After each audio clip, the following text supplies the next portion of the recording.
My name is Zhao Dongza. I was a doctor on the front lines, fighting a terrifying pandemic. The hospital was a blur of flashing lights, protective suits, and the constant beeping of monitors. I felt the weight of every patient I couldn't save, and then, suddenly, I became the patient. My lungs failed, and I felt like I was suffocating from the inside out. As my colleagues fought to save me, my vision changed. I didn't just see the hospital room. I saw the virus itself. It was mutating in ways that shouldn't be possible. The tiny particles glowed with a strange metallic light and moved like they had their own intelligence. I saw them weaving through the air and striking at human organs with perfect, deadly precision. Even after my doctors managed to stabilize me with machines, the visions didn't stop. Every time I closed my eyes, I saw the virus rewriting itself. It was rearranging its own genetic code right in front of me. I saw a strange fragment in its structure that didn't belong to the human world. It felt like something ancient was waking up inside my own genes. I tried to tell my team what I was seeing, but I couldn't speak. My throat was filled with blood, and my body felt like it was melting. Suddenly, my heart stopped. As the doctors used a defibrillator to shock me back to life, I felt a strange sensation, like thousands of tiny mechanical spiders crawling under my skin. In those final moments before total darkness, I understood the truth. This wasn't just a normal sickness. The virus was performing a quantum leap. It was using our own cells to fold space and time, rewriting human history with information that belonged to another era entirely. Then, everything vanished into a violet light. I woke up to a scream and a sharp pain in my head. Everything was different. My hair was long and greasy, my hands were covered in dirt, and my legs were thin and scarred. People in old-fashioned clothes were staring at me in terror, claiming I had been dead for 3 days. They called me Lee the Lame. I felt a cold piece of jade on my chest that said I was now in the Great Zhou era. My medical training from my past life immediately took over. I found a bundle of herbs near me that contained a mix of traditional medicine and strange, dark red fibers that reminded me of the virus I had seen before. When an old woman nearby suddenly sat up and twitched, the crowd thought she was a ghost. I saw the signs of poisoning on her neck, marks from the datura flower. I used my silver needles and knowledge of medicine to save her, explaining that she wasn't dead, just paralyzed by poison. The trail led me to a butcher's hut filled with a terrible smell and bodies covered in white cloth. One of the corpses sat up with a knife in his neck. I recognized him as Lou the butcher.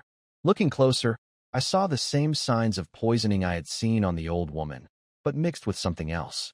The marks and the blood looked exactly like the viral mutation I had witnessed in the hospital back in my own time. I realized this wasn't just magic or simple murder. It was a complex scheme involving a place called Chin's Pharmacy. After a desperate struggle where Lou tried to kill me, I found a piece of jade on him that matched mine. It bore the name Chen Qiming. I felt a chill run down my spine. The revived corpses weren't just victims of poison. They were part of a biological experiment that used a virus from the future. I was no longer in a hospital, but I was still fighting the same deadly enemy in a different world. I found myself inside a decaying ancestral hall, facing a dying old man whose leg was rotting from a terrifying infection. The wound smelled sickly sweet and gave off a dark mist, unlike anything I had seen in my modern ICU. When I touched the equipment in the room, I found a mysterious purple powder and realized this was another experiment by Chin's Pharmacy. Suddenly, a glowing screen appeared in my vision, a medical system. It scanned the old man and warned me of an abnormal protein mutation. It suggested amputation, but I noticed the infection was spreading in ways that defied biology.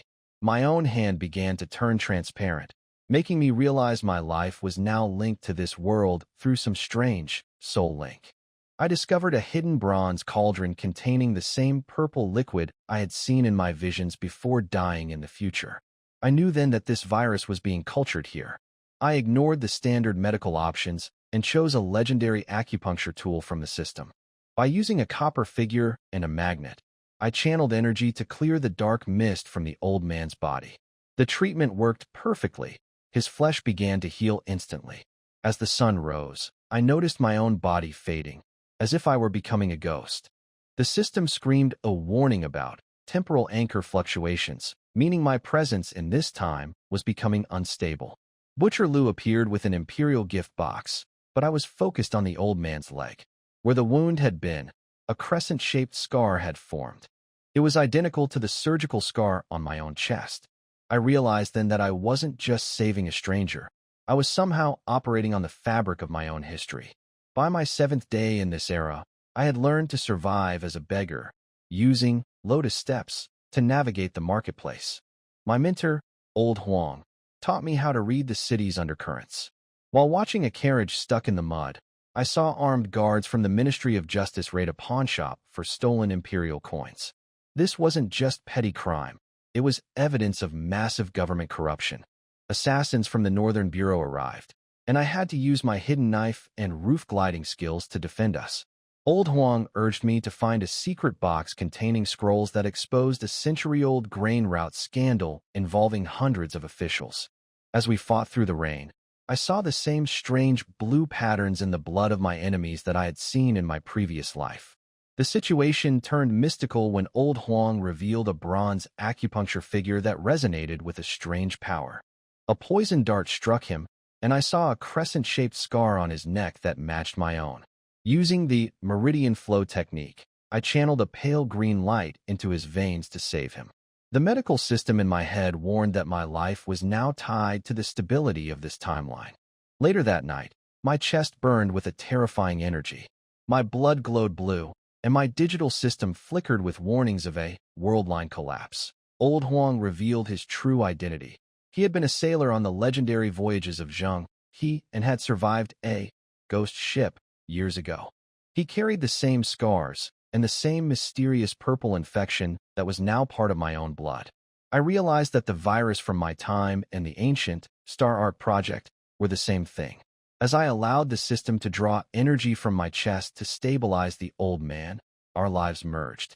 The glowing particles in my veins turned into silver threads, connecting my modern medical knowledge with his ancient secrets. As I drifted into unconsciousness, I saw visions of him as a young man on a ship in the stars, realizing we were both anchors for a history that was being rewritten. Thick night fog, carrying a faint metallic scent, seeped through the cracks of the city god temple. Zhao Dongza crouched in the shadows behind the altar, a bitter taste rising in his throat. Old Huangto's bony fingers gripped his wrist tightly, and his clouded eyes suddenly flared with a strange purple light.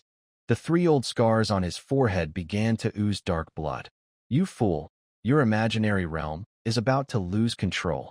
Old Huangto's roar, mixed with violent coughing, shook the beams and sent dust falling from above. Zhao Dongza stared in horror as the purple lights rampaging inside his body gathered into a palm-sized Taiji symbol. The twin fish of yin and yang slowly rotated, their eyes aligned with his heart. In the stillness of the night, only the soft rustle of bamboo leaves could be heard outside. The candlelight flickered, casting shifting shadows that deepened the sense of mystery and unease. Suddenly, the sharp clash of metal rang out beyond the door, like blades cutting through the cold night, shattering the silence and tightening the tension between Zhao Dongza and Old Huangtu. The sound was unlike the dull clash of ordinary weapons. It carried a sharp, chilling edge that pierced straight into the heart, making one shiver without knowing why. Soon after, 12 figures stepped lightly over the fallen leaves, moving closer in complete silence. Their steps were light and steady, like ghosts in the night, bringing with them an undeniable sense of pressure. The leader wore a tight gray outfit, his posture tall and straight like a pine tree. A dark iron mask covered his face, carved with intricate beast patterns. From behind the mask, his eyes glimmered with a cold, unsettling light. The long blade in his hand shone faintly under the moonlight, and each swing made a humming sound, as if it could slice through the air and strike directly at one's heart. "Hand over the Qingnong corpse diagram, and I'll let you live." His voice was deep and firm, each word squeezed out with unshakable determination. The sudden threat froze the air inside the room. Even the candle flames seemed to tremble. Faced with this unexpected danger, Old Huang's eyes turned sharp. He knew that retreating now would only invite a fiercer attack. Without hesitation, he pushed Zhao Dongza toward a hidden compartment beneath the altar. That push was both an act of protection and his final gamble with fate. The decayed wooden boards broke open with a loud crash, as if a long-buried secret had been suddenly revealed. For a moment, time seemed to stop. Everyone's eyes were drawn to the half-buried bronze coffin covered in star patterns. It looked ancient and mysterious, each carved star seeming to hold endless power and wisdom. From the gap in the lid seeped a faint blue liquid, glowing softly. It was exactly like the strange substance they had seen in the sealed box at the mortuary 7 days ago. Perhaps an ancient token, or maybe a key linking two worlds. Zhao Dongza's eyes widened in shock and fear. He had never seen anything so strange, nor imagined he would be caught in such a dangerous and thrilling situation. But now, there was no turning back. He could only face the unknown alongside Old Huang. A look of determination flashed in Old Huang's eyes. He whispered to Zhao Dongza, "Don't be afraid, boy. No matter what secret the Qingnong corpse diagram hides, we must face it with courage. Remember, true courage is not the absence of fear, but the strength to stand firm in the face of it." Zhao Dongza nodded. Though his heart was still uneasy, Old Huang's words felt like a warm current, giving him the strength to face what lay ahead. He took a deep breath, ready to meet the unknown challenges before him. Outside, the men in gray kept closing in. Their eyes were filled with greed and desire, as if the Qingnong corpse diagram was their only goal. Yet they had no idea that this seemingly simple struggle hid far deeper secrets and schemes. All of it would slowly come to light as Zhao Dongza and Old Huang continued their search. Hold your breath. Old Huang tore open his shirt, revealing claw marks on his chest that glowed faintly red.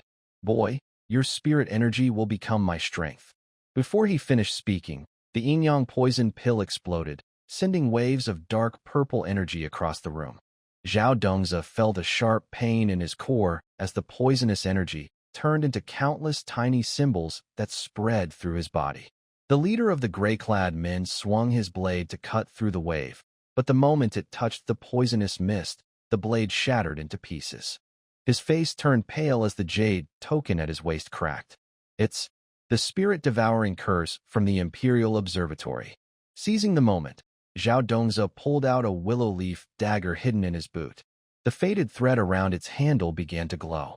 It was a spirit conductor he had exchanged from the system 3 days ago, now channeling the wild energy within him into the void. As the first silver light flashed, he saw beneath Old Huang's tattered clothes a crescent-shaped scar identical to his own. Who are you really? Zhao Dongza tried to shout, but pain drowned his voice. His vision twisted as fragments of memory flooded his mind. A masked priest dancing before a star map, a jar of glowing liquid sinking into the sea, and a young Old Huang discovering a shining coral inside a whale's belly. The same coral now pulsing through Zhao Dongza's veins. The gray-clad men began chanting a strange rhyme, their voices shaking the star patterns on the bronze coffin. From the void, a voice laughed softly. So, the key is with you after all. The torn window paper rustled in the night wind.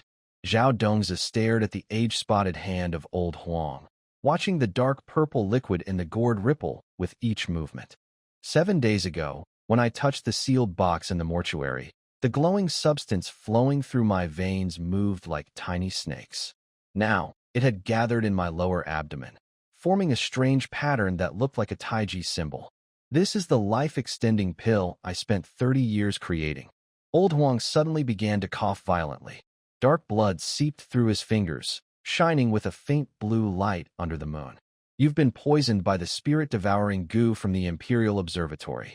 Only a 1,000-year-old polygonum root mixed with. Before he could finish, the air seemed to freeze. Then, a sharp, metallic sound echoed from outside the door, like ancient war drums announcing an approaching storm. The sound carried a chilling sense of danger that made one's heart tremble. Zhao Dongza was about to speak when he saw 12 figures in gray robes silently surrounding them, stepping lightly over the fallen leaves. Their movements were silent and perfectly in sync, like ghosts in the night, radiating a suffocating pressure. The leader was tall and broad, like a walking mountain. His face was hidden behind a black iron mask carved with a fierce beast pattern that seemed almost alive, exuding both power and malice. Through the holes of the mask, his eyes glowed faintly, cold and deep like stars in a dark abyss. In his hand, he held a long blade that shimmered with icy light, as if it could freeze everything it touched.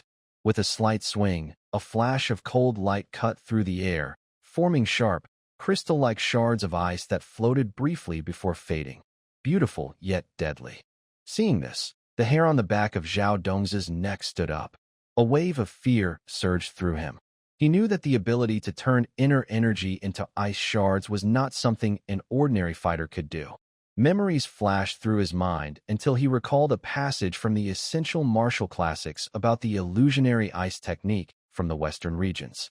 It was said to allow one to control the power of frost, turning inner strength into freezing attacks that struck unseen. Zhao Dongza was amazed to witness such a legendary skill, but his awe quickly turned into caution. He knew he was about to face a challenge unlike any before.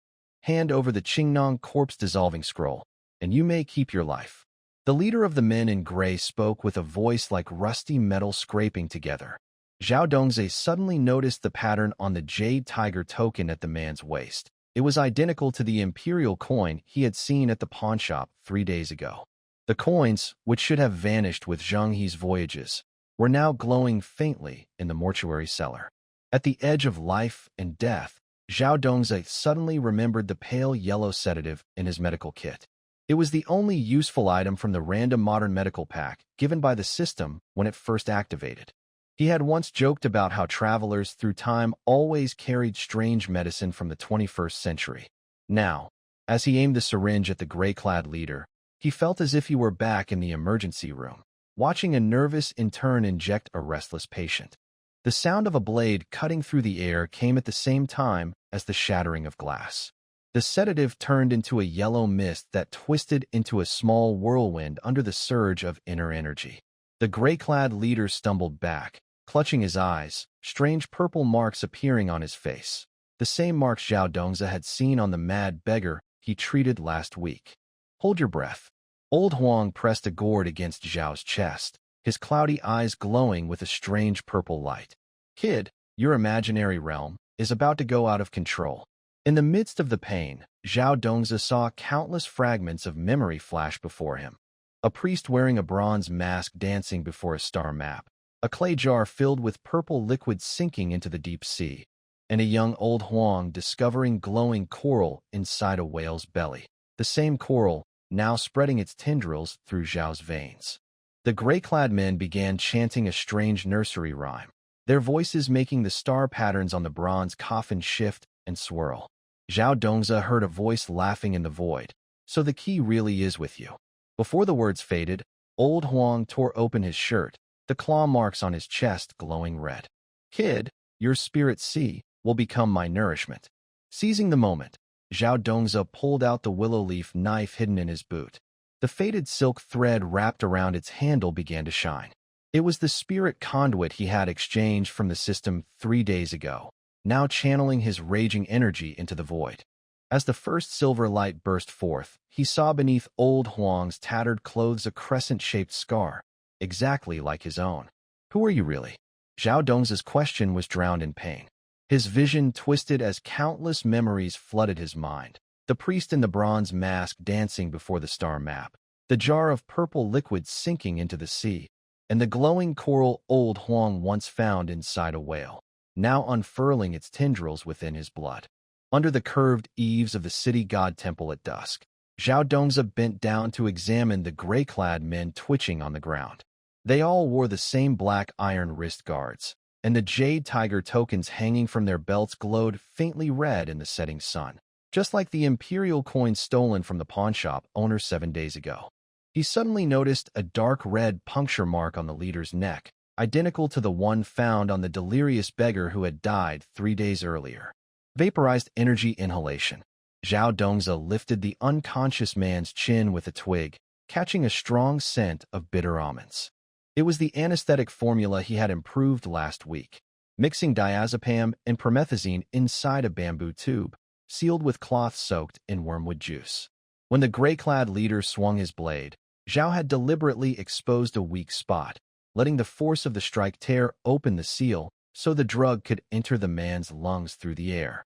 Old Huang squatted beside the incense burner, drawing symbols on a tortoise shell with cinnabar.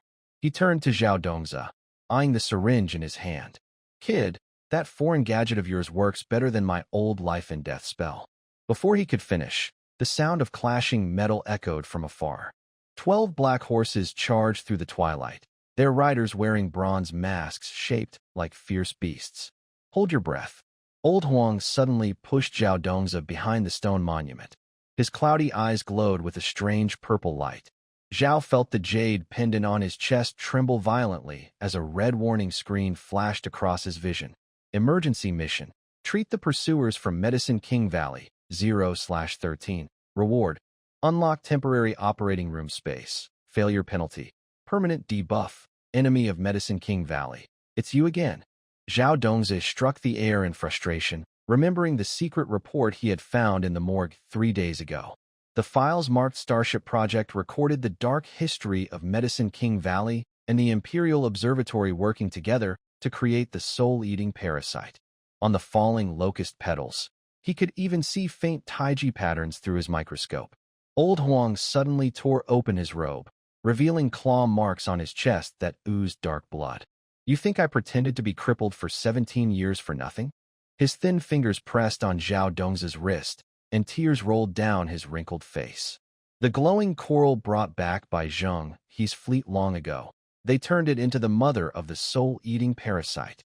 Through the sharp pain, Zhao Dongzi saw fragments of memory flashing before his eyes. A priest wearing a bronze mask dancing before a star chart, a clay jar filled with purple liquid sinking into the deep sea, and the glowing coral Old Huang had once found inside a whale's belly when he was young. That same coral was now spreading its tendrils through Zhao's veins, resonating with the taiji poison pill inside him. Warning: host vital signs are unstable. The system's mechanical voice grew urgent. Detected fusion of spiritual energy and viral entity. Space-time anchor stability has fallen below the critical threshold. Zhao Dongzi quickly pulled a willow leaf blade from his boot. The faded silk thread wrapped around its handle began to glow. It was a quantum entanglement device he had activated 3 days earlier using spiritual energy, and now it was channeling the rampaging power within him into the void. As the first silver light burst forth, he noticed a crescent-shaped scar beneath Old Huang's tattered clothes, identical to his own. The gray-clad knights roared, shaking dust from the beams above. Their leader suddenly reined in his horse, removed his mask, and revealed a face exactly like Old Huang's, except for a bronze mechanical eye on the right. "So it really is you, the one who fled with the Star Ark key 17 years ago." Zhao Dongzi felt his blood freeze. He finally understood that the Qingnong corpse diagram the pursuers spoke of was not a medical text at all, but a secret record of the Star Ark's voyage. The glowing coral Old Huang had found inside the whale was the key to activating the time travel device. "Prepare the jade slip," Old Huang shouted, throwing out a tortoise shell. "Use your blood to draw the seal on the taiji pattern." Zhao instinctively reached out, but the drop of blood in his palm turned into a quantum state the moment it touched the shell, projecting an ancient sea chart into the air. The routes marked by constellations perfectly matched the city's streets and alleys.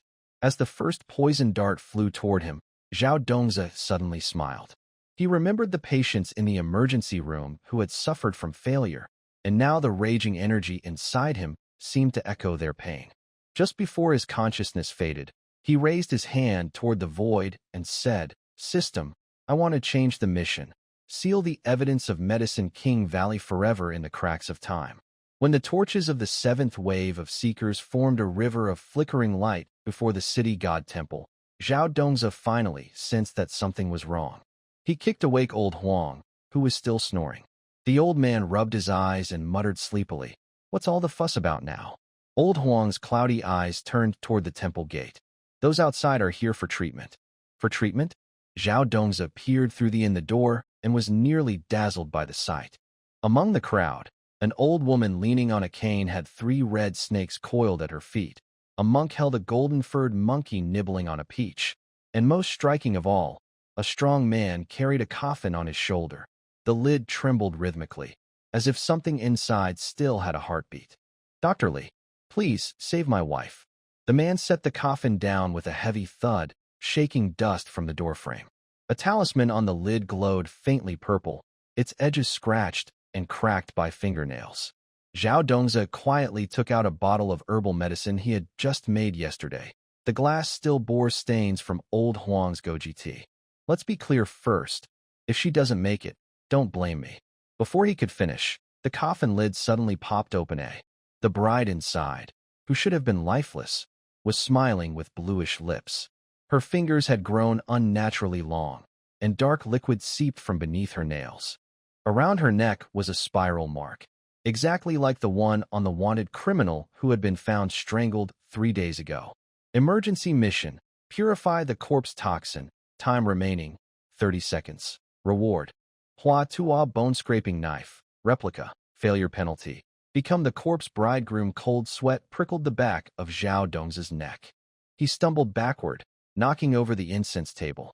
The golden censer scraped across the floor, leaving 2 black scorch marks. The bride's decayed face suddenly came close to his, carrying a foul, swamp-like smell. Her left hand gripped his wrist with uncanny precision. System: this isn't corpse poison, Zhao Dongzi shouted in his mind.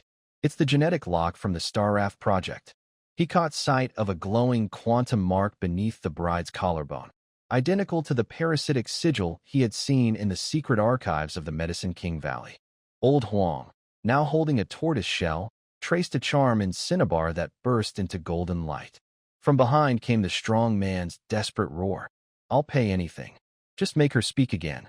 The 12 mourning relatives suddenly tore off their white cloths, revealing bodies covered in tiny puncture marks. Zhao Dongzi's pupils contracted. The pattern of those marks matched perfectly with the Big Dipper formation carved into the temple floor. Hold your breath. Old Huang pressed the tortoise shell against Zhao's chest, his murky eyes glowing with strange purple light. Zhao felt a burning current surge through his body's energy channels. The Starraft navigator hidden within the shell was resonating. When the first silver light pierced the bride's crown, he saw the mechanical gears inside her skull spinning wildly at 180 revolutions per minute. Warning: host's vital signs unstable. Dual spiritual resonance detected. The system's mechanical voice grew sharp. Zhao Dongzi felt his blood boiling, and a crescent-shaped scar appeared on his left palm, identical to old Huang's. He suddenly remembered the bronze box he had seen 3 days ago in the mortuary's secret chamber. The same Taiji twinfish pattern carved on its surface now glowed around the bride. Use the tortoise shell to cut her neck vein, old Huang shouted, throwing the shell. Remember, cut counterclockwise. The moment Zhao Dongzi caught it, the quantum entanglement device activated. Countless parallel worlds flashed before his eyes. In one, he was stitching a zombie's wound in an operating room. In another, old Huang was piloting a starship through the galaxy. As the tortoise shell blade touched the bride's skin, thick black liquid burst out.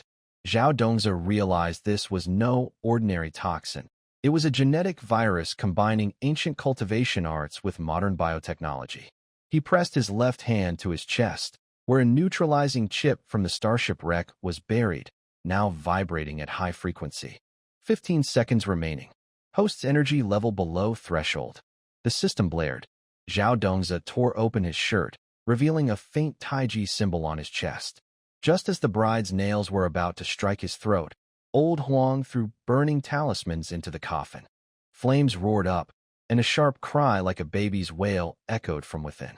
Give her the herbal solution. Old Huang snapped his jade pendant and pressed the glowing shard to the bride's forehead. Zhao Dongzi then realized the so-called medicine was actually a special formula mixed with nano-level silver dust. As the cool liquid slid down the bride's throat, the gears in her skull screeched sharply. Mission complete. Reward: Hua Tua bone-scraping knife. Replica. The system's message burst out with golden light. Zhao Dongzi collapsed, gasping, as the bride, now human again, held the unconscious man and wept.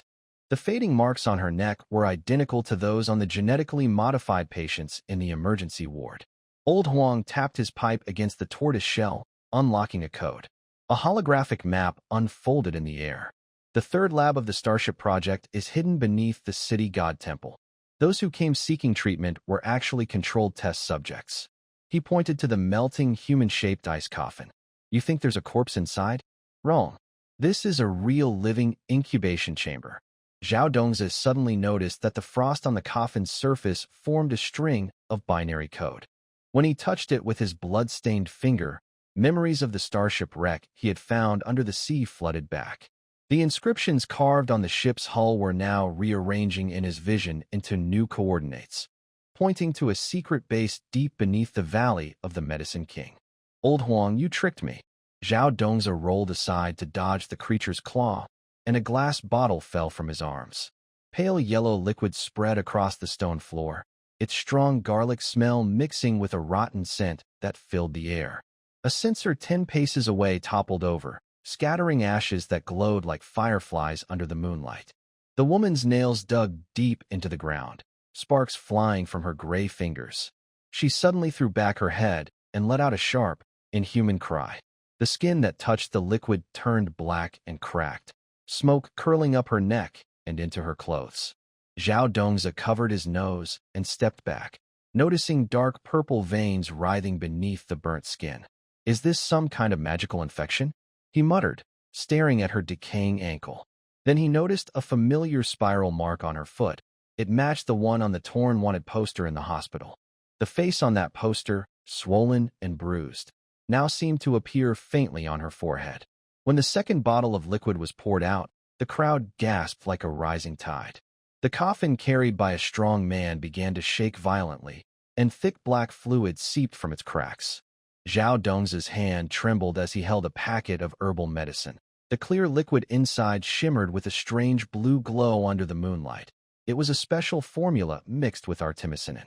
Incredible, the strong man cried, falling to his knees and bowing hard. Please, great doctor, take me as your student. The 12 mourners behind him suddenly tore off their mourning cloths, revealing syringes strapped to their waists. Zhao Dongzi's pupils shrank. The labels on the syringes clearly read genetic enhancer. The woman's skin began to peel away, revealing the face of a young girl beneath. Her once empty eyes slowly focused, and her fingers gently brushed against Zhao Dongzi's bleeding wrist. In the tense silence, the star-shaped earring on the girl's ear glimmered faintly, identical to the mark of the spirit-devouring Gu Queen he had seen in the secret files of the Medicine King Valley 7 days ago. System, what did you mix into this herbal drink? Zhao Dongzi wiped the dark blood from his face, still coughing from the burning incense ash in his throat. Based on the host's sleep talk last night, the formula has been automatically improved. Added artemisinin and diluted disinfectant with spiritual spring water. Not as long as you're happy. The system's reply carried a teasing electronic tone. Zhao Dongzi suddenly remembered the binary snowflakes floating when the ice coffin thawed, and the quantum patterns glowing on old Huang's turtle shell. When he looked down at the spilled liquid, he saw that the garlic juice on the ground had formed an ancient star map. The girl walked toward him barefoot, stepping over the pile of shed skin. Though her lips were cracked and stained, her touch on the scar over his chest was gentle. They said you would come, she whispered, her voice grinding like rusted gears. 13 years ago, your parents were here too. Enough, Zhao Dongzi shouted, pressing his left hand to her forehead.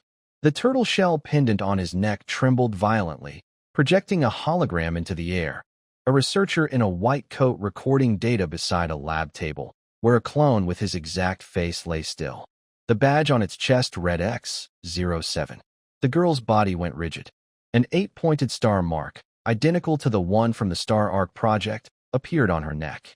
Zhao Dongzi felt something hair-thin crawl into his nose, silver threads weaving a glowing network inside his mind. Just as he was about to strike, the girl grasped his hand. Her palm was unexpectedly warm, warmer than that of any living person. Do you know why garlic can resist corpse poison? Her voice turned ethereal. Because both come from the mandala fields of the underworld. She touched the ground lightly, and the blackened garlic juice sprouted into the shape of a carnivorous flower. Just like when your father once used mandala essence to save my mother. The crowd suddenly grew restless. The coffin bearers began pounding on the coffin, and something inside scratched at the metal from within. Zhao Dongzi turned.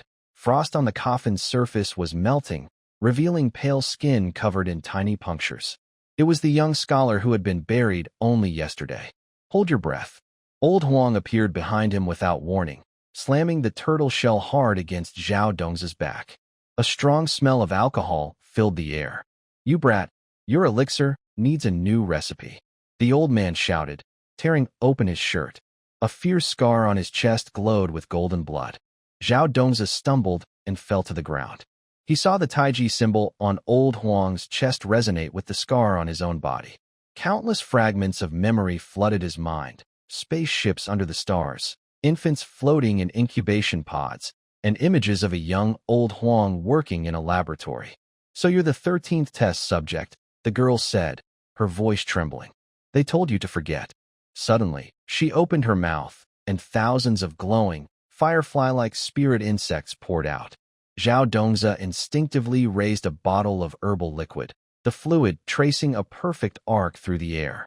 The moment the liquid touched the swarm, it burst into indigo fireworks. The illuminated insects revealed metallic wings. Old Huang threw out a tortoise shell, and an ancient star map appeared in the golden light. Use the spirit spring water. They're trying to distract us.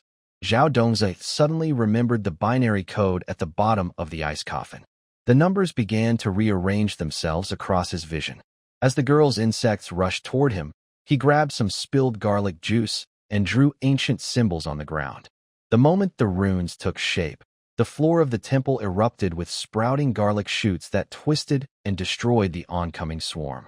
A strong man let out a heart-wrenching cry as the scholar in the coffin suddenly opened his eyes and sat up. His skin was turning to ash and falling away, revealing a mechanical skeleton beneath. I didn't think. You were still alive. Before he could finish, Old Huang struck the back of his neck with a single. Take him. Old Huang grabbed Zhao Dongza. The mother of the spirit insects in the underground palace is about to awaken. He turned to the collapsed bride. And by the way, the injection your mother gave me back then wasn't a vaccine. Zhao Dongza felt his blood freeze. At last, he understood the recurring dreams of the laboratory and the meaning behind his father's final words before disappearing. Run, they're not human. Just as he was about to ask more, 12 funeral bells rang in the distance. The countdown signal for the launch of the Star Arc project. At dusk, in front of the city god temple, a tall yellow banner 3 zhang high fluttered in the wind. The golden words miraculous healing hands, half price, cure for all illnesses gleamed brightly in the fading light. Zhao Dongza crouched beside the incense table, counting the mountain of spirit stones, when he heard Old Huang muttering in the backyard while divining with a tortoise shell. This boy is going to drive those old fellows from Medicine King Valley crazy. Uncle Huang, do you think if I add a pulse pillow set, it'll make me look more professional? Zhao Dongza toyed with the jade slip he had modified into a stethoscope. The spirit jade, wrapped in fine metal wires, glowed faintly blue under the moonlight. Ever since he had used quantum technology from the wreckage of the Star Arc to enhance the jade slip's sensitivity, it could not only detect the flow of spiritual energy, but also display the strength of a cultivator's inner power. A clear gong sounded from the street corner. 12 boys in blue carried a gilded palanquin across the stone path. The curtain lifted on its own, revealing half a face hidden behind a bronze ghost mask. I heard Dr. Li can make bones grow flesh again. That's just a rumor. Zhao Dongza slipped a thermometer into his sleeve. But if you want someone to grow a third arm, that might be negotiable. He noticed the black iron token hanging from the masked man's waist. The hidden pattern was identical to the Star Arc emblem he had found in the lab's secret chamber 7 days ago. The clinic was crowded with all kinds of patients. A little boy with pigtails cried while holding a small furnace that spat sparks. A lizard man clutched a medicine pouch studded with pearls. In the corner, a spider spirit cocooned in silk trembled quietly. Zhao Dongza worked calmly. He had lightning cultivators discharge into water jars for heart tests. Earth cultivators swallow glass beads as capsule scopes, and even used illusion spells to hide a fox spirit's tail while checking her blood pressure. Next, Zhao Dongza tapped the rune-carved sandalwood desk. His gaze fell on a red-robed cultivator stepping out from behind the screen. 12 bronze sword shadows circled around him, and the crimson sword at his waist hummed so intensely that red mist rose from the floor. Lately, When I circulate my energy, I feel a blockage in my chest, the red-robed cultivator said, his voice ringing like metal. As his sleeve slipped, silver threads revealed dense needle marks on his arm. Open your mouth and say ah. As the bamboo stick touched his tongue, Zhao Dong's pupils shrank. The man's tongue was an eerie indigo, with dark purple powder between his teeth, and a hard lump moved faintly under the skin near his throat. Your tonsils are quite swollen. Been taking too many pills lately? The cultivator's face darkened. What's wrong with taking essence pills during the foundation stage? 3 a day like candy? You're bold. Zhao Dongza dipped cinnabar and wrote quickly on the tortoiseshell record. Ever heard of heavy metal poisoning? Your tongue's as black as a pot bottom. He suddenly pulled open the cultivator's collar and felt a hard object the size of a fist near his chest, its surface covered with something that looked like living flesh. Old Huang was leaning against the doorframe, holding a flask that glowed faintly green. Xiao Zhao, your skill in observation and diagnosis has really improved, he said with a grin. Then, lowering his voice, he added, that cultivator's sleeve had 3 more soul-sealing nails than the bodies we collected. The noise outside the clinic vanished. Zhao Dongza turned his head and saw 12 soul lamps go out at once. The offerings in the incense burner moved on their own, forming the shape of the Big Dipper. The red-robed cultivator's bronze sword gave a sharp, sorrowful cry, and the beast pattern on its blade opened like a gaping mouth. Hold your breath, Zhao Dongza shouted, throwing out a modified stethoscope. The jade piece touched the cultivator's chest and burst into blue arcs of light. A holographic image appeared in the air. His shattered core was filled with colorful crystals, and at the center, a blood-red fire crystal bore the spiral mark of the Star Arc project. Warning: S-Class experimental resonance detected. Host's spiritual energy nearly depleted. The system's alarm tore through the silence. Zhao Dongza pressed on the cultivator's vital points, and black drops of blood rose from his fingertips, forming ancient wedge-shaped symbols in the air, the same ones he had seen on the Star Arc wreck beneath the sea. Stop! The red-robed cultivator suddenly attacked, his sword turning into a streak of fire aimed at Zhao Dongza's throat. At the last moment, Old Huang smashed his flask, and green flames spread across the floor. Through the wavering heat, Zhao Dongza saw flashes of memory. Researchers in white coats cultivating crystal life forms, a baby photo of himself that looked just like the Star Arc's captain, and a young Old Huang signing a genetic contract in a secret base. This is your final warning. The system cried, its mechanical voice trembling. Host fusion level critical. If the spirit core isn't extracted soon. Before it could finish, Zhao Dongza smiled. He tore open the scar on his chest, revealing a glowing crystal heart. As the first beam of blue light from the Star Arc's navigator entered his body, everything became clear. The crystal life forms were weapons created from human genes. In the bamboo grove behind the city god temple, the air carried the fresh scent of new shoots. Zhao Dongza placed the last test report on the incense table with a firm slap. The talisman painted with cinnabar gave off a faint glow. He proudly touched the modified stethoscope at his waist, now clipped to the collar of his robe, its metal probe wrapped with a thread of spirit jade that shimmered indigo under the moonlight. I'll go prepare the medicine, said the red-robed cultivator, stepping back to the corner with a bundle of green pills. A glimpse of dark tongue coating showed between his sleeves. Zhao Dongza noticed the silver sealing nails slipping from the man's cuff and suddenly remembered what Old Huang had muttered drunkenly the night before. The spirit eater goo from the Star Raft project loves to burrow into cultivators. Wait. Zhao Dongza grabbed the man's wrist, pressing his fingers against the center of his chest. The fire spirit stone in your core.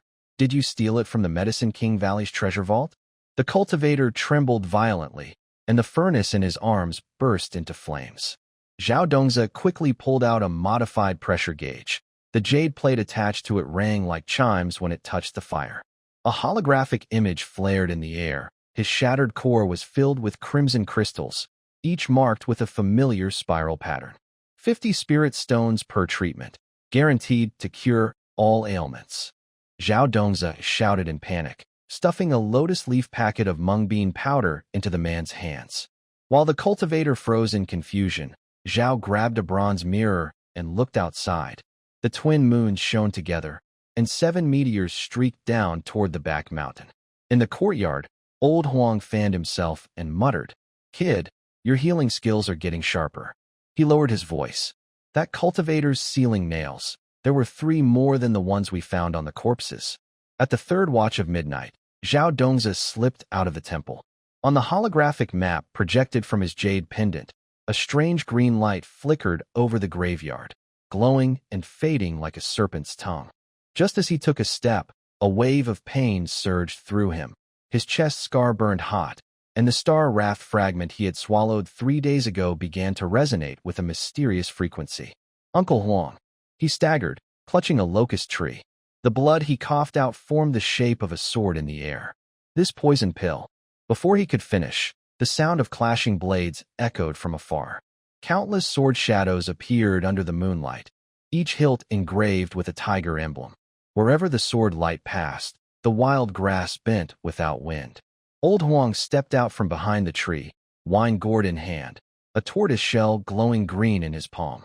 "The secret realm of Medicine King Valley lies buried beneath this graveyard," he said. Then he pulled open his robe, revealing a scar across his chest that shimmered with golden light. "Boy, do you still remember the pill you swallowed when you were 3? Zhao Dongzi's whole body went rigid. Fragments of memory surged like a tide. The blinding lights of the laboratory, the baby floating in the nutrient tank, and the bronze key his father had placed in his blanket before passing away. When he touched the taiji-shaped scar on his chest, the images became clear. The key was engraved with the same 8-pointed star symbol found on the wreckage of the star arc. When the twin moons reached their highest point, they finally arrived at the glowing spot. The poison pill in Zhao Dongzi's body began to tremble violently, and the blood he coughed out formed 7 bronze swords in midair, which struck precisely into 7 nameless tombstones. The surfaces of the stones were covered with tiny inscriptions, and the moment the blood-forged swords touched them, the entire graveyard echoed with a deep, bell-like roar. The tortoise shell in Old Huang's hand shone with a blinding red light, projecting a holographic map across the night sky. The broken remains of the star arc lay buried deep underground, beside a towering black spire with 9 levels. At the top were the words Soul Eater, and below were rows of incubation chambers, each containing a clone that looked just like him. "This is the true source of the virus," Zhao Dongzi said, wiping the blood from his lips.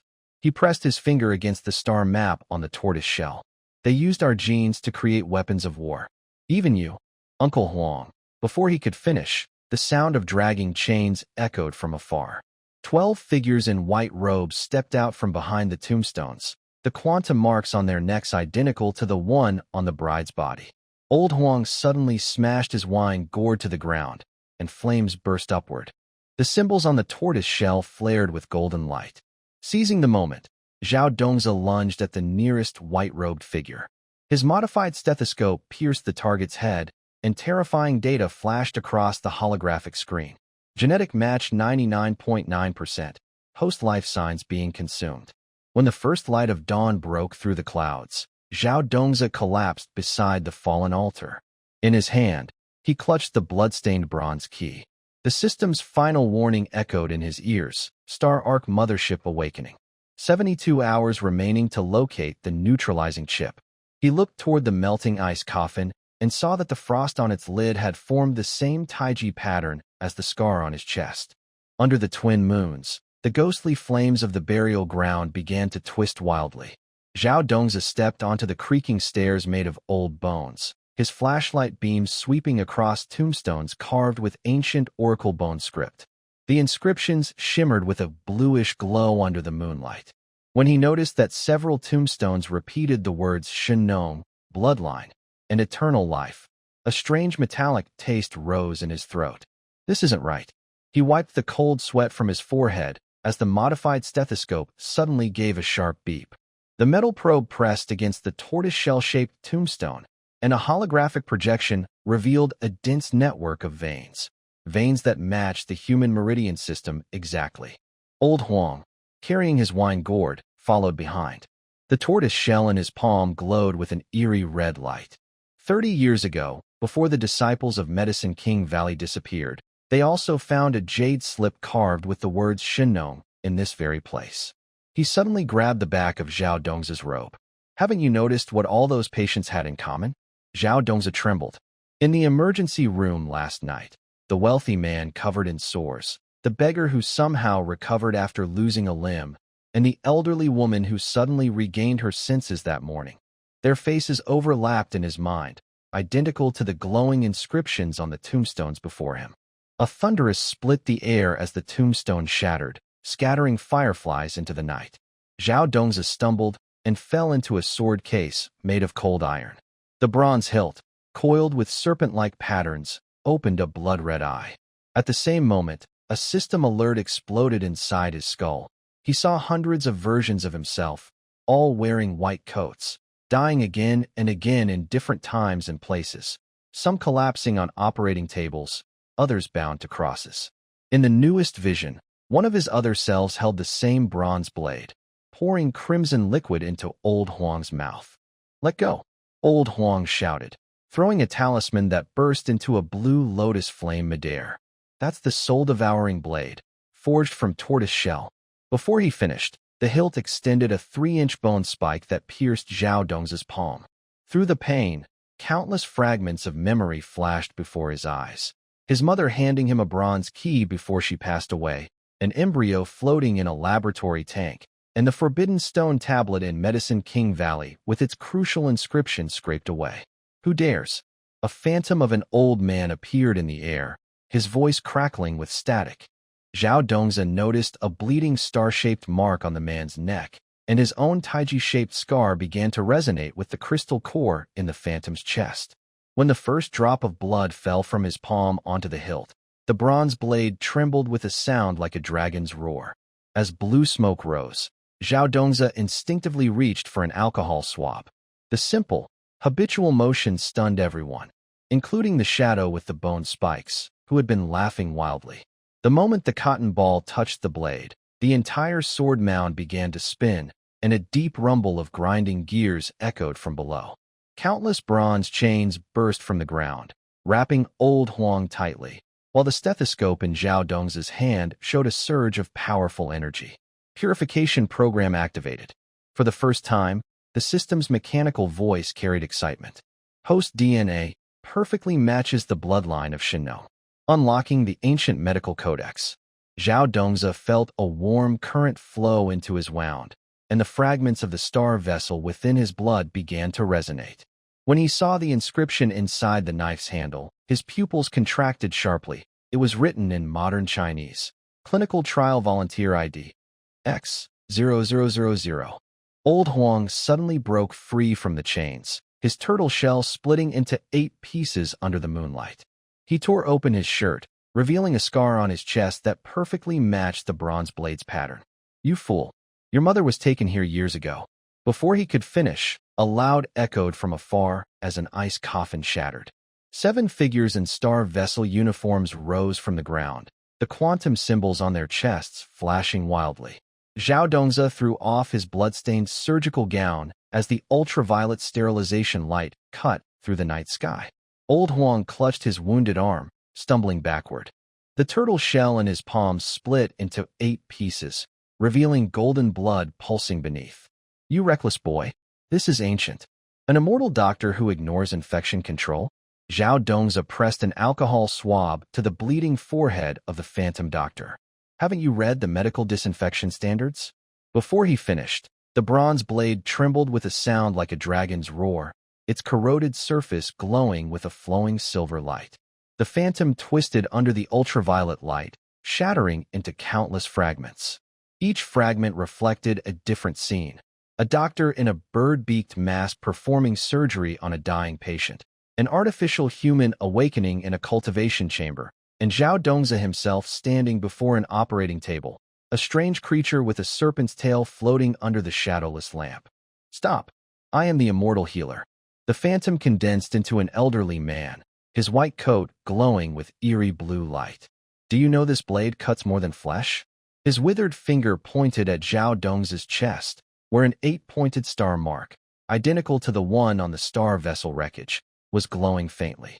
Zhao Dongza suddenly remembered the genetic map he had seen in the lab 3 days ago. The spiral DNA chains from that image were now dancing wildly within his veins. As he instinctively raised the ultraviolet lamp, the serpent pattern on the knife's handle suddenly opened a crimson eye. The ghostly flames scattered across the burial ground turned into streams of green data that poured into the blade. Purified Shinong knife, effect, can cut through any barrier, including spatial boundaries. Note: recommended for use with iodine solution. The description appeared in Zhao Dong's mind, and he suddenly laughed. The bronze knife, once carrying the will of an ancient healer, now hummed like a precise surgical tool. He grabbed the tortoiseshell flask from Old Huang's belt and poured the liquid, mixed with fragments of the Star Ark's navigation device, into the groove on the handle. With blood as the key and spirit as the guide, Old Huang tore open his shirt, revealing a scar on his chest that glowed faintly under the moonlight. When the first drop of golden-red blood fell into the groove, the bronze knife let out a roar like a primordial beast, shattering 7 nameless stone tablets. Countless bronze swords rose from the ground, forming a massive yin-yang pattern under the moonlight.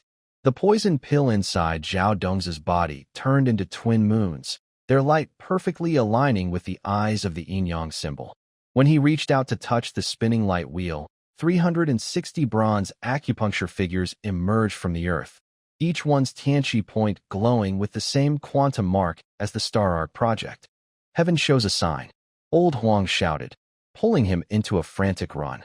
The tortoise shell clattered like divination coins as they fled. Zhao Dongza looked back and saw the center of the yin-yang pattern split open into a deep abyss.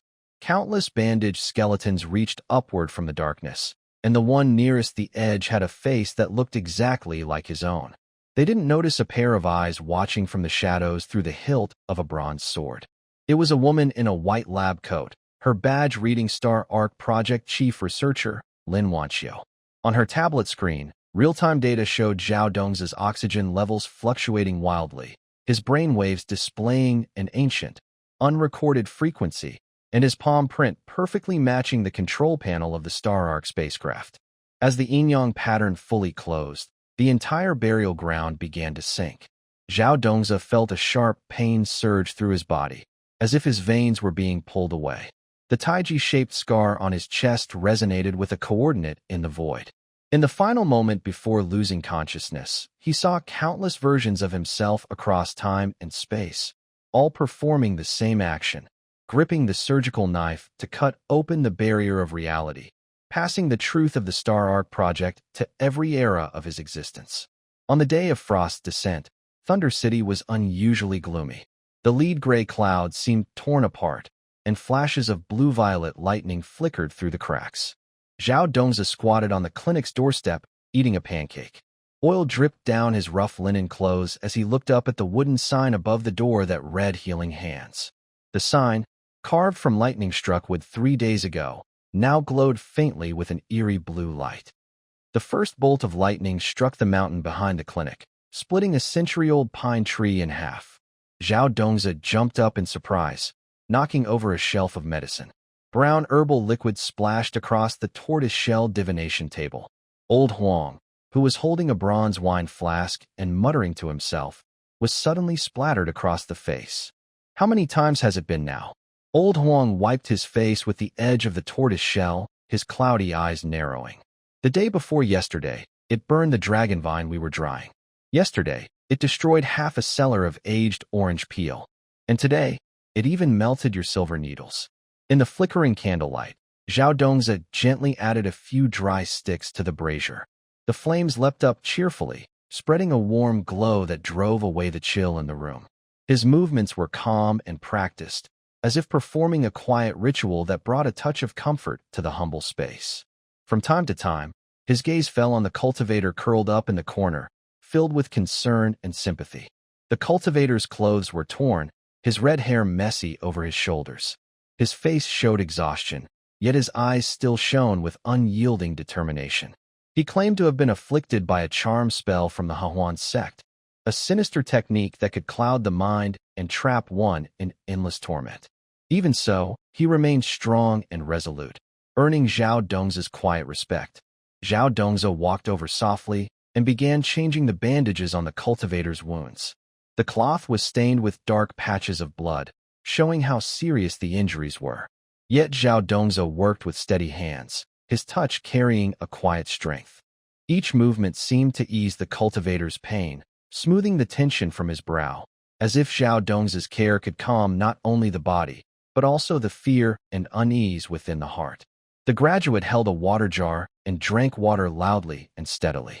The quick, strong swallowing sounds were especially clear in the quiet night sky. His Adam's apple moved with each swallow, creating tiny, dense bubbles that shimmered under the light. These bubbles seemed like a small hope and desire deep inside him, enough to keep him moving forward. However, Zhao Dongzhi noticed that when the graduate drank water, a brief look of pain flashed across his face. The expression disappeared quickly, but Zhao caught it clearly. He understood that this was because the graduate had previously drunk too much turtle shell wine, a strong drink that could temporarily suppress the pain of the love spell. Drinking too much, however, could seriously harm the body. At this moment, the spasms in the graduate's diaphragm were a side effect of overdrinking. Zhao gently patted the graduate's shoulder and softly said, "Don't worry, I will find a way to remove this love spell. You just need to rest well and take care of your health." His voice was gentle but firm, like an invisible force that made the graduate's restless heart feel at peace. The graduate looked up at Zhao's caring and determined eyes, feeling a warm wave rise inside him. At this moment, Old Huang suddenly smashed the wine jar onto the incense burner, startling a few blue phoenixes that jumped away to avoid the fire. You giving him those acupuncture needles is new, but why does he start barking like a dog after? That's strange. That's called a meodoron injection. Zhao peeled back the graduate's eyelids and used a cotton swab dipped in iodine solution to poke at his eyeball. It doesn't say in the side effects that it can cause a reversion to ancestral traits. Before he finished speaking, thunder suddenly roared outside the window, frightening the bronze guardian lion on the desk to jump. The fourth thunderbolt struck suddenly in front of the consultation table. Chardwood appeared with the words, "Practicing medicine without a license. Divine punishment." Zhao was so angry, he threw the stethoscope onto the table. The metal probe bounced on the ground, drawing a graceful parabola. "I've been in modern training for 3 years and never been struck by lightning. Maybe because this is called Sky Thunder City?" Old Huang pointed toward the city gate's plaque. "I told you to pay protection money long ago." He suddenly lowered his voice, and the turtle shell in his palm flickered with a residual shadow. "Something was watching you during that lightning strike." The city of Thunder Sky was covered in fog at dusk. Zhao Dongzhi's medical box made a rhythmic tapping sound on the cobblestones as he walked. 5 tough men wearing sunglasses appeared from an alley. They suddenly tapped his shoulder with a crystal-inlaid spiritual stone. "Dr. Zhao, our boss wants you to treat a patient," said the bald man with a wide grin, showing teeth stained with betel nut. "The reward is this 1,000-year-old ice soul marrow, 3 times more spirit stones than last time." Zhao Dongzhi's eyes lit up. He quickly checked the surface of the spiritual stone, then carried his medical box. "What are the patient's symptoms?" "He's talking nonsense, drooling, biting anyone he sees," the man whispered. "And the strange part is, he claims to be a fairy from the Moon Palace. They entered an underground cave through 7 secret doors." Zhao Dongzhi finally understood what Old Yellowhead meant by protection fee. The air inside was a mix of sandalwood and blood. Neon signs read, "Dark Cultivation Market." Stalls sold counterfeit jade slips of the 9 turns golden pill technique, and a small child with pigtails was shouting, "1,000-year-old Lingji mushroom," with a production date marked as 2023 on the bag. They arrived. The bald man pushed open a bronze door, which seeped a strong smell of arsenic wine. Zhao Dongzhi was about to step forward but tripped over the threshold. What was on the ground was not a carpet but a dense layer of talisman papers, each drawn with a corpse-warding spell. Suddenly, a white figure darted out. Zhao Dongzhi instinctively raised his medical box to block. When he looked closer, the patient was actually a burly man with lipstick and a beard, holding a water jar and smiling sweetly. "Brother Wu Gang, come cut me," he said. A gold lock with the inscription, "Longevity and Prosperity," hung around his neck, with a core filled with dark, bloody threads.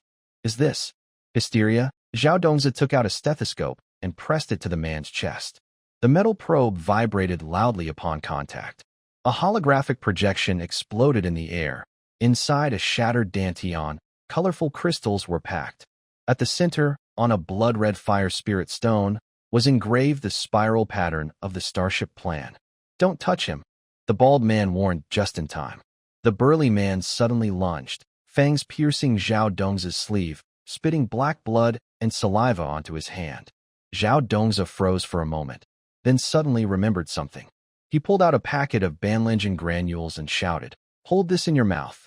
The strong man's pupils suddenly contracted, freezing as if pressed by a pause button. Zhao Dongza took the opportunity to throw out an ultraviolet sterilization lamp. In the purple glow, the strong man's face revealed dense, needle-like scars, just like the experimental subjects in the emergency room who had been genetically modified. "You're pretty good at pretending," Zhao Dongza said, poking the swollen cheek of the strong man. "Next time, make sure the props team uses real blood plasma." He suddenly turned his head toward the corner where a bronze cauldron stood. The carved gluttony pattern on the cauldron's body was writhing, as if a living creature was moving inside. When the strong man recovered, a bald man handed him a gold-plated cigarette holder. "The boss is in the next secret room. Go check it out." Just as Zhao Dongza was about to leave, he caught sight of a pile of boxes labeled rabies antidote. The QR codes on the packaging linked to a modern biotech company's website. The scene inside the secret room made Zhao Dongza gasp. The so-called Moon Palace Fairy was a middle-aged man wearing a backless dress, with a broken sword stabbed into his chest. Blue-green liquid seeped from the wound. When he spoke, a sharp, buzzing sound suddenly filled Zhao Dongza's ears. An alarm indicating the genetic lock had been unlocked. "I am the guardian of the Guang Han Palace ruins," the man said, raising a glowing jade rabbit sculpture. "They implanted a quantum chip into my spinal cord. Now, the entire Sky Thunder City is an experiment." Before he finished, 12 tolls of a bell sounded outside the window. The Taiji scar on Zhao Dongza's chest suddenly felt hot and burning. At some point, a yellow-headed old man's tortoiseshell wine pot appeared at the door of the secret room. Murky wine floated with projections of starship debris. "You little brat, your mother was taken here to have her spinal cord removed," he suddenly said, tossing out a yellowed medical record. The name Zhao Dongza was clearly written on it, with a diagnosis date 30 years ago. When the first light of dawn shone through the skylight of the cave, Zhao Dongza slumped beside the ice coffin. The test report in his hand showed that the DNA of the Moon Palace Fairy matched exactly with that of the starship crew he found underwater.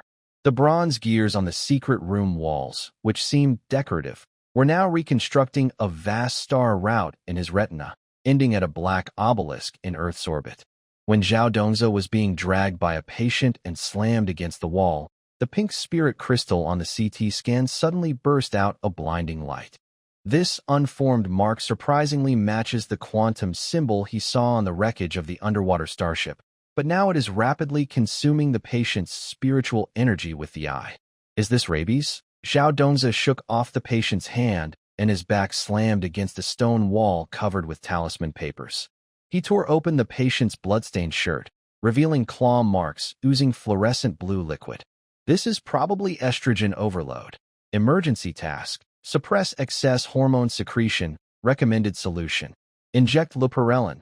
Costs 300 medical virtue points. Note: if physical castration is needed, our system provides Swiss precision surgical knives." Zhao Dongza used a turtle shell to cut open the patient's wrist for bleeding while rushing out of the secret room. Old Yellowhead appeared at the corner holding a wine gourd, the turtle shell glowing eerily blue in the moonlight. "You brat, your mother was spinally drained right here." Before he finished, the patient suddenly let out a beast-like roar. Zhao Dongza turned to look and saw the pink mark transforming into a snarling fox with claws, its claws piercing through the stone wall and reaching for Old Yellowhead. At the critical moment, the liquid nitrogen tank in the cold storage suddenly exploded, and the minus 196 degrees Celsius white fog instantly froze the entire cave. "Is this the Dragon and Phoenix reunification powder?" Zhao Dongza picked up the purple pill from the patient's throat with tweezers. The electronic microscope projection exploded in the air. "This is an aphrodisiac," but a gene catalyst made from the extract of the spirit-devouring bug mother.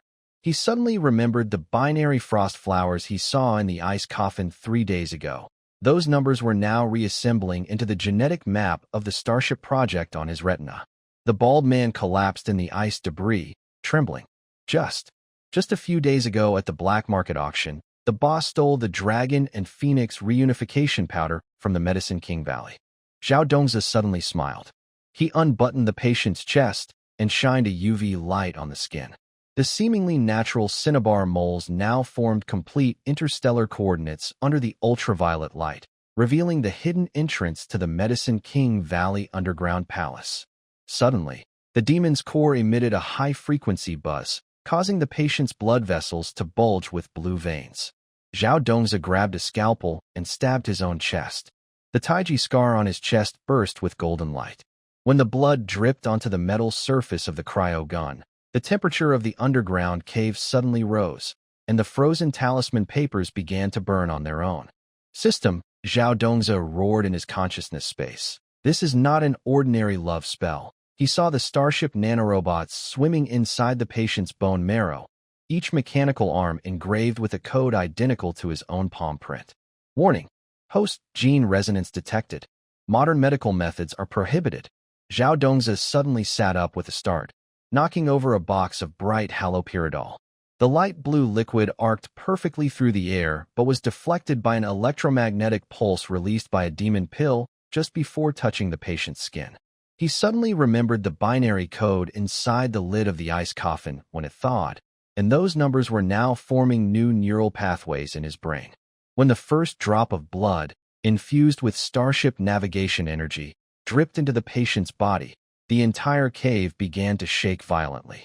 The figures on the wall suddenly opened their eyes. Their grayish-white faces looked exactly like the genetically modified zombies in the emergency room.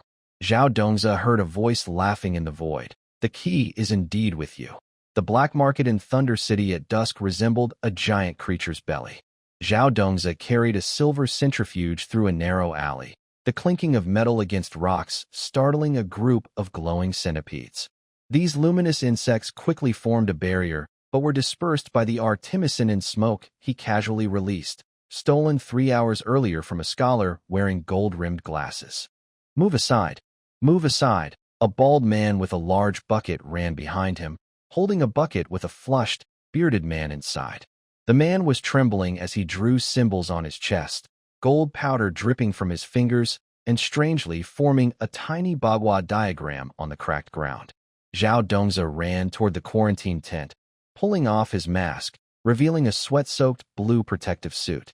I told you to use a laminar flow purification chamber. Before he finished speaking, a piercing scream erupted from inside the tent. As he rushed in, he saw a purple fuzzy ball dancing on an alcohol lamp, its tail flicking sparks that ignited the curtain. Where is the inactivated vaccine? Zhao Dongzi grabbed the fuzzy ball by the neck and held it up. Suddenly, he noticed the Starship emblem flickering in its pupils. This discovery made him shiver. Yesterday, he saw quantum codes inside the patient's body, and now they were jumping on this creature's DNA strand. In that dim and mysterious corner of the tent, Old Yellowhead seemed to emerge quietly from the dust of time. His appearance was silent, yet he carried a deep sense of age and authority. He held an old, carved turtle shell wine jug, decorated with intricate patterns that seemed to hold endless stories and wisdom. As he gently turned the jug, it danced in his hand, casting dazzling shadows like the brightest stars in the night sky, sparking the imagination. Little brat, Old Yellowhead's voice was deep and magnetic, mixed with a touch of both scolding and affection. That little creature you raised is no ordinary thing. It has become something more. His words were like a stone thrown into a calm lake, causing ripples that made the surrounding air freeze in place. He suddenly pointed at a small animal named Fluffy, curled up nearby. Its fur seemed to be awakened by some mysterious force, bursting into a vibrant sea of purple fluff. The fur was not messy but arranged in a strange pattern, gently swaying in the air and gradually forming a series of ever-changing star maps. These star maps sparkled brilliantly, as if holding all the secrets and wisdom of the universe, filling everyone with awe. Even more surprisingly, these star maps seemed to resonate with a special scar on Zhao Dong's chest. The scar was like a mark burned into his skin, glowing faintly and echoing the star maps above, as if there was a mysterious connection between them. This scene shocked everyone present, as if witnessing a miracle beyond the ordinary, feeling a call and revelation from another world. Old Yellowhead's eyes shimmered with complex feelings, respect for the unknown and hope for Zhao Dong's future. He slowly spoke, his voice deep and heavy. It seems your fate is now closely tied to this little one. The road ahead will not be ordinary. As the centrifuge started to hum loudly, Zhao Dongza finally saw the true cause of Fluffy's stomach tremors. It was not a virus, but a tiny insect egg. Its surface was engraved with spiral patterns identical to those on the exterior of the starship, revealing a mysterious connection. A system alert exploded in his mind. Host and Star Arc mothership life signs synchronization rate has passed the critical threshold. Warning. Memory fragment reconstruction about to begin. A wave of pain swept through his body. Zhao Dongza saw countless images flashing before his eyes. Researchers in protective suits cultivating glowing jellyfish in a lab. The bronze key implanted in him as a child shining inside a tank. And old Huang signing a genetic contract at a secret base in his youth. The brightest image of all showed his own clone standing in the Star Arc's command cabin, the 8-pointed star emblem on its chest identical to the star map of the small creature. System. Stop the genetic resonance. Zhao Dong's shout was drowned out by the hum of the centrifuge. He pressed the scar shaped like a yin-yang symbol on his chest, and a holographic interface suddenly appeared before him. The underground network of Sky Thunder City unfolded in his vision, countless glowing nodes linking 7 forgotten Star Arc ruins. When the first vial of inactivated vaccine was injected into the small creature, something unexpected happened. The purple ball of fur suddenly spoke in a human voice. You finally discovered it. Its voice echoed threefold, making the medical waste in the tent float into the air. Zhao Dongza stared at the vaccine bottle as its production code faded away, finally realizing the vast interstellar conspiracy hidden behind what had seemed like a ridiculous farce. At dusk, the black market of Sky Thunder City boiled like a furnace. Zhao Dongza paced inside the tent, cold sweat soaking the collar of his blue protective suit. In the quarantine zone, the purple creature let out a sharp cry, making the 4 bottles on the iron bed rattle. Stop it! Zhao Dongza grabbed a pair of rubber gloves, ready to catch it, but the creature turned into a purple whirlwind and shot up to the ceiling. Countless points of light burst from its body, weaving a strange star map in midair, the same double-moon DNA structure that had appeared above the sword tomb 3 days ago. Old Huang pushed open the tent flap, his turtle shell armor glinting green under the moonlight. Is this the legacy of the ancient healer? This is the virus simulating an mRNA structure. Zhao Dongza froze, the scalpel slipping from his fingers. He stared at the spinning star map. The light points matched perfectly with the genetic sequence of the spirit-devouring organism he had studied in the lab. The star map suddenly shrank into a stream of silver light and entered Zhao Dongza's forehead. In that instant, the entire world turned upside down. He saw that the true energy flowing inside Old Yellow's head was no longer gentle clouds, but tangled, moldy-looking spaghetti.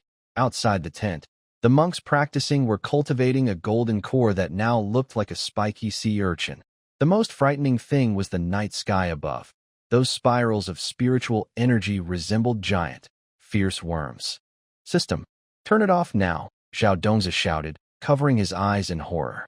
Who can handle this kind of scene that drops my sanity? Friendly reminder. This talent can only be used for a limited time each day. The host can earn medical virtue points to upgrade the filtering function. In intense pain, he saw countless fragments of memories explode inside his skull. The bronze key his mother gave him before she passed away glowing in the incubator. The transparent puppet he saw by mistake in the laboratory at age 7. And the old yellow head burning experimental logs near the wreckage of the starship. The clearest image was from 20 years ago in an underground lab, where researchers in protective suits were injecting purple medicine into a black cat in a cage. Is this what you call inheritance? Zhao Dongza trembled as he raised his right hand. The starry glow flickering in his palm resonated with the tiny light spots inside the fuzzy ball. When he touched the iron fence in the quarantine zone, intricate oracle bone script suddenly appeared on the metal surface. Those characters were rapidly reorganizing his genetic code. Old Yellowhead, at some point, had pressed his face against the outside of the tent. Dark gold liquid seeped from the cracks in his gourd-shaped wine jar. "You little brat, your imaginary realm is about to go out of control." He suddenly threw out a yellowed talisman paper, and the cinnabar on it quantum entangled with the Taiji scar on Zhao Dong's chest. Amidst a severe headache, Zhao Dongzi saw the true interface of the system. The mechanical prompt sounds had become gentle, and the operation interface was now written in ancient seal script annotated from the Huangdi Neijing. When he tried to turn off the talent, he found that his double-moon DNA structure had completely fused with his spiritual energy source. Warning: detected host attempting to detach the symbiont. The system's mechanical voice, for the first time, carried emotional fluctuation. The starship civilization has waited 1,000 years for the reincarnator. Are you sure you want to give up on evolution? Zhao Dongzi suddenly sat up with knocking over a box of glucose injections. The pale yellow liquid traced parabolas in the air, but was quickly licked clean by a suddenly appearing purple fuzzy ball. The fuzzy ball was now quietly curled at his feet, its starry pattern on its head perfectly matching his Taiji scar. Urgent footsteps sounded outside the tent. A bald man with a big build rushed in, holding a torch. "Dr. Zhao? The boss has woken up. He said he wanted to use you as a test subject." Zhao Dongzi looked down at the fuzzy ball and suddenly noticed that the shining star in its pupils was exactly like the display on his laboratory's quantum computer. When the first morning light shone through the tent, the scar on his chest began to feel hot. The terrifying images he saw in the dark suddenly turned into clear annotations from ancient medical texts. The city of Thunder Sky shimmered with a bluish-gray glow at night. Zhao Dongzi lay inside the tent, hearing screams from the quarantine zone during the day. The smell of disinfectant suddenly became sharp. He sat up quickly and saw dark red liquid seeping from the tent walls. These liquids gathered into twisted symbols, resembling binary frost patterns on the star SEA debris. "Don't come closer," he trembled as he raised a medical box. The stethoscope on the box suddenly beeped loudly. Countless transparent virus particles burst out from the liquid, each with multiple eyes like human pupils. As Zhao Dongzi staggered backward and knocked over an alcohol lamp, the fire illuminated the scene. He saw the virus swarm forming a huge X07 in the air, just like the code for the experiment subject corresponding to the scar on his chest. The metal door of the operating room twisted and deformed under the impact of the virus.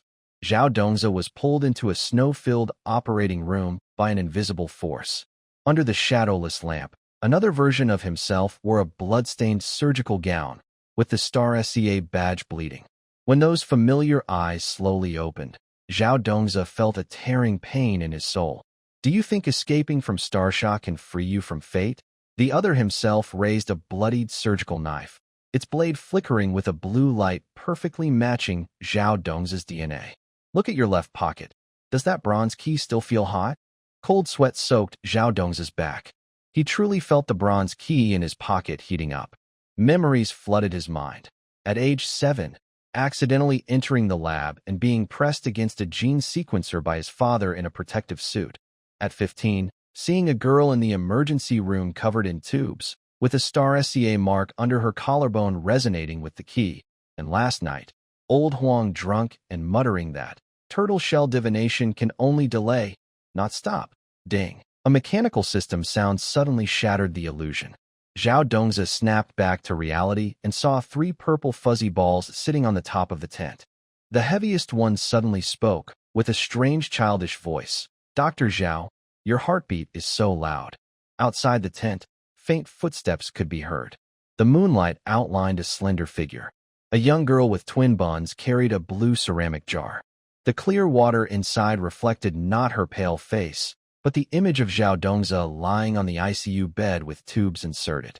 The most eerie thing was that her face, normally grayish as a sign of death, now shimmered with a strange pearl-like glow.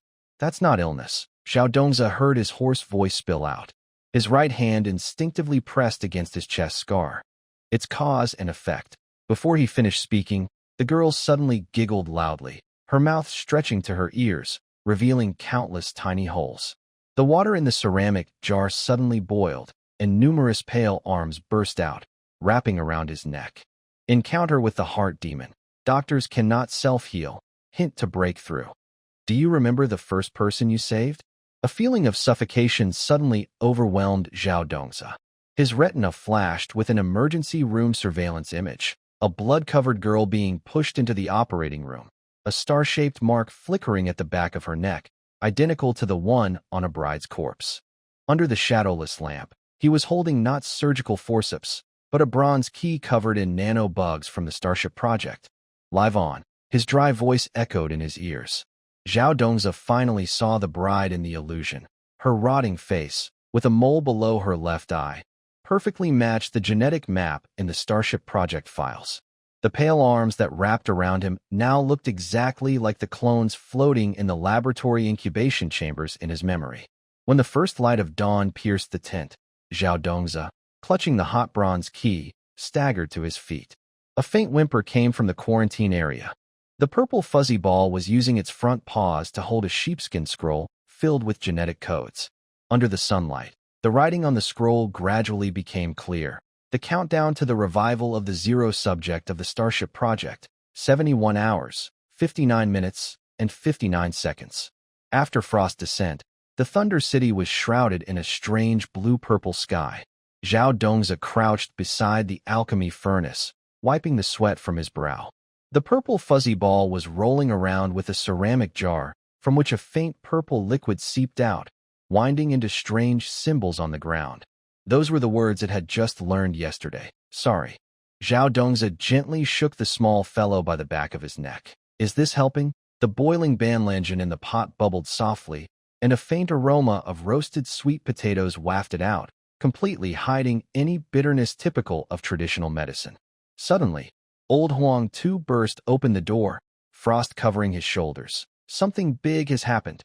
The cultivators in the east of the city all failed at once, and their symptoms are exactly the same as the cook you treated yesterday. Before he finished speaking, a turtle shell wine jar slipped from his trembling hand, crashing onto the stone slab with a clear cracking sound. Zhao Dongzi grabbed his medical kit and rushed out. He saw 3 fallen golden core cultivators.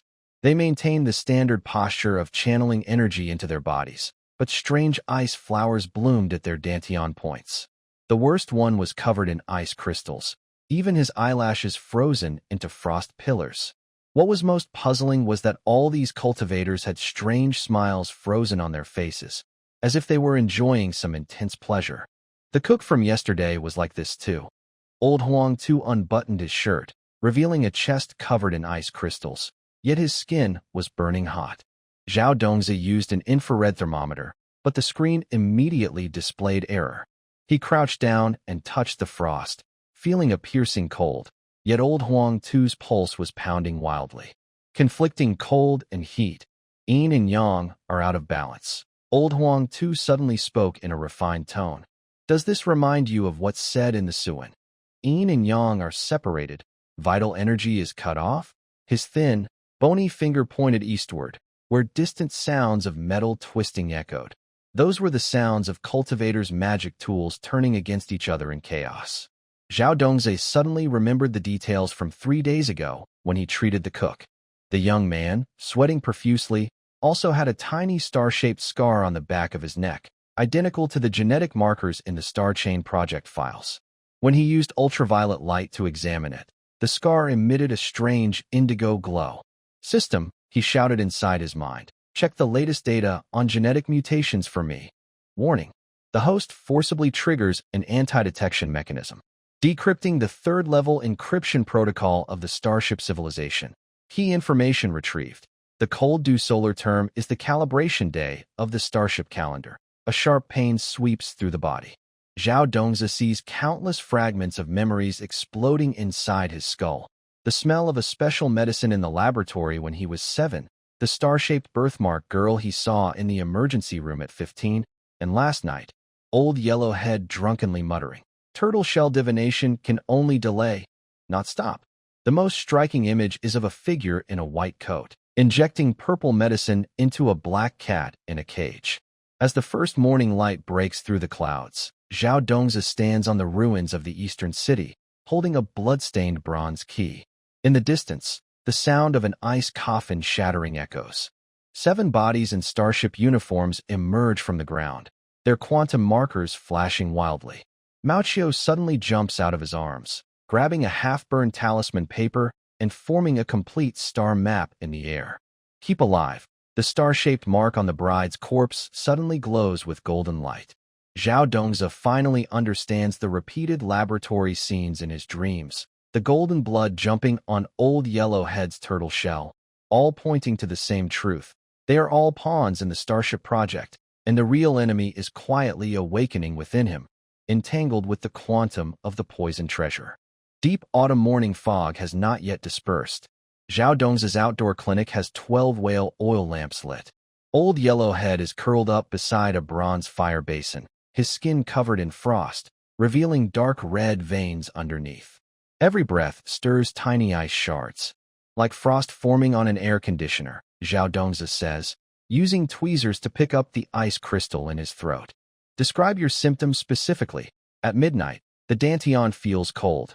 By noon, it's hot and restless. The spiritual energy I cough up carries ice shards. Old Yellowhead suddenly collapses to the ground, a turtle shell wine jar rolling to the wall. It's happening.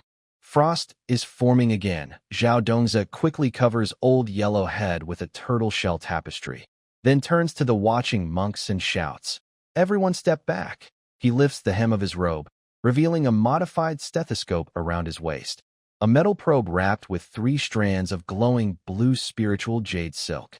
When the 7th of ice spreads across Old Yellowhead's chest, Zhao Dongzi suddenly detects a familiar coldness.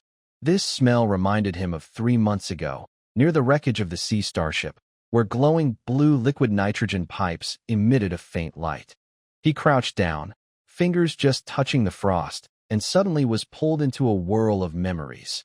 In the laboratory, a researcher in protective gear was injecting a pale purple medicine into young Zhao Dongzi. Old Huangto's youthful logs from burning near the starship wreckage rose in blue smoke.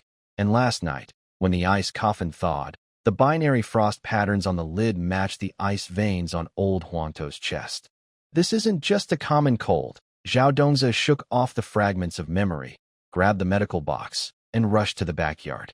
He found the Thunderstruck wood he bought from the black market 3 days ago. Its surface was covered with lightning-shaped cracks glowing with strange blue light. He pulled out a bronze key soaked with starship navigation energy from his waist and gently inserted it into the center of the Thunderstruck wood. With a crisp click, 12 pieces of Thunderstruck wood wriggled like living creatures and assembled into a perfect dodecahedron. Zhao Dongzi took the newly cast night pot from the blacksmith's shop, turned it upside down onto a rack, forming a perfect circular array. When he connected a modified stethoscope to the center of the night pot cluster, the entire device suddenly hummed like buzzing bees. "What is this?" The white-bearded elder from the Medicine Valley leaned on a dragonbone staff, glancing at the instrument, charging nearby. "It's even stranger than the 9-turn golden pill furnace, a modern version of a microwave," Zhao Dongzi said, unbuttoning his shirt to reveal the starship badge on his chest. "It's for curing all kinds of stubborn illnesses." He pressed a remote hidden in his sleeve, and the night pot array suddenly glowed violet. 12 bronze swords danced and crossed in the light screen. The 12 monks lifted suddenly twitched together. The ice flowers at their dantians spread visibly fast. Zhao Dongzi bit his finger, drawing a blood rune in the air. When the blood fell onto the Taiji symbol on top of the microwave, the whole device roared like a dragon. The floating night pots spun rapidly, and the copper walls showed intricate oracle bone script. "Hold your breath." Zhao Dongzi pushed Old Huangtu behind the energy barrier. Looking at the scene inside the treatment chamber, he shivered. Those ice crystals were actually condensing into countless tiny starships, each carved with the palm print of its own left hand. Pain shot through his body. Zhao Dongzi saw the warning system flashing wildly. It turned out that the so-called treatment was actually the ultimate method used by the starship civilization to eliminate the host's immune system. He quickly pulled out a close-fitting dagger, its blade shimmering with the venom extracted from the bride's corpse marks. Ding! An ancient bronze bell suddenly rang at the city god temple, and 12 beams of golden light shot out from the top of the microwave oven. The frozen monks opened their eyes at the same time. Their eyes no longer showed pain but reflected the same 8-pointed star glow as the scar on Zhao Dong's chest. Old Yellowhead suddenly burst into laughter. His turtle shell wine jug drew a perfect parabola in the air and shattered the starship projection that was forming. As the first morning light pierced through the clouds, Zhao Dongzi slumped beside the melting ice coffin. The bronze key in his hand resonated with the inscription on the microwave oven's base, which bore the emblem of the starship. In the distance, the sound of cracking ice reached him. 7 bodies dressed in starship uniforms emerged from the ground, their quantum marks on their chests glowing with a strange indigo light under the sunlight. When the purple-black lightning split the sky over Thunder City, Zhao Dongzi stood on a high platform built from lightning-struck wood, gripping a modified surgical knife. 12 whale oil lamps flickered in the fierce wind, casting his shadow long and twisted like a ghost. Below, 12 monks lay covered in frost, their dantians glowing with ice flowers that flickered with each breath, sparking tiny arcs of electricity. "This thing is much more reliable than your microwave," Old Yellowhead said, holding his turtle shell wine jug and giving him a thumbs up from 3 meters away. The cracks on the surface of the jug glowed with a strange blue light, resonating with the spiritual energy flowing through the night vessel array, creating a peculiar rhythm. When the 8th thunderclap tore through the clouds, Zhao Dongzi finally pressed a remote control hidden in his sleeve. The copper night vessel array suddenly emitted a high-frequency buzz. Over 100 tiny bronze swords shot out from the jug's opening, forming a rotating star map in midair. The frozen monks' bodies suddenly burst with dazzling light, and the crystalline frost turned into swirling stardust within the light curtain. Successfully developed a cold-resistant device. System notification, data stream bursts in the mind. Title unlocked. Lightning King, with lightning affinity bonus. New achievement. First cross-dimensional medical technology patent application in progress. Zhao Dongzi wiped the soot from his charred beard and turned to look at Old Yellowhead, who was frantically drawing symbols on the ground with his turtle shell wine jug. The wine seeped into the soil through the cracks in the shell. "You little brat, you're playing with fire." A violent cough interrupted him. Zhao Dongzi lowered his head and saw that the melting frost was turning into light blue mist, forming strange symbols in the rain. When he reached out to touch the mist, the whole street suddenly went dark. Above, the thunderclouds had gathered into a large 8-pointed star pattern. Crash! Heavy rain poured down, carrying a burnt smell, hitting the glazed tiles of the medicine shop. Zhao Dongzi looked at the system message appearing in the rain, and his mouth twitched slightly. The 12 cultivators who had succeeded in healing were now standing in the rain. Their glowing dantians matched perfectly with the star map of the night jar formation, as if performing an ancient star ritual. The noise from across the street suddenly became clear.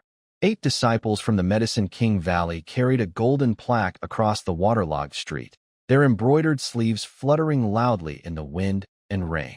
The leading female disciple threw out a scroll, and the words, "Stolen Golden Sore Medicine Formula," on the sheepskin paper glowed with a strange indigo light in the rain.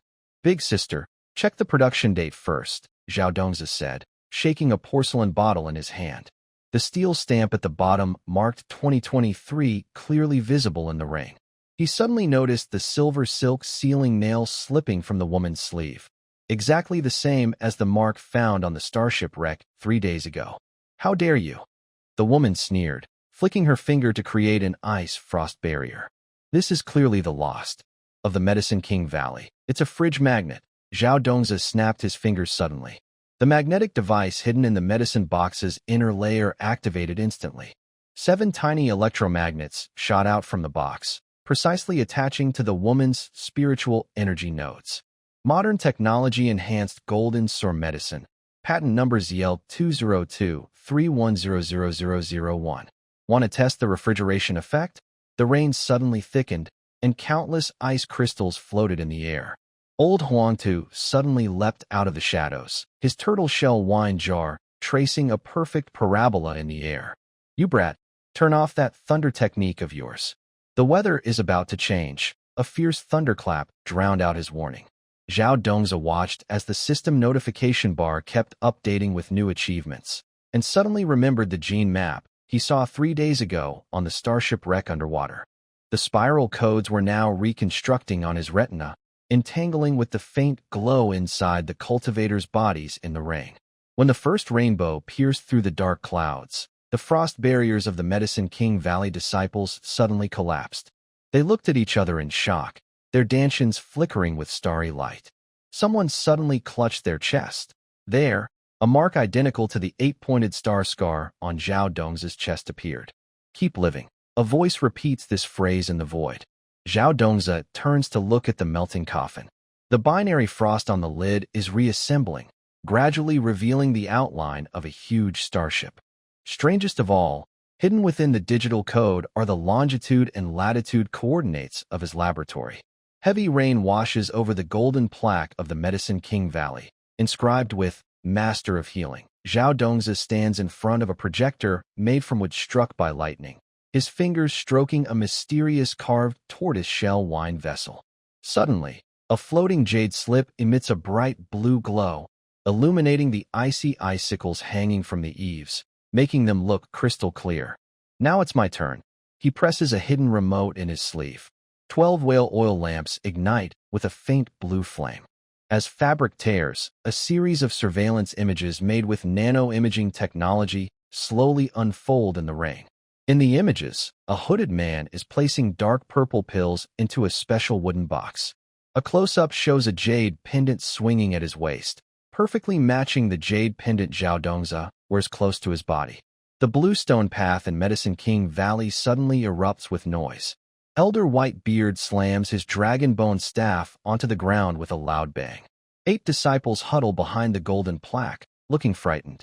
They can't understand the flickering Arabic numbers, but when Zhao Dongza slices open the jade slip with a scalpel, revealing a counterfeit QR code underneath, the entire valley falls silent.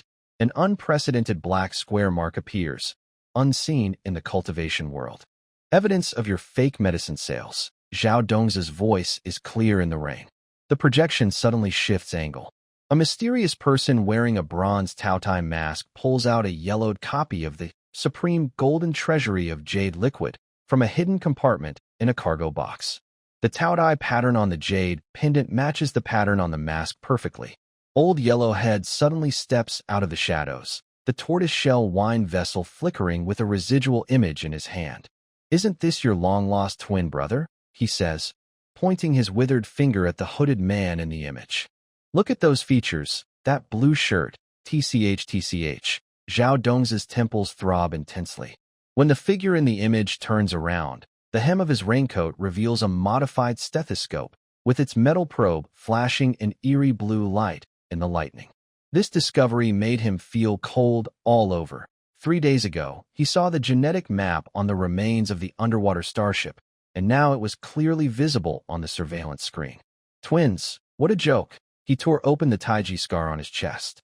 The starship emblem under his skin and the Taotai pattern on the jade pendant became entangled in a quantum way.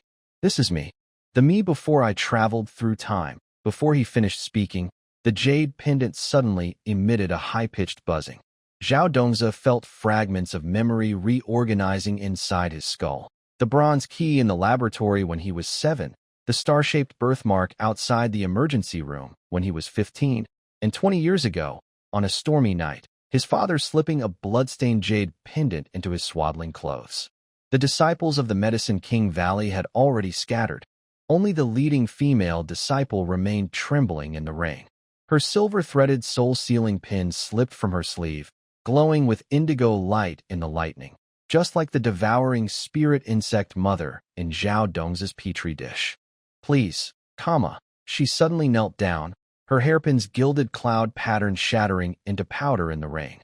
"We're just serving the Starship Palace. Shoo." Zhao Dongza suddenly covered his mouth. From the wooden beam on the second floor, faint carving sounds mixed with childish lullabies. "Daddy's daddy is called Grandpa." "Hick." A purple fluff ball was bouncing on the waterlogged beam, claws clutching not cinnabar ink, but a scalpel covered in starship navigation debris. When the last raindrop fell from the eaves, Zhao Dongzi looked at the crooked characters carved by the poison orb on the damp wooden beam. Suddenly, he remembered the binary frost flowers inside the ice coffin when it thawed. The jumping zeros and ones were now reassembling under the fluff ball's tiny claws, forming a command sequence identical to the starship's launch program. Meanwhile, Old Yellowhead was nearby, cracking the quantum code of the starship civilization with turtle shell divination. Its cracks mirrored perfectly with the Taiji scar on Zhao Dongzi's chest. The rain hammered the glazed tiles of the medicine shop. Zhao Dongzi's willow leaf knife traced strange arcs in the air. Old Yellowhead suddenly grabbed his trembling wrist. The turtle shell wine jar glowed blue in the rain. "You little brat, this isn't what you taught it." The purple fluff ball was perched on the beam, clutching a crystal-clear reflection stone. This jade that should have recorded images was now flowing with liquid starlight. Its intricate patterns matched perfectly with the Taiji scar on Zhao Dongzi's chest. "It is learning on its own." Old Huang's voice carried a sense of awe. Last night during the thunderstorm, this little thing stared at the morgue for 3 whole hours. Before he finished speaking, the heavy rain suddenly froze in the air. Countless water droplets hovered midair, reflecting strange rainbow colors. Zhao Dongzi was terrified to see that these droplets formed a live image. Himself in hospital gown lying on a stainless steel bed in the morgue, with the green heartbeat monitor flickering in the dark. "Is that my body?" His voice caught in his throat. In the image, he suddenly opened his eyes, with a familiar star-shaped mark in the pupils. The scariest part was when Zhao Dongzi's hand twitched unconsciously, and a silver thread connected the two bodies across time and space. Every nerve signal created tangled lines in the air. Old Huang suddenly threw out a yellowed talisman paper. The cinnabar on it looked just like the warning paint in Zhao Dongzi's lab. "This is the void anchor of the Starship Palace." His withered finger pointed at a stone with a carved image. Suddenly, the liquid starlight gathered into a hologram. 20 years ago, the starship wreckage at the bottom of the sea slowly rose in the image. The 8-pointed star emblem on the hull resonated with the scar on Zhao Dongzi's chest. Zhao Dongzi felt cold liquid slide down his spine. When he looked again at himself in the water curtain, he saw that the corpse had tiny cracks in its chest. Instead of blood, shining nanobots burst out. These mechanical bugs formed a simple drawing from his childhood, a cartoon doctor with a stethoscope treating a star. Body possession? Old Huang's talisman for soul anchoring exploded into a blue lotus in the air. It's synchronized. He tore open his shirt, revealing a fierce scar glowing purple in the lightning. "You little brat, do you remember the day of the turtle shell divination? The starship coordinates your mother left. Those aren't latitude and longitude." A severe headache swept through him. Zhao Dongzi saw fragments of memories reassemble inside his skull. At age 7, a bronze key from the lab was inserted into a growth chamber. At 15, a star-shaped birthmark outside the emergency room window overlapped with starship wreckage. And last night, binary frost patterns appeared on the coffin lid when it thawed. These numbers were now reassembling on his retina into a vast interstellar route, ending at the electronic clock on the morgue wall in the water curtain. October 9th, 2023. Look outside the window. Old Huang suddenly pointed at the whirlpool in the rain. Countless glowing jellyfish are pouring out from the sewer opening, their umbrella-shaped bodies flickering with star maps similar to those inside fluffy balls. When the first jellyfish touches the threshold of the medicine shop, the entire space's oxygen suddenly turns light blue, making even breathing feel thick and sticky like honey. Zhao Dongzi suddenly realizes that the star-shaped badge on his scalpel is heating up. He tremblingly raises the blade, and immediately, a double image appears in the void. The willow leaf knife from the cultivation world and a modern surgical knife cutting through the space-time barrier at the same time. Blood and starlight blend at the cut, forming a strange symbiotic body. On the left, a beating heart. On the right, a spinning nebula. System warning. A mechanical voice, tinged with sadness, sounds for the first time. Host's vital signs are sharing a critical rate with the star-shaped mothership. Zhao Dongzi hears a voice laughing in the void. The key is indeed with you. When the third appears on the roof of the medicine shop with purple-black lightning, the bronze key in Zhao Dongzi's palm suddenly heats up. He looks down at the DNA double helix pattern emerging under his skin, spirals twisting counter to physical laws, as if some existence is tearing apart the continuity of space and time. Warning: the time-space paradox has been triggered. A harsh, crackling electrical noise echoes inside his skull. Solution: 1. Destroy the main body immediately. Success rate 87%. 2. Sizzle. The incomplete prompt suddenly distorts into the sound of a baby's cry. Zhao Dongzi feels cold spider webs crawling over his retina. When he reaches out to touch the strange pattern, the entire world suddenly slows down.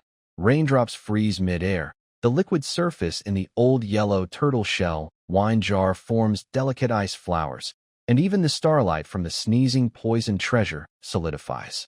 Ah! Zhao Dongzi spits out a mouthful of black blood shimmering with starlight, and the spiral pattern on his palm suddenly triples in size. He sees countless parallel worlds collapsing before his eyes. In one, he is wearing a stethoscope, announcing death. In another, the old yellow head writes a repentance letter with turtle shell, and most strikingly, in a future scene, his body wrapped in bandages, sitting in the star-shaped mothership cockpit, with a broken bronze key inserted into his chest. You must choose option 1. Old Yellowhead suddenly struck the back of his neck with a turtle shell. Murky wine seeped through the cracks in the shell into his skin. Stinky kid, do you know how the Starship Palace dealt with traitors 20 years ago? In intense pain, Zhao Dongzi saw fragments of memories. The bronze key his mother gave him before she died glowing in the cultivation pod. The transparent puppet he saw when he accidentally entered the laboratory at age 7, and the old yellow head in his youth burning experimental logs beside the wreckage of the starship. The clearest image was from 20 years ago in an underground lab, where researchers in protective suits were injecting purple medicine into a black cat in a cage. Wait, look outside the window. Zhao Dongzi suddenly grabbed the turtle shell waved by old Yellowhead. The heavy rain had turned into a thick, pale blue liquid. Countless glowing jellyfish were pouring out from the sewer. The star maps on their umbrella-like bodies matched perfectly with the energy core inside the poison treasure. When they touched the threshold of the medicine pavilion, the oxygen in the entire space suddenly turned pale gold, making even breathing feel thick and sticky like honey. Warning: the host's vital signs are sharing a critical threshold with the starship mothership. A mechanical voice, tinged with sorrow, echoed with a faint trembling. Zhao Dongzi heard a voice laughing in the void. The key is indeed with you. In severe headache, Zhao Dongzi saw double images. One of himself in the cultivation world holding a willow leaf sword standing in the rain, and the other of himself in a modern hospital lying on a morgue bed with a starship badge stabbed into his chest. Blood from 2 different times and places connected through some quantum channel, forming a strange symbiotic entity inside him. On the left, a burning human heart. On the right, a cold nebula spinning. Fight if you want to. Zhao Dongzi shook off old Yellowhead and rushed into the courtyard. Suddenly, the poison treasure leapt from the eaves, expanding into a 3-meter-tall purple sphere. It sneezed, and the starry glow it expelled instantly merged with the 12 flying swords of the Medicine King Valley Spirit Boat. The once sharp blades turned into playful cat paws, with shiny mucus bubbles hanging from the sword tassels. Achoo! One flying sword suddenly turned its tip toward the spirit boat. Sorry, I've got a sore throat from the star glow. Its blade bore the logo of Zhao Dongzi's laboratory, and the interface flickered with a warning. Low battery, less than 5%. Another flying sword suddenly started playing, Unforgettable Tonight, startling the elder with a white beard commanding the spirit boat, who knocked over the alchemy furnace. Inside, the 9-turn golden pill had turned into jumping candy, bouncing around and singing a birthday song. The spirit ship fleet of the Medicine King Valley instantly fell into chaos. Some ships tried to attack with spiritual energy cannons, but their blades, turned into allies, used the love magic spin tactic to counter. Others attempted to release the binding immortal rope, but got stuck with starry glow mucus spat out by the fuzzy balls, turning into sticky rice cakes. The worst was the command ship, which was tricked into inputting the full hibernation order by disguised flying swords pretending to be medical pods. The entire ship instantly became a sleeping interstellar coffin. Zhao Dongzi seized the opportunity to rush toward the core console. The bronze key in his palm resonated with the remnants of the star raft. He saw countless fragments of memory flying across the keyboard. At age 7, the bronze key in the lab was inserted into a growth chamber. At 15, a star-shaped birthmark outside the emergency room window overlapped with star raft debris. And last night, binary frost patterns appeared on the lid of the ice coffin during thawing.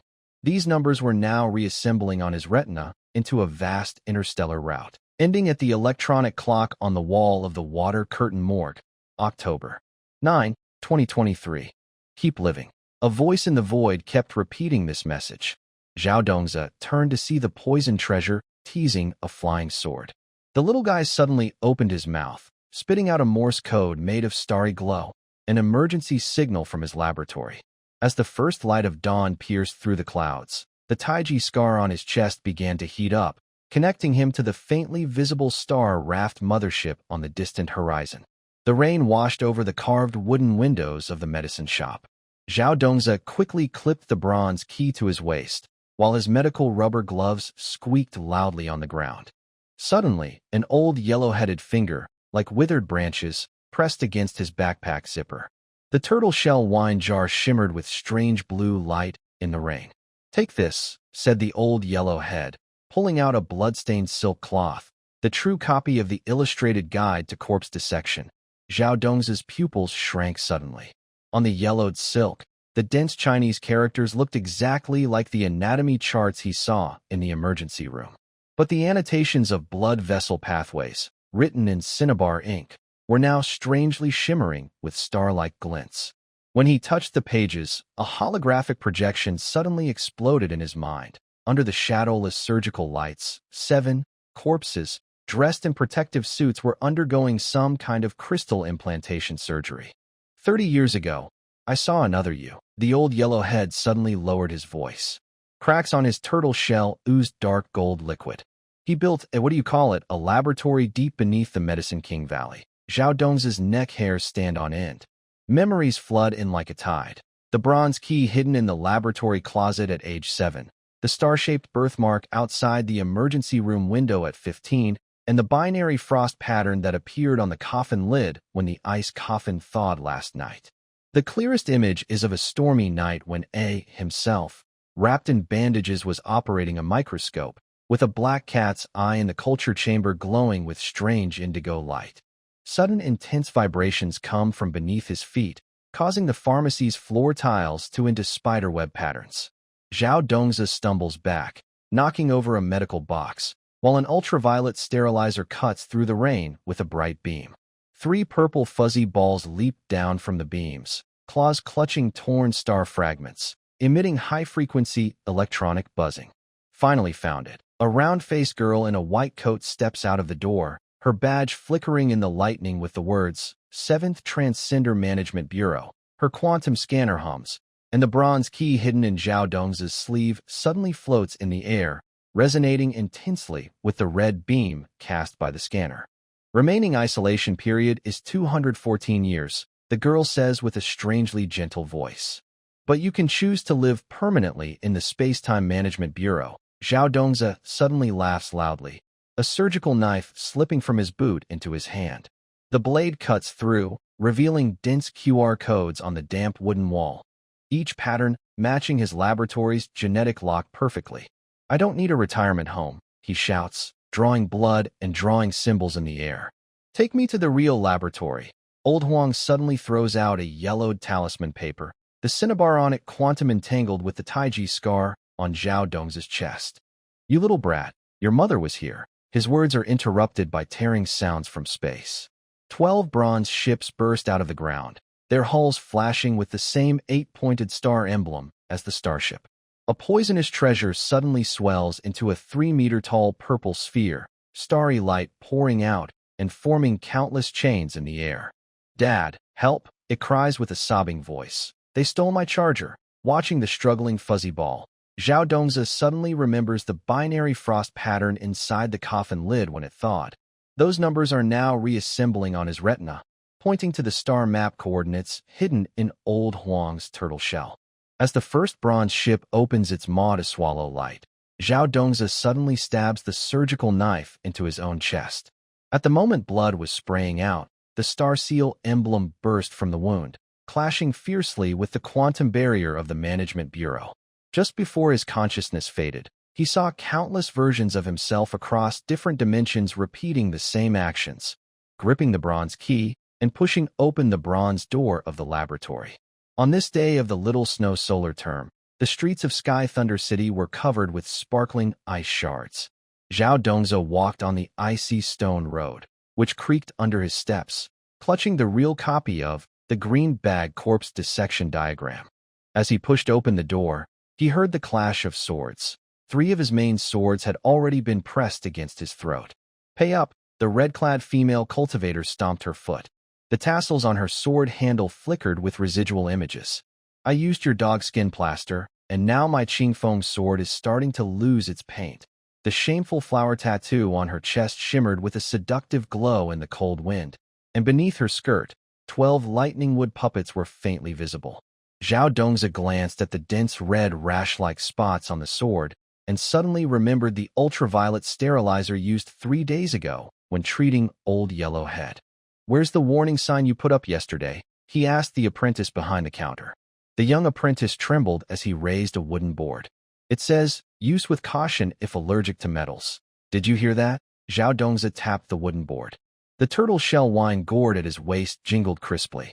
"Your family sword is clearly allergic to 304 stainless steel. Go back and replace the sheath with titanium alloy." "Nonsense." The female cultivator's sword aura sliced off half the signboard. "The Qingfeng sword is forged from mysterious iron." "How could it be? Is the carbon content of the mysterious iron too?" 11%. Zhao Dongzi suddenly pulled out a horseshoe-shaped magnet, aligning its poles with the sword. "Try this." An eerie phenomenon occurred.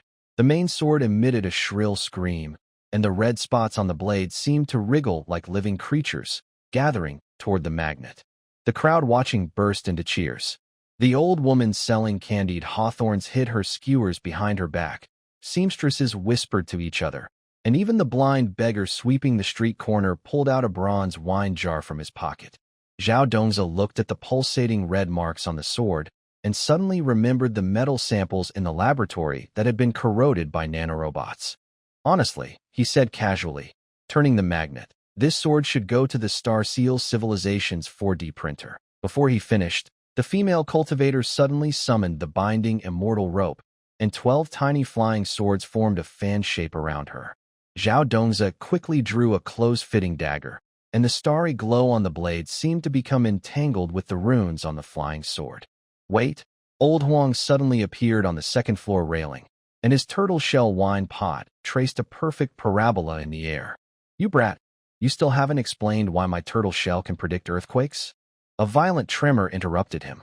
Countless glowing centipedes suddenly emerged from the cracks in the ground tiles, each carrying binary codes of the Starship project on their backs. Zhao Dongzi felt the Green Bag Corpse Dissection Diagram in his arms heat up.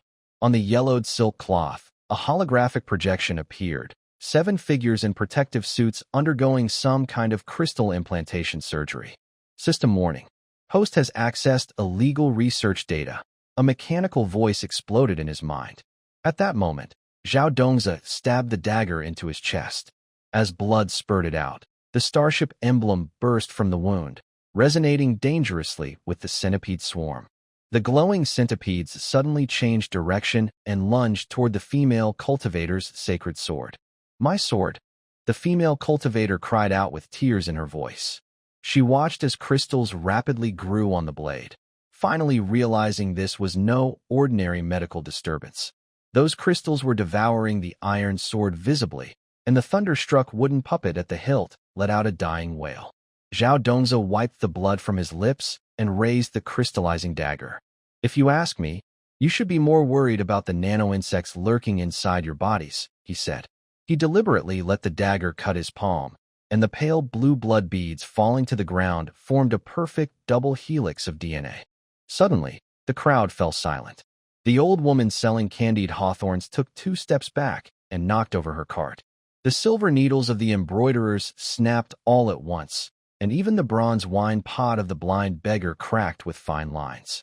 Zhao Dongzi looked at the trembling fingers of the female cultivator and suddenly smiled professionally.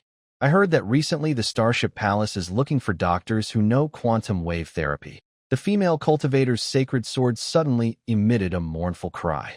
As the blade was completely covered with crystals, Zhao Dongzi vanished into a twisting space vortex. Only Old Huang remained standing there, the liquid in his turtle shell wine pot boiling wildly, with surface patterns matching the navigation coordinates of the Starship mothership. On the night before the winter solstice, the city of Thunderfall was drizzling with freezing rain, and ice crystals hung from the eaves of Zhao Dongzi's clinic. Behind the counter, he was using sandpaper to polish a dark red metal piece. The crowd watching occasionally gasped. This was a fragment of mystic iron, scraped from the red-robed female swordsman earlier. Everyone, look! Zhao Dongzi suddenly pressed a magnet against the fragment. The metal squeaked loudly as it rubbed against the magnet. Real mystic iron should behave like this. Before he finished, the magnet was suddenly pulled toward the fragment in the opposite direction, sparking a few tiny sparks. The guests burst into laughter. The red-robed female swordsman's face turned bright red, and her embroidered skirt with fiery patterns trembled slightly. You cheated. This is low-quality mystic iron mixed with magnetite, Zhao Dongzi said, picking up the fragment with tweezers and placing it under an alcohol lamp. As the temperature rose, a fine, scale-like substance began to appear on the surface. I suggest filing a complaint with the Consumer Protection Agency, he said slowly, glancing at the fluttering banner of the Poison Demon sect outside the door. Before he finished, a sharp, high-pitched voice called out from outside. Poison Demon sect sends congratulations to Dr. Zhao on his opening for 3 months. 8 green-robed boys carried a gilded box inside in a line. The leader's hand holding the box was bulging with veins, as if something alive was inside. Zhao Dongzi saw a scorpion tattoo on the boy's neck and shrank his pupils. This was clearly a mark of the Poison Demon sect's secret agents. Our sect leader personally gifts a 1,000-year-old blood spirit mushroom. Before the boy finished, Zhao Dongzi already took out a UV light. The blue beam swept over the gilded box, and the gold on the inside of the lid suddenly faded to gray-white, revealing countless pinhole-like scars underneath. I know. It's mixed with bone corrosion powder, Zhao Dongzi said, suddenly holding the box up to the sunlight. Through the hollowed-out patterns, he saw spiral arrangements of venom sacs inside. Want me to do a toxicology test now? The boy's face changed instantly, and a jade tiger talisman at his waist shattered. Zhao Dongzi seized the moment to pull open the boy's collar and found the mark of the Starship Project under his collarbone, just like the cracks on the old yellow turtle shell. At this moment, the freezing rain outside suddenly became sticky, and the ice particles in the air coalesced into a twisted star map. System alert. Level 2 spy detected from the Poison Demon sect. The mechanical voice exploded in his mind. Zhao Dongzi quickly poured the venom sac into the prepared developer solution. The liquid suddenly boiled, revealing a 3-dimensional projection of the starship. Sitting inside the pilot's cabin was a figure wearing a bronze mask, exactly the bride he saw beside the ice coffin 3 days ago.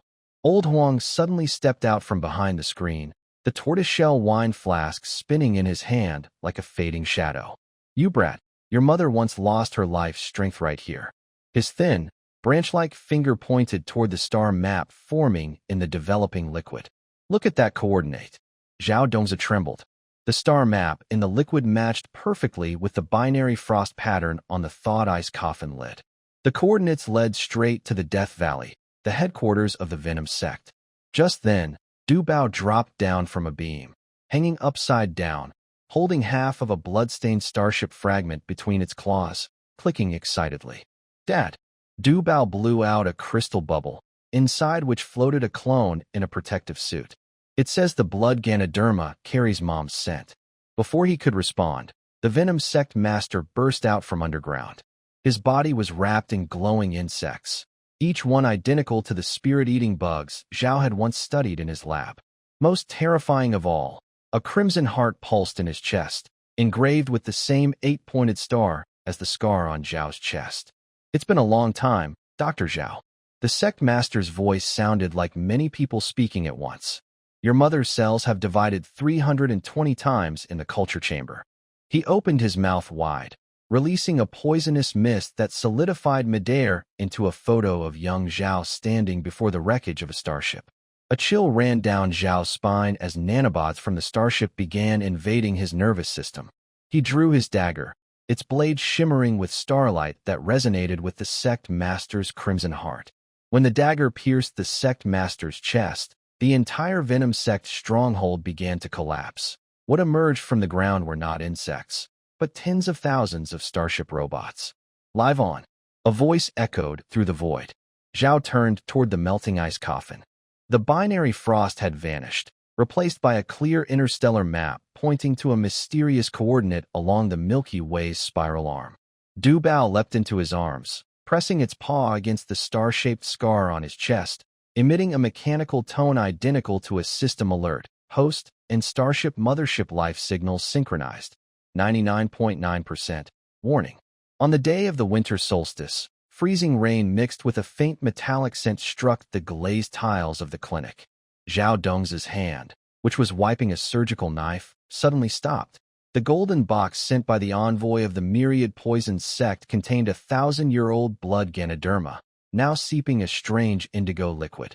He lifted a UV lamp toward the cap. The patterns that should have been as clear as agate now looked wrinkled and decayed. "Put it in the corner," Zhao Dongza ordered without looking up, though his eyes flicked toward the scorpion banner swaying outside.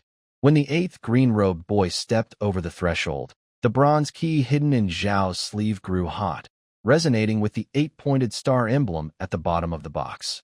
Just as the boys were about to kneel, a sharp sound of breaking glass came from the back of the medicine cabinet. Zhao turned his head and saw the poison treasure crouched on top of the rosewood cabinet, clutching a shard of the frozen star vessel between its claws. The little creature suddenly opened its mouth wide, letting out a deep hum, the warning sound it made whenever danger approached. "Gujiai." The creature's cry turned into a wave of violet energy, blasting the golden box open with a loud. 7 colored snakes shot out from the boy's sleeves, but twisted into knots the moment they touched the starlight the creature exhaled. Even the glowing poisonous thorns, deadly under normal circumstances, melted midair into a sticky syrup that hissed as it hit the floor. Zhao Dongza grabbed his surgical knife and rushed toward the smoke-filled counter. The blade's path left a faint blue trail in the air. He suddenly noticed that the boys' faces showed not fear, but a strange sense of release. The scorpion tattoos on their necks were oozing black liquid, the same as the toxic miasma found in the forbidden grounds of the myriad poisoned sect. "Authentic. Absolutely authentic." The leading boy gasped, collapsing to the floor. The metallic scent on his fingertips made Zhao's pupils contract. Pulling open the boy's collar, Zhao found the mark of the Star Vessel Project beneath his collarbone, its quantum pattern identical to the cracks on Old Yellowhead's turtle shell. Old Yellowhead suddenly pushed through the crowd, clutching a medical record book. His turtle shell wine flask clattered to the ground. "You brat, you knew someone would poison it?" Ever since that setback in Medicine King Valley, Zhao Dongza wiped his bloodstained knife with a faint smile. The spirit thread wrapped around the handle glowed softly. "I knew the myriad poison sect would turn to biological toxins." He pointed to the corner where a green-robed child was twitching. "Look at the bugs around their waist, just like the spirit-eating bugs in the wreckage of the starship." Suddenly, the poison treasure jumped onto his shoulder, its claws pressing on the scar on his chest, making mechanical sounds. "Host and Starship Mothership's vital sign synchronization rate has reached 99.9%. Zhao Dongza shivered, recalling the binary frost pattern on the lid of the ice coffin when it thawed. Those numbers were now reassembling into a huge star map on his retina. Its destination was the Death Valley, where the Wandu sect's main base was located. Old Yellowhead suddenly took out a turtle shell wine jug and pressed it to Zhao Dongza's forehead. The murky wine shimmered with a faint golden ripple. "Your mother was here 20 years ago," His words were interrupted by a loud explosion, and the sound of the Wandu sect's main hall collapsing came from outside the window. Countless Starship robots rose from the ruins, their arm markings identical to the clones in Zhao Dong's laboratory petri dishes. Zhao Dongza watched as the poison treasure swallowed the last trace of poison mist. The little creature let out a loud burp, and the starry glow it exhaled condensed into a three-dimensional projection of his laboratory. In the projection, his mother, dressed in protective gear, was injecting genetic medicine into a Starship embryo. The bronze key in her hand resonated with the scar on Zhao Dong's chest, creating a quantum connection. "Keep living," a voice echoed in the void. Zhao Dongza turned to look at the melting ice coffin.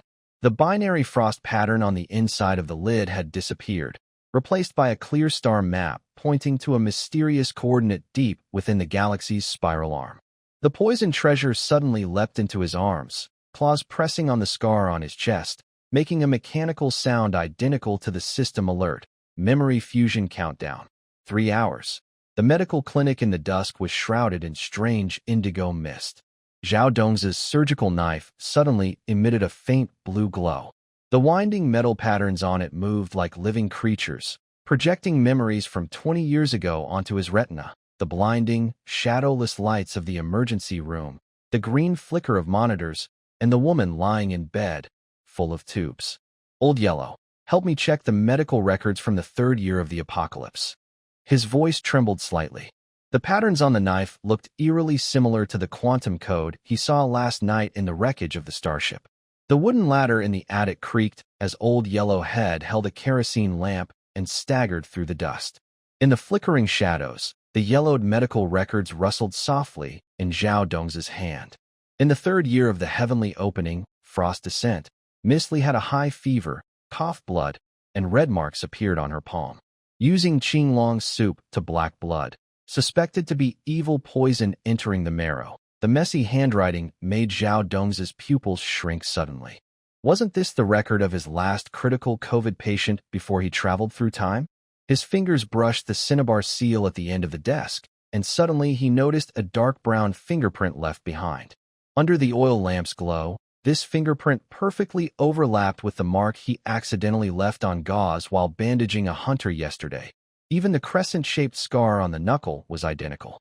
Miss Li, the lamely, Zhao Dongza touched the scar on his face from childhood, finally understanding why he kept seeing himself in protective gear in nightmares over the years.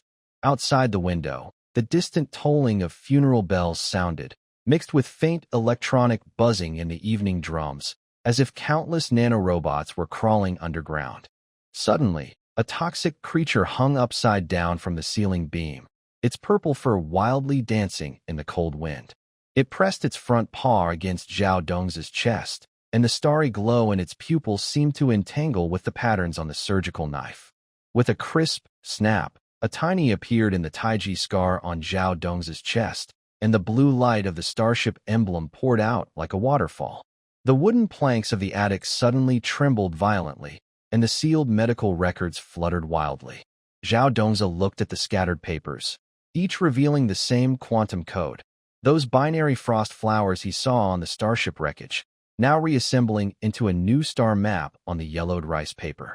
Most strangely, on a blood-stained midwife's record, the newborn's palm print matched the patterns on his surgical knife exactly. Old Huang suddenly burst open the window, with a tortoise-shell wine jar tracing a parabola in the air. "Kid, look at the sky." Everyone turned their heads, only to see 7 meteors plunging straight down the mountain in the night. Zhao Dongza reached out and caught one, discovering that the meteor's surface was engraved with the familiar starship emblem, and at its core, a faint blue strand of hair was sealed inside. When he embedded the meteor into the bronze key's slot, the entire clinic was suddenly bathed in a pale blue light curtain. A holographic projection appeared, showing a scene from 20 years ago in the emergency room. Zhao Dongza, in protective gear delivering a baby, with the cries of the infant mixed with the beeping of medical alarms. The most striking detail was the star-shaped birthmark on the mother's neck, resonating quantumly with the scar on Zhao Dong's chest. "Keep living," a voice repeats in the void. Zhao Dongza turns his head to look at the melting coffin. The binary frost patterns inside the lid have disappeared, replaced by clear star coordinates, specifically the hiding place of the starship mothership in the galaxy's spiral arm. Suddenly, the poisoned treasure jumps into his arms, claws pressing on his chest scar, emitting a mechanical sound identical to the system alert. Host and Starship Mothership life sign synchronization at 100%. Warning. Memory fusion is about to complete. Countdown 30 seconds just before his consciousness is swallowed. Zhao Dongzi sees countless versions of himself in different dimensions repeating the same actions. At age 7. Inserting a bronze key into a growth chamber in the laboratory. At age 15.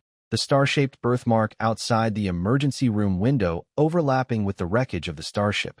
And now, the quantum patterns flickering on the surgical knife in his hand, patterns that match exactly with the engine thrusters of the starship.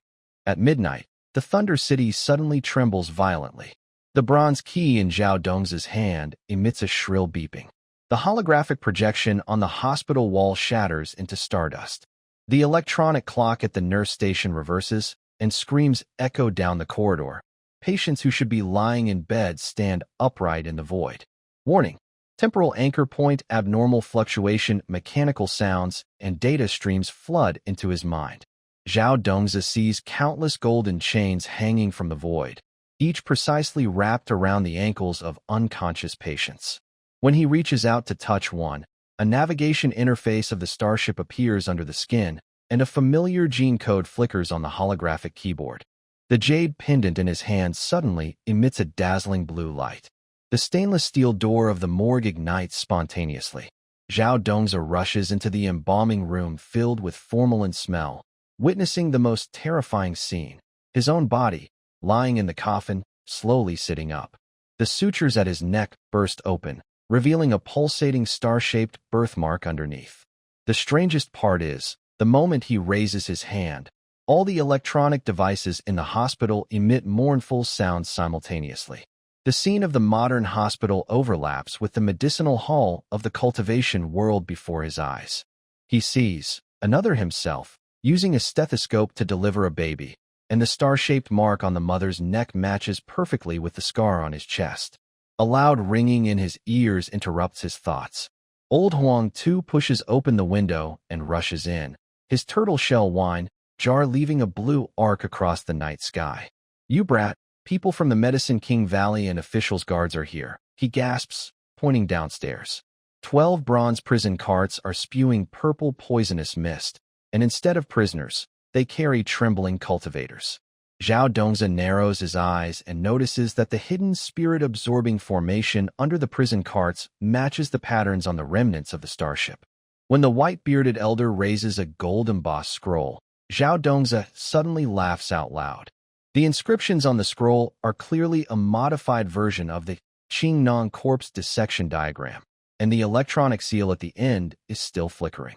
According to investigation, the pills sold by Rejuvenation Hall lack proper documentation. They are to be sealed according to law. The elder's voice sounds like rusty gears grinding. Zhao Dongzi suddenly stabs the ground with a surgical knife, activating a quantum entanglement device connected to the handle. The entire street's ground suddenly reveals a huge star map, with each star shining precisely at a trembling cultivator inside the prison cart. Each of them bears an 8-pointed star on their chest, identical to that on the starship's hull. Suddenly, a treasure of poison hangs upside down from the roof, clutching half a piece of starship debris in its claws. It sneezes at the group of prison carts, and the starry glow it releases instantly destroys the spirit-absorbing formation at the front. Zhao Dongzi seizes the opportunity and rushes toward the nearest prison cart, stabbing through the wall with his modified stethoscope. Inside, he hears not screams, but alarms from a laboratory incubation chamber. "Dad, save me!" The treasure suddenly shouts in human language. Zhao Dongzi stiffens, staring at the star-shaped crystal in the creature's claws. Inside, it contains fragments of his lost memories from when he was 7. His father in protective gear injecting purple medicine into a black cat, and his mother giving him a bronze key with a strange blue glow before she died. As the first light of dawn breaks through the clouds, Zhao Dongzi stands beside the burning ruins of the medical hall. His left hand grips a blood-stained surgical knife, while his right gently touches the binary frost flowers emerging from the ice coffin. Distant rumbling signals the collapse of the Juan du Sec's main hall, while deep inside his mind, two versions of himself across different times and spaces repeat the same actions in parallel worlds. At age 7, inserting a bronze key into a growth chamber in the laboratory. At age 15, overlapping star-shaped birthmarks outside the emergency room window with the remnants of the starship. And at this moment, the shining starlight in his eyes, both a distress signal from the starship, civilization, and the last mark his mother left him. A cold wind carrying the smell of decay blows in. Zhao Dongzi, falling, grabs a stone tablet with a surface carved with the familiar topology of a Klein bottle. This is the core symbol of the starship's engine room. Thud! His back hits the metal wall of the cabin, causing a jolt that covers his right eye with his bangs. Zhao Dongzi feels along the wall for a pipe, and a strange electric current from a biological source stimulates his fingertips. When his vision clears, he finds himself inside a circular chamber about 20 meters in diameter, surrounded by flickering quantum phosphorescence. 12 mechanical arms hang from the ceiling, extending syringe-like metal hoses. In the midst of liquid nitrogen vapor, a girl dressed in a Victorian-style dark-patterned dress stands barefoot. The ground she steps on blooms with ice crystal flowers. Her skirt, embroidered with star trail patterns, brushes against Zhao Dongzi's stiff knees. She greets him softly. "Welcome to the new world, Dr. Zhao." Her voice trembles like honey, and her long hair, sprinkled with stardust, drapes over his blood-stained shoulders. "Can you smell it? The scent of stardust flowing in your veins." Sweat beads on Zhao Dongzi's neck freeze and fall like ice. The star map on the control dome twists violently. The constellations drawn with antimatter are clearly graffiti on his mother's laboratory wall.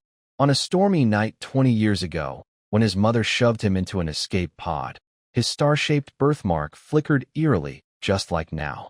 Mother's genetic coding techniques are indeed clever, the girl says, her nails suddenly growing into surgical knife shapes, gently lifting his collar. The cross-shaped scar on his chest glows with a faint blue light, resonating with the star-shaped mark on her neck, forming a luminous bond. But you shouldn't inherit her compassion. Look at these cages you call medical chambers. She waves her wide sleeves decorated with neural lace, revealing hundreds of suspended pods in the quantum cloud. Inside each pod floats a clone resembling Zhao Dongzi's face, with a neural network woven from starship civilization, runes beating in their chests. Zhao Dongzi's temple suddenly throbbed, and the memory fragments forcibly implanted by his mother before her death suddenly released their pressure.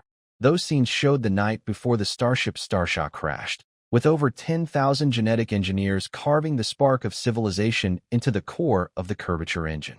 Beware of the illusion matrix. An old yellow-headed man's turtle shell wine pot suddenly appeared, glowing with golden light from the engraved Luo shoe patterns. 3 robotic arms attempting to attack melted into liquid metal within the yin-yang symbol, as the aroma of wine mixed with nanorepair particles seeped into Zhao Dongzi's wound. "You brat, your mother's biological lock isn't something you can unlock with brute force." Zhao Dongzi quickly grabbed a scalpel and cut his palm, blood beads forming a double helix in midair. When his DNA profile was projected onto the console, the alarm suddenly changed into his mother's lullaby. A holographic screen displayed a log encrypted in Starshaw language. "To my child who stole a star, when you read this code, remember that true healers do not bind life with genetic chains." The girl's star-shaped birthmark suddenly burst with a supernova-like glow, and the gravity in the cabin began to reverse. In zero gravity, Zhao Dongzi saw the biological lock on the console transform into countless glowing chromosomes, rewriting the Starshaw civilization's gene bank into a form understandable to humans, following his mother's reorganization sequence. "It seems your mother left a backdoor program." The girl's quantum state body began to pixelate, but her voice grew clearer. "But how will you balance the moral algorithms of 2 civilizations? When the art of healing encounters the power of genetic manipulation in Starshaw." The turtle shell wine pot suddenly spewed dark matter flames. The old yellow-headed man pressed his circuit-covered hand on Zhao Dongzi's back. "What are you staring at? quickly used the healer's true heart to complete the certification. Countless medical records flashed across Zhao Dong's retina, faces of patients he personally healed, gradually covering the cold genetic map on the control screen. Father was right. You really brought the key. A mechanical blue glow appeared on the woman's face, and the star map on the cabin wall began to spin faster. Unfortunately, this key can only open the door of memory. The real Starsham mothership still needs. Suddenly, a poisonous treasure hung upside down from the ventilation duct, clutching not Starsha debris, but half of a bloodstained pocket watch. Zhao Dong's pupils shrank sharply. The hollowed-out carving inside the watch cover was exactly what he found in the laboratory at age 7. On that rainy day, his father in protective gear had slipped the pocket watch into his swaddle, saying it was a gift from the future. Zhao Dongze suddenly tore open his shirt, and the scar on his chest from the Tai Chi wound emitted a bright glow. You are not burying a corpse in the ice coffin at all. The holographic projection exploded in the air. In the scene of the wreckage of the Sea Star ship from 20 years ago, 7 figures in protective suits had chests that pulsed with the same star-shaped scar as Zhao Dongze.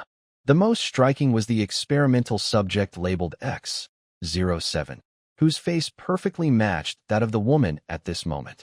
The woman let out a high-pitched scream, and the gears of her pocket watch spun wildly backward. Zhao Dongze suddenly remembered the binary frost patterns on the inside of the coffin lid when it thawed. Those numbers were now reassembling on his retina into the launch code for the starship.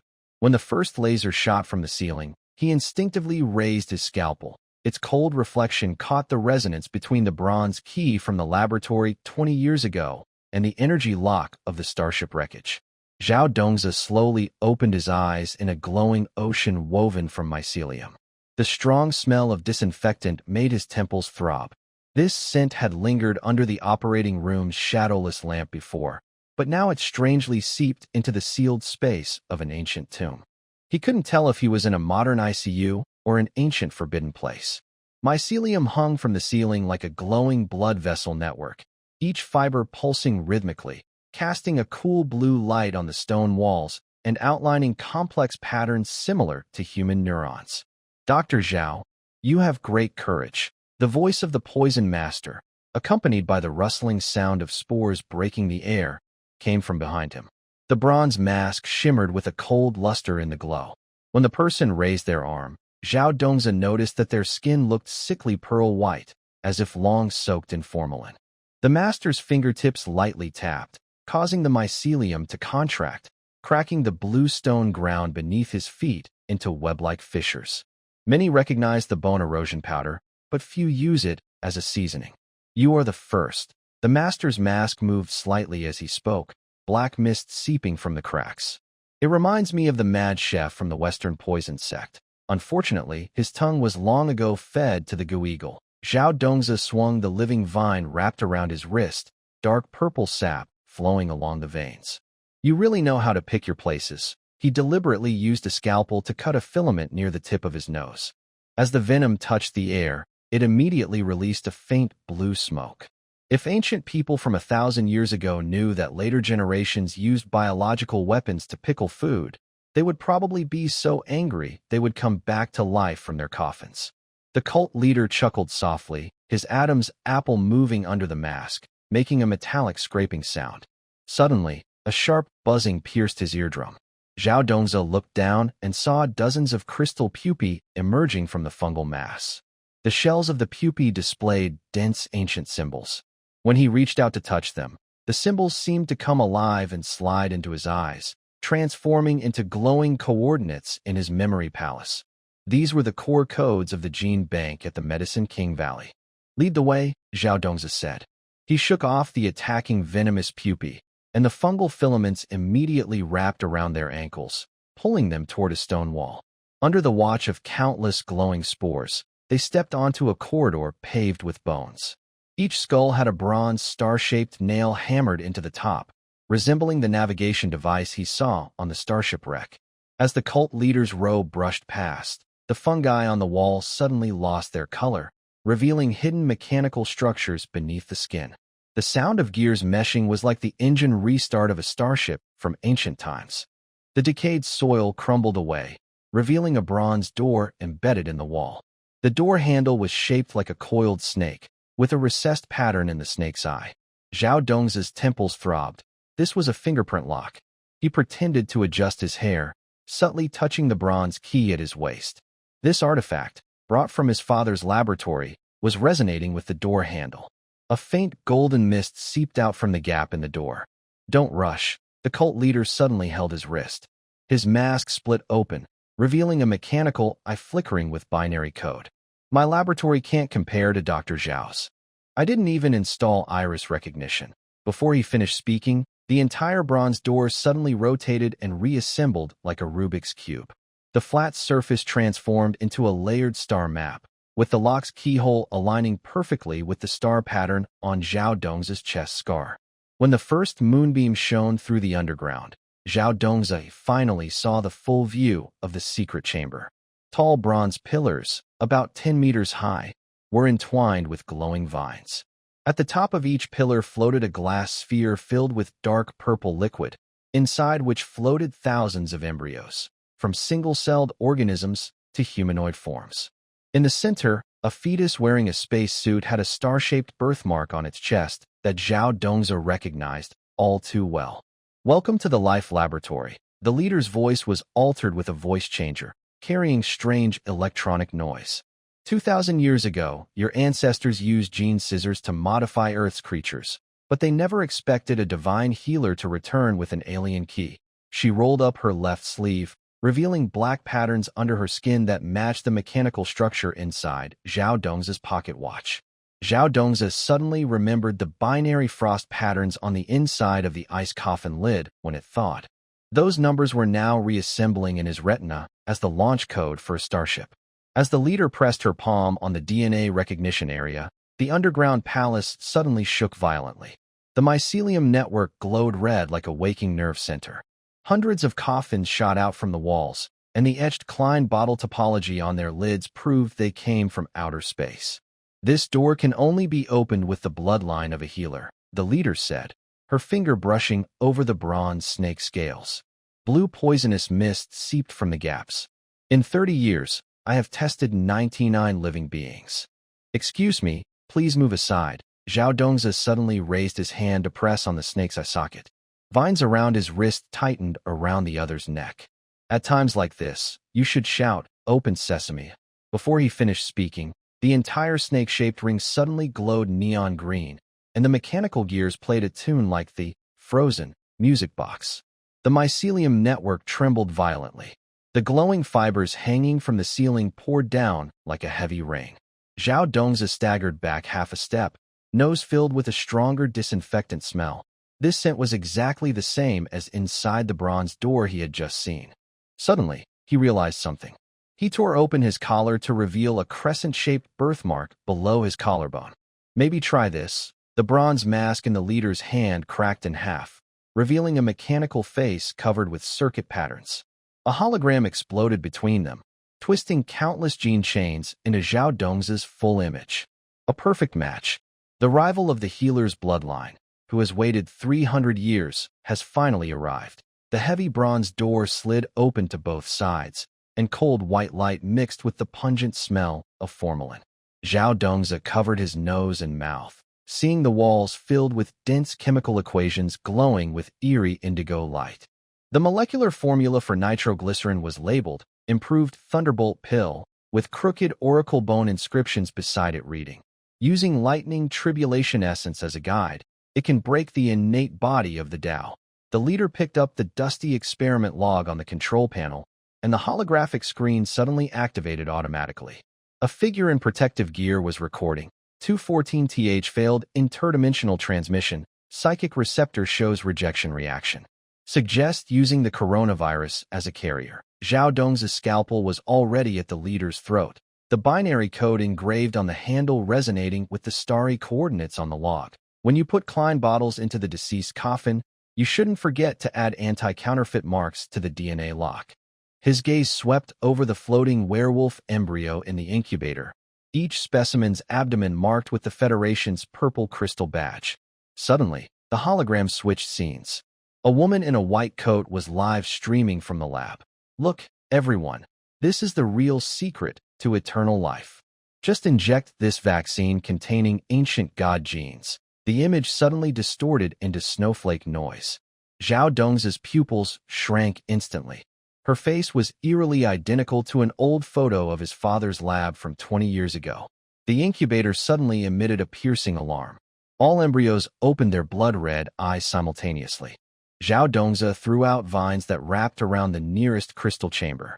Mycelium venom crawled along the metal surface, carving ancient cuneiform symbols into the door. Heaven and earth are unkind, treating all things as straw dogs. This was the warning left by the first awakened being he saw in the ice coffin. The leader's mechanical arm ejected a high-frequency particle blade, but was instantly turned into stardust when it pierced the vines. Zhao Dongzi tore off his lab coat, revealing a star-shaped pendant embedded in his chest. 300 years ago, your father stole my gene chain, never expecting I would return with an alien civilization's deadly virus. He pressed the switch on the pendant's top, and the temperature in the lab suddenly soared. The liquid in the incubator began to boil. The last page of the log automatically flipped, revealing a blood-red warning on the yellowed paper. Host activated, 7-minute countdown. Please inject the antidote immediately. Zhao Dongzi turned to look at the leader's convulsing mechanical body and suddenly laughed. Too bad you forgot. The virus carrier has long been inside my body. He raised his hand to his temple, where a neural interface found among the starship wreckage was buried. Zhao Dongzi's pupils contracted violently under the intense light. The face appearing in the hologram was like a sharp scalpel, precisely slicing through the memories he had deliberately avoided for 20 years. In the cold white light reflected by the protective mask, a face that closely resembles his own features is aging visibly. Deep lines like cuts run across his face, and silver hairs at his temples shimmer with a metallic sheen under the laboratory's LED lights. Was I just an experiment? The voice that escapes his throat has a metallic tremor, like the clashing of surgical tools. Zhao Dongzi feels a sharp in the back of his neck. The glass of the incubation chamber reflects his stiff fingers gripping the edge of the table, their joints glowing with an unnatural pale blue under the fluorescent light. Suddenly, the leader's hand covers his pounding temple. The mechanical limb and human skin touch, sparking tiny arcs of electricity. No wonder you could break the restrictions. In the leader's mask leaks black, sticky liquid, but just as it is about to touch Zhao Dongzi's forehead, a poisonous creature bites his wrist. The purple venom flows back through the mechanical joint, corroding the floor and bubbling into scorched marks. Time seems to freeze. Zhao Dongzi sees the gene map on the floating screen spinning like a galaxy, with his DNA strand perfectly overlapping with that of the experiment subject, Li Jiji, at the core. His memories collapse like a palace of illusions.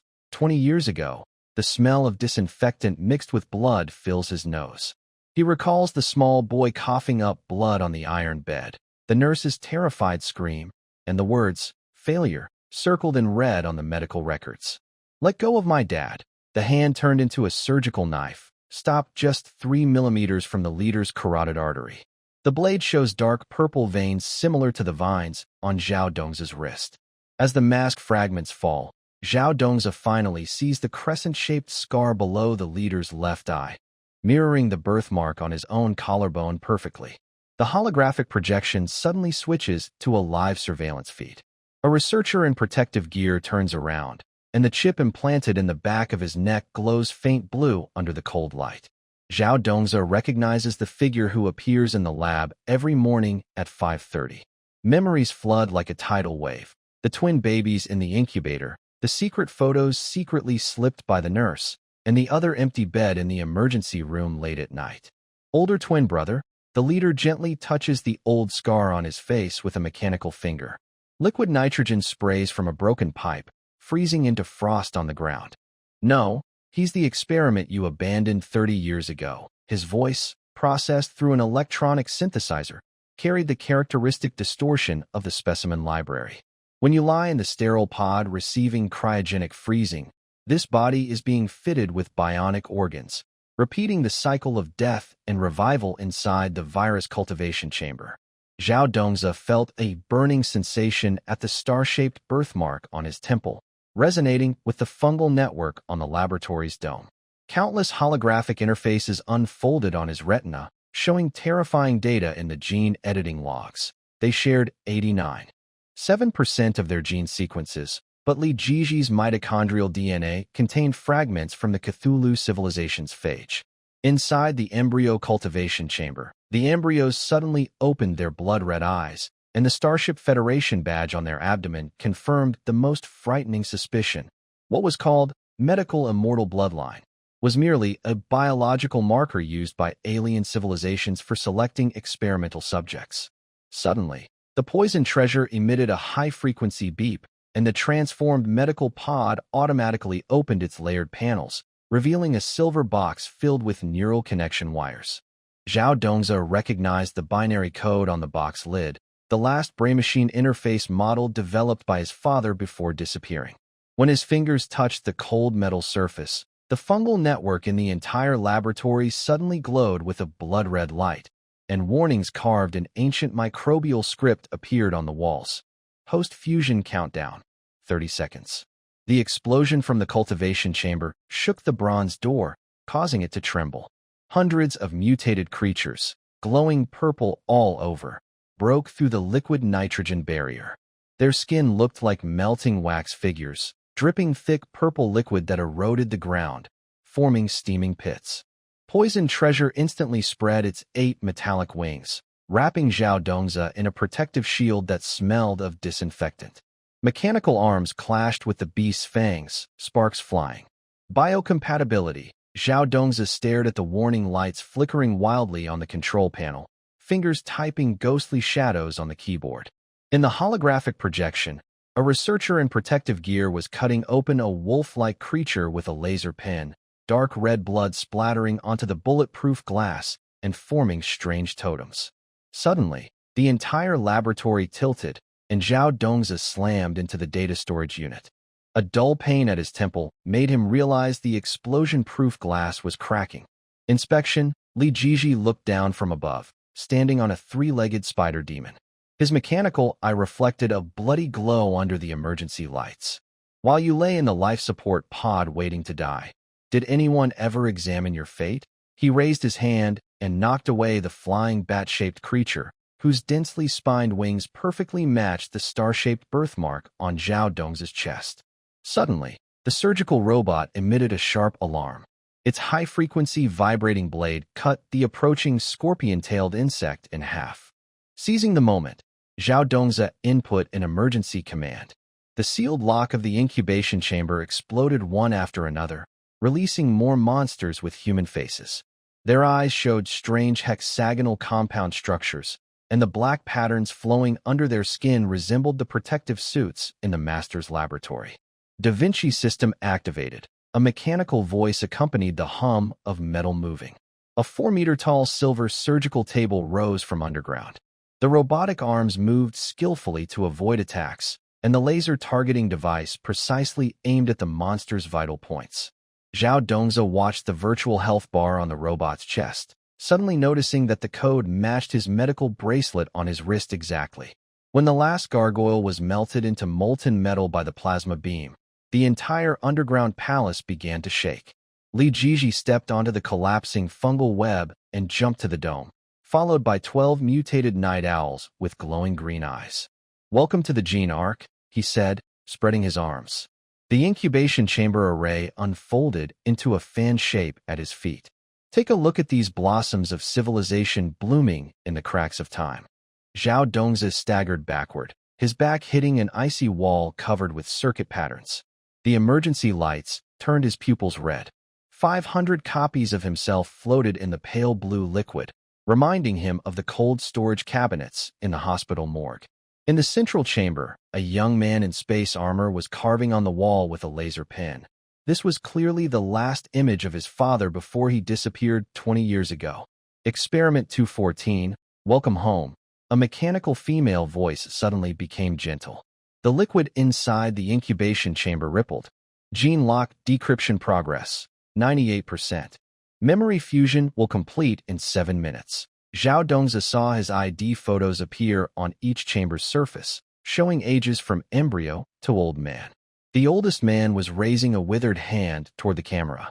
Suddenly, the poison treasure emitted a high-frequency beep.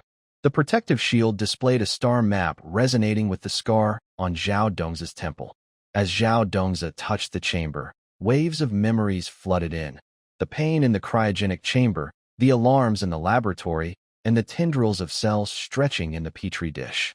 The clearest image is from 20 years ago, when 2 infants in swaddling clothes were placed in different corners of a sterile room. A caregiver secretly slipped a photo into his hand, showing a baby's ankle with a bronze star-shaped pin identical to the one worn by the cult leader. Zhao Dongzi's hand heavily slapped the holographic keyboard. The medical rubber glove instantly blackened and tore from the high heat.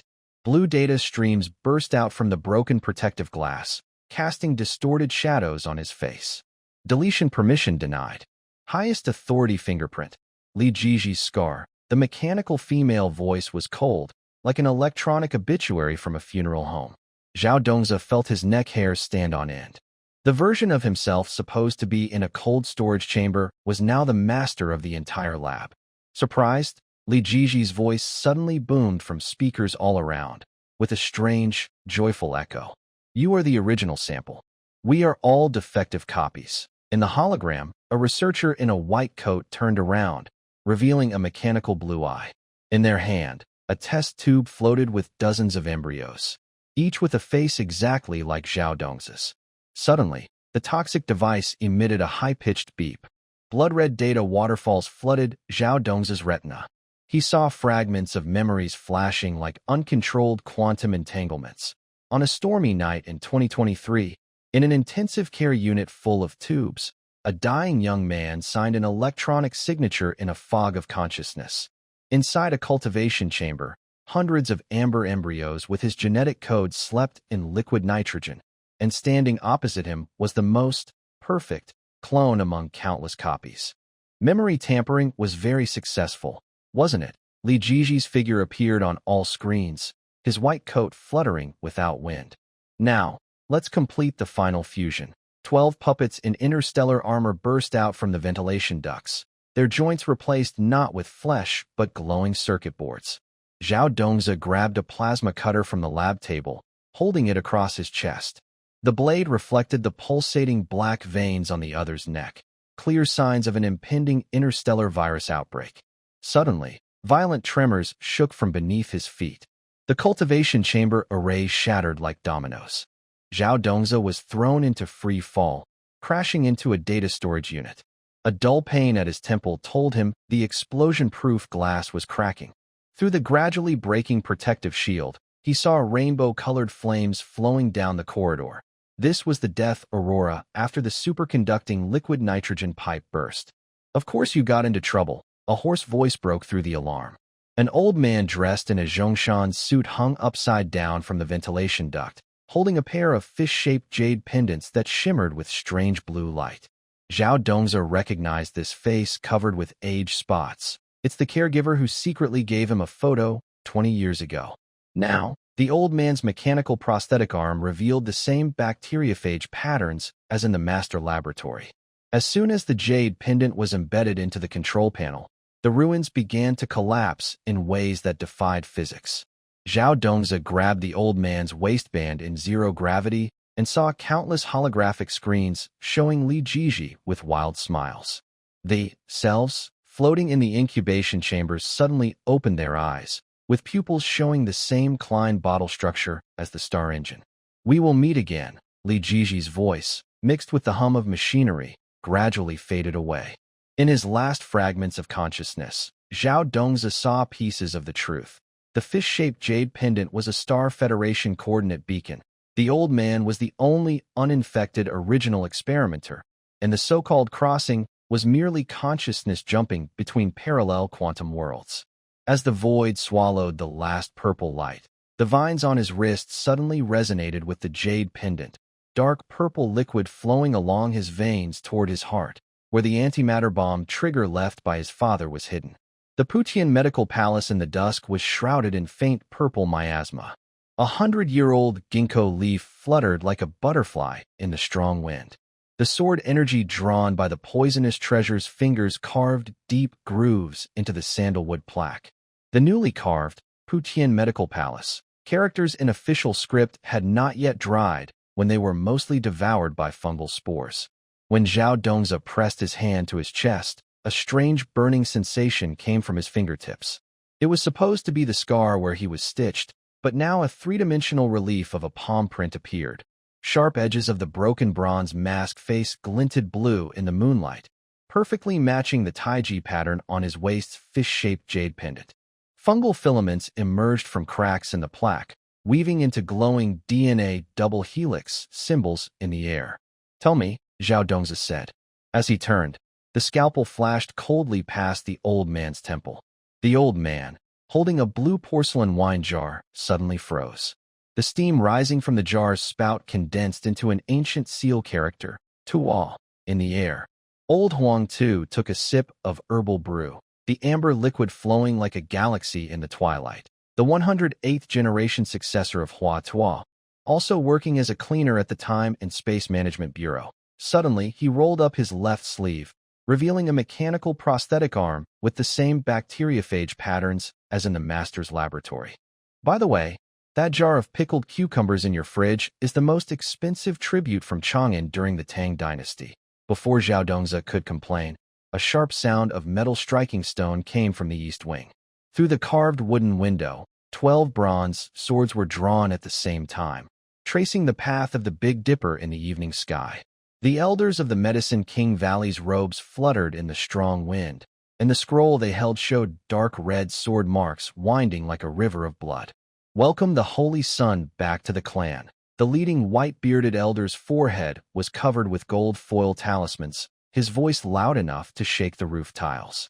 The final mantra of the Qing Nong Corpse Liberation Diagram has appeared in the world, making him the greatest of our people in 100 years. As the scroll slowly unfurled on the sandalwood table, Zhao Dongzi felt his heart tighten as if grasped by an invisible hand. The yellowed rice paper revealed his most familiar electronic signature, the donation agreement he signed 20 years ago on an ICU hospital bed, now marked with a bronze star nail. Strangest of all, the Chinese characters that should have been printed font seemed to wriggle and reorganize like living creatures, finally forming 8 oracle bone characters. Fate, closed loop. Suddenly, the poison treasure emitted a high-frequency buzz. The transforming surgical knife projected a Klein bottle in the void. Zhao Dongzi turned to see old Huang Tu's cloudy eyes flash with starlight, a clear sign of an emergency signal received by a Time and Space Management Bureau agent. The wine jar suddenly shattered on the ground, revealing binary code engraved on its bottom, exactly matching the interstellar coordinates he cracked on the wreckage of the starship. "Hold your breath." Old Huang Tu's withered fingers suddenly pressed on his Dazui point, and a strong smell of alcohol hit him. "You little brat, your imaginary realm is about to go out of control." In excruciating pain, Zhao Dongzi saw countless fragments of memories surge in his mind. Alarms blaring in the cryo chamber, floating baby ankles with bronze star nails in the cultivation pod, and Li Jiji smiling in front of a genetic map. Suddenly, the east wing echoed with the sound of porcelain breaking. Zhao Dongzi rushed over to see the elders of the Medicine King Valley kneeling on the ground, their scrolls being devoured by black fungal filaments. The golden patterns symbolizing the Holy Sun twisted into strange symbols, eventually forming Li Jiji's face. The most shocking part is at the end of the scroll, where there should be an electronic signature. A hand has grown that looks exactly like Zhao Dongzi's, with tiny glowing patterns like stardust flowing between the lines of the palm. "Welcome home, Experiment 214. Li Jiji's voice echoes through the bodies of the elders. Everyone's eyes turn into jumping red mechanical dots. "Do you remember the withered tree outside the cryo chamber? The quantum entanglement seed you buried has now grown into a bridge leading to the starry sea." Zhao Dongzi suddenly recalls the binary frost patterns on the inside of the coffin lid when it thawed. Those numbers are now reassembling on his retina into a new warning. The host fusion rate is 99.9%, and the space-time anchor point is about to fail. A surgical knife made of a toy treasure suddenly pierces his chest. The star-shaped birthmark on the blade resonates with the jade pendant, and dark purple poison flows through his blood vessels toward his heart, where his father left an antimatter bomb trigger buried. The glazed dome of Putian Medical Palace reflects a rainbow halo under the noon sun. Incense with dragon saliva and ionized sparks jump in the air. Zhao Dongzi kneels on one knee before a jade table, gently touching the frame embedded with moonstone. This huge device, called the monster-detecting mirror, is actually a laboratory-grade electronic microscope. The tarnished copper on the tube faintly bears the German inscription, Carl Zeiss, but it has been carved into a mysterious bird pattern by the cultivators. First test: identify the herbs. The Grand Elder of the Medicine King Valley taps the ground with a dragonbone staff, causing the bamboo scroll of the Shinnong Benchao Jing to rustle loudly. 12 disciples in white robes carry glass medicine bowls inside. One bowl contains a purple poison herb that instantly makes Zhao Dongzi think of the mandrake extract he saw in the cryo chamber. He catches a glimpse of a familiar figure behind the crowd, Li Jiji's silver hair fluttering in the breeze, holding the mechanical pocket watch he lost. Please observe, Holy Son. The steward disciple pushes a slide under the microscope. Zhao Dongzi notices tiny particles floating in the culture solution, clearly nanorobots. They are forming a microscopic structure of the deadly herb, chrysanthemum. He flicks his fingers, and the toy treasure transforms into a data stream that flows into the microscope's control system. The complex plant fiber map suddenly appears with a fluorescent pattern like a DNA chain. Please adjust to a 40x objective lens. As Zhao Dongzi turned his head, he caught a glimpse of the old yellow-haired man crouched in the corner, wiping a copper pot. The veins on the back of the old man's hand pulsed with signals matching the jade pendant on his chest. At the moment the spotlight emitted a buzzing sound to activate, the entire medical palace suddenly plunged into darkness. 360 lanterns went out at once, leaving only the cold light from the microscope casting strange spots on the ground. The disciples watching outside the scene became restless. A few young monks dressed in colorful robes were divining. The Tianji star is dark. There may be bloodshed. The wind position is changing. Offer 3 sacrifices. Suddenly, everyone held their breath in unison. Through the microscope's eyepiece, the microscopic structure of the herb was rapidly reconstructing with the eye. The twisted fibers gradually formed countless overlapping faces, each with a bronze star nail piercing the forehead. Could this be? The Grand Elder's dragon-bone staff sank deep into the blue bricks, a living spirit manifesting. Zhao Dongzi's temples throbbed intensely. He saw the purple fur of the poison treasure disintegrate into a cloud of photons under the electron microscope, which reassembled along quantum entanglement paths into a 3-dimensional model. When the spike protein structure of the coronavirus projected into the air, the web between the palace's beams suddenly shattered. Hundreds of mechanical insects burst out from the cracks, their electronic eyes flickering with the same cold light as the microscope. Second trial, trace the origin, came Li Jiji's voice from above. The old man's pocket watch suddenly exploded, gears floating in the air forming a DNA double helix. Please, Holy Son, identify this object's true spiritual root. Zhao Dongzi looked at the floating mechanical pocket watch. The cracks on its surface seeped not oil but dark red nanoblood. When his fingertips touched the cold metal shell, countless fragments of memory flooded his mind. The glaring shadowless lamps in the sterile chamber, quantum foam in the culture liquid, and the bronze key his father pressed into his palm before dying. This is, his throat tightened. The true spirit instrument forged from the wreckage of the starship. Suddenly, the room fell silent. Li Jiji's silver hair moved without wind, and the gears inside the pocket watch began to turn backward. Zhao Dongzi heard his heartbeat gradually synchronize with the ticking of the mechanical watch, a strange mixture of disinfectant and dragon saliva filling his nostrils. When the electronic microscope automatically switched to atomic force microscopy mode, he saw that inside the watch, instead of gears, there was a micronuclear reactor core. Third trial, purge the inner demon. The Grand Elder suddenly tore open his robe, revealing a mechanical heart on his chest. Dark gold energy tubes flickered between his ribs. Please, Holy Child, Break my protective golden pill. Zhao Dong's pupils shrank suddenly. He realized that the beating heart was clearly his clone. The blood flowing in its veins was actually his own frozen marrow. When the surface of the mechanical heart displayed the same Tai Chi pattern as his jade pendant, the poisonous treasure suddenly transformed into a solid form and lunged at the microscope. The moment the purple surgical knife pierced the lens, the floor of the medical hall began to melt, revealing a bottomless sea of quantum energy beneath. "You are not Li Jiji at all," Zhao Dong's voice echoed in the void. He saw countless versions of himself from parallel worlds emerging from quantum bubbles, some dissecting alien bodies in laboratories, others repairing ancient jade pendants in tombs, and some holding bloodstained surgical knives standing beside their fathers' bodies. Li Jiji's silver hair suddenly turned to burning ash, revealing a metal skull covered with circuit patterns. "How cute your mistake is. Do you think the Space-Time Management Bureau sent me for this?"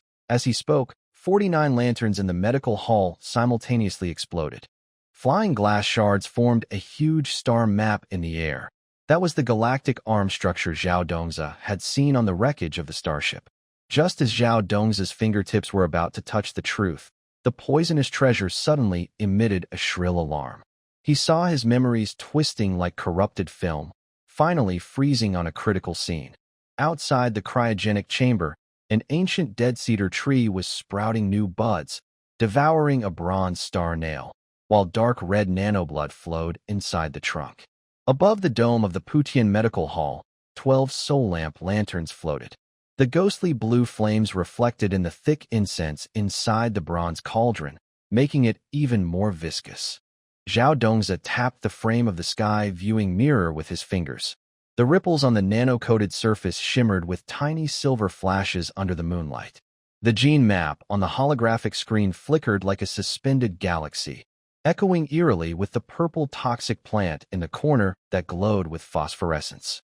"This is the original poison strain you extracted from the meteorite 30 years ago." Zhao Dongza inserted a test tube into the magnetic stirrer. As the centrifuge whirred to life with a buzzing sound, the ancient bronze wine vessel in the hands of the third elder suddenly shattered. The purple liquid coiled into a snake shape in midair, but dissolved like morning mist upon contact with the spiritual aura emitted by the microscope. When the ring-shaped projection screen of the sky viewing mirror lit up, the entire hall fell silent. 99 eternal lamps gradually went out. Only the image of the quantum entangled state reflected in the mirror flickered faintly, showing the face of the Grand Elder intermittently. "Child of the Holy Sun. Such talent. No one has used this sky observation mirror in 100 years, you." "That's called a microscope," Zhao Dongza interrupted, his finger brushing over the jumping nanobots on the slide. "Also, the temperature of the stage is too high. The samples are withering." As he adjusted the temperature control, the curled toxic plant hairs stretched out under the cold light, like peacocks opening their feathers. Under the 40x objective of the electron microscope, the clear double helix structure of DNA perfectly matched the remnants of meteor virus. The next 3 hours became a rare wonder in the cultivation world. When Zhao Dongza used a modified centrifuge to separate the poison, the suspended blood beads suddenly formed the Big Dipper constellation. When he took out a gilded stethoscope to examine the mountain guardian beast's dantian, the dormant 300-year-old iron sword trembled like a dragon's roar. When the electrocardiogram was attached to the old turtle's shell, the spiritual veins beneath the medical palace suddenly shimmered with tidal blue light. The conservative sect leader's turtle shell wine jar cracked with a spiderweb pattern. He stared fixedly at the shifted Z-Way star position on the astrology chart. Back then, the Grand Elder before seclusion clearly said, "Star misalignment is a resonance of spiritual veins." Zhao Dongza injected the artemisinin solution into the nebulizer. Amid the faint green spiritual mist, nanometer-sized bacteriophages appeared. "With your yuan formation combined with my low-temperature dialysis, this ancient poison can be cured." Before he finished speaking, the colorful toxic fog in the jade cauldron suddenly surged violently, and the beast-patterned body of the cauldron opened its blood-red eyes. When the system alarm exploded in his mind, Zhao Dongza's pupils shrank to a needle tip. The words, "detected Ebola virus variant," and source, same origin as the jade pendant bacteria, reminded him of the embryo with alien eyes in the cryochamber. The suggested antidote plan of artemisinin mixed with spiritual power dialysis, displayed on the alert, perfectly matched the bronze key pattern his father had given him before death. Let's begin. Zhao Dongzi cut his wrist. As the pale golden vital essence blood dripped into the nebulizer, the toxic fog in the jade cauldron suddenly condensed into countless twisted faces. The central face was identical to his, except for a bronze star nail on the forehead. When the first spiritual beam pierced through the cauldron wall, the entire medical palace trembled violently. The ancient books in the library automatically floated in the air, forming a vast star map. The conservative sect's third elder suddenly clutched his chest and retreated. The soul-devouring bead embedded below his collarbone flickered with a dark blue hue. Impossible. This poison is clearly from the ancient era.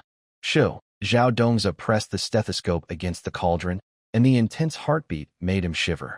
This isn't ordinary poison. It's a living piece of civilization's legacy.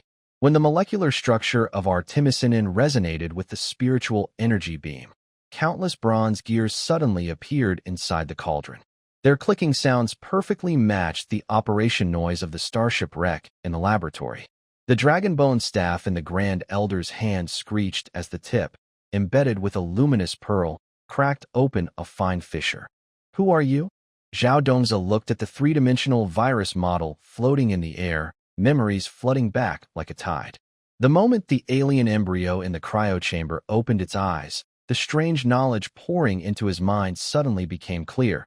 What they called the cultivation civilization was just a biological experiment left by an advanced civilization. The Taiji symbol on the jade pendant was actually the coordinate system of this universe. "It's time to wake up," he whispered to the void.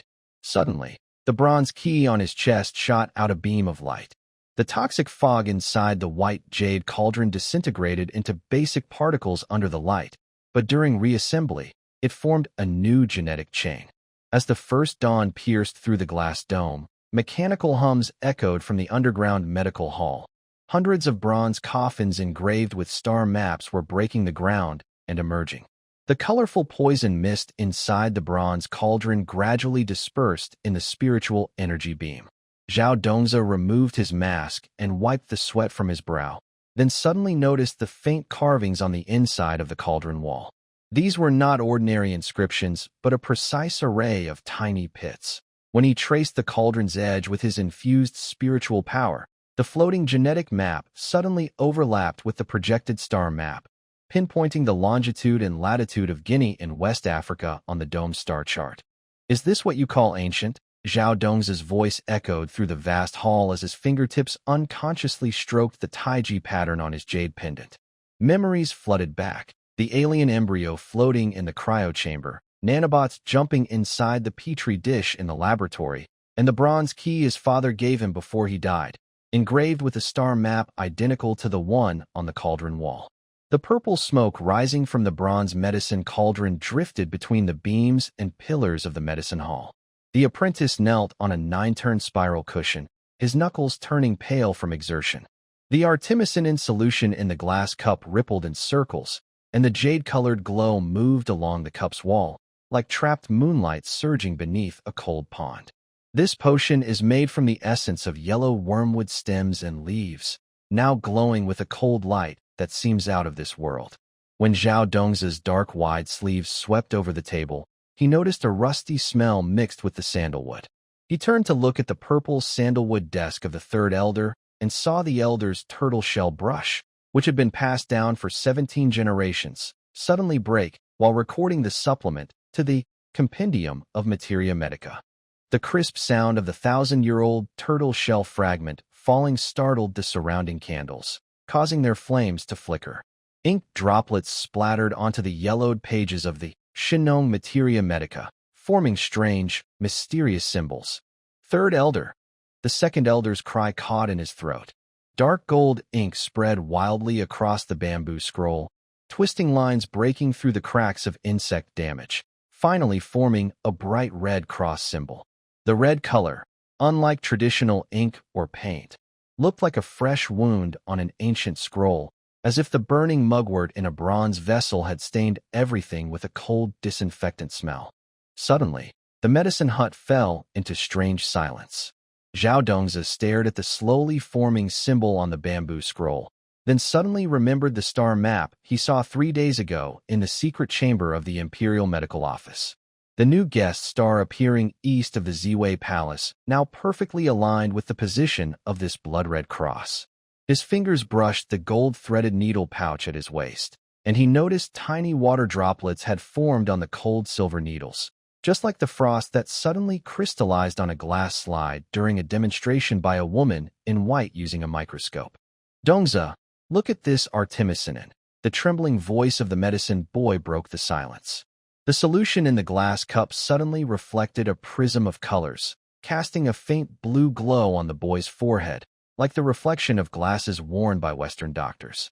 The third elder's withered finger pressed on the red cross, and his old pupils reflected the strange movement of the symbol. Deep within the ink, faint images appeared, visions he had foreseen in the astrology pavilion.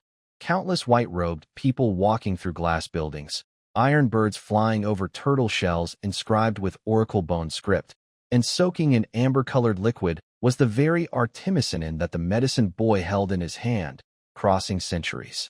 Outside, the night wind suddenly rose, carrying the ashes of mugwort, causing the pages of the inner canon of the Yellow Emperor on the desk to flutter loudly. Zhao Dongzi suddenly heard a humming sound from some metal instrument, like the friction of bronze when a compass turns or the gears of a Western clock ticking. The blood-red cross on the bamboo scroll had disappeared, leaving only a steel part embedded at the broken edge of the turtle shell brush, gleaming coldly in the morning light. The sacred child has returned. The Grand Elder suddenly knelt on the ground, his forehead heavily hitting the decorated tripod foot with a fierce beast pattern, saying, "May the heavens bless my Medicine King Valley's 100 years of luck." Zhao Dongzi's gaze was drawn to the disciples of the innovation faction kneeling beside the alchemy furnace. The young people were piecing together talismans to create dialysis membranes, while lightning-struck wooden electrodes flickered with blue sparks under spiritual energy. He suddenly remembered the wreckage of a starship found in a meteor crater, its metal walls covered with circuit-like patterns, similar to talisman energy circuits. As the first light of dawn shone through the glass dome, a dull mechanical hum came from beneath the medical palace. Zhao Dongzi followed the vibrations to the altar. 360 eternal lamps cast flickering spots of light on the bronze coffin, forming a pattern like a DNA strand. When he reached out to touch the coffin lid, information flooded into his mind like a memory chip. The Ebola virus strain from the West African rainforest in 2014, a gene laboratory sealed deep within the Medicine King Valley tomb for 30 years, and a constantly updating timestamp on a jade pendant, marked with the year of the apocalypse. "So I am," Zhao Dongzi's throat tightened. The sacred child token slipped from his chest, and the anti-counterfeit QR code on his back shimmered with a faint blue glow in the morning light. When he raised his phone to scan, a holographic projection exploded in the air. On a pale gold ID photo, a young face identical to his appeared, but with a bronze star pin on the forehead. "Welcome home, third-generation observer," a mechanical female voice echoed from the void. The jade pendant on Zhao Dongzi's chest suddenly floated, its star map-like patterns perfectly matching the array of coffins on the altar. In the year 2045, the Interstellar Federation discovered a terrestrial planet in the Orion Arm. You have been chosen to carry out the civilization sowing plan. A sharp tearing sound of metal came from beneath the ground as the sealed lid of a coffin was melted open by an energy beam. Zhao Dongzi watched a silver-haired man crawl out of the coffin. The star pin on his neck was exactly the same as his. This was his father, who, in his final moments, held his hand and said the last words, "Find them, remember our time." In the deepest part of the Medicine King Valley tomb, the Soul Hall, 500 bronze eternal lamps emitted faint copper chimes in the draft. As Zhao Dongzi stepped over the threshold, 800 divination mirrors hanging from the beams turned simultaneously. Their surfaces reflected the swirling star map of the dome, slicing his figure into countless fragments. "Welcome, sacred child." The disciples of the Reform faction knelt in a fan shape, holding a golden sedan chair. The jade curtains moved gently without wind, revealing swirling liquid starlight inside. Please enter the cave residence to bathe and change. Wait. The old conservative elder suddenly grasped the bronze lamp post with a withered finger. His cough shook the oil lamp, causing the flame to flicker. Since you are the true saint, dare you test the soul lamp? As the blue flame climbed along the wick, a sudden burning sensation spread across Zhao Dong's neck scar. This mark had existed since he woke up in the laboratory, but now it felt like an electric current was passing through his nerves. The 20 ancient lamps, which should have stayed lit, flickered out one after another, then strangely reignited in the cold wind. The flames intertwined into double spiral patterns, casting large DNA chain shadows on the blue brick floor. This is impossible. The elder staggered backward, knocking over the incense table. The scent of dragon saliva mixed with blood filled the hall. These are the life-soul lamps of the generations of saints. Zhao Dong's soul lamp flickered in the flames. He saw countless fine golden inscriptions emerging from the fire. When his finger touched the floating lamp, the entire hall suddenly plunged into complete darkness, not because the lights went out, but because all sources of light were swallowed by some presence, making every breath audible. IDTC 214. A cold metallic sensation reached his palm. Zhao Dongza trembled as he raised the broken cryogenic tube. The quantum code etched on its wall shimmered with faint blue fluorescence in the darkness. I've died 214 times. Memories flooded his mind like a bursting dam. Alarms in the sterile chamber, floating alien embryos in the culture fluid, and the same scene appearing every time he died. A white-haired old man placing a bronze key into his hand, a cold mechanical female voice repeating, "Remember our time, Saint." The leader of the Reform faction suddenly knelt down, banging his forehead against a tortoise-shell divination table. "You've finally discovered it. Those traitors have been replacing the saint with clones." Zhao Dong's pupils shrank suddenly. The spiral patterns on the inside of the cryogenic tube matched the star map of the Medicine King Valley's underground palace. When his finger brushed the biological key at the tube's opening, a holographic projection suddenly unfolded in the void. Inside a circuit-covered culture chamber, 21 clones resembling him were awakening synchronously. The scars on their necks matched his exactly. "This is our last hope." The system's sound first showed fluctuations. "The spaceship will self-destruct in 3 minutes. Only by finding the true core key can you stop it." Suddenly, a loud rumble shook the area outside the hall. Zhao Dongza hit the bronze lampstand, feeling a dull pain at his temple as he realized the explosion-proof door was descending. Through the narrowing metal gap, he saw rainbow-colored flames flowing down the corridor. This was the deadly aurora caused by the rupture of the superconducting liquid nitrogen pipes. "Father!" Zhao Dongza clenched the jade pendant at his chest. The patterns on the bronze key matched perfectly with the code on the cryogenic tube. Who are we really? When the first laser beam pierced the dome of the Soul Hall, he finally saw the truth. The so-called Holy Child was just a living container used by advanced civilizations to test gene fusion experiments. The embryos floating in the cultivation liquid were the true observers of this universe. As the stone door of the cave suddenly opened with a loud bang, Zhao Dongza smelled a strange mix of rusted metal and dragon saliva. The quantum chip embedded in the jade threshold suddenly lit up, projecting digital numbers that floated in midair with anti-gravity. 214 years, 364 days, 23 hours, 59 minutes. "Welcome home." A mechanical voice with a harsh electronic noise seeped out from the bronze cauldrons around him. Cryogenic process interrupted. Consciousness transfer 99.9% complete. Zhao Dongze staggered backward, hitting the carved star map on the stone wall behind him. The glowing constellation patterns suddenly twisted into DNA strands. He then realized that the entire cave wall was made of countless cryogenic tubes stitched together, each surface marked with familiar clone numbers. Suddenly, a purple furry creature darted out of his sleeve, shimmering with a metallic sheen under the spiritual light. This shapeless being precisely shattered the crystal coffin, barking fiercely while clutching a jade slip that looked like a USB drive. As Zhao Dongza trembled and inserted the jade slip into the reader, A holographic projection flooded the entire cave like a bursting dam. To Subject 214. When you see this footage, it means the main body has surpassed the critical awakening threshold. The screen showed a man in a white coat, wearing a monocle on his left eye, with a badge on his chest reading, Interstellar Federation Observer. Lin Jinxing. The cultivation world is your final recovery center. Those seemingly deadly viruses. Wait. Zhao Dongzi suddenly covered his temples, and memories of the laboratory explosion burst through his mind like shards. He saw himself lying in a pool of blood, still clutching a blood-stained surgical knife. The overhead spotlight shattered into web-like cracks on the glass dome.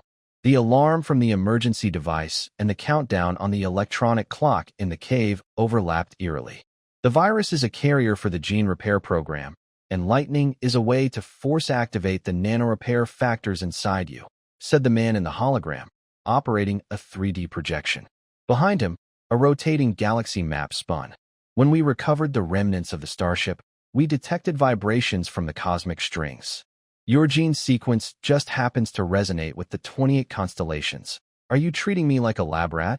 Zhao Dongzi punched the jade tablet, causing ripples of spiritual energy. Suddenly, 72 laser beams projected from the top of the cave, crossing on the ground to form a double helix of DNA. Who needs a recovery center where patients get struck by lightning every day?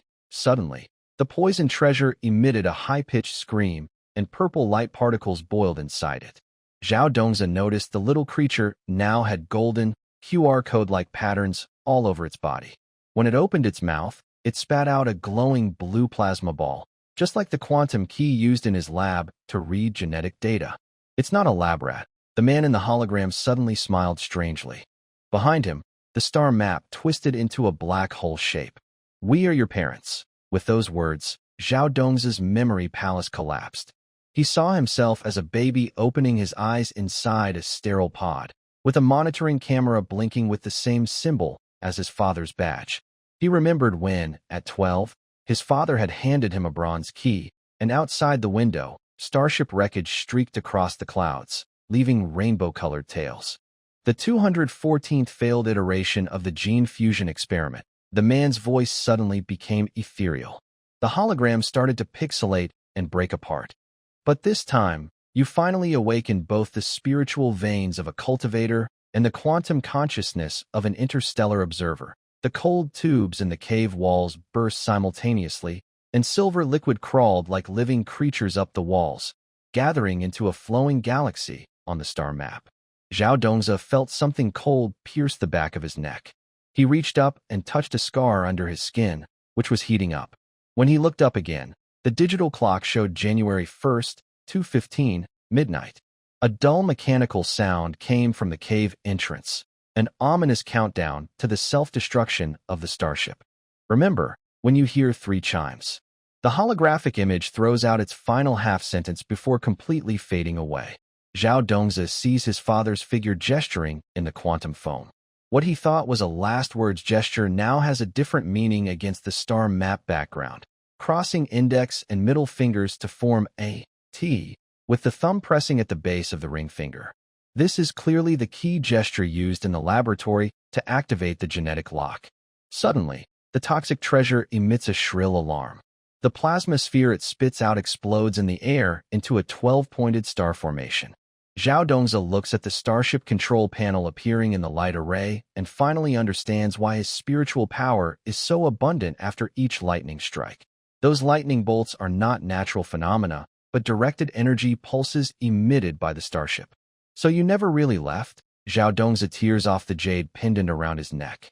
When the bronze key touches the scar on the chip, the entire cave begins to undergo quantum collapse. Just before his consciousness fades, he sees countless versions of himself flickering like kaleidoscope fragments in space and time. Some are deciphering star maps in ancient tombs, others repairing ships in meteor craters, and some are holding surgical knives beside their father's corpse. The star map on the cave's ceiling suddenly trembles violently, and 72 lanterns burst simultaneously. Amidst falling shards of glazed porcelain, Zhao Dongzi sees Li Jiji lift his collar. His countdown electronic watch is perfectly synchronized with the number on the cryogenic pod, the scarlet digits stabbing his retina painfully. "Good brother, it's time to settle the score." Li Jiji's sword slashes across the surface of the cryogenic pod, which immediately develops dense cracks. Zhao Dongzi recognizes the patterns, identical to the constellations on the third Elder's turtle shell, which are the quantum encryption runes of the forbidden area of the Medicine King Valley. Suddenly, the toxic treasure emits a high-frequency scream. Its purple fur bursts into dandelion-shaped fluff under the surge of spiritual power. Countless nanobots erupt from its body, forming a dynamic virus structure in the air. Li Jiji swings his sword to cut off the data flow, but the sword energy twists into a strange Klein bottle shape when it touches the purple light curtain. "Back then, you gave up treatment, causing us clones to be abandoned." Li Jiji's voice carried electronic static, and the digital watch on his chest suddenly displayed a holographic interface. This was the insignia of the Interstellar Federation that Zhao Dongzi last saw before the laboratory explosion. "Now, it's time to return the complete soul." Zhao Dongzi's scalpel was already pressed against the edge of the control panel, its blade reflecting the slowly rising bronze coffin behind Li Jiji. The coffin's lid was engraved with the positions of the 28 constellations, perfectly matching the starship navigation map found in the meteor crater. When Li Jiji's sword pierced the cryo chamber, Zhao Dongzi suddenly realized that inside the chamber was not his clone, but 21 coffins covered with the Federation's flag. The toxic treasure suddenly grew into a 3-meter-tall mechanical beast. Its left claw shattered not only Li Jiji's protective energy shield, but also the quantum communicator on the top of the cave. The holographic projection flickered with ionized sparks. In a modern hospital operating room, Zhao Dongzi was performing heart bypass surgery under bright lights when the ECG monitor suddenly filled with binary code. "Warning! The Two Worlds portal is about to open." Li Jiji's wild laughter mixed with tearing metal sounds. His electronic watch began counting down. 214 years, 364 days, 23 hours, 58 minutes. Zhao Dongzi suddenly understood the meaning of this number. It was the deadline for cryochamber TC 214 and the critical point for consciousness fusion set by the Federation. "Let's go all out." Zhao Dongzi pressed the toxic treasure against the fingerprint scanner. The purple scales shimmered with a metallic sheen under the scanning light. "Viruses are also living beings." His voice was transmitted through quantum entanglement to the modern world. The live surgery feed suddenly lagged strangely. Viewers saw Zhao's scalpel drawing a perfect double helix of DNA in the air. At the moment blood dripped into the control tank, the entire Medicine Valley began to undergo quantum collapse. Zhao Dongzi, in excruciating pain, saw fragments of countless parallel universes, the wreckage of the exploding starship in the lab, embryos growing with bronze star nails and petri dishes, and the holographic star maps he saw every midnight when touching his jade pendant. Ancient runes once thought to be secret cultivation techniques, but actually star coordinates. A sudden power outage in the modern hospital plunged the live broadcast into darkness, but Zhao Dongzi's scalpel continued to move. Under the shadowless lights, nanometer-scale starship engine structures appeared, and the tumor inside the patient's chest surprisingly resembled a silicon-based life formed from a meteorite. When the first laser beam descended from the sky and pierced through the operating room, everyone saw an incredible scene. Dr. Zhao was holding not a scalpel, but a small bronze sword engraved with star maps. Li Jiji's electronic watch finally reset to 0, and the entire cave began to break apart. In his last moments of consciousness, Zhao Dongzi saw the truth. The so-called Interstellar Federation was just a reflection of Earth's civilization from 500 years in the future. The star core keys implanted in his body connected causal weapons across different times and spaces. What was awakening inside him now was the ultimate algorithm capable of rewriting the vibrations of the universe. As the quantum foam swallowed the last fossil, Zhao Dongzi woke up in the gap between two times and spaces. On a modern hospital bed, the monitors showed his brainwaves resonating with signals from a distant star system. Outside the window, the arrangement of the Big Dipper matched exactly the star map on the operating room wall. In the medical palace of the Medicine King Valley, still shrouded in morning mist, Zhao Dongzi loosened the collar of his white coat embroidered with the words, spring in apricot forest for the nth time. He stared at the red blinking light on the electronic tablet in his palm. The swordsman in room 3 had once again damaged the third MRI machine. This was the 7th such incident this week. Young master, the swordsman in room 3 is causing trouble again, his young apprentice panted, clutching a medical record. The ink on the bamboo slip was blurred by cold sweat, forming strange nebula patterns. He says the MRI absorbed his sword energy. Zhao Dongzi walked while removing his gold-threaded glasses. Suddenly, the stethoscope hanging from the temple of his glasses beeped. At the end of the corridor, in the alchemy room, a reformist elder was using a quantum computer to simulate medicine formulas. The molecular structures on the holographic screen and the ancient alchemy texts on the scrolls coexisted strangely. He waved his hand toward the void, and the surgical knife in his coat pocket flashed with a cold light. Tell that fellow that MRI machines need spirit stones to operate. If he causes more trouble, I'll deduct 3 centuries of his cultivation from his hospital bill. The morning bell and evening drum of the Medicine King Valley resonated strangely with electronic alarms. A poisonous treasure hanging from the beam suddenly expanded into a water drop-shaped electronic clock, with purple light patterns floating on its surface forming binary code. The mechanical female voice announced, "It's 8 o'clock Beijing time. Time for rounds," just as the deep chime of an ancient bronze bell sounded. The copper bell at the eaves trembled violently, startling the spirit monkey that was stealing food. At dawn, blood was drawn. At midday, a CT scan was performed, and still, and foredrip was timed precisely with modern schedules. Zhao Dongzi slapped his schedule onto the alchemy furnace. The yellowed rice paper instantly burned with spiritual energy, leaving scorch marks. Inside the furnace, the 9-turn golden pill suddenly released purple mist, curling the printed CT scan instructions into flying talismans.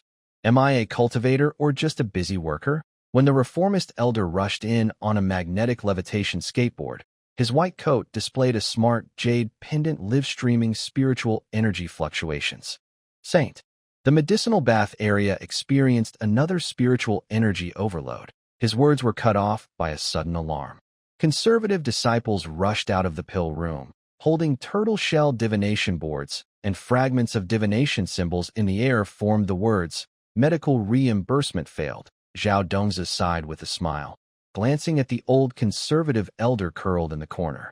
The old man's withered fingers clutched a yellowed, emergency manual for immortal doors, with spiritual stone marks on his coat indicating poor performance. "Everyone stay close," he shouted, grabbing an insulin syringe hanging at his waist.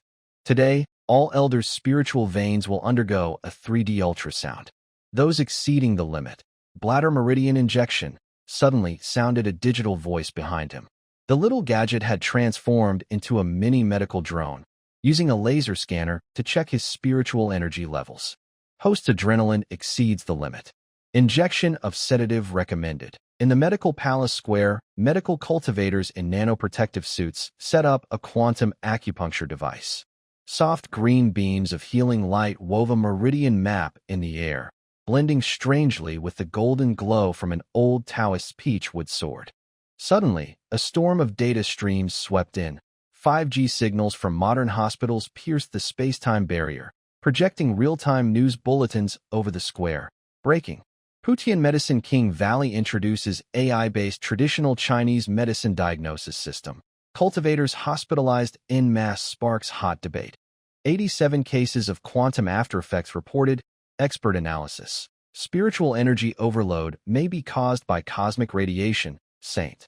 Diabetic cultivators in the West City District are rioting. A disciple riding a mechanical whale broke through the barrier. They insist that the sugar-lowering medicine destroyed their Dantian vortex. Zhao Dongzi looked at the blood sugar monitor projected in his palm and suddenly remembered the wandering cultivator covered in bandages from 3 days ago. At that time, the person cried and said, "My spiritual vein has been scanned into a QR code by the CT machine." Now that I think about it, it's not entirely unreasonable. After all, during his 72 hours of unconsciousness, 17 medical devices had performed nanoscale scans inside his body. Activate the emergency plan. Zhao Dongzi tore open the front of his robe. The bronze key on his chest suddenly emitted a stream of data. The entire spiritual energy network of the medical palace began to reorganize at the quantum level. The alchemy furnace transformed into a particle collider, and the sky-viewing mirror became a gamma-ray telescope. When he placed the stethoscope on a randomly chosen elder's abdomen, the waveform on the electronic screen matched the ECG perfectly. "This is impossible." The old conservative elder's beard trembled with anger. "How can my innate yuan-yang beat synchronize with a mortal's heartbeat?" "Because the spiritual stones you ate were mixed with genetically modified spores." Zhao Dongzi waved a test tube he brought from a modern lab. The purple liquid inside floated nanobots that were breaking down impurities in the spiritual veins. "Don't worry, after the CT scan, I'll give you some targeted medicine." At noon, when the first sunlight shone through the quantum-filtered glass, the medical palace suddenly fell into darkness. Zhao Dongzi looked at the warning, "Medical insurance system crash," flashing on the holographic screen, and finally understood where the seized spiritual stones had gone. Turns out, the reformist elders secretly used spiritual stones to power the quantum computer, causing the entire spiritual network to overload. "Everyone listen up." He stood in the center of the collapsing Bagua formation. His mixed outfit of a white coat and a Taoist robe drew sideways glances from the medical practitioners. "From today, the spiritual stone exchange rate is adjusted to 1:1000. Before a CT scan, you must recite human anatomy, and if you dare to damage the equipment again." Before he finished, the poison treasure suddenly emitted a shrill alarm. Zhao Dongzi turned to see the sword cultivator in room 3 wielding a plasma sword to slash at the explosion-proof door. On the MRI screen behind the door, the molecular structure of the sword was being scanned into a 3D model. "Tell him," Zhao Dongzi drew his scalpel to spark a fire. "If he keeps chopping, your wife's flying sword warranty will expire." As the sunset dyed the palace's glazed tiles amber, Zhao Dongzi slumped beside the quantum alchemy furnace. The dense medical records on the holographic tablet showed 23 cases of spiritual overload handled today, a 91.7% success rate for quantum acupuncture, and 3 incidents of medical disturbances caused by medical disputes in the fairy tale style. The electronic alarm clock of the poison treasure rang again, this time reminding him it was time to perform surgery on a patient from the modern world. Son of God. The AI traditional Chinese medicine system at the modern hospital suddenly alarmed. The disciple's message was drowned out by the sudden blaring of the air raid siren. Zhao Dongzi looked at the outline of the starship appearing in the sky, clutching the bronze key on his chest.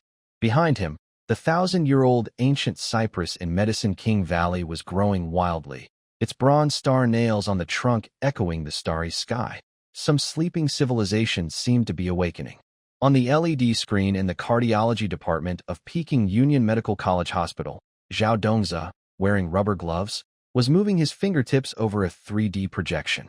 Through the screen, the white-bearded sword cultivator was frantically stabbing the power socket on the wall of the ward with his own sword, sparks flying and small arcs crackling in the air.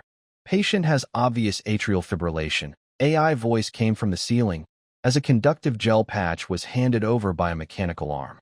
"Recommend synchronized electrical cardioversion." Understood. Zhao Dongzi grabbed the defibrillator, purple spiritual energy flowing along the metal handle.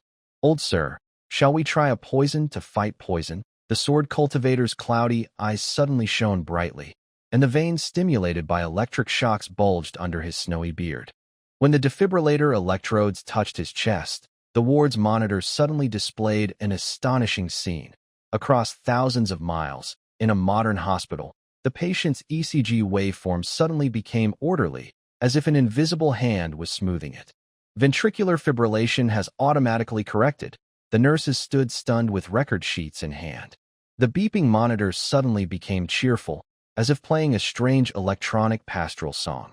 Such miracles were happening simultaneously across 2 worlds.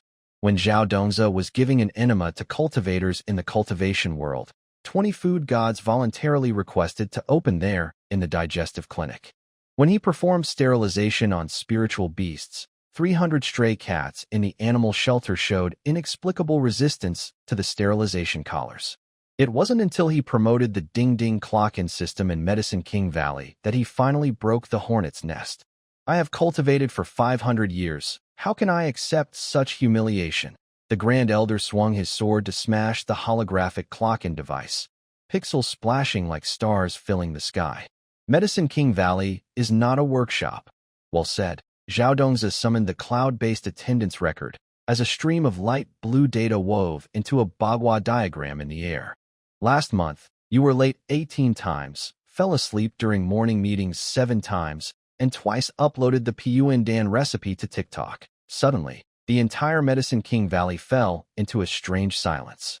On the stone floor, faint images of ancient divination symbols floated, while the flames in the alchemical furnace let out a sorrowful whimper.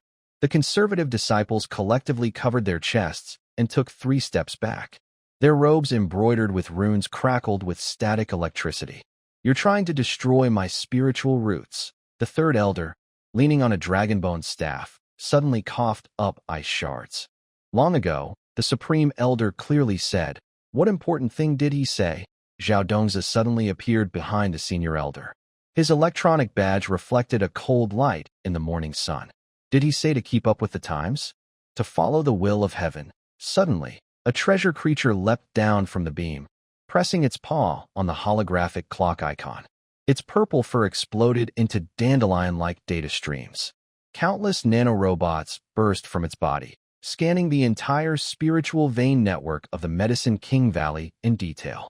Spiritual vein blockage index detected as too high, a mechanical female voice announced from the treasure creature.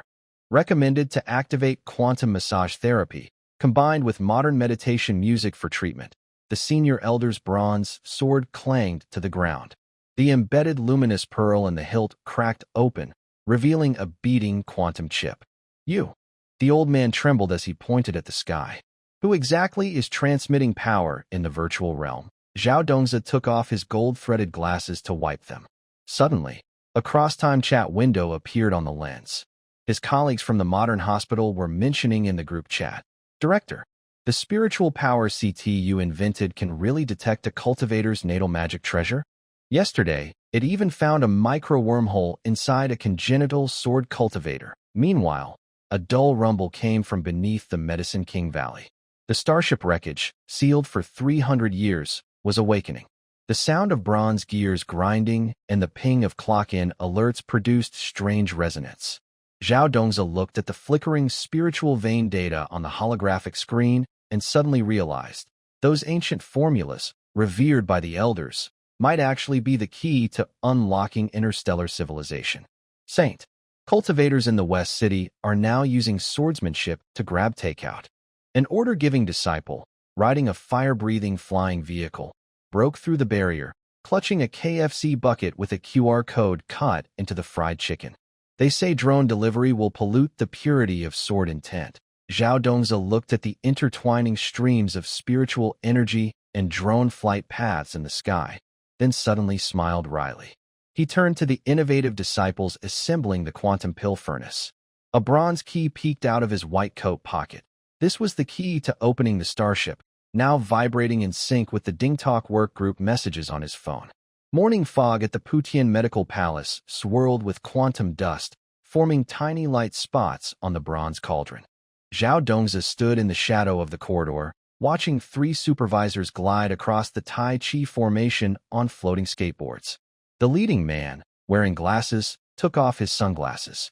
Zhao Dongzi noticed a strange blue glow on his badge, flickering with spiritual energy. Reading, Time and Space Monitoring Bureau, Civil Observation Officer, reminded him of the lockers in the lab with the same labels. Dr. Zhao, please explain this medical record, the glasses man said, moving his fingers over a holographic projection. Suddenly, a yellowed page from the Immortal Gate Emergency Records floated out from a dusty sandalwood box.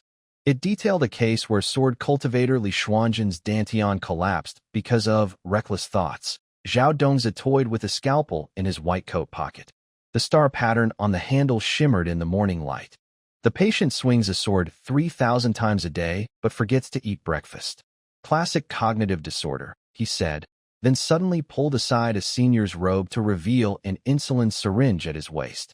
Like some people who talk about cultivating immortality every day but forget to take their medicine to lower blood sugar. I want to ask about this, the glasses man said, opening a hologram. The image showed a 70-year-old Parkinson's patient floating in midair, with the attending doctor behind shouting, "Come down and get your nutritional fluids." Zhao Dong's throat tightened. He saw the patient's withered wrist wearing a smart bracelet, with a real-time spiritual energy curve perfectly matching the ECG. Is this? Zhao Dongzi wiped cold sweat. A combined Chinese and Western medical treatment. Amid the chaos, no one noticed the toxic treasure slipping into the forbidden zone. When the alarm sounded, the little creature was wrapping a meteorite sample with its tail, pressing paw prints under an atomic force microscope. Suddenly, the holographic screen flickered with bright red virus code, forming terrifying words. Gene repair 99% complete. Remaining 1% abnormal cells need clearing to wake up. Why is your spirit vein network at the Medicine King Valley bleeding? The glasses man suddenly pressed his pounding temple. His badge from the Space-Time Bureau flickered with a 10 and 12-dimensional projection. 3 days ago, the gravitational wave oscillation from the starship wreckage was fully synchronized with your spiritual energy fluctuations. As Zhao Dongzi turned, he caught sight of the Grand Elder's dragon-bone staff scraping scorched marks on the ground. His old master's spiritual sword had somehow unsheathed itself, its blade aimed directly at the star map coordinates in the hologram. He suddenly remembered the strange humming sound made last night when the poisoned treasure was gnawing on the meteorite. The bronze star nails embedded in the cracks in the stone were now reflecting a strange purple light in the other person's pupils. Let me tell you, Zhao Dongzi suddenly drew a scalpel and stabbed into the void. The tip of the knife shimmered into a DNA double helix under the surge of spiritual energy. You should ask yourself why every time there is a space-time disturbance, it happens precisely during my treatment hours. As he spoke, he loosened his collar, and the bronze key and keyhole on his chest emitted a resonant hum. Suddenly, the alarm grew into a shrill buzzing, and the glazed tiles of the medical dome shattered one after another. Zhao Dongzi watched the silver nanorobots pouring in through the cracks and suddenly understood why poison treasure had attacked the analyzer. Those tiny devices were reassembling the virus's genetic code. Their ultimate goal was to fully awaken the starship consciousness sleeping beneath the Medicine King Valley. Activate Level 3 alert. The voice of the bespectacled man wavered for the first time. His quantum communicator suddenly projected a galaxy map. Notify the Federation fleet to immediately carry out. It's too late. Zhao Dongzi stabbed the surgical knife into a star map node in the hologram, and the entire medical palace suddenly quantum collapsed. In the moment before his consciousness faded, he saw poisoned treasure transforming into data streams flowing into his blood vessels. The purple fluff was devouring the last 1% of abnormal cells. As excruciating pain swept through his body, he heard his father's voice echoing in the dimensional rift. Remember, we are all wounded by the universe. When the floating ship of the Space-Time Monitoring Bureau broke through the medical palace's barrier, all they saw were flickering spiritual energy chips and the wreckage of nanorobots floating in the air. Next to the body of the third elder lay a shattered bronze key. The newly carved genetic code on it was slowly fading, like the last breath of an ancient civilization. The deepest forbidden area of Medicine King Valley was filled with the sweet, icy smell of liquid nitrogen. As Zhao Dongzi's rubber boots crushed the frosted bronze steps, he heard the brittle cracking of bones. Old Yellowhead was prying open the observation window of the third cryo chamber with a broom handle, the metal scraping sound especially sharp in the absolute zero environment. It's time to change the cryo fluid. It's frozen into chunks. Old Yellowhead said without looking up, suddenly stabbing the broom handle through the glass of Li Jiji's clone chamber. Zhao Dongzi's pupils suddenly contracted. Inside the transparent chamber, meant to contain Li Jiji's consciousness, 21 bodies dressed in Federation uniforms floated. Their name tags glowed with strange blue light in the cold. Did you know all along? Zhao Dongzi grabbed the old man's collar. His medical rubber gloves instantly hardened in the -200-degree air. What janitor repairs a time-space pod? The old Yellowhead removed his tattered hat, revealing a metal skull covered in circuit patterns. Let me introduce myself. His mechanical voice, with a data stream-like crackle, said, Supervision Officer of the Freezing Project, ID 002. As he spoke, the star-shaped pin on his neck suddenly lit up, shining with a glow that seemed to entangle with the jade pendant on Zhao Dong's chest. Suddenly, the holographic screen exploded in the Forbidden Zone's center. Li Jiji's clone image was shouting in 28 languages at once. My dear brother, you think tampering with the program can? Shut up. Zhao Dongza poured a cup of herbal tea at the control console. The blue liquid with goji berries floated inside. The admin password is insufficient health card balance, right? As he said this, the entire Forbidden Zone's lighting switched to a heartbeat-like wave pattern. The system froze for 3 seconds. In this critical moment, the toxic treasure turned into a swirling purple nebula, instantly devouring the core processor of the main control. Li Jiji's image began to distort, his once sinister face showing a human-like surprise. You. How could you know? Zhao Dong's scalpel was already pressed against the old yellowhead's mechanical joint. Since the quantum code on your badge was leaked, he turned to look at the melting cryochamber. The bodies in Federation uniforms had their chests displaying the same genetic map as his.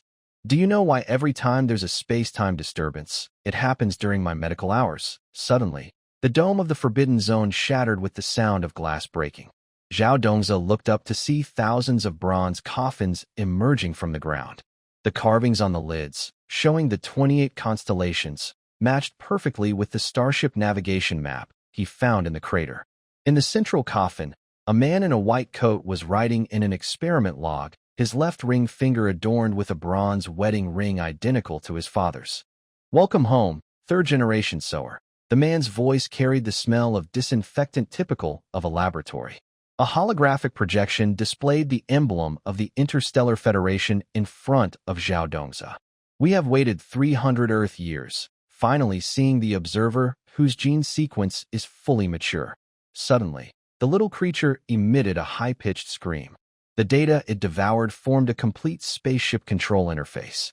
Zhao Dongza watched the binary code jumping on its claws and suddenly remembered last night when the creature was gnawing on a meteorite. The bronze star nails embedded in the rock shimmered under the moonlight.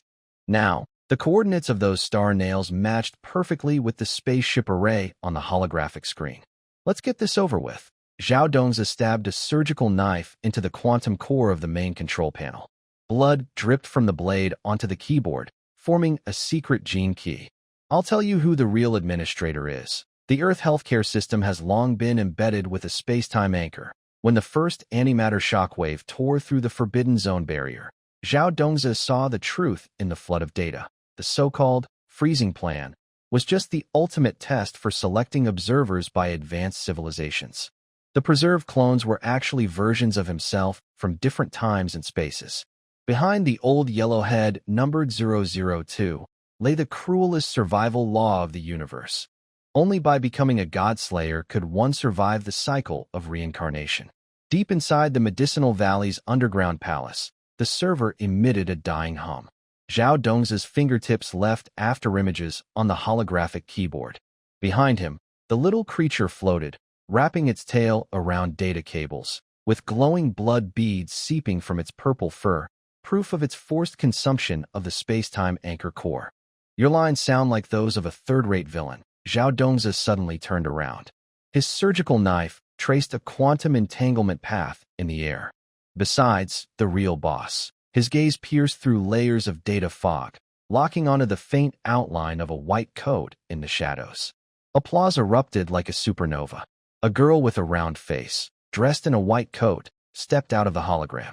Her badge shimmered with cold blue light, displaying Project Supervisor 007, beneath which a miniature galaxy map flickered.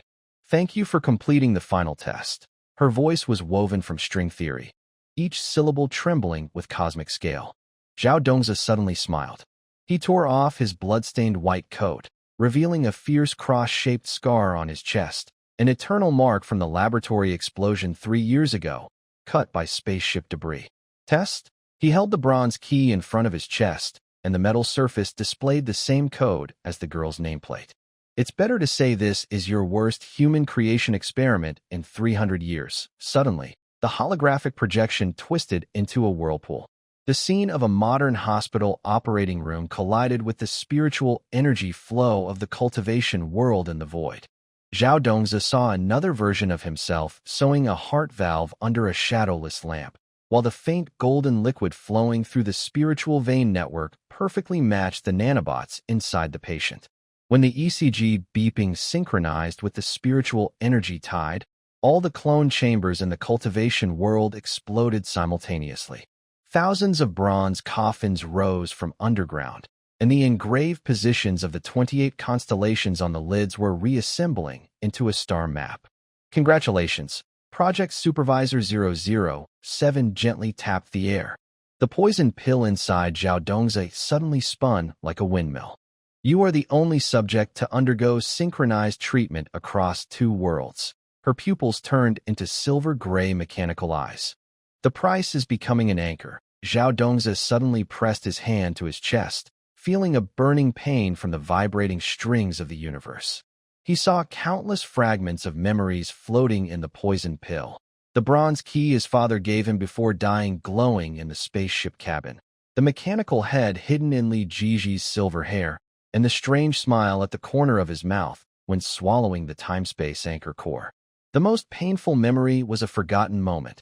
Before the explosion in the laboratory on a stormy night, the surveillance camera captured him holding a fetal embryo from behind.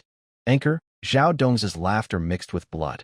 It's better to say it's a flaw you'll never find. He suddenly tore the quantum fiber connecting the 2 worlds, and the poison pill seized the opportunity to rush toward the loading time-space shuttle. The purple fur on the surface of the cabin left scorched marks, and the foundation of the Medicine King Valley began to quantum collapse. Project Supervisor 007's cold smile froze in the air. The nameplate on her chest suddenly shattered, revealing a writhing black creature underneath. Clearly the alien embryo Zhao Dongzi saw in the cryo chamber. You think you can escape? Her voice carried a synthetic distortion. From the moment you took the bronze key, a violent explosion drowned out the rest of her words. In the last instant before annihilation, Zhao Dongzi saw countless versions of himself shining in different dimensions, some operating the quantum engine in the spaceship cockpit, some deciphering star map codes in ancient tombs, and others holding bloodstained surgical knives, shouting into the void. I don't agree. When the storm subsided, only a bronze key and a glowing pool of blood remained in the ruins of Medicine King Valley. The purple fur of the poison treasure floats in the blood pool, suddenly emitting a hum similar to a human baby's cry. Meanwhile, at the Interstellar Federation headquarters 300 light-years away, the monitor screen shows the experiment number TC-214 suddenly lighting up, and the vital signs bar displays a new indicator. Fully awake. At midnight, Putian City Hospital is filled with the damp smell of disinfectant. Zhao Dongzi lies inside a transparent ICU pod, with the heart monitor ticking steadily. Outside, heavy rain pours, and thunder causes the windows to tremble slightly. Suddenly, his twin fish pendant floats up, glowing with a faint blue light. Papa! Poison Treasure suddenly jumps out of nowhere. Its purple fur instantly expands into a nano-protective suit, wrapping it like a cocoon. In space and time opens on the ceiling, forming a web-like fracture.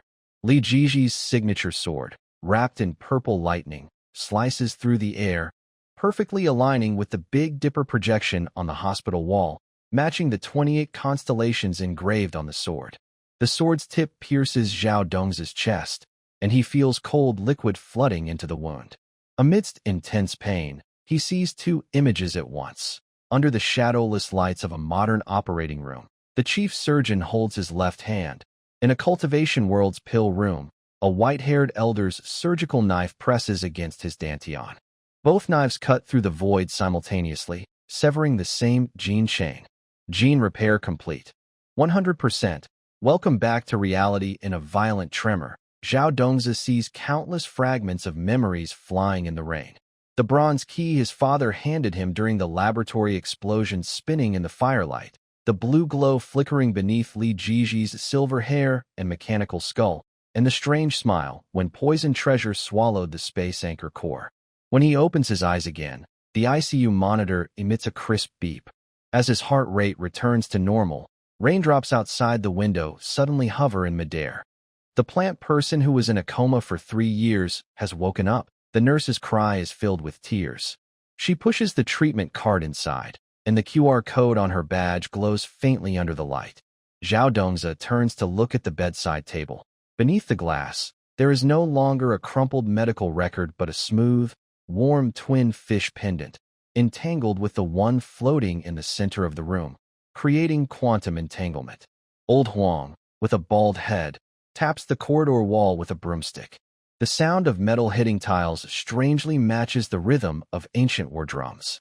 The poisonous treasure shrank into a palm-sized pendant, curling in his hand. Purple scales shimmered with a QR code matching the nurse's badge. The most mysterious part was the latest page of the medical record. Someone had drawn a Taiji symbol with cinnabar, and under the light, the ink sparkled with a faint starry glow. "Young man, you should go see the bed next door," the on-duty doctor said, wiping fog from his glasses. His reflection showed the corridor at the end.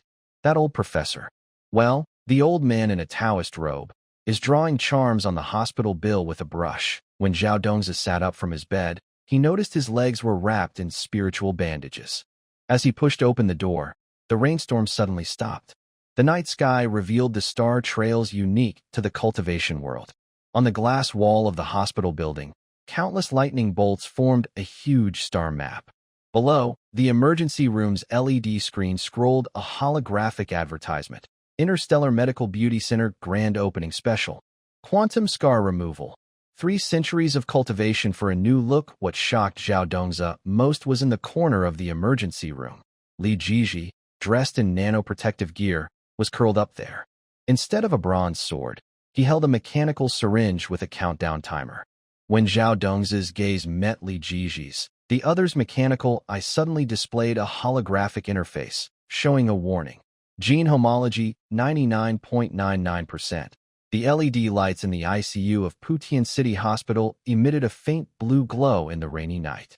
Zhao Dongzi's eyelids suddenly felt extremely heavy. The smell of disinfectant mixed with the aroma of congee from the corridor, reminding him of the morning porridge made by the Medicine King Valley in the cultivation world. Both scents intertwined into a strange temporal fold.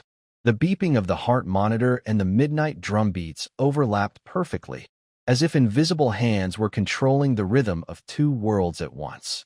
"Dr. Zhao?" A nurse's voice broke through the darkness. "Can you get out of bed and walk a few steps?" Zhao Dongzi opened his eyes, and the ripples of the monitor reflected in his pupils. His fingers twitched slightly, leaving a half-sword scar on the metal bed rail. This movement made the nurse gasp. His right hand muscles, which should have withered, now shone with an unnatural bronze luster. He supported the wall and moved to the window. The twin fish jade pendant in his palm was burning hot, almost scalding. Outside the glass window, in the rainy hospital garden, an old man with white hair was sweeping fallen leaves. A purple pendant on the broomstick flashed faint light. Zhao Dongzi's temple throbbed. Clearly, it was the first layer of fluff shed by the poisoned treasure.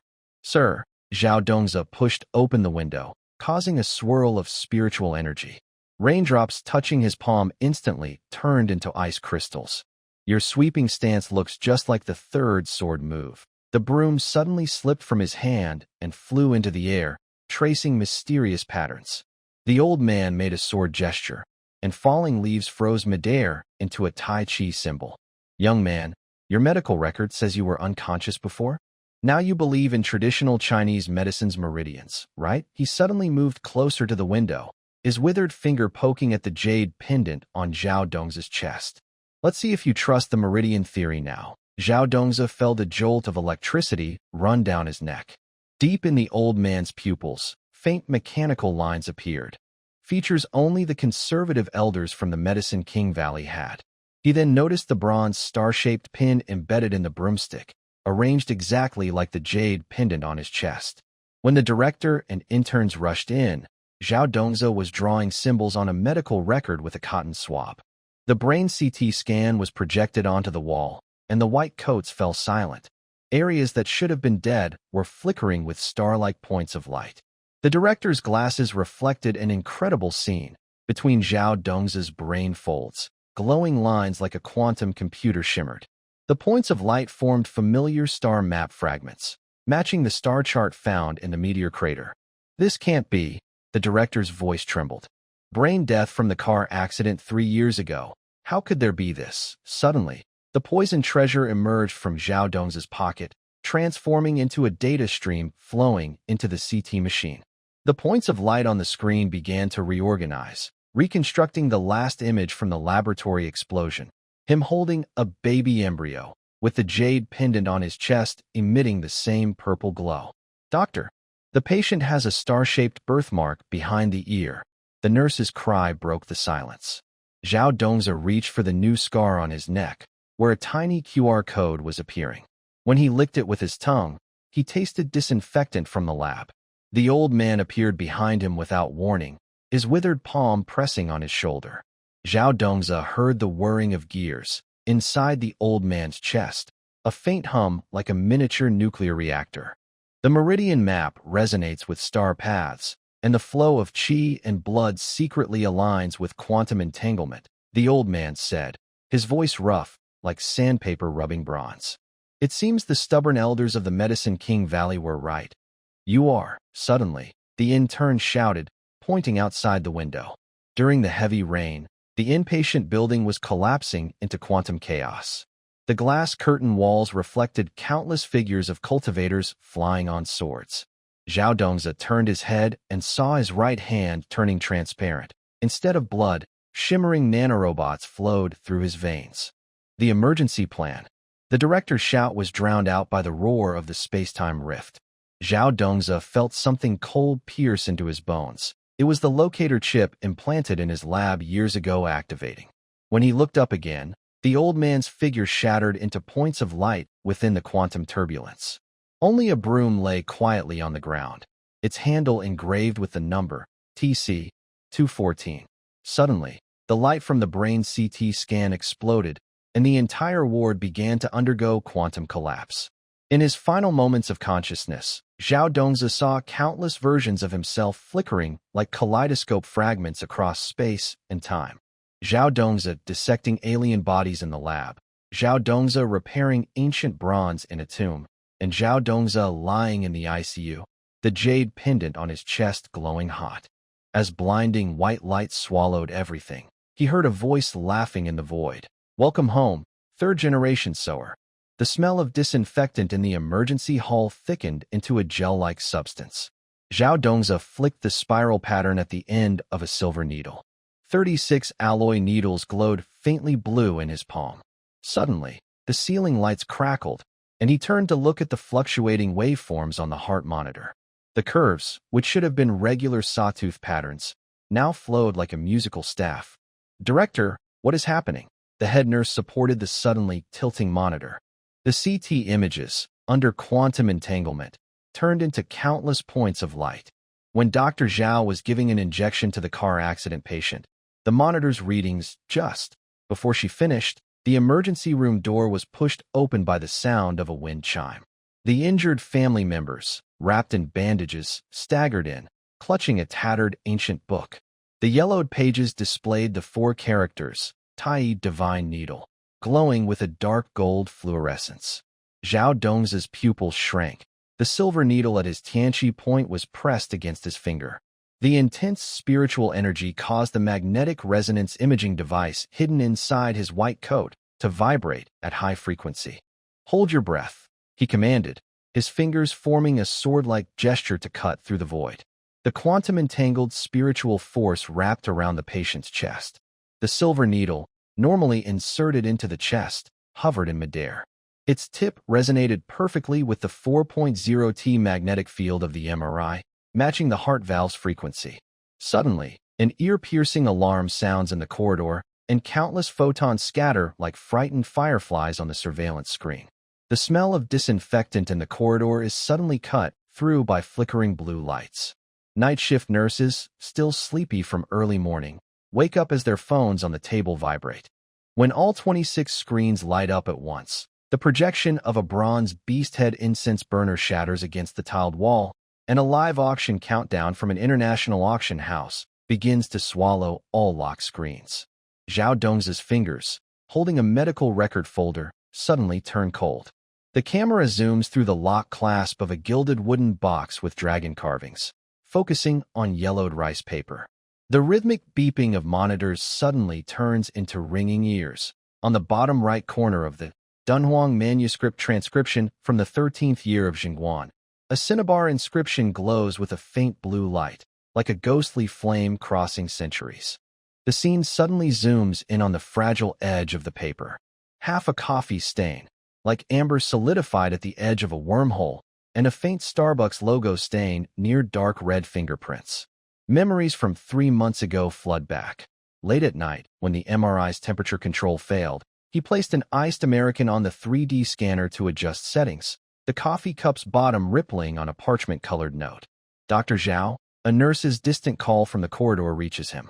In the live auction footage, the auctioneer wears white gloves, and when he picks up the manuscript with tweezers, tiny gold flakes fall from the layers.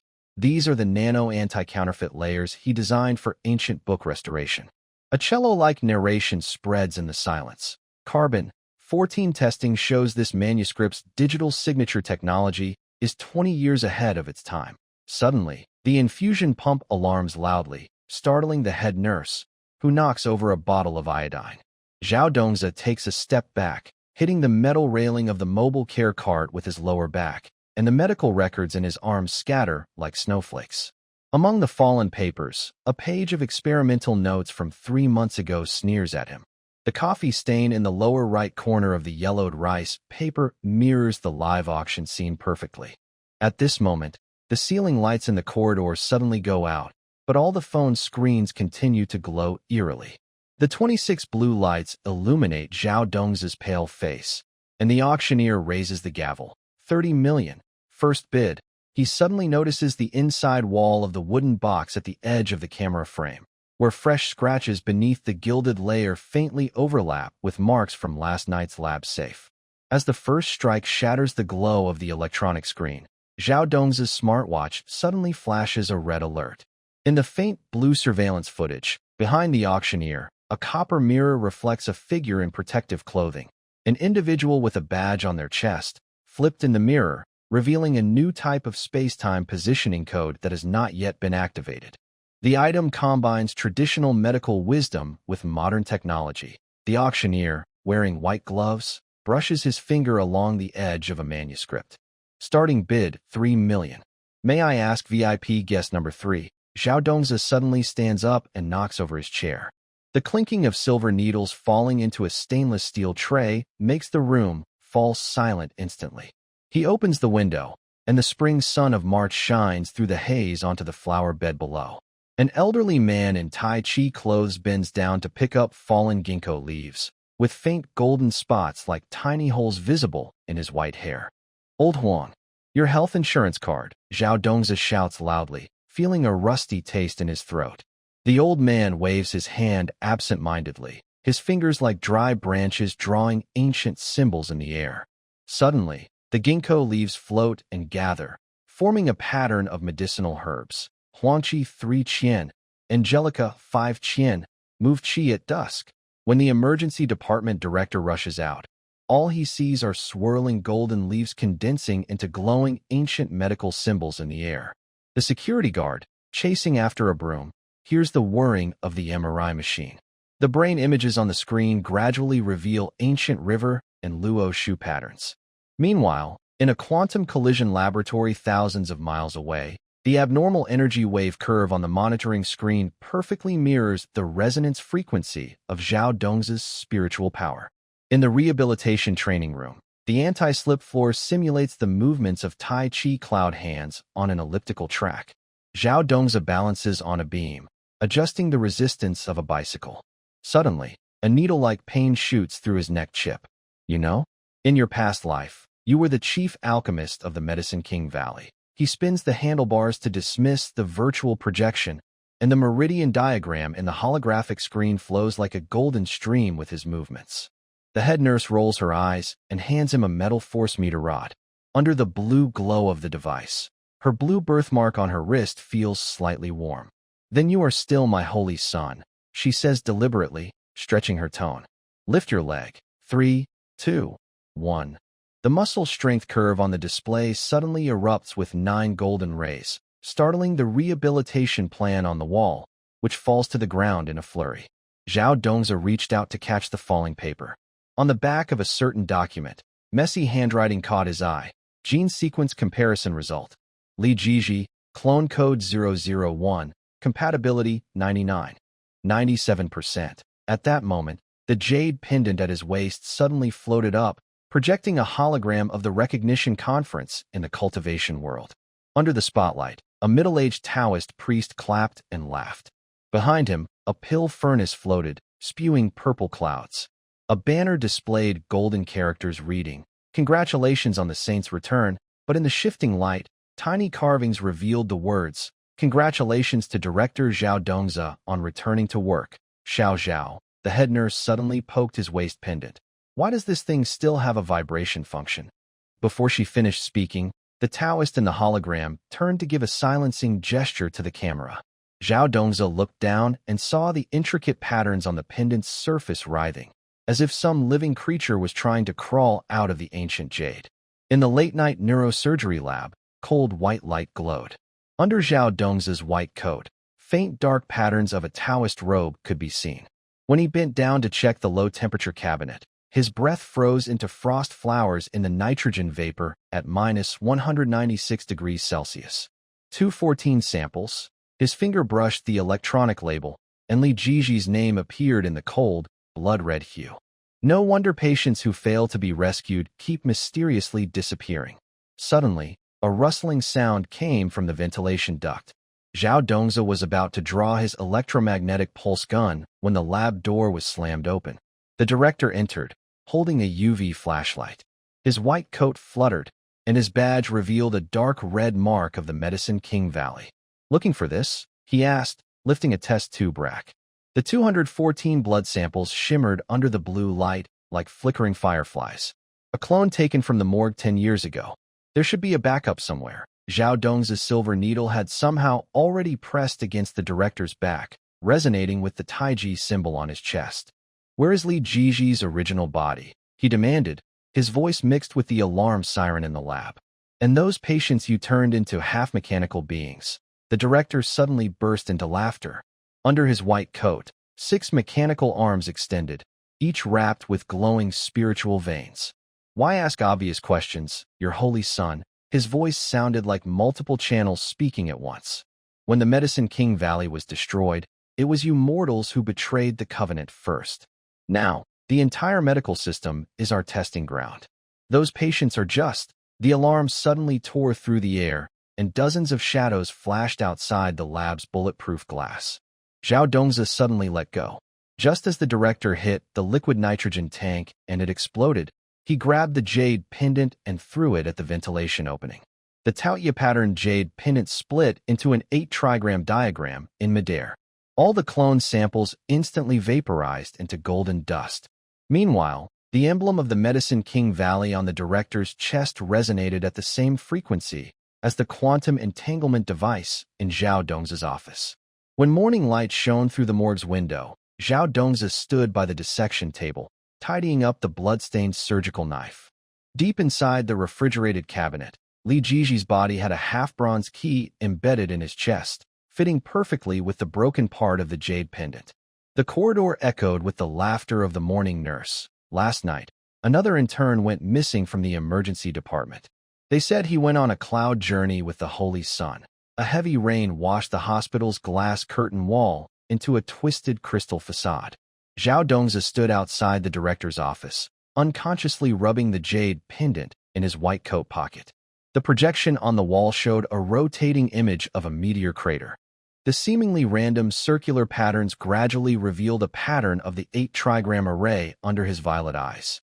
"Do you remember the cryogenic project from 3 years ago?" The director pressed a remote. A holographic image appeared, showing Zhao Dongzi in protective gear lying inside a liquid nitrogen chamber. The young doctor's pale face overlapped with the rain pouring outside the window. "We found gene repair functions in the meteor virus, but it requires consciousness in a virtual world." Suddenly, his pen slipped from Zhao Dongzi's hand, bouncing on the wooden floor and rolling toward the projector. He watched the pins trail in the light spots, like the nine-turn revival talisman from the Qing Nong corpse dissection diagram. The director didn't notice his strange expression and continued explaining the Tai Chi shape of the nanorobots. This nano-level spiritual vein structure can perfectly pass through the blood-brain barrier. The 10,000 cultivation text you input during your coma. A thunderclap drowned out the rest of his words. Zhao Dong's temple throbbed sharply. A fragment of sharp, surgical memory suddenly pierced his mind. Mixed with the smell of disinfectant and sulfur from alchemy, Li Jiji's breathing and the director's voice overlapped. His hand, holding the pen, had unknowingly shifted into a pose clutching a peachwood sword. So, is the cultivation world a large immersive therapy? He deliberately mimicked the director's usual academic tone, scratching tiny sparks on the table with his fingernails. In the holographic image, the liquid nitrogen chamber suddenly emitted a buzzing sound, and the breathing valve on the protective suit sprayed out strange white mist. The ice crystals condensed on the inner wall of the freezing chamber now surprisingly formed the pattern of the Big Dipper. As the director turned, a burst of cold air caused the curtains to flutter violently. Zhao Dongza caught a glimpse of a faint bronze hexagram tattoo beneath the collar of the white coat. This discovery made his pupils shrink. The neurosurgeon who died in a car accident 3 years ago should not have such a tattoo. Unless you deliberately made me the anchor point. Zhao Dong's voice suddenly grew deep, like a whirlpool from the deep sea. He reached into the pocket of his white coat and grabbed a silver needle, only to find the spiral pattern on the needle's end spinning on its own, resonating with the Tai Chi symbol of nanobots in the hologram. The laser pen in the director's hand suddenly shattered, and the flying fragments formed blood-red hexagrams in the air. The rain pounding against the window suddenly became frantic. Zhao Dong's vision flickered with double images. On the left, the director wearing a human mask. On the right, himself in a Taoist robe from his memories. Both, Zhao Dongza, were typing on the keyboard at the desk, and the gene sequence code they entered automatically arranged itself into the original text of the Huangdi in Fujing. The project accident back then was not an accident. He suddenly grabbed the director's wrist. The touch confirmed his worst suspicion. Beneath the skin, flowing not blood, but some fluorescent-colored nanofluid. The human mask on the director tore open, revealing a spiderweb of cracks, exposing a young girl's face underneath. Her jade pendant resonated with Zhao Dong's sword, producing a clear dragon cry. The moment the pen turned into a scalpel and stabbed into the director's throat, the oxygen level in the room suddenly surged. Zhao Dongza saw that not only was the blade piercing a human body, but also a floating data stream. The 3D models of the cultivation world began to collapse, transforming into countless binary codes that fell and gathered into Li Jiji's clone cultivation chamber. How? The young female director's voice carried a mechanical noise. The 6 cameras on her chest turned simultaneously toward Zhao Dongza. He tore open his collar, revealing a bronze key that perfectly matched the lock on the cultivation chamber. When the key was inserted, all the freezing chambers opened at once. Thousands of clones awoke as the liquid nitrogen vaporized. The barcodes on their wrists revealed the seal of Disciples of the Medicine King Valley under the purple glow. Heavy rain washes over the hospital's neon sign. Zhao Dongza stands in the middle of an out-of-control laboratory, holding a broken key. Suddenly, a holographic screen plays a surveillance video from 3 years ago. Him in a robe drawing symbols inside a sterile chamber, while researchers behind him add meteorite powder to the culture liquid. The scene freezes at the moment he turns and smiles, his eyes glowing with the same purple light as now. The ventilation ducts make scratching sounds. Zhao Dongza turns to see over 30 half-machine patients revealing their true faces beneath melting masks. Their pupils shimmer with dark gold, and their palms show glowing meridian diagrams. The patient at the front suddenly speaks with a voice like many voices singing together. Lord Saint, Medicine King Valley. The jade pendant suddenly emits a bright light. Zhao Dongza sees fragments of the truth. The freezing project was not a medical experiment, but a wormhole plan to restart the cultivation civilization. Li Jiji's body was used to seal the Earth's energy vortex, and those, accidentally dead, patients were sacrifices for extracting spiritual energy. When the last memory fragment appears, he finally understands why patients who fail to be saved always disappear. They are turned into golden pills, and the smoke from the pill furnace comes from the tattoo pattern on the director's chest. Just as thunder splits the night outside, Zhao Dongzi drives a bronze key into his heart. The intense pain reveals the final piece of the truth. His genes have been rewritten. The spiritual power shown in the emergency room was just a simulation by nanobots. When he crushes the jade pendant in his chest, the hospital's circuits suddenly short-circuit. In the blue glow of the backup generator, countless clone patients' palms display the same Taiji symbol. "Welcome home, Lord Saint." The young director's voice suddenly becomes ethereal. Her mask falls away, revealing a face covered with circuit patterns. Medicine King Valley awaits your restart of the Nine Cauldrons formation. This time, her voice cuts off as Zhao Dongzi's silver needle pierces her quantum core. Just before her consciousness fades, she sees the clones in the incubation chambers opening their eyes simultaneously, their pupils glowing with brighter-than-lightning gold. During the flickering of the corridor's sensor lights, he glimpsed the data stream on the wall's electronic monitor, suddenly transforming into ancient script from the Tasu Jing. Turning the corner of the staircase, a nurse pushing a treatment cart suddenly stopped. The sign hanging on the cart, "High-risk patient transport only," shimmered with a strange indigo hue in the lightning. "Sir, please wait," came the voice of a round-faced girl from the broadcast, with a mechanical tone created by data synthesis. "Don't you want to know the real ending?" Zhao Dongzi's pupils suddenly contracted. The poisonous treasure in his arms shot out 3 golden beams, weaving into a pattern of the Big Dipper constellation. The critical patient record on the treatment cart moved without wind, and the yellowed pages revealed a fragment of the secret manual of the Medicine King Valley, written in blood-red cinnabar. When the infant's soul is first formed, it should be guided by the 7 emotions. On the way to the rooftop, each time he passed a ward, the door number flickered briefly with ancient script in the rain. Room 304 became Fire Discharge Cave. Room 602 turned into Can Water Pool, until the characters Rooftop on the iron door at the top faded to reveal the gilded inscription, Nine Heavens Thunder Pool. The fierce wind tore open his blood-stained white coat, exposing a faint Taiji 8 trigram pattern on the lining. "You are the true self." The round-faced girl descended with thunderclouds, rainwater dripping from her hair forming crystal arrows midair. "We are all projections of your consciousness split during your coma." In her star map, the outline of the modern hospital was being reshaped by golden elixir energy. The surgical lights turned into a 9-turn alchemy furnace, and the rotating ring of the CT scanner resembled a control dial for fire in an 8-trigram furnace. Zhao Dongzi's fingers brushed the bronze key on his chest, finally understanding why he felt burning pain along his meridians during the car accident 3 years ago. This was not nerve damage, but the pain of his nascent golden core breaking free. The jade pendant floated in the air, overlapping images of 2 worlds into a strange montage. In the cultivation realm, a grand ascension celebration was underway, with celestial cranes carrying elixir clouds flying over a glazed dome. Meanwhile, in the real operating room, his clone lay inside a life support pod, a mechanical arm extracting pale golden blood. Including Li Jiji, Zhao Dongzi's voice, mixed with the rain, hit the ground, startling a flock of mechanical pigeons that fluttered toward the storm. The round-faced girl's face suddenly fragmented into hundreds of pixels, then reformed into Li Jiji's face. "When we found you in the meteor crater, we never expected that consciousness fusion would produce a quantum entanglement."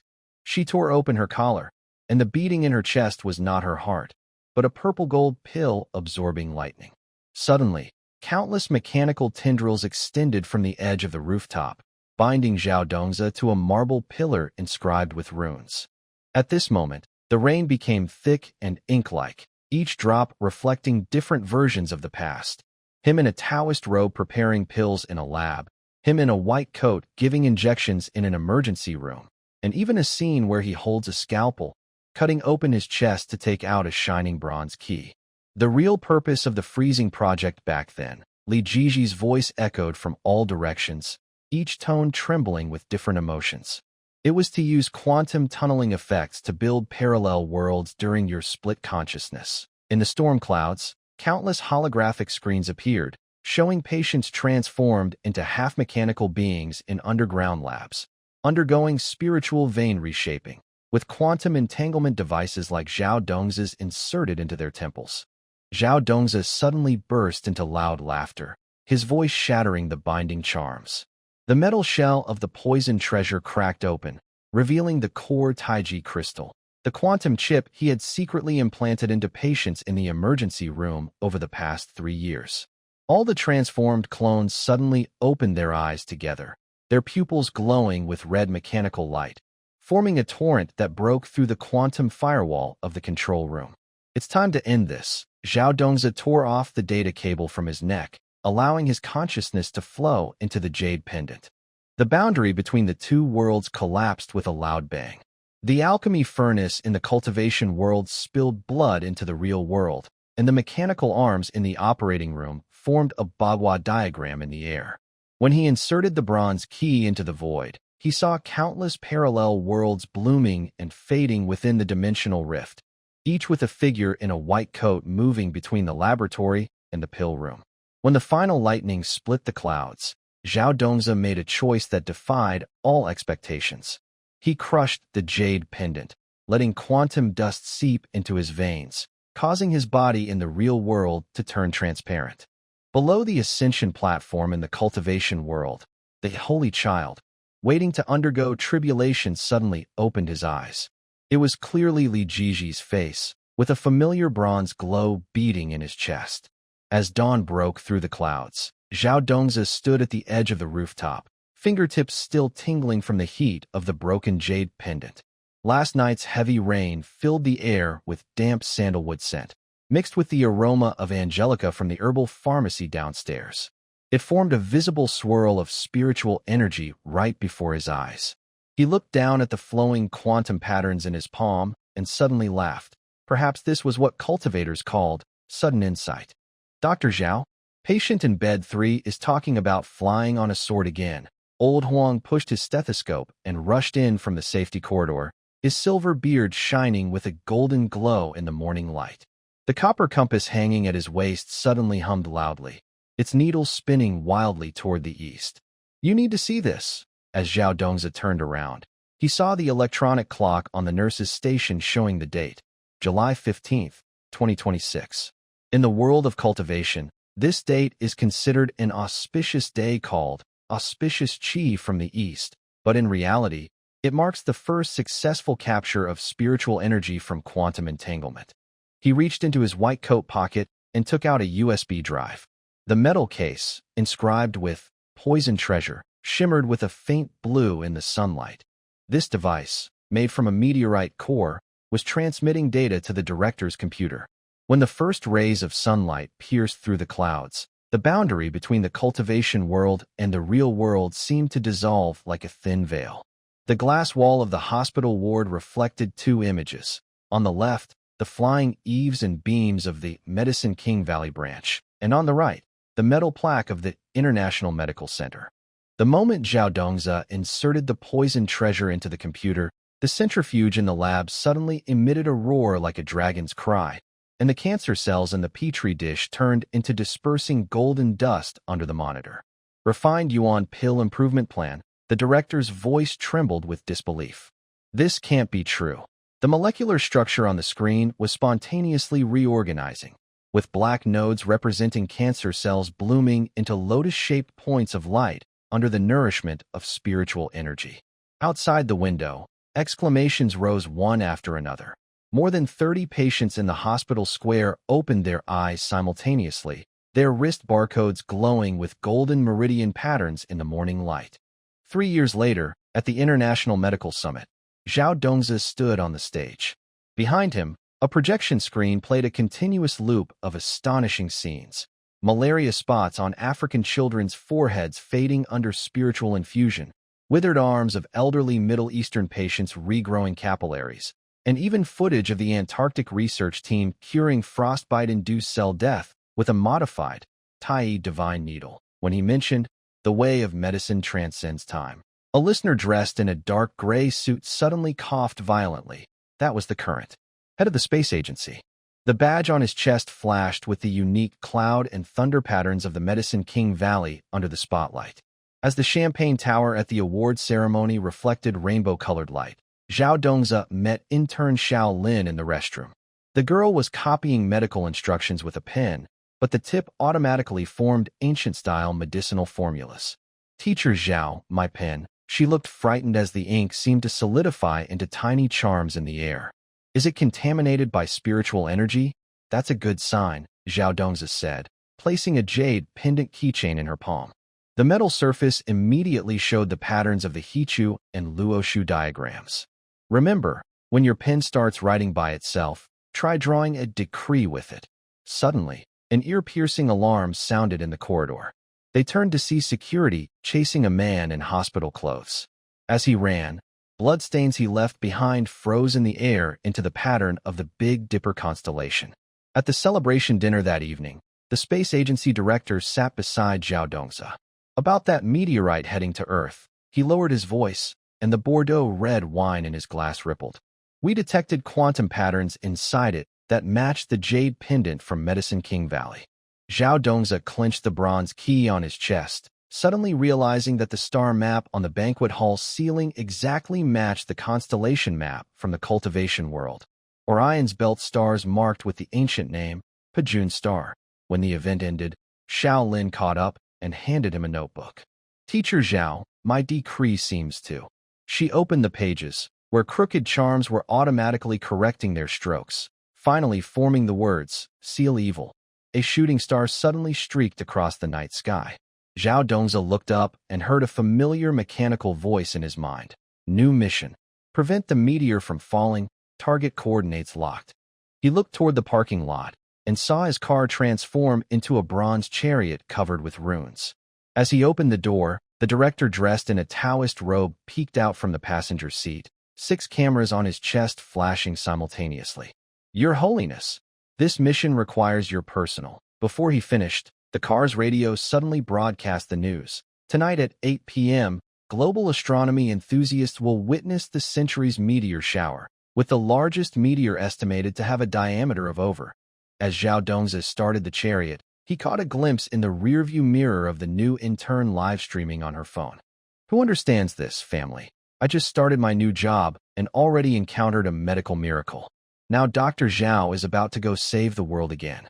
The selfie stick the girl is holding has a modified version of the Poison Treasure USB drive, engraved with the ancient seal, Delicate Dice, which is automatically recording spiritual energy fluctuations along the way. When a meteor shower streaks across the sky, Zhao Dongzi's bronze chariot transforms into a streak of light rushing into the night sky. In orbit 70,000 kilometers from Earth, he sees the meteor's surface covered with spiral patterns like those on jade pendants, and a tiny Taiji symbol appears at its core. As he pulls out the bronze key, the starlight of the entire galaxy suddenly converges on him. This is a moment witnessed by both the cultivation world and the scientific community, marking the first time human civilization and ancient spiritual veins cross dimensions. Medicine knows no ancient or modern boundaries. Those who can save lives are good at their craft, Zhao Dongzi silently recites in his mind, recalling a diary he wrote 3 years ago in the emergency room. The key in his hand fits perfectly with the meteor's core. When dawn once again lights up the Earth, a shocking message comes from the space agency. The meteor disintegrated before entering the atmosphere, and its scattered fragments reformed into the giant characters, Apricot Forest, in the ionosphere. In Zhao Dongzi's office, a new intern is using a self-writing pen to prepare the final prescription for a patient who died last night. On the yellowed paper, the words, "Life and death are predestined," are still wet with ink, slowly evaporating into golden dust. As Zhao Dongzi's eyelashes flutter, the beeping of the monitor suddenly becomes thick and sticky. He sees his pale fingertips passing through the foretube, with silvery spiritual particles flowing through his pale blue veins. His body contains 2 completely different vital signs at once.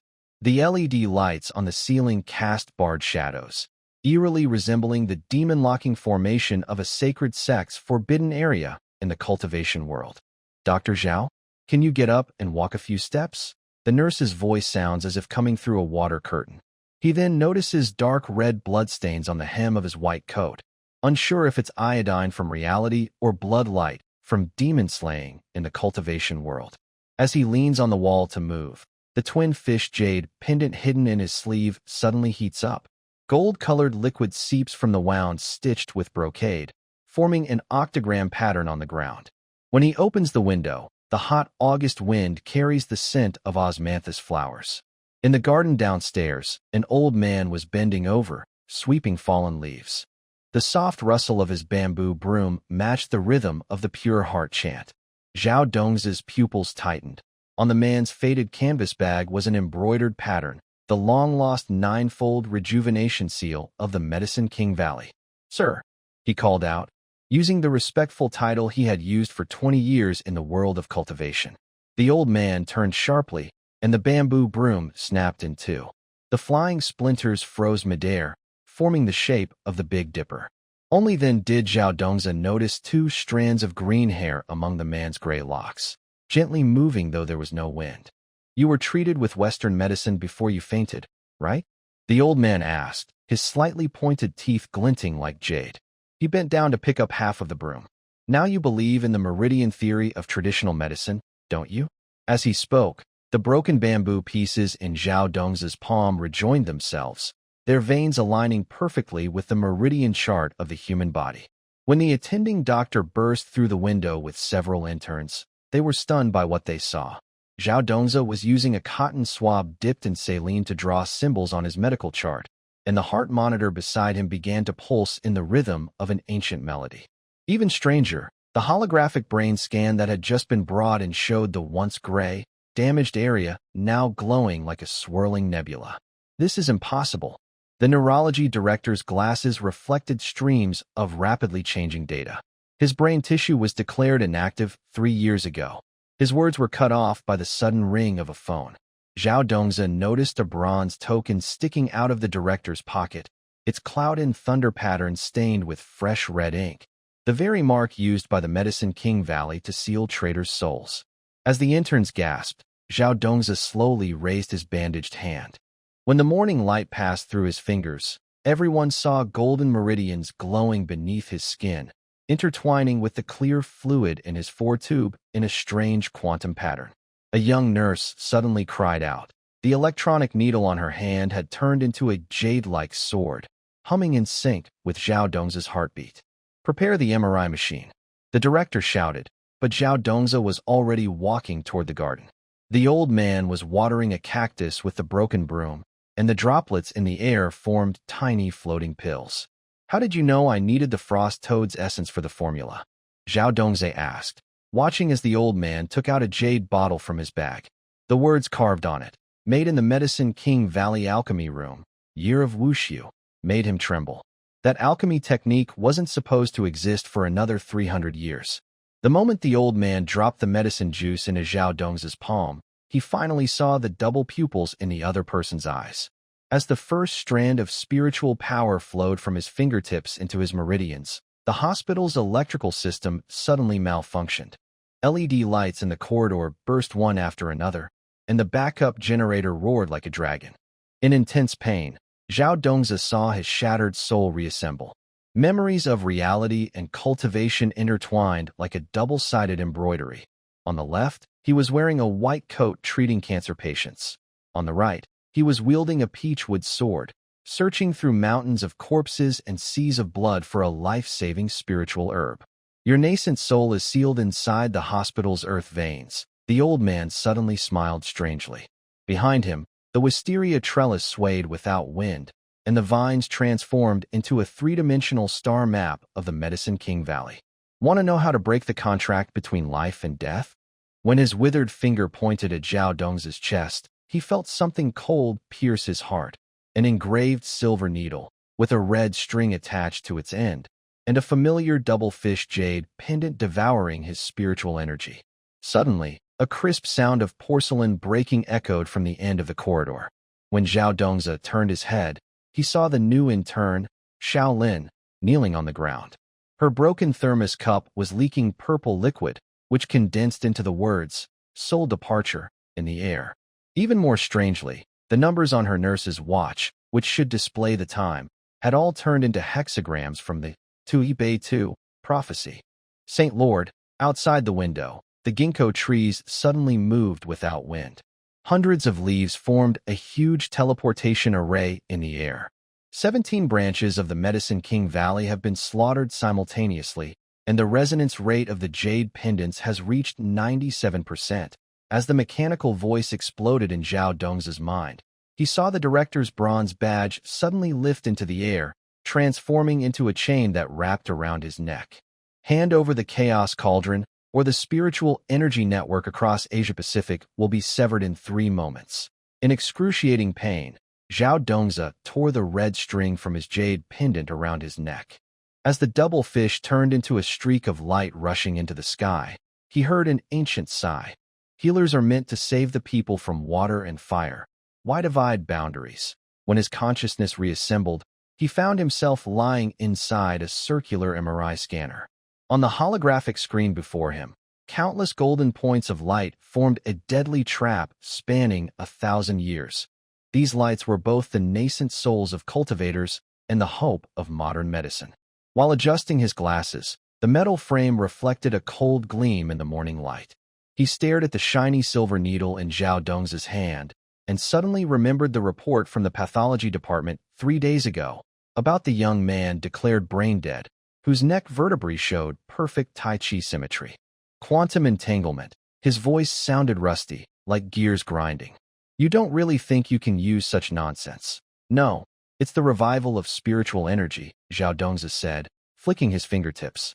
The silver needle drew 9 symbols in the air. Want to try the Tai Divine Needle? I can even refine pills with an MRI. Before he finished, the oxygen tank at the end of the corridor suddenly emitted a sharp whine, and the glass body cracked with web-like fractures. Everyone saw that the flying shards of glass, before hitting the ground, strangely froze into a floating bagua formation. The chaos at the nurse's station was like a crashing wave. When a young nurse burst in holding her phone, the live broadcast showed an antique dealer examining a signature on rice paper with a magnifying glass. Zhao Dongzi? That's been 3 years ago. Her scream was suddenly cut off. On the phone screen, Zhao Dong's digital signature seeped dark red blood beads, spreading into a strange image of a blooming flower over the words, Medical Immortal Manuscript. The starting bid is 3 million. The auctioneer's voice came through the phone, but Zhao Dongzi suddenly shouted toward the window, Old Huang. Your health card fell. His shout was like a stone thrown into a deep pond, silencing the regular sweeping sounds. When everyone rushed downstairs, they only saw ginkgo leaves flying in the morning breeze, each leaf inscribed with a medicine formula in gold powder. Astragalus 3 qian, Angelica 5 qian, to be taken daily at dusk. The chief neurologist's leather shoes crushed a ginkgo leaf, its veins shattering into a QR code pattern. Immediately seal off the inpatient department, he roared into his earpiece. Find out Zhao Dong's background and that antique auction house. Before he finished, his watch beeped loudly. The digital numbers on the dial flickered wildly and finally froze on 4 blood-red characters. Star of Misfortune. Zhao Dongzi stood in front of the MRI scanner, watching the holographic screen with spinning golden dots. Those dots formed a meridian map of the human body, now resonating with the dragon vein at the Forbidden City's Hall of Supreme Harmony, 300 kilometers away. He took out a secretly hidden acupuncture kit and discovered that the silver needle tips were gathering spiritual energy, emitting a specific magnetic resonance frequency. I see, he chuckled softly, inserting 3 silver needles into the Hugo point. Modern medical magnetic field control combined with spiritual energy guidance. This is true. Suddenly, a sharp electronic sound pierced the air. The hospital's security infrared scanner formed a blood-red web in the sky. Hand over the Chaos Cauldron, or the global spiritual energy network will be disrupted in 10 seconds. Zhao Dongzi smelled sulfur in the air and turned to see the chief's bronze token melting, with countless blood-colored maggots emerging from the cloud and thunder patterns. At this critical moment, the ginkgo tree downstairs suddenly moved without wind. Thousands of leaves formed a giant 3-dimensional star map in the air. Zhao Dongzi saw one star twinkling, the one representing the Medicine King Valley, tied to a purple pendant on the old yellow-headed broomstick. When the first ginkgo leaf passed through the magnetic resonance device's field, the hospital's circuits emitted a painful screech, and all electronic devices displayed no signal. This is, Zhao Dongzi's fingers suddenly passed through the wall. He saw his cells dividing and recombining under a microscope, ancient script appearing on his DNA strands. When he reached out to touch the golden light gate, the twin fish jade pendant around his neck suddenly burst with bright light, pulling his soul back to reality. At this moment, the light points on the holographic screen condensed into physical forms, some small golden figures holding scalpels, others wielding peachwood swords, engaging in a battle spanning thousands of years in the void. The figure of the old yellow-headed man suddenly appeared at the hospital entrance, holding a bamboo broom absorbing spiritual energy from the sunlight. "Young friend, do you know?" The old man revealed his blue-stained teeth. When the Medicine King Valley was destroyed, it was this starlight formation that refined the 9-revolution rebirth pill. He threw out a handful of ginkgo leaves, each transforming into burning talismans. "Now, your blood carries the aura of the chaos cauldron, so, want me to refine pills for you?" Zhao Dongzi suddenly smiled. He pulled out a syringe filled with perilla leaves from his white coat pocket. "It depends on whether my nanorobots can find the infant's soul inside you." Before he finished speaking, the syringe's tip suddenly burst into blue flames, burning the falling talismans into ashes. The old man's pupils shrank sharply. Only then did he see that the veins on the back of the young man's hand contained flowing liquid starlight. At this moment, the satellite signals from the auction housed the clouds. Zhao Dongzi sees on the screen that the mysterious buyer has taken off their hat. It's clearly the neurosurgeon who went missing 3 years ago. When the other person reveals a red glow from an implanted artificial eye, Zhao Dongzi suddenly understands something. He turns around and raises an acupuncture needle to the security captain rushing over. "Please disconnect the power to all electronic devices in the hospital ward." Suddenly, a gunshot rings out, but Zhao Dongzi has already leapt onto the MRI machine. As the bullet passes through the bulletproof glass, he sees his reflection split into countless images on the wall, each performing different actions, some writing prescriptions, some casting spells, others dissecting their own brain with a scalpel. When the security captain nervously notices the bullet hanging in midair, Zhao Dongzi has already inserted 3 silver needles into his forehead. "Do you know why cultivators need to pass through tribulations?" Zhao Dongzi's voice echoes like metal reverberation. The spiritual energy flowing from his fingertips turns the glass walls of the building into mirrors. Because whenever civilization reaches a certain level, some people try to replace the natural order with technology. The golden points of light on the holographic screen suddenly surge. These lights, representing modern medicine, begin to devour the spiritual bodies of cultivators, while the spiritual points of the cultivators retaliate against the technological devices. Suddenly, Old Huang appears outside the MRI chamber, holding a bamboo broom that is frantically absorbing spiritual energy.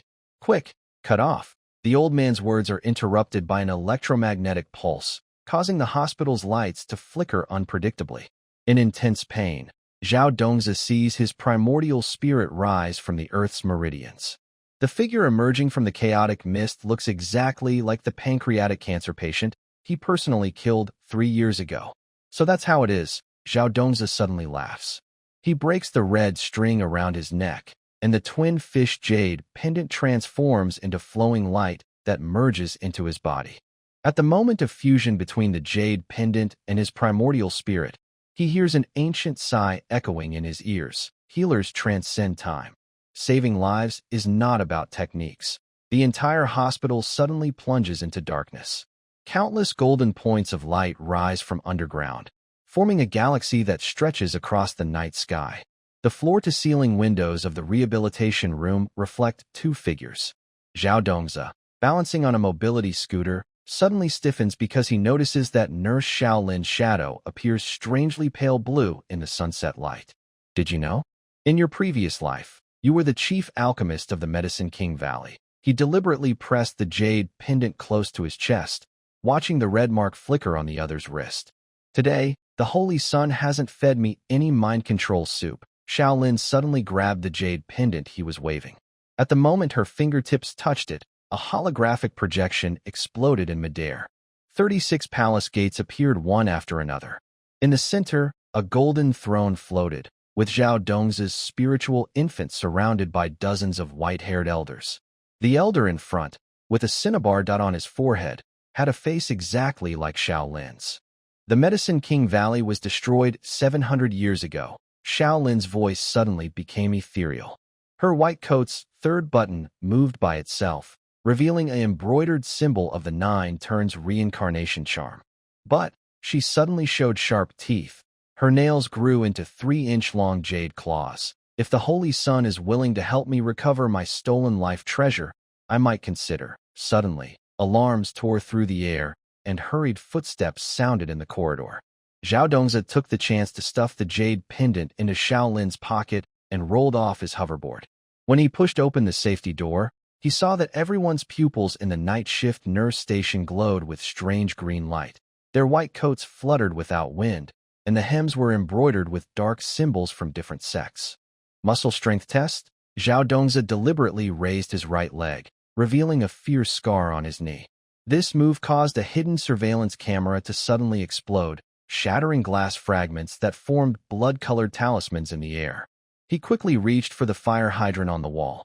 As his fingertips touched it, the wall suddenly slid open to both sides, revealing a bottomless secret room. Inside, cold storage boxes with different labels were stacked.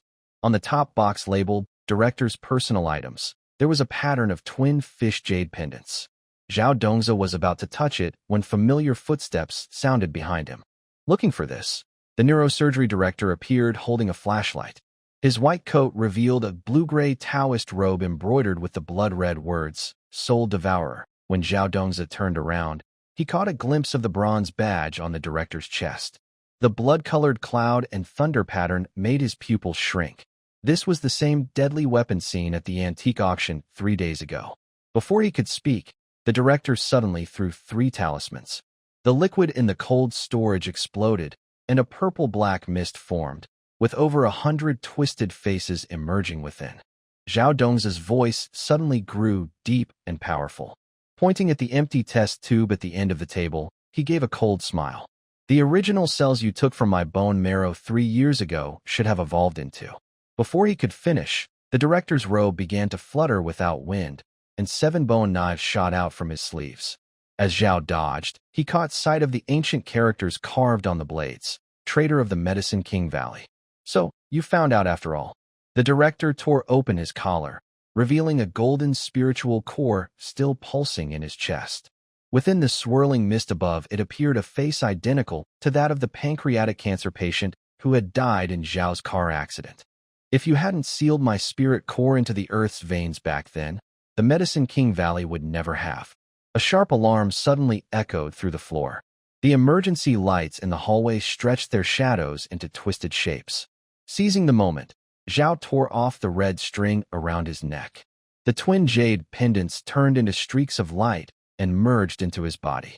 When he looked up again, his pupils had turned pure gold, and a scalpel engraved with runes had appeared in his hand. So that's how it is. Zhao's voice now carried a metallic resonance. With one swift motion, he sliced open the director's robe, revealing a mechanical body covered in circuit patterns. You planned to use my DNA to grow clones, and when the spirit core matured. Before he could finish, the samples in the freezer began to boil. The dark purple liquid condensed into countless bloody hands that dragged the director's mechanical body into the depths below. When the security guards burst into the chamber, they found the walls covered with symbols drawn in blood. Zhao stood at the center of a floating holographic star map, holding half of a broken sword, the same scalpel he had gripped before losing consciousness. Outside the window came the sound of old Huang sweeping the lawn, mixed with the faint chanting of a purification hymn, dispersing the last traces of dark mist into starlight. As morning light streamed through the shattered glass, Zhao found Xiaolin in the duty room. She was curled up on the sofa, clutching a thermos covered in talismans. "My lord," she said with a trembling voice, taking out a jade slip. "This is a secret order from the 17 branches of the Medicine King Valley. They plan to use your spirit core to restart. Zhao suddenly smiled and tossed the jade slip into the air. As it burned to ash, the hospital's circuits began to hum with a joyful sound. The nanobots infused with spiritual energy were transforming the modern medical database into a celestial map of the cultivation world. When the first rays of sunlight passed through his fingers, he saw his blood transforming into a swimming golden dragon in a test tube. The direction the dragon's tail pointed to was the ancient medicinal cauldron buried deep beneath the Forbidden City. As the director pressed the switch on the projector, the lights in the conference room suddenly dimmed. Zhao Dongzi saw an image of a meteor crater appear on the screen, leaking silver liquid. The sticky substance in the air condensed into countless fish-shaped nanobots. "We found a gene repair function in the meteor virus," the director's voice echoed with strange electronic effects. His white coat fluttered without wind. "But it requires consciousness in a virtual world." Suddenly, Zhao Dongzi's temple throbbed with pain, and memories from the cultivation world flooded in like torn silk. He saw himself kneeling by the cold pool in the Medicine King Valley, where a toxic treasure gnawed on spiritual stones, and a bronze cauldron at the bottom shimmered with a ghostly glow. "So, the cultivation world is a large, immersive, healing environment," his voice echoed with a double tone as his left hand unconsciously formed a mysterious seal. The projector suddenly displayed footage from 3 years ago in an operating room. Zhao Dongzi lay in an ice coffin, connected by numerous tubes, while Li Jiji's face twisted grotesquely on the monitor. The project accident wasn't an accident. He pressed his pounding temple, noticing the director's image beginning to double. "You deliberately made me the anchor." The director's cold laugh suddenly caught in his throat. Zhao Dongzi's pen turned into a scalpel, the tip pressing against his throat. At the same moment, the window shattered. A violent storm with purple lightning struck inside, forming a pattern like the bagua on the ground. The real 007 supervisor should take off the mask. Zhao Dongzi's pupils glowed purple. He saw beneath the director's human mask, Li Jiji's face aging rapidly. The mask fell away, revealing the face of a young girl with a round face. She backed away in horror when suddenly, a bronze token in her white coat pocket floated into the air. Blood-colored maggots crawled out of cloud and thunder patterns, covering the entire wall. "How could you?" Her voice turned sharp and high-pitched.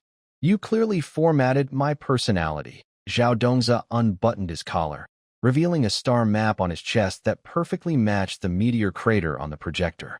"Because my infant soul is inside the chaos cauldron," he said, reaching through the director's chest to touch a cold mechanical heart. "Do you know why I chose you as the 007 supervisor?" The surgical knife suddenly turned and stabbed into his own neck. "Because you are the intern I rescued during the car accident." Li Jiji's sister. The sound of heavy rain mixed with loud, tearing metal. The floor of the conference room suddenly collapsed, and everyone fell into a deep abyss. In that moment, Zhao Dongzi saw countless fragments of memories floating above him. Li Jiji inputting the secret manual of the Medicine King Valley into the medical system, embryos with ginseng fruit traits being cultivated in the cloning lab, and the chaotic inscription shining on the broomstick of Old Huang Head. "Now I understand." Zhao Dongzi caught a passing medical record in weightlessness. The yellowed pages bore his electronic signature. When his fingertips touched the death diagnosis, the entire space suddenly echoed with the sound of the guqin playing, Guangling San, the soul-stirring tune used by the Medicine King Valley to kill traitors. When the fall stopped, everyone was standing in the center of the Chaos Cauldron altar. The starry light flowing through the cauldron merged with the nanobots in the conference room, forming a huge fish and yin-yang symbol. "I should have killed you 3 years ago." Li Jiji's sister took off her glasses. Her eyes turned into mechanical prosthetic eyes, glowing red. "But you actually awakened the primordial infant and discovered." Before she finished speaking, colorful rays shot out from inside the cauldron. Zhao Dongzi saw his blood boiling inside it. The golden sparks gathered into countless Zhao Dongzis. Some were making prescriptions, some casting spells, and others dissecting the primordial infant with a surgical knife. The one at the farthest end suddenly turned his head, and his pupils reflected the entire galaxy. "The Chaos Cauldron is indeed inside you." Li Jiji's sister laughed wildly and activated the self-destruct program. The purple-black mist sprayed from the cracks in the cauldron began to corrode reality. Hand it over. Otherwise, the spiritual energy network of the entire Asia-Pacific region. Zhao Dongzi suddenly laughed. He tore off the red string around his neck, and the twin fish jade pendant turned into flowing light and sank into the cauldron. At the moment the pendant fused with the primordial infant, he heard an ancient sigh echo in his ears. Healers transcend time.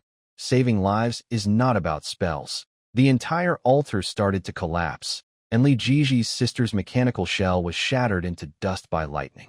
When the heavy rain stopped, Zhao Dongzi stood alone on the hospital rooftop. He held a half-broken sword, gazing at the star map sketched in his palm's blood. In the distance, he heard the sound of old Huang Head's broom sweeping across the lawn, mixed with the faint chant of Qing Xin Pu Shan Zhou. As he looked down, he noticed his shadow gradually becoming transparent. His memories of the cultivation world were fading. However, a blue vein pattern appeared on his left wrist, clearly the seal of the Chaos Cauldron. "Your Holiness," a young girl's voice suddenly rang out. Zhao Dongzi turned to see a small girl crouching among the bushes, holding a broken jade pendant. "Big brother, can you help my mom?" The girl's mother was lying on a stretcher, with a rune-inscribed surgical knife stuck in her chest. When Zhao Dongzi reached out to touch the girl, the world suddenly burst into vivid colors. He saw the hospital's glass walls turn into a crystal palace, the 4 tubes transform into cranes, and the beeping of the heart monitor resonated with the sound of bells. Strangest of all the patient's medical records displayed golden seal script, ancient secret formulas from a long-lost healing science. Zhao Dongzi's finger brushed the lace pattern on Li Jiji's sister's sleeve, and he suddenly remembered a 1,000-year-old secret from the Medicine King Valley in the cultivation world. Those robes embroidered with mandala patterns, which were actually the core of a rejuvenation pill formation. He deliberately hooked her high-heeled shoe strap with his fingernail. The nail polish color of Director Li is exactly the same as the nurse's nails I tore during the car accident 3 years ago. The blue glow from the surveillance screen cast spiderweb-like shadows on the wall. Old Huang, hunched over, suddenly moved in a strange way while sweeping fallen leaves. Each sweep of his bamboo broom left burning rune marks on the tiles. The real director. Zhao Dongzi placed the metal claws of the poisoned treasure on the console, and the holographic projection immediately shifted to the underground third-floor gene editing lab.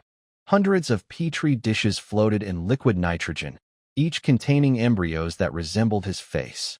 As the shrill alarm tore through the rain, Zhao Dongzi hurried with the metal body of the poisoned treasure toward the safe passage. The corridor's sensors flickered, and the fire hydrant on the wall suddenly sprayed purple mist. The shimmering droplets froze into the script of the 9 turns golden body technique. Turning the corner of the stairs, the nurse pushing a treatment cart suddenly stopped, and the ECG monitor on the cart emitted a sound like a guqin. "Your Holiness, please wait," a female voice echoed with a strange resonance from the broadcast. Zhao Dongzi looked up and saw countless glowing points floating above the elevator shaft. Among these lights, there was a figure dressed in a white coat, a cultivator wielding a peachwood sword, and a patient covered with tubes. "Don't you want to know the true ending?" Light spots gather to form the face of Li Jiji's sister. The bronze badge on her chest is melting, revealing a beating mechanical heart inside. The rooftop wind howls loudly, and Zhao Dongzi's shirt flutters in the storm. The twin fish jade pendant in his palm absorbs rainwater, creating ripples that show 2 overlapping worlds. On the left, a mystical realm with flying eaves and intricate beams. On the right, a modern city with neon lights. Suddenly, the jade pendant buzzes, and the images of both worlds begin to merge. He sees himself wearing a white coat and a Taoist robe at the same time, holding a scalpel and a peachwood sword, treating 2 patients in the same hospital room. "You're the true self." Li Jiji's sister steps out of the thunderclouds. Her black hair moves without wind, and the tips shimmer with data-like light. "We are all your consciousness split during your coma." She opens her palm, and a star map spins in the rain. One star, representing the Chaos Cauldron, suddenly collapses into a black hole. "Now, you must choose: stay in reality to save the world, or return to the mystical realm to achieve the great path." Zhao Dongzi suddenly laughs out loud. He breaks the red string around his neck, and as the twin fish jade turns into streaks of light and vanishes into the clouds, the colors of the world begin to distort. He sees his blood turn into golden meridians in the rain. The hospital's glass walls transform into a glass palace, and the iron railing at the rooftop edge is actually a peachwood sword entwined with wires. When the jade disappears completely, his pupils turn into pure chaos colors, and the blue veins on his left wrist suddenly open 7 eyes. Only children make choices. Zhao Dong's voice echoes with a resonance like space-time. He leaps into the storm, and his body disintegrates into countless points of light during the fall. Each light experiences a different life, researching nanorobots in a lab, gathering spiritual herbs in the Medicine King Valley, or lying on an operating table being rushed into emergency care. When these points of light reassemble, he no longer holds the jade pendant, but a chaos sword forged from a scalpel and a peachwood sword. Below on the rooftop, there are gasps. The security guards look up and see an incredible scene. Zhao Dong's shadowy form is reassembling in the air into 2 figures, one with a blood-stained white coat, holding a dripping scalpel, the other in a lightning-shrouded Taoist robe, with a poisonous treasure gnawing on a spirit stone on its shoulder. Both turn their heads toward the hospital, their pupils flickering with the same star map. So it is, Zhao Dong's voice echoes simultaneously in both worlds. In the real operating room, his clone was undergoing the final transplant, while on the ascension platform of the cultivation world, his infant soul was devouring the chaos cauldron. When these 2 forces met, a huge bagua formation suddenly rose in the hospital parking lot, and all vehicle license plates transformed into hexagrams from the Book of Changes. The electronic clock at the nurse station began to run backward, showing the date, July 15th, year 3 of Zhenguan. His sister's mechanical body vaporized in a lightning strike, and her final, bitter smile turned into data streams flowing into Zhao Dong's mind. You cannot escape the cycle of fate. Zhao Dongza suddenly smiled with acceptance. He clenched the chaos sword and stabbed it into his chest. As blood dripped, the rules of the world started to collapse. Modern medical instruments clashed with magical artifacts from the cultivation world. Nanobots and spiritual particles devoured each other, and in the chaos, a new form of existence was born. When dawn broke through the clouds, only the marks left by an old yellow broom on the hospital lawn remained. The fallen leaves shimmered in the sunlight, forming an ancient inscription, "Healers, beyond life and death, there is another world." In the distance, the cry of a newborn could be heard. On the windowsill of the delivery room, a lotus flower made of medical waste was blooming, its veins clearly visible, resembling a map of the human meridians. As the morning light pierced the clouds, the solar panels on the top floor of the hospital suddenly burst into colorful rays. Zhao Dongza watched the spiritual energy particles flowing in his palm, noticing they were entangled with the transparent liquid in the 4-tube.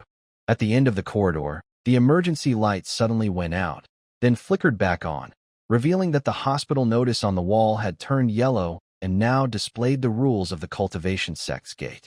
Dr. Zhao, rounds again. Patient in bed 3 insists he is a sword immortal. Old Yellowhead pushed a modified wheelchair checkup vehicle, with a copper bell inscribed with charms hanging from the stethoscope. When he lifted the blanket from patient 3, Zhao Dong's pupils shrank. There was an elderly man with bronze-colored skin, with 3 carved dragon jade hairpins in his chest, clearly the lost, 3 Purities protective needle from the Medicine King Valley. Director Zhao, Nurse Xiao Lin hurried over, panting, with a small bagua mirror pinned to her intern badge. Professor Zhang in room 402 says he saw you cut water with a scalpel last night, and the wound healed like. Before she finished, a long phoenix cry suddenly echoed through the sky. Zhao Dongza looked up and saw a group of cultivators dressed in blue robes riding on red-crowned cranes flying over the rooftops. In the jade gourd hanging at their waist, there were samples of pancreatic cancer tissue that should have been in the pathology department. 36 formations of the Heavenly Gang, activate.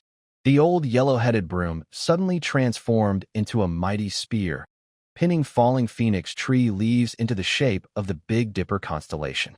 When the first sunlight broke through the clouds, the glass wall of the hospital ward suddenly became transparent. Zhao Dongzi saw the skyscrapers in the commercial district across collapsing. Reinforced concrete was turning into bluestone city walls under spiritual energy erosion. As he reached out to touch the window frame, the surgical knife in his palm unexpectedly created a quantum tunneling effect with the glass. Zhao Dongzi trembled as he inserted the poison treasure USB into the director's laptop. When the holographic projection exploded in the air, he saw the formula from the blue bag corpse dissection diagram, automatically transforming into a molecular formula. The annotations of Cinnabar on ancient texts turned out to be programming code written by nanorobots. When the first cancer patient was cured with the refined Yuan pill improvement plan, the merit monument of the Medicine King Valley suddenly rose from underground, and the number of merits inscribed on it perfectly matched the rules for Nobel Prize selection. 3 years later, at the International Medical Summit, Zhao Dongzi stood on the stage. Behind him, a hologram looped images that shook the audience. A remote African tribe shaman successfully curing Ebola with herbal decoctions, Wall Street traders regulating dopamine through meditation, and NASA astronauts using spiritual energy formations to repair osteoporosis in space stations. When he presented his paper on spiritual energy and quantum medicine, the last slide showed a group photo that fell into silence. Neurosurgery director in a Taoist robe explaining brain stereotactic surgery with a laser pointer, a nurse in a flying sword uniform demonstrating spiritual acupuncture to foreign scholars, and the old yellow-headed man with a broom, at that moment, making a scissors gesture for a photo with the audience. Dr. Zhao, I heard that when you were in a coma, you experienced something like traveling through time. After the event, reporters gathered around. Zhao Dongzi turned the jade pendant keychain in his hand, watching the meteor shower streak across the sky. That was a very long dream. He smiled and handed the twin fish jade pendant to intern Shaolin. Someone in the dream told me, the way of medicine is not divided by ancient or modern. As long as it can save lives, it's good technique. As the 9th meteor streaked across the night sky, Zhao Dongzi's office suddenly blared with a sharp alarm. He rushed out and saw the director of the space agency sitting upright in the VIP seat, with a faint glow from the Medicine King Valley token hidden beneath his Taoist robe. New mission. The director's mechanical eye flashed red light. On the holographic map, a falling meteor shower was wrapped in iron meteorite engraved with chaotic patterns. More work to do, Zhao Dongzi said as he tidied his white coat. The Tai Chi symbol inside his coat suddenly lit up. As he turned to walk into the lab, he saw a new intern practicing medical record writing with talisman paper. On the pale purple paper, a DNA double helix pattern appeared. When the pen tip touched the paper, a faint blue flame flowed along the pen, drawing a star map of the galaxy in the air. The solar panels on the top floor of the hospital suddenly made a roaring sound like a dragon. Zhao Dongzi looked up and saw Old Yellowhead sweeping dust off the satellite antenna. When the broom touched it, the lightning rod on the communication tower automatically formed the Big Dipper constellation. As he clenched the chaos sword in his pocket, the metal body of the poison treasure suddenly jumped out of a USB drive, opening sharp sawtooth to create a protective barrier in the air. St. Lord, the 17th branch of the Medicine King Valley has started simultaneously. A mechanical voice exploded in his mind. Zhao Dongzi saw, through a space behind the space agency director, countless cultivators wrapped in purple-black mist riding bone dragons descending. Their magic weapons were no longer peachwood swords, but spiritual energy crossbows loaded with antimatter missiles. When the sudden storm arrived, Zhao Dongzi finally understood the plan spanning 1,000 years, the truth about the fall of the Medicine King Valley, the clone experiments of the Li siblings, and even the Chaos Cauldron itself, all aimed at evolving modern medicine and cultivation civilization through collision. The moment he stabbed the poison treasure into his wrist, a golden spiritual power torrent made of nanobots broke through the space-time barrier, resonating with the Chaos Cauldron among the meteor shower. Doctors do not distinguish between ancient and modern. Saving lives is not about magic. Before his consciousness faded, Zhao Dongzi heard Old Yellowhead sweeping the floor mixed with the Qing Xian Pu Shan Zhou chant, and the talisman paper burning in the hands of interns drawing a new star map in the night sky. marking the next milestone in human civilization's medical history. The brightest star was the eternal twin fish pendant on his chest. In the emergency hall, Xiao Dong's white coat pocket was always bulging. Apart from the stethoscope clinking around his neck, the crossbody bag he carried always held an acupuncture kit wrapped with a few dried pieces of ambergris. But the most puzzling thing was the half-piece of moldy osmanthus cake in the pocket of his protective suit. Ever since he had found a USB drive engraved with the word chaos among the ruins of Medicine King Valley 3 years ago, that strange snack had become the only physical form of his mysterious treasure. Male patient, 32 years old, left palm severed by chainsaw. The nurse pushed the stretcher through the bulletproof glass doors, and the alarm from the monitor pierced everyone's ears. Xiao Dongzi raised a hand to block the rush of blood's metallic scent. When he saw the patient's left hand wrapped in sterile cloth, his pupils tightened. At the severed edge of the palm, several dark golden lines pulsed with the heartbeat, like living ancient script. Prepare for microsurgical reattachment. He tore off his blood-stained gloves, his fingertips brushing against the cold metal instruments. The osmanthus cake in his pocket suddenly grew hot, its energy burning through 3 layers of fabric. Under the microscope, his breath caught. Inside the capillaries, golden particles swam like tiny fish, weaving a strange network among the torn tendons. "Doctor, my hand." The patient's hoarse voice broke the silence, his eyelids trembling under the sedative. "It's my life-bound sword mark." Zhao's hand trembled, and the surgical light cast a wavering shadow on the wall. Only then did he notice the badge on the patient's chest, a safety supervisor from a well-known renovation company. The man in the photo had slicked back hair, but now he looked like a swordsman who had just failed a heavenly trial. "Xiao Lu, go to the herbal pharmacy and get 3 qian of cinnabar and 5 qian of magnetite," Zhao said, scribbling wildly on the medical order. The jade pendant on his wrist began to buzz. "And bring a pack of popping candy." From outside the glass door came the nurse's startled voice. "Director Zhao, is the candy for the patient?" The view under the microscope grew even stranger. The severed ulnar nerve writhed like a waking red serpent, golden red energy flowing along the tendons, forming tiny 8-trigram patterns at the wound's edge. Zhao remembered the theft in the archives 3 days ago, the masked intruder who had claimed he would steal the hospital's 1,000-year secret. Now, that same figure stood at the end of the ICU corridor, watching this operating room. Blood pressure 80/50, heart rate 130.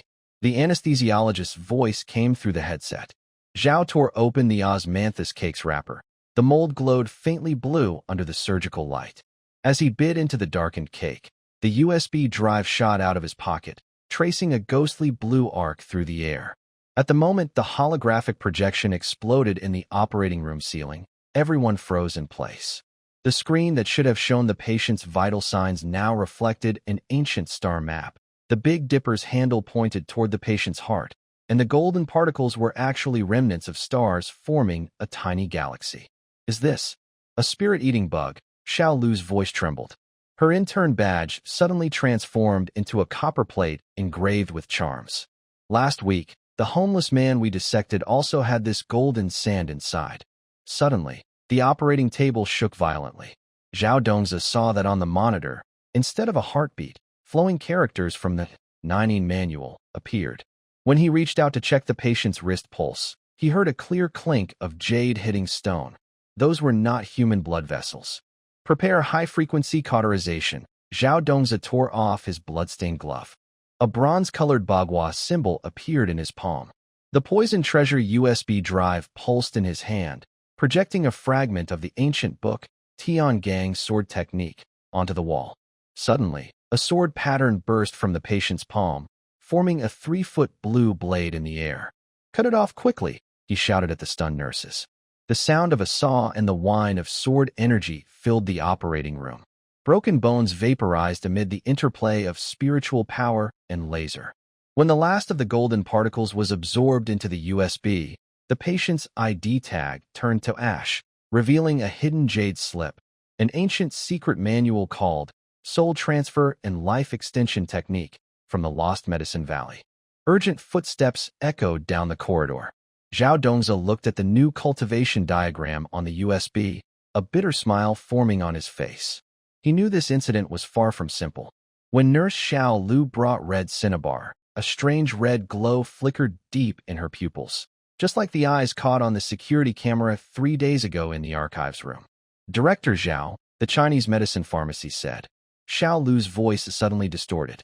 They say the prescription you issued is a ghost exorcising spell from the GU department. The automatic door of the operating room silently slid open, and the night wind carried the scent of sandalwood.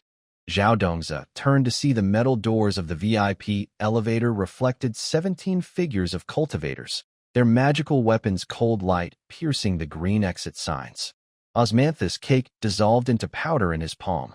Zhao Dongzi stuffed the last piece into his mouth, the sweet, moldy taste mixing with spiritual energy exploding between his teeth. When he turned around, he saw that the patient on the operating table had opened their eyes. Beneath the newly grown skin at the broken palm, faint flowing sword energy patterns could be seen. "Are you awake?" He pretended to be calm as he put on his gloves. The patient directly spoke up.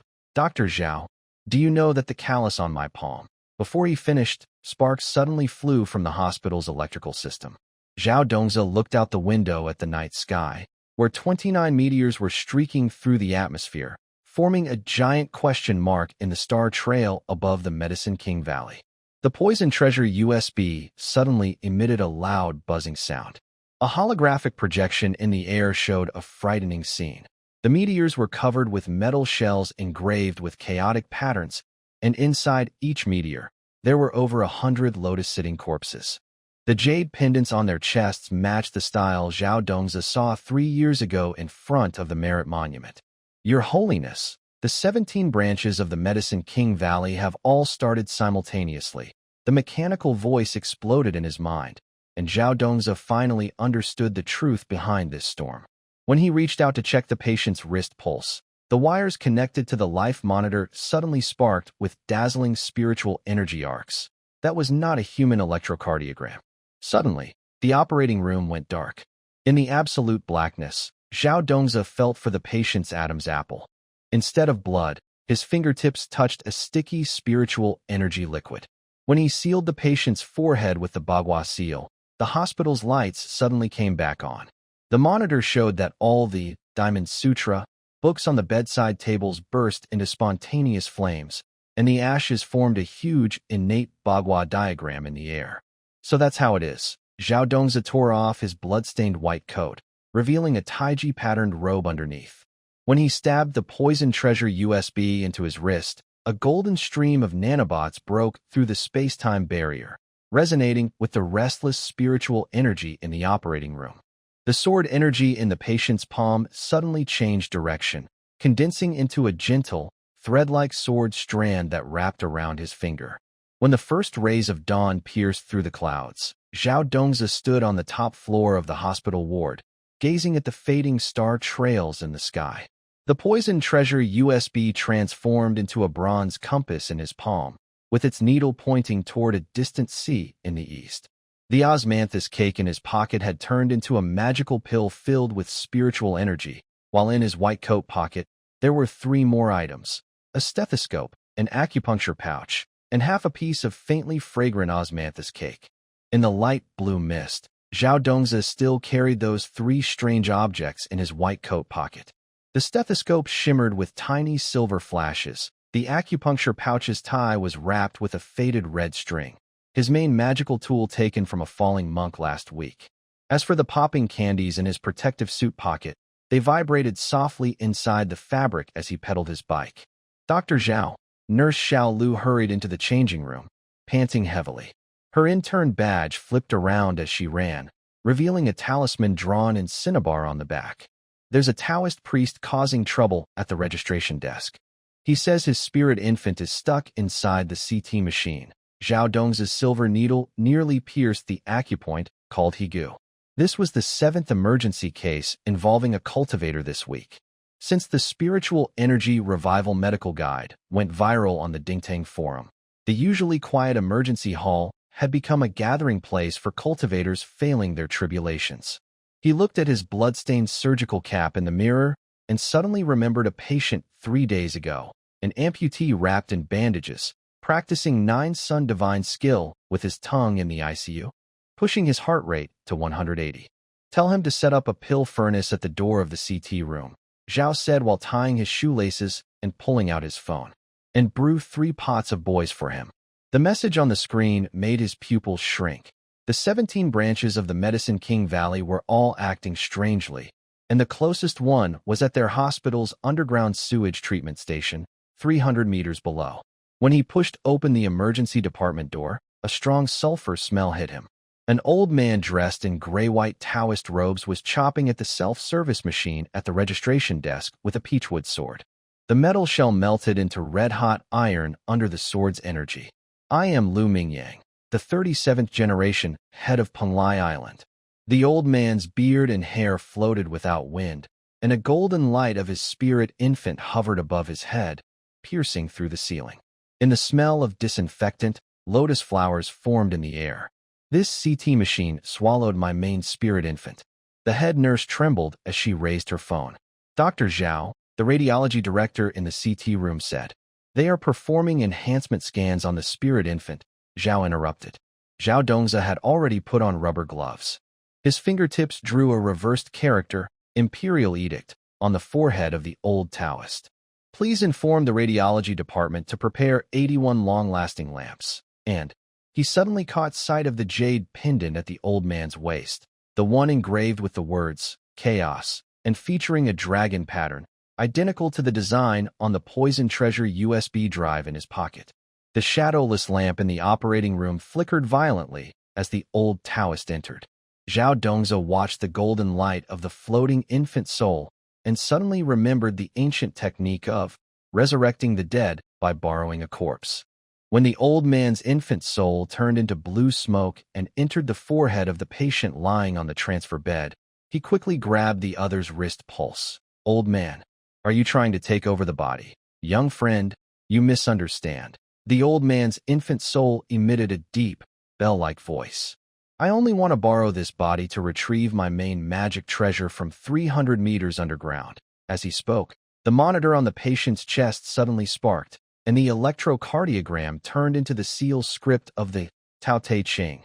Zhao Dongza's pupils constricted. This was not ordinary heart activity, but a forced fusion by a cultivator of infant souls. "Prepare the defibrillator," he shouted at the standing nurses, secretly clutching the bagua symbol hidden inside his white coat. When the defibrillator pads attached to the patient's chest, Zhao bit his tongue and spat out a spray of blood. As the blood condensed into talismans in midair, the golden light of the infant soul suddenly changed direction, transforming into a sharp sword stabbing toward his forehead. Suddenly, a loud bang interrupted the life-and-death duel. The door of the operating room swung open. Zhao Dongza, in a split second, tore off the stethoscope from his chest, its silver surface flickering with a faint blue glow. With a clang, the stethoscope blocked the flying sword of the infant soul, and the tiny laser emitter hidden inside was aimed precisely at the vital point of the golden infant soul. "Sure enough, it's someone from the Medicine King Valley," Zhao Dongza sneered, rapidly tapping Morse code on the stethoscope. The infant soul's golden light let out a mournful scream in the laser beam, then dispersed into tiny stars drifting from the exhaust vent. The monitor on the patient's chest suddenly returned to normal, and the previously severed left hand was now visibly regenerating blood vessels and nerves. "Director Zhao?" The CT room. Nurse Xiao Lu's voice came again, but Zhao Dongza had already inserted the Poison Treasure USB drive into his wrist. As the holographic projection unfolded in the air, he saw a three-dimensional image of the underground sewage treatment plant. 17 bronze cauldrons rose simultaneously, their surfaces covered with chaotic patterns identical to those on his USB drive. "Tell the radiology department." Zhao Dongza turned around, and the popping candy in his white coat pocket suddenly became hot. "Let Elder Lu Mingyang's spiritual infant stay in the CT scanner for 20 more minutes. Consider it a live experiment for my new research project." He walked to the window, gazing at the busy traffic below, a playful smile on his face. Everyone knew that deep in the hospital's underground lab, 30 MRI machines were simultaneously projecting a hologram of Zhuangzi's free and easy wandering. The rehabilitation room had become a large outdoor theater. As Zhao Dongza rode a balanced scooter through the corridor, he heard a broadcast playing, the guide for true cultivators to seek medical help. Attention, the third batch of testers this month. Our hospital has set up a Spirit Infant Custody Center, offering 5-element energy soups, circulating acupuncture. Did you know? Your past life was the chief alchemist at the Medicine King Valley, he suddenly told Nurse Xiao Lu, who was adjusting the rehab equipment. The electronic scale in her hand suddenly sparked, and the numbers on the display wildly flickered. Her pulse was beating faster than the hospital's heart rate monitor. Zhao Dongza pointed to the jade pendant on Xiao Lu's chest, the dragon-shaped ornament that appeared at the scene of the theft in the archives room. It was glowing unnaturally in the sunlight. 300 years ago, you stole my 9-turn golden pill manual, he said with a smile, pressing the accelerator button on his balanced scooter. Who would have thought that after reincarnation, you still couldn't escape becoming my apprentice alchemist? Xiao Lu's face instantly flushed red, and the numbers on the electronic scale shot up to the critical zone. Director Zhao? This is superstitious nonsense, she panicked, knocking over the rehab equipment. The yoga ball rolled to the corner, smashing a deep hole into the wall, revealing a pattern that resembled the hexagrams from the true classic of the hidden Yin. Zhao Dongza leaned against the wall, laughing breathlessly. The osmanthus cake in his pocket suddenly turned to powder. When he turned around, he saw 17 black helicopters with chaotic patterns circling on the helipad atop the inpatient building. The USB drive, glowing with a dangerous hum in his palm, projected a bloody line in the air. The Medicine King Valley awaits the return of the saint. It's starting. Zhao Dongza stuffed half a piece of osmanthus cake into his mouth, the sweet, moldy taste exploding with spiritual energy between his teeth. He looked at the helpless nurses downstairs and suddenly remembered the rainy night 3 years ago when he found the USB drive in the ruins of the Medicine King Valley. At that moment, thunder roared, lightning split the ancient pine, and he saw a golden glow floating inside a tree hollow, like the helicopter blades spinning above his head now. The glass wall of the rehabilitation room suddenly shattered. Zhao Dongza smiled broadly in the rain of glass shards, and the stethoscope, acupuncture bag, and osmanthus cake in his white coat pocket all resonated together. When the first helicopter landed in the hospital square, he stepped over the broken glass and leapt onto the roof, hearing his bones produce a clear, sword-like sound, just like the clang when the ancestral sword of the Medicine King Valley fell to the ground years ago. The smell of disinfectant filled the emergency hall, forming a faint green mist. Inside Zhao Dongza's white coat pocket, the moldy osmanthus cake was vibrating rhythmically. This strange frequency was exactly like the chanting of the infant cultivator in the CT room 3 hours earlier, reminding him of the encrypted fragments of the chaotic elixir formula stored on the poison treasure USB drive. This is a miracle of traditional Chinese medicine, Zhao Dongza said, pointing his phone camera at the patient being bandaged. The stainless steel tools reflected cold light under the shadowless lamp. In his deliberately slow-motion recording, the girls' hairpins swayed gently with their sobs, and the embroidered silver thread on their wide sleeves caused faint ripples of spiritual energy as they brushed past the stretcher. Suddenly, the emergency hall fell into an eerie silence. Zhao Dongza's pen hovered above the medical order sheet, and the ink vaporized into blue smoke the moment it touched the paper. He then noticed 3 girls in traditional clothing kneeling on the ground. Their knot buttons at the collar were not the usual 5-clawed golden dragon, but twisted into a 9-headed serpent pattern. The jade hairpin in their hair was not ordinary Hetian jade, but a transparent crystal containing a struggling black soul. Dad, there's killing intent. The poison treasure USB drive suddenly shot out of his pocket, streaking through the air with a fiery red trail. Zhao Dongza reflexively caught the spinning USB, and the hexagrams flickering on the LCD screen made his pupils shrink. Can represents water, black tortoise is present, and the Southwest Sway Palace. That should have been the hospital's greenery area. The girls suddenly raised their heads in unison, their eye makeup smeared with cinnabar flowing like blood under the light. Pray for the Saint Child to perform the miracle of revival. The oldest girl's forehead displayed a dark purple curse mark, clearly the mark of the poison cult's blood sacrifice altar. Zhao Dongza's stethoscope suddenly beeped, and as the probe touched the patient's abdomen, The electronic thermometer sparked, showing the body temperature rapidly dropping to -20 degrees Celsius. The middle-aged man on the stretcher suddenly opened his eyes, and golden runes appeared in his cloudy pupils. The right index finger, which was originally inserted with a tube, suddenly curled up, and the nail instantly grew into a 3-foot-long bone blade. Zhao Dongzhi's palm seal, just placed on the patient's tiger's mouth acupoint, caused all the oxygen tanks in the emergency hall to explode simultaneously. Shattered glass flew across the wall, carving out the entire text of the Tao Te Ching in ancient script. The operating room's shadowless lamp flickered in rhythm with the chanting of the young women. As Zhao Dongzhi's laparoscope entered the patient's abdomen, he saw the surface of the gallstone covered with yin-yang fish patterns. When he used forceps to grasp the stone, it suddenly burst into blue flames, burning the surrounding tissue into octagonal scorch marks. "This isn't an ordinary stone," Zhao Dongzhi said, placing the stone on a sterile tray and rotating it under the light.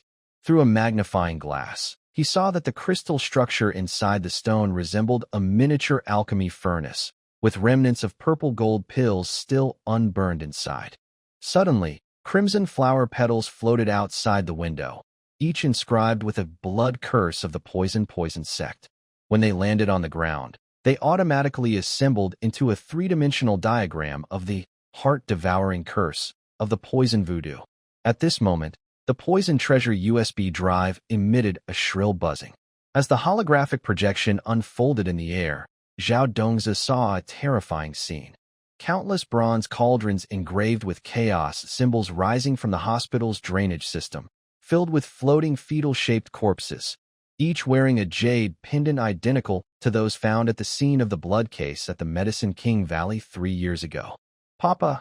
The USB suddenly transformed into a small bronze compass, with its needle spinning wildly toward the MRI room on the 3rd underground floor.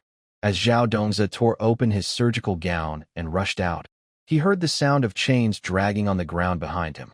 Turning back, he saw countless transparent tentacles extending from beneath the skirts of 3 young women, slowly crawling around the shadowless lamp stand in the operating room. On the metal door of the MRI room, 17 bloody handprints glowed phosphorescent under the moonlight. Zhao Dongzhi clenched a half-piece of osmanthus cake in his pocket. The moldy spots suddenly faded, revealing a crystalline core of spiritual energy inside. As he bit into the cake, the entire hospital's electrical system short-circuited.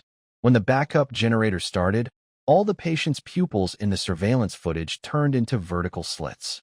In a dark environment, Zhao Dongzhi's stethoscope suddenly transformed into a bronze sword. When the sword's tip pierced the control panel of the MRI room, a hidden compartment behind the metal shell revealed a yellowed fragment of the Chaos Creation Record, Volume 17. On the front page of the topmost volume, there was a signature next to the U-disc number he found 3 years ago in the ruins of the Medicine King Valley, Digi 0007. Return of the Holy Sun, Chaos Restart. The voice of the Poison Master exploded in his mind. At that moment, Zhao Dongzhi saw the merit points in the U-disc surpass the critical limit. As he stuffed the last piece of osmanthus cake into his mouth, the city skyline suddenly lit up. Hundreds of bronze ships engraved with chaos patterns lined up in the clouds, and the faces of cultivators peering out from the cabins matched the jade pendant patterns of all the patients in the hospital ward. The hospital corridor was filled with the smell of disinfectant, dim and quiet. Zhao Dongzhi was walking toward the ward to check on the patients when, at the moment he turned a corner, a man suddenly appeared in front of him. The man was tall, dressed in a tight black suit, and exuded a mysterious and dangerous aura. "Li Jiji sends his regards," the man said coldly, his voice deep and hoarse, as if coming from a dark abyss. As he finished speaking, his pupils glowed with an eerie purple light, which was especially glaring in the dim corridor. "My good brother," a slight smile appeared at the corner of his mouth, full of malice. Zhao Dongzhi was startled. Years of experience dealing with strange events made him instantly alert. Almost as soon as the man finished speaking, he crouched down and slid backward quickly. His movements were smooth and practiced, as if he had done them many times before. Just as he slid back, the man lunged forward like a ghost, wielding a sharp dagger aimed at Zhao Dongza's previous position. If Zhao Dongza hadn't reacted quickly, the dagger would have pierced his back. After avoiding the deadly strike, Zhao Dongza casually drew a scalpel from his waist. With a flick of his wrist, the scalpel traced a graceful Tai Chi arc in the air and counterattacked. In that moment, the faint light from the ward illuminated the man's neck. Zhao Dongza's sharp eyes immediately spotted the clone number on the back of his neck, 215. Are you done yet? A surge of anger rose in Zhao Dongza's heart. These strange clones kept coming to trouble him, which made him very annoyed. He flicked his silver needle quickly, accurately blocking the clone's acupoint. These silver needles were his special weapons against tough enemies. Each one contained his unique energy. When inserted into an acupoint, they could temporarily stop the enemy's movements. Is this the office of the cultivation world in the human realm? He muttered irritably. To him, the appearance of these clones was utterly ridiculous, as if chaos from the cultivation world had spilled over into the human hospital. However, this clone didn't seem so easy to defeat. After his acupoint was sealed, it suddenly grinned, a twisted, terrifying smile that sent chills down the spine. Then, its body began to swell rapidly, and its skin turned bright red, as if a powerful force was surging inside. Seeing this, Zhao Dongza knew something was wrong. He understood that the clone might do something very dangerous next. Without hesitation, he grabbed the defibrillator from the nearby medical cart and struck it forcefully at the clone. He shouted loudly, "Everyone get out. This thing is..." Before he finished, there was a loud explosion. The clone blew up suddenly. The powerful shockwave swept through the corridor, causing tiles on the walls to fall and the chandeliers on the ceiling to shake dangerously. Surprisingly, the explosion didn't last long. It was quickly swallowed by a sudden flash of golden light. As the smoke cleared, an old man in a white coat stood amidst the debris, leaning on a broom. He looked ordinary, like a common hospital cleaner, but at this moment, he radiated a mysterious aura. He gently flicked his sleeve, and talisman papers floated out, dancing in the air as if alive. "The hospital prohibits fireworks and firecrackers," the old man said leisurely, his tone light and humorous, as if the recent explosion was just a harmless joke rather than a dangerous event. Zhao Dongza watched this scene with confusion. The old man's appearance was too sudden, and he could easily dispel the explosion with just a piece of talisman paper. But his attention was soon drawn to something else. He saw the badly damaged clone lying quietly on the ground, wrapped in a talisman, looking like a rice dumpling. He stepped forward and squatted down to examine it carefully. Suddenly, he noticed a half-visible hospital registration slip sticking out of the clone's pocket. He gently pulled out the registration slip, and the patient's name was clearly written as Li Jianguo. Age, 215 years. Your time agency doesn't even bother to create fake identities? Zhao Dongza frowned, feeling angry and dismissive. He grabbed the clone by the collar and loudly asked, "Tell me." Li Jiji, his eyes showed determination and authority, trying to get clues about Li Jiji from the clone. The name Li Jiji had appeared many times in strange events, and Zhao Dongza knew there was a big conspiracy behind it. The appearance of these clones might be the key to uncovering the truth.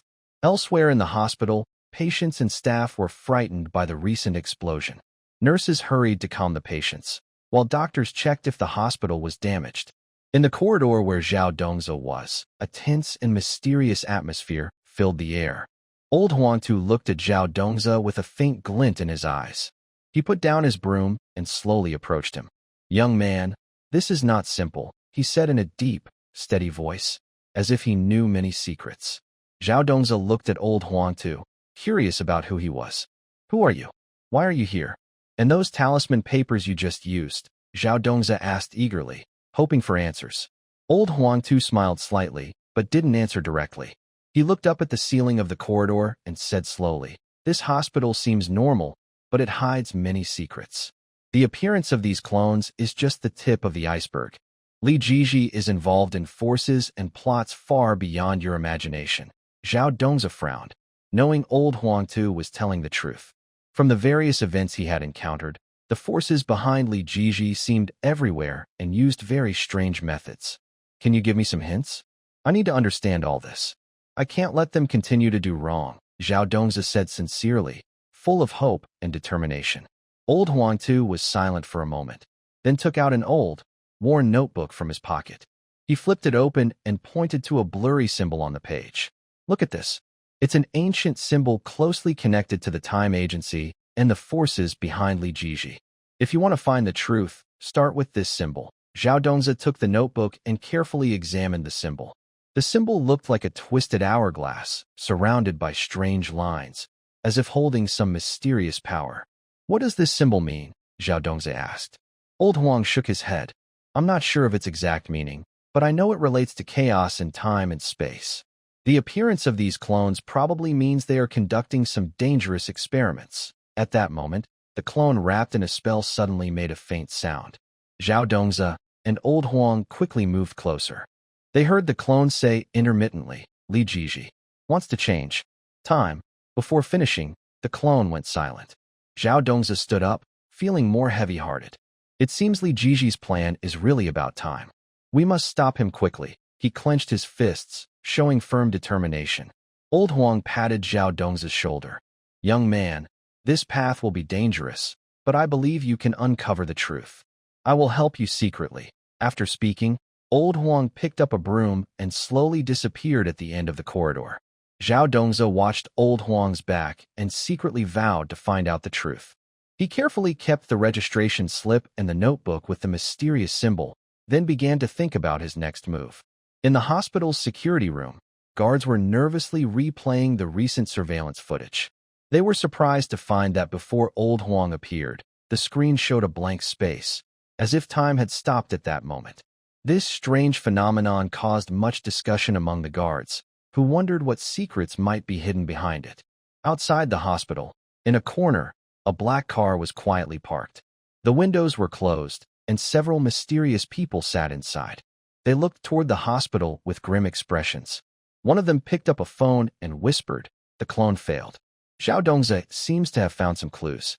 We need to speed up our plans. As time passed, the hospital gradually became quiet again, but Zhao Dongzi knew this was only the calm before the storm.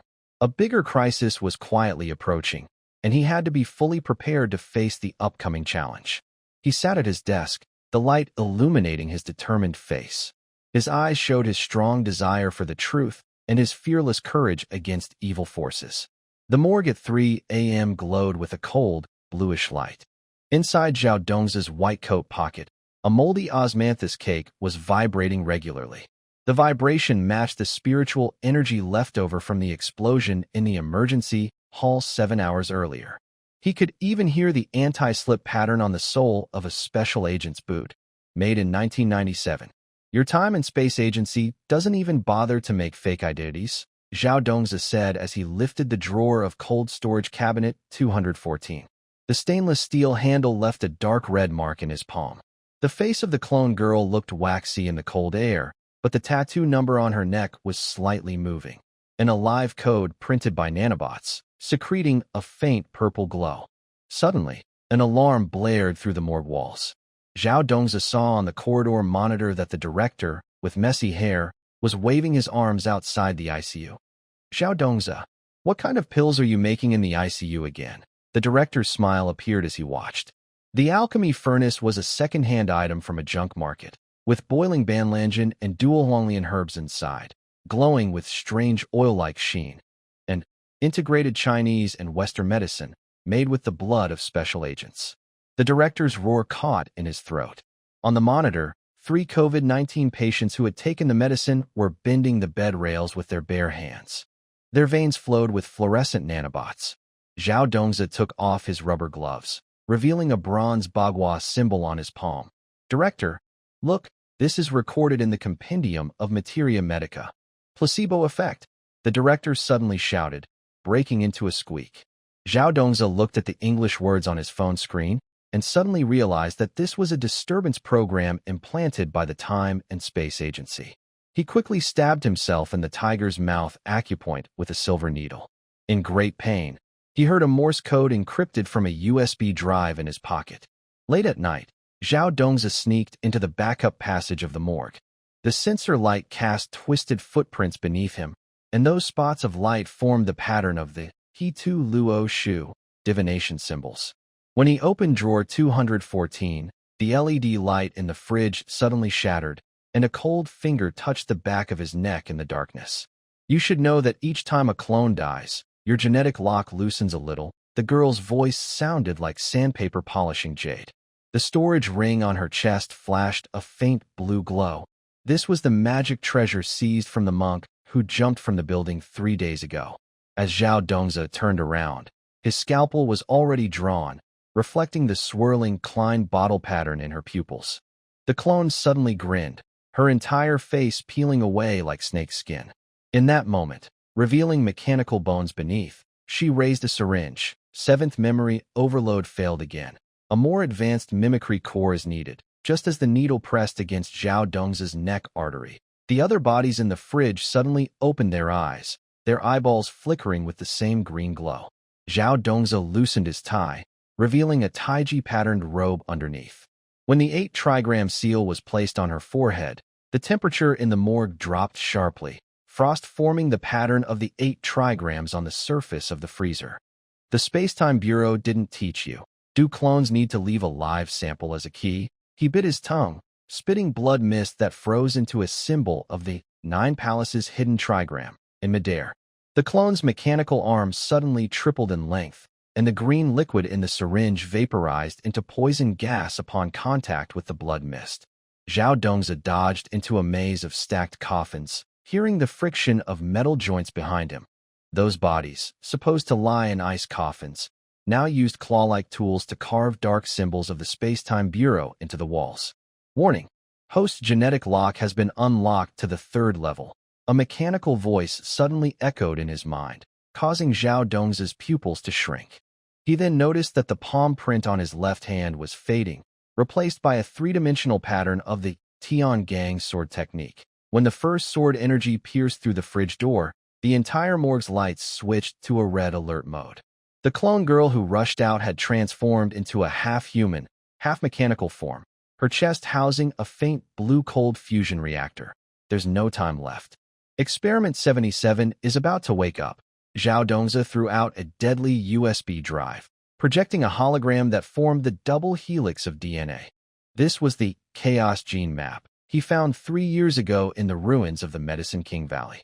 You are truly amazing, Space-Time Bureau. Zhao Dongzi's scalpel suddenly sliced through the incoming laser grid. The spiritual energy flowing on the blade bent the beam into a rainbow bridge. As he stepped onto the ice coffin and jumped onto the ventilation duct, he glimpsed the square below where 17 bronze ships covered with talisman inscriptions were rising. Mechanical arms inside the ships held over 100 clones that looked exactly like him. The Holy Sun is back. Chaos restarts. The voice of the Poison Master suddenly exploded in his mind. At that moment, Zhao Dongzi finally understood the truth behind the clone storm. When he inserted the Poison Treasure USB into his wrist, a golden stream of nanobots broke through the space-time barrier and resonated with the green cold fusion reactor of the clones. The hospital's circuits suddenly short-circuited. As the backup generator kicked in, all the clones' mechanical arms turned at once, injecting energy into Zhao Dongzi's body. The ceiling of the morgue shattered loudly under the energy blast. Zhao Dongzi watched the paper scraps of the Tao Te Ching fall from the sky, a crazy smile curling on his lips. When the first morning light pierced through the clouds, he stood on the hospital rooftop. His left palm's lines had fully transformed into his life sword pattern, and the osmanthus cake in his pocket was emitting a chaotic aroma that made the Space-Time Bureau agent's hair stand on end. Papa, the Poison Treasure USB suddenly transformed into a small bronze compass, its needle spinning wildly toward the eastern sea. Zhao Dongzi looked at the huge vortex forming on the sea surface and suddenly remembered the rainy night 3 years ago when he found the USB at the Medicine King Valley. At that moment, thunder roared, lightning split the ancient pine, and he saw a golden light of a spiritual infant floating in the tree hollow, just like the bronze ships spinning overhead now. When Zhao Dongzi raised the corpse's right hand, the jade ring on his ring finger suddenly emitted a blue glow. Under ultraviolet light, the ring's surface revealed fine script, Medicine King Valley Holy Sun Order. He remembered the terrifying scene he saw last week in the ICU. 7 COVID-19 19 patients wearing the same jade pendant, whose blood automatically formed hexagrams from the Zhou after being infused with antibiotics. "Where is Li Jiji?" Zhao Dong's voice stirred the empty dissection room. Suddenly, shadows in the corner moved. A girl in a white coat, like smoke, materialized. Her badge read, in turn Lin Xiaowei, but deep within her emerald eyes flickered with a faint blue glow of data streams. The girl snapped her fingers, and a star map appeared. The silver light of the 28 constellations cast a three-dimensional projection on the dissection table. "In the cracks of time," she said, her voice a mix of electronic tones and the sound of a gouging. "Every time you save someone, they become weaker." After all, when she chuckled softly, 3 cracks suddenly appeared behind her neck, and mechanical arms reached out from her collar. Good deeds can be dangerous. Suddenly, a strange creature burst out of Zhao Dong's collar, swallowing the floating star map in one gulp. In an instant, the hologram exploded in his eyes, revealing countless versions of himself in parallel worlds. In one, he wielded a bronze sword to cut through a tear in space. In another, his stethoscope turned into a long spear, and in the most realistic scene, Li Jiji, wrapped in bandages, was pierced through the forehead by hundreds of data cables. "Tell Li Jiji," Zhao Dongzi said, crushing his jade ring. The dust from the ring gathered into ancient characters from the Tao Te Ching. "Next time, send some decent assassins.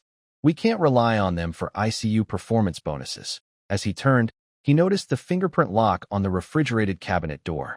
17 fresh bloodstains formed the shape of the Big Dipper, the key to activating the branch of the Medicine King Valley.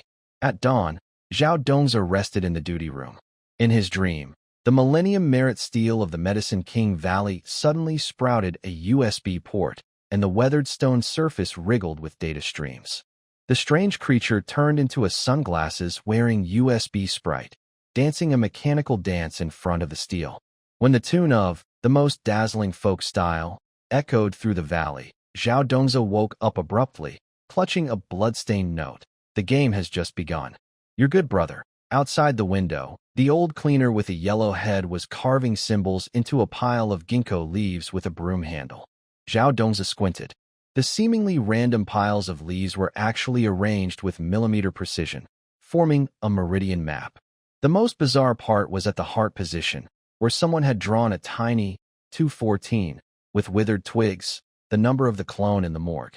Suddenly, the shadowless lamp on the dissection table flickered.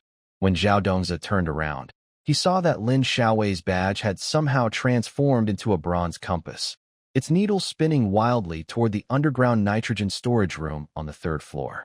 As he rushed into the elevator, the numbers on the control panel twisted into the hexagrams of the 9 palaces and hidden avenues, and the floor display was counting down.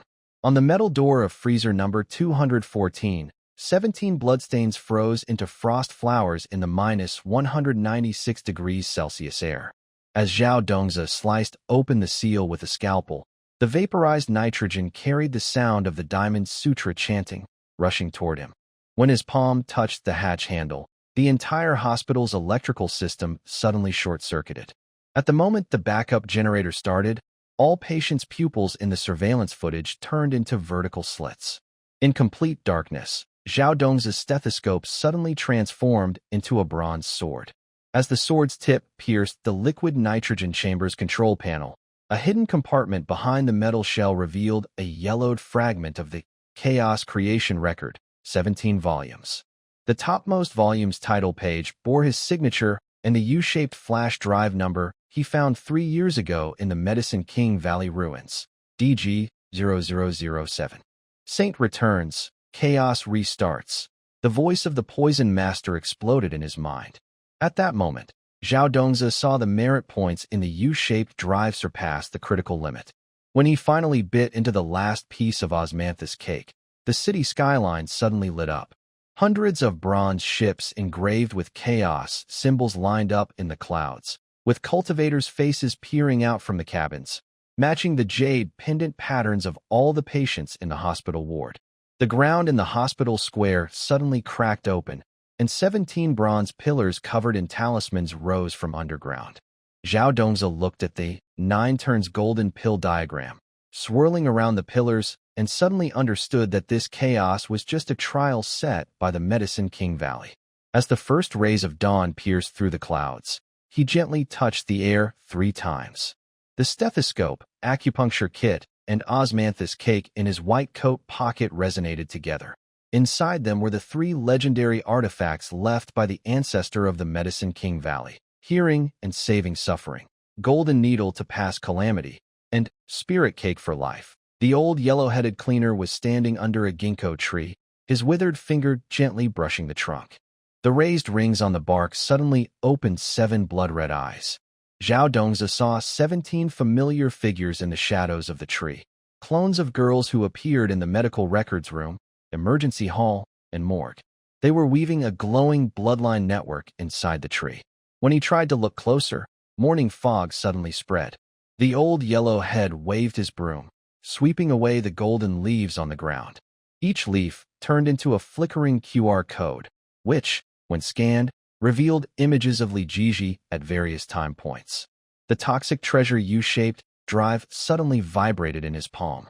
A holographic projection displayed a terrifying scene. The Millennium Merit steel of the Medicine King Valley was melting, and instead of data streams, black whirlpools filled with cultivator spirits burst out from the USB port.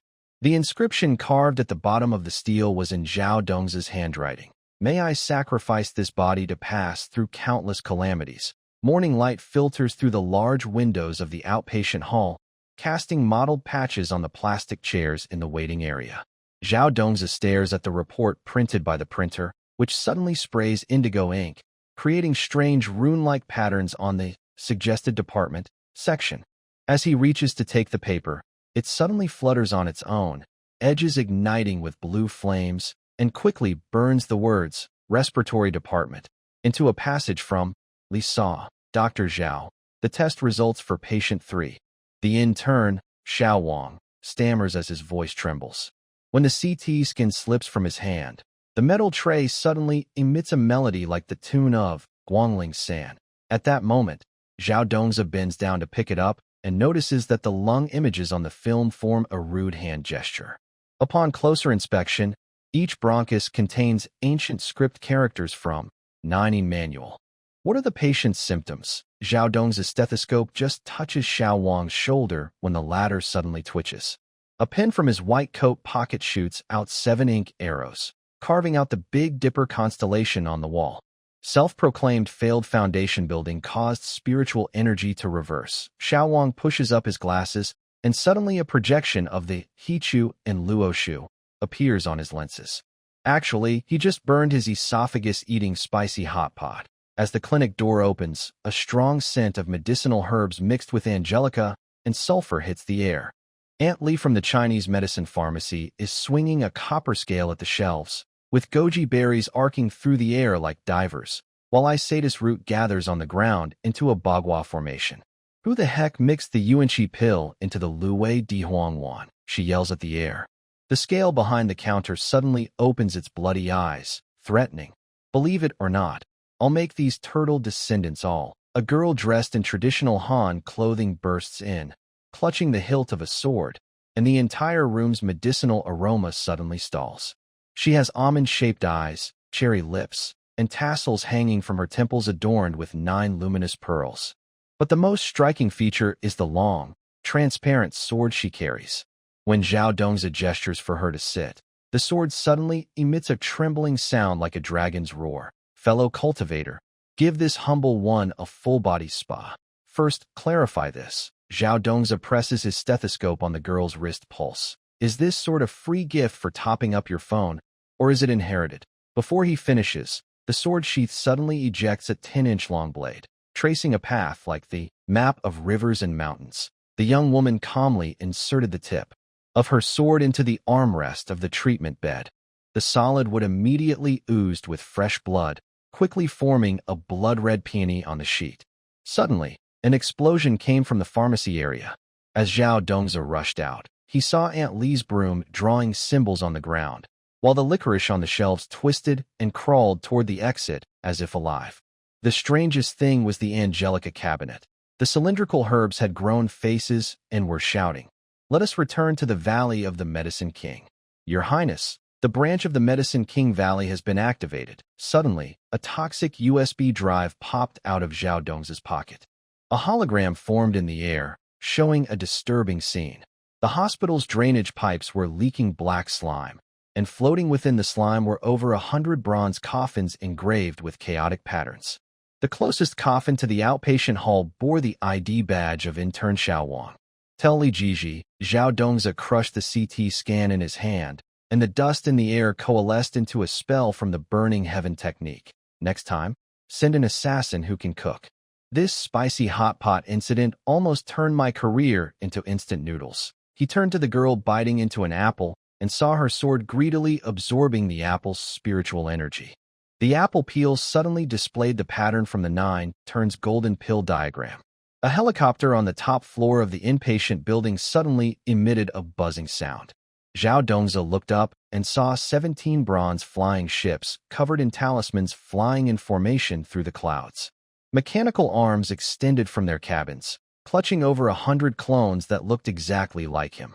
At this moment, the toxic USB drive emitted a shrill beeping, and a hologram in the air displayed a line of bloody words. The Valley of the Medicine King awaits the return of the Holy Sun. Dr. Zhao?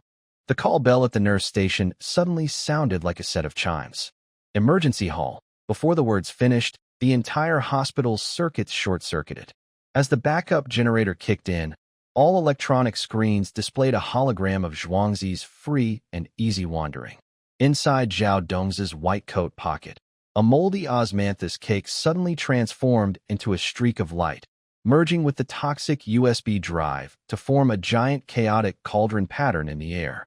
As the first rays of dawn pierced through the clouds, Zhao Dongza stood in the center of the outpatient hall. He held a stethoscope in his left hand and an acupuncture bag in his right.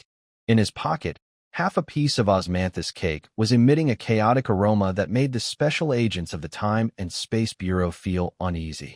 From the pharmacy, the sound of porcelain breaking could be heard. Aunt Lee was chasing and hitting the fleeing Angelica with a broom.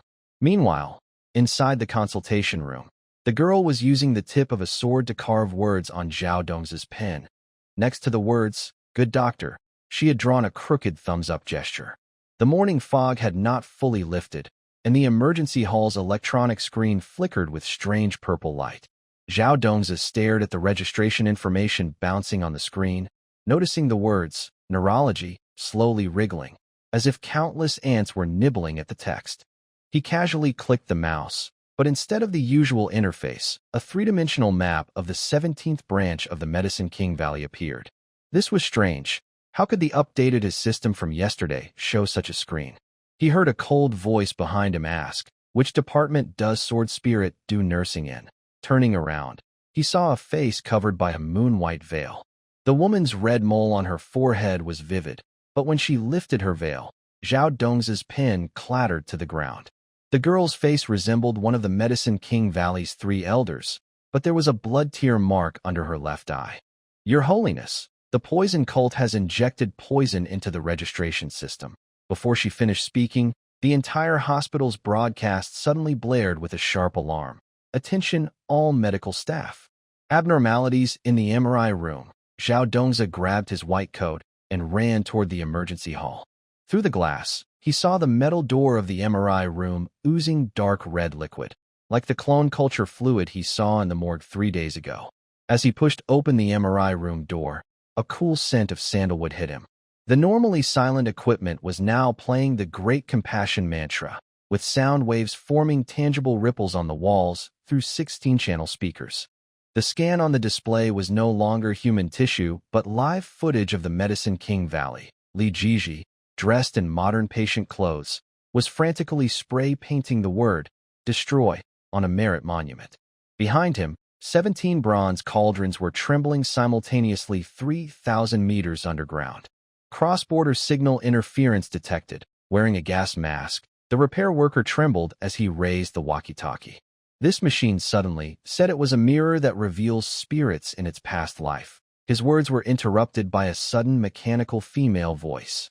The MRI machine's control panel slowly lifted, and a dialog box appeared on the LCD screen asking, spirit awakening in progress. Do you want to bind your destined treasure? The cursor kept jumping on the confirm button. Zhao Dongzi's thumb hovered above the keyboard. Out of the corner of his eye, he saw the poison treasure USB drive in his white coat pocket heating up. When the young sword spirit suddenly grabbed his wrist, the icy cold aura of the third elder instantly spread through his body. Quickly disconnect. Binding a treasure to its master will drain your vital energy. The young man is breaking the rules. The MRI machine suddenly extended a mechanical arm to grab the jade pendant. The bronze beast with a fierce face, embedded in the control panel, opened its blood-red mouth. Zhao Dongzi felt a hot airflow slipping through his fingers. Looking down, he saw his palm lines gradually becoming transparent. The dragon pattern on the jade pendant suddenly opened 7 blood-red eyes, projecting 17 chains swirling with chaotic energy into the air. These were the prison chains of the dragon suppression array used to imprison the Saint's Son in the Medicine King Valley. Saint's Son returning, chaos restarting. At the moment the Poison Lord's voice exploded deep within his skull, Zhao Dongzi saw the poison USB transform into a bronze compass. Its needle spun wildly, pointing toward the top floor of the hospital. Just as the mechanical arm's clamp was about to crush the jade pendant, he bit his tongue, spitting out a mist of blood. The blood condensed into a talisman of the 9 Palaces hidden diagram. The MRI suddenly let out a piercing scream, and the merit monument on the LCD shattered with a loud bang, revealing a bottomless void behind it. Li Jiji's phantom peeked out from the face covered in paint, but with an unusually clear gaze. Dr. Zhao, you finally want to unlock the gene lock. Behind him, 17 chains wrapped in purple lightning appeared, each connected to surveillance cameras in various hospital wards. Zhao Dongzi then realized that all the patients' pupils had turned into vertical slits, and the fluids in their IVs were no longer medicine, but shimmering particles of spiritual energy. The repair worker suddenly pointed at the ceiling and shouted, "Look, the chandelier is forming a hexagram." Hundreds of fluorescent tubes automatically arranged themselves into the 64 hexagrams of the Book of Changes under magnetic interference. At the very center, the Li hexagram, hung the stolen jade pendant. As Zhao Dongzi reached out to grab it, the entire hospital's electrical system suddenly short-circuited. The backup generator started, and all the electronic screens displayed a holographic projection of Zhuangzi's free and easy wandering, the moving shadows of giant fish and birds. At this moment, they were opening their bloodthirsty mouths toward him. Binding successful, a mechanical arm suddenly spoke with a human voice. Your sacred treasure, the demon exorcising mirror, is now in place. Zhao Dongzi felt a cold force flow into his body through the jade pendant. His left palm suddenly showed a sword pattern, and his right fingernails turned into transparent crystal claws. The door of the MRI room was torn apart by an invisible force. A fierce wind carried the sound of reciting the Tao Te Ching. Zhao Dongzi saw the shadow of Li Jiji gradually solidify in the wind. Behind him, 17 bronze spacecraft covered with talisman inscriptions were breaking through the clouds. These were the dragon-subduing boats used by the Medicine King Valley to imprison the Saint's Son. When the first spacecraft's cabin opened, he saw 17 clones that looked exactly like himself, each carrying a USB drive engraved with DG0007 on their chests. Li Jiji's voice echoed with a metallic resonance. Now you understand why the Medicine King Valley is collecting 3,000 Saint Son bodies, right? Zhao Dongzi suddenly laughed. He tore off his white coat, revealing a Taiji-patterned Taoist robe underneath. The moment the poison treasure USB was inserted into his wrist, his bones emitted a clear sword-like sound, the same as the night 3 years ago when he found the USB in the ruins of the Medicine King Valley. Suddenly, a buzzing sound came from the helicopter on the top floor of the hospital. Zhao Dongzi looked up and saw the 17 bronze spacecraft forming a pattern like the Big Dipper in the clouds. When the first spacecraft lowered its ladder, he saw that the figures coming out of the hatch were not Li Jiji, but 17 versions of himself at different ages, from a young child to an old man with white hair. Each, himself, held half a moldy osmanthus cake. The smell of disinfectant in the MRI room condensed into faint blue crystals. Inside Zhao Dongzi's white coat pocket, The moldy osmanthus cake emitted a steady humming. The frequency matched exactly with the encrypted audio from the stolen archives 3 days ago. Wow! Zhao Dongzi was spun around 3 times, a residual image of a surgical knife flickering in his palm. Is this a transformer? He only then noticed that the metal shell of the MRI machine was covered with glowing moss, and the luminous patterns clearly resembled the trigrams from the He-Tu Luo Shu. Suddenly, 36 lotus lanterns rose from the control panel, each flickering with the Sanskrit of the Diamond Sutra. The spirit of the Kunlun mirror remains. The machine emitted a synthetic electronic voice. The display screen suddenly turned to Li Jiji, who looked directly at the camera. Hey, isn't this my dear little brother? A spray paint can drew a parabola in the air. Friends, double tap 666.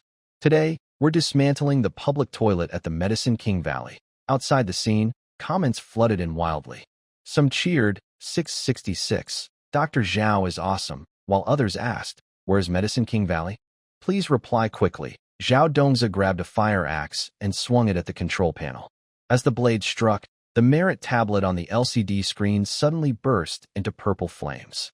The burning merit points turned into data streams that flowed into his eyes, and a pattern began to appear on his palm, his own sword mark. Everyone, step back, he shouted at the stunned medical staff. I'm going to perform brain surgery on this broken machine. Wait a moment. A holographic keyboard rose from the ground. Enter the correct mantra to receive a gift. Zhao Dongzi's stethoscope suddenly transformed into a bronze sword, its tip pressing against the Confirm button on the screen. Open sesame, the head nurse tentatively entered the command, but suddenly, the alarm was replaced by the sound of a suono playing, 100 birds paying homage to the phoenix. Incorrect password. The machine displayed a red warning box. Hint. The 3 words the host says most often. Zhao Dongzi's temples throbbed intensely. This hint reminded him of last week when the director scolded him, saying, "You're treating the hospital like an arcade." And 3 days ago, the clone in the morgue had said, "The Holy Sun has returned." When he looked at the clock on the wall, he saw all the hands pointed to Sun, the direction of the Medicine King Valley main altar. "You're going to die." Li Jiji's virtual shadow suddenly appeared in front of the control panel. Instead of paint, flowing spiritual particles sprayed out. "You've messed up my merit tablet." Zhao Dongzi's scalpel suddenly emitted a dragon's roar, and the air around the blade shimmered with characters from the Nining manual. As their figures intertwined amid the data streams, the metal door of the MRI room suddenly collapsed inward, revealing a bottomless void behind it. The correct mantra is, the machine's voice suddenly softened and became gentle. The 3 words Zhao Dongzi says most often. Zhao Dongzi looked at his 72-hour voice recordings on the screen and heard himself say, "This is impossible, nonsense," and "get lost." The recording finally stopped on last night's comment in the morgue. "Your time and space bureau really is chaos cauldron." When he said these 3 words, the entire hospital's circuits suddenly short-circuited. The backup generator kicked in, and the MRI machine transformed into a giant bronze sword stabbing through the floor. Meanwhile, a strange buzzing came from the poison treasure USB drive in Zhao Dongzi's coat pocket. A hologram appeared in the air, showing a terrifying scene.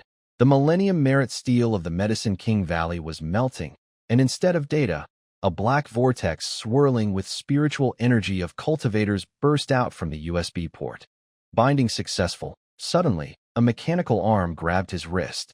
"My main magic treasure, the demon exorcising mirror, is officially back in place." Zhao Dongzi felt a cold force flow into his body through his jade pendant.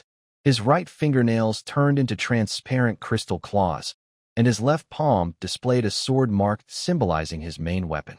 When he saw himself split into 2 figures in the mirror, a shadow of Li Jiji appeared behind him, and several chains wrapped with purple lightning stretched out from the void. The disinfectant smell in the MRI room suddenly grew strong, like a jar of pickled vegetables. Zhao Dongzi stared at the crazy bouncing live stream data on his phone, veins throbbing on his forehead. 3 interns crowded at the observation window, holding their phones. Nurse Xiao Lu's pink nurse dress was stained with coffee spills from unknown sources. "Dr. Zhao, look at the comments," Xiao Wang shouted, holding up his phone. Zhao Dongzi breaking Medicine King Valley is trending at the top. Just as Zhao Dongzi was about to get angry, the ceiling light suddenly sparked with colorful flashes. He reflexively lunged toward the control panel, only to see the metal shell of the MRI fading, revealing inscribed bronze patterns underneath. The screen's image of Li Jiji suddenly turned around, and gold paint from a spray can drew the words, "What the heck?" in the air. "You're cheating," Zhao Dongzi threw a scalpel, and the air split open with the residual shadow of the Nining manual inscriptions. "Doing live streams and selling stuff in the real world is fine, but why are you messing with my family?" More and more onlookers gathered. A sword cultivator dressed in a neon-colored Taoist robe took out a recording stone. "Holy sun! Can this trend make it to the hot search list?" He flicked his wrist, and a jade flute that looked like a celestial ornament emitted a clear sound, startling the ginkgo trees outside to shed golden leaves all over the ground. Suddenly, Zhao Dongzi noticed the comments on the Merit Monument start flooding the screen. "The scenery at the Medicine King Valley looks nice. Want to team up for a cultivation trip with half price? That villainous young man is so handsome. I want all his info in 3 minutes. Remember to use beauty filters, Your Excellency. Fans want to see sword energy effects. Can the Merit Monument generate merit points? I'm donating 10 carts of spicy snacks. You guys in the Time and Space Bureau are still short 80 billion merit points to ascend." Li Jiji kicked the Merit Monument beside him. "Why not do a live stream selling pills?" Suddenly, he pulled out a jade slip covered in QR codes. "Scan to buy the rare edition of the Record of Chaos and Creation with a real signature from Dr. Zhao." Zhao Dongzi grabbed a fire axe to attack, but each from the axe's blade released streams of golden data. The Merit Monument suddenly glowed, and the Taotai pattern on it opened its mouth wide. Instead of fragrant ash, it spat out glowing fragments of spiritual stones. These fragments condensed into QR codes in the air, and scanning them revealed the interface of a USB drive Zhao found 3 years ago at Medicine King Valley. "Return of the Saint. Chaos Restart." At that moment, the voice of the poison cult leader exploded in the void. The poison treasure USB in Zhao Dongzi's pocket shot out laser beams. The Merit Monument transformed into a bronze compass, its needle spinning wildly toward the top floor of the hospital. Li Jiji's spray paint can suddenly spewed purple flames, turning the word dismantle on the monument into a glass-colored refine. The comments from onlookers instantly turned blood red. "Wow, the Merit Monument has mutated. Your Excellency, stop. This thing might swallow people. Medicine King Valley is seeking revenge. Run. Why is my newly bought jade slip heating up?" Zhao Dongzi looked at the palm of his hand, where the Bagua symbol suddenly lit up. He then realized that all the intern's pupils had turned into vertical slits. Nurse Xiao Lu's pink nurse dress fluttered without wind, and countless transparent tentacles extended from beneath the hem, quietly wrapping around his ankles. When he tried to pull his leg back, the entire MRI room's floor suddenly flipped, and everyone fell into a void below.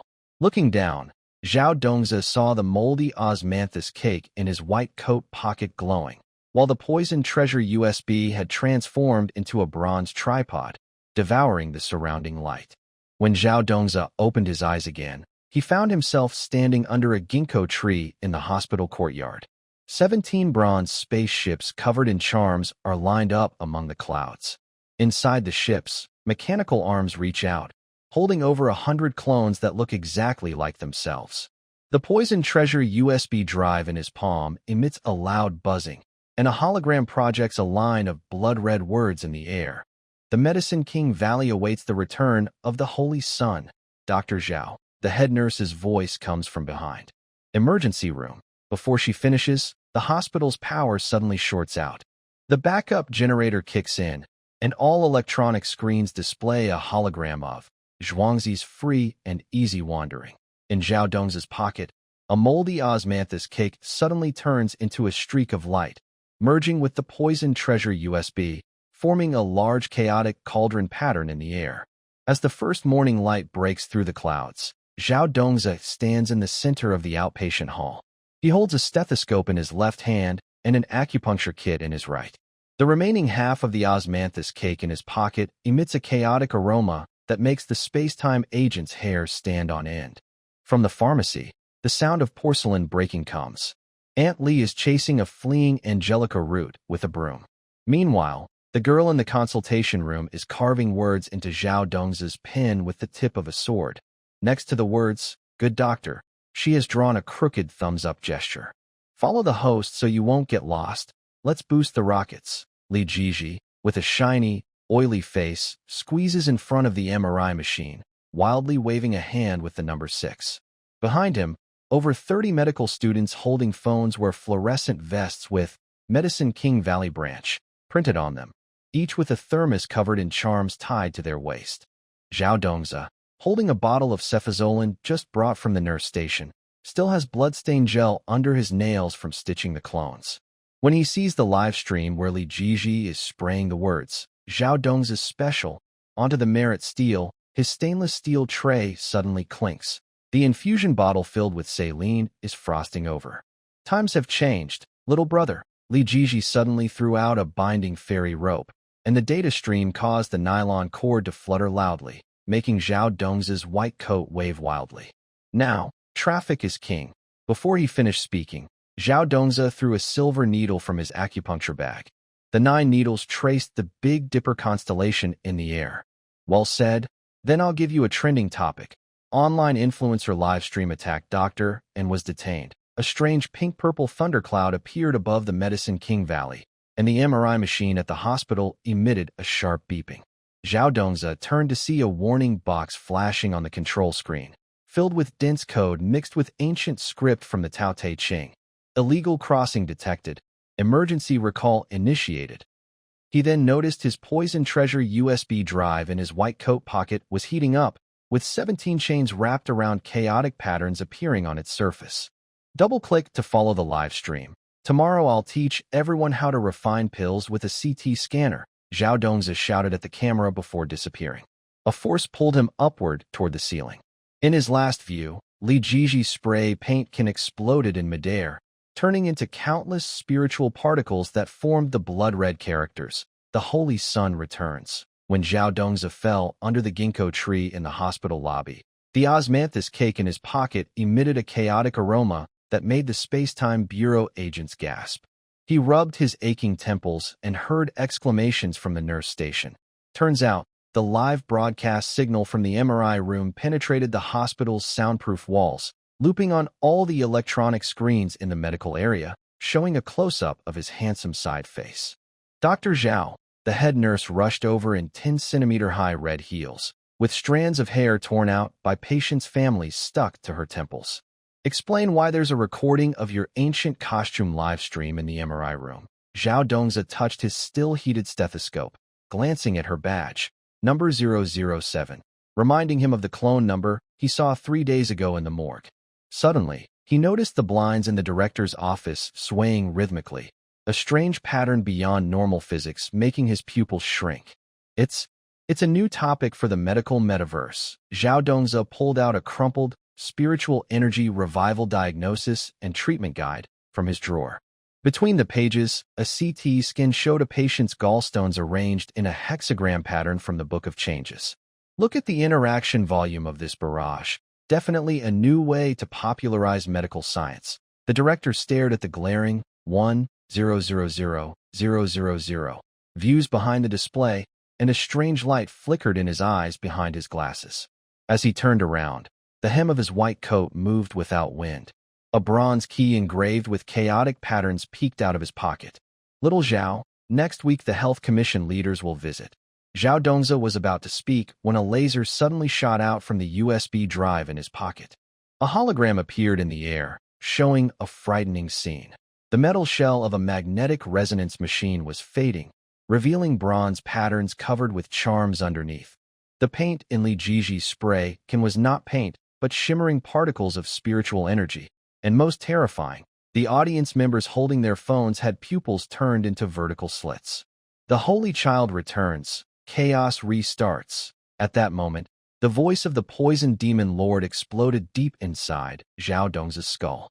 He saw the director's desk suddenly turn transparent, and on the file folder inside the drawer, a top-secret document labeled "Map of the 17 Branches of the Medicine King Valley" appeared. When the first light of dawn shone through the window, The moldy osmanthus cake in his coat pocket transformed into flowing light, merging with the USB drive, forming a large symbol of the chaos cauldron in the air. The ginkgo trees in the hospital courtyard suddenly moved without wind. Patterns from the 9 turns golden pill diagram appeared on their trunks. Zhao Dongzi looked at the 17 bronze bells hanging from the trees, each sealed with a clone identical to his face. When he reached out to touch a bell, the entire hospital's circuits suddenly short-circuited. As the backup generator started, all electronic screens displayed a hologram of Zhuangzi's free and easy wandering, the swimming Kunping shadows opening their bloody mouths toward him. At midnight, the third MRI room glowed with a cold blue light.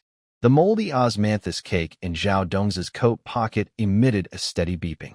The frequency matched exactly with the encrypted audio from the archive theft case 7 days ago. He could even hear the anti-slip pattern on the soles of the Space Bureau agent's boots, a military model from 1997. He gently pushed open the partially open anti-explosion door. The MRI display suddenly lit up with a Tai Chi symbol. Below the screen, scrolling red text read, "Watch the live broadcast, donate coins, exchange merit points for bandwidth, save one person for 1 minute." Zhao Dongzi looked at the merit list that appeared on the console, where Li Jiji's fans were increasing at 300,000 per second, while his own name was buried in the anonymous zone labeled, "In turn, Dr. Zhao Xiaodong.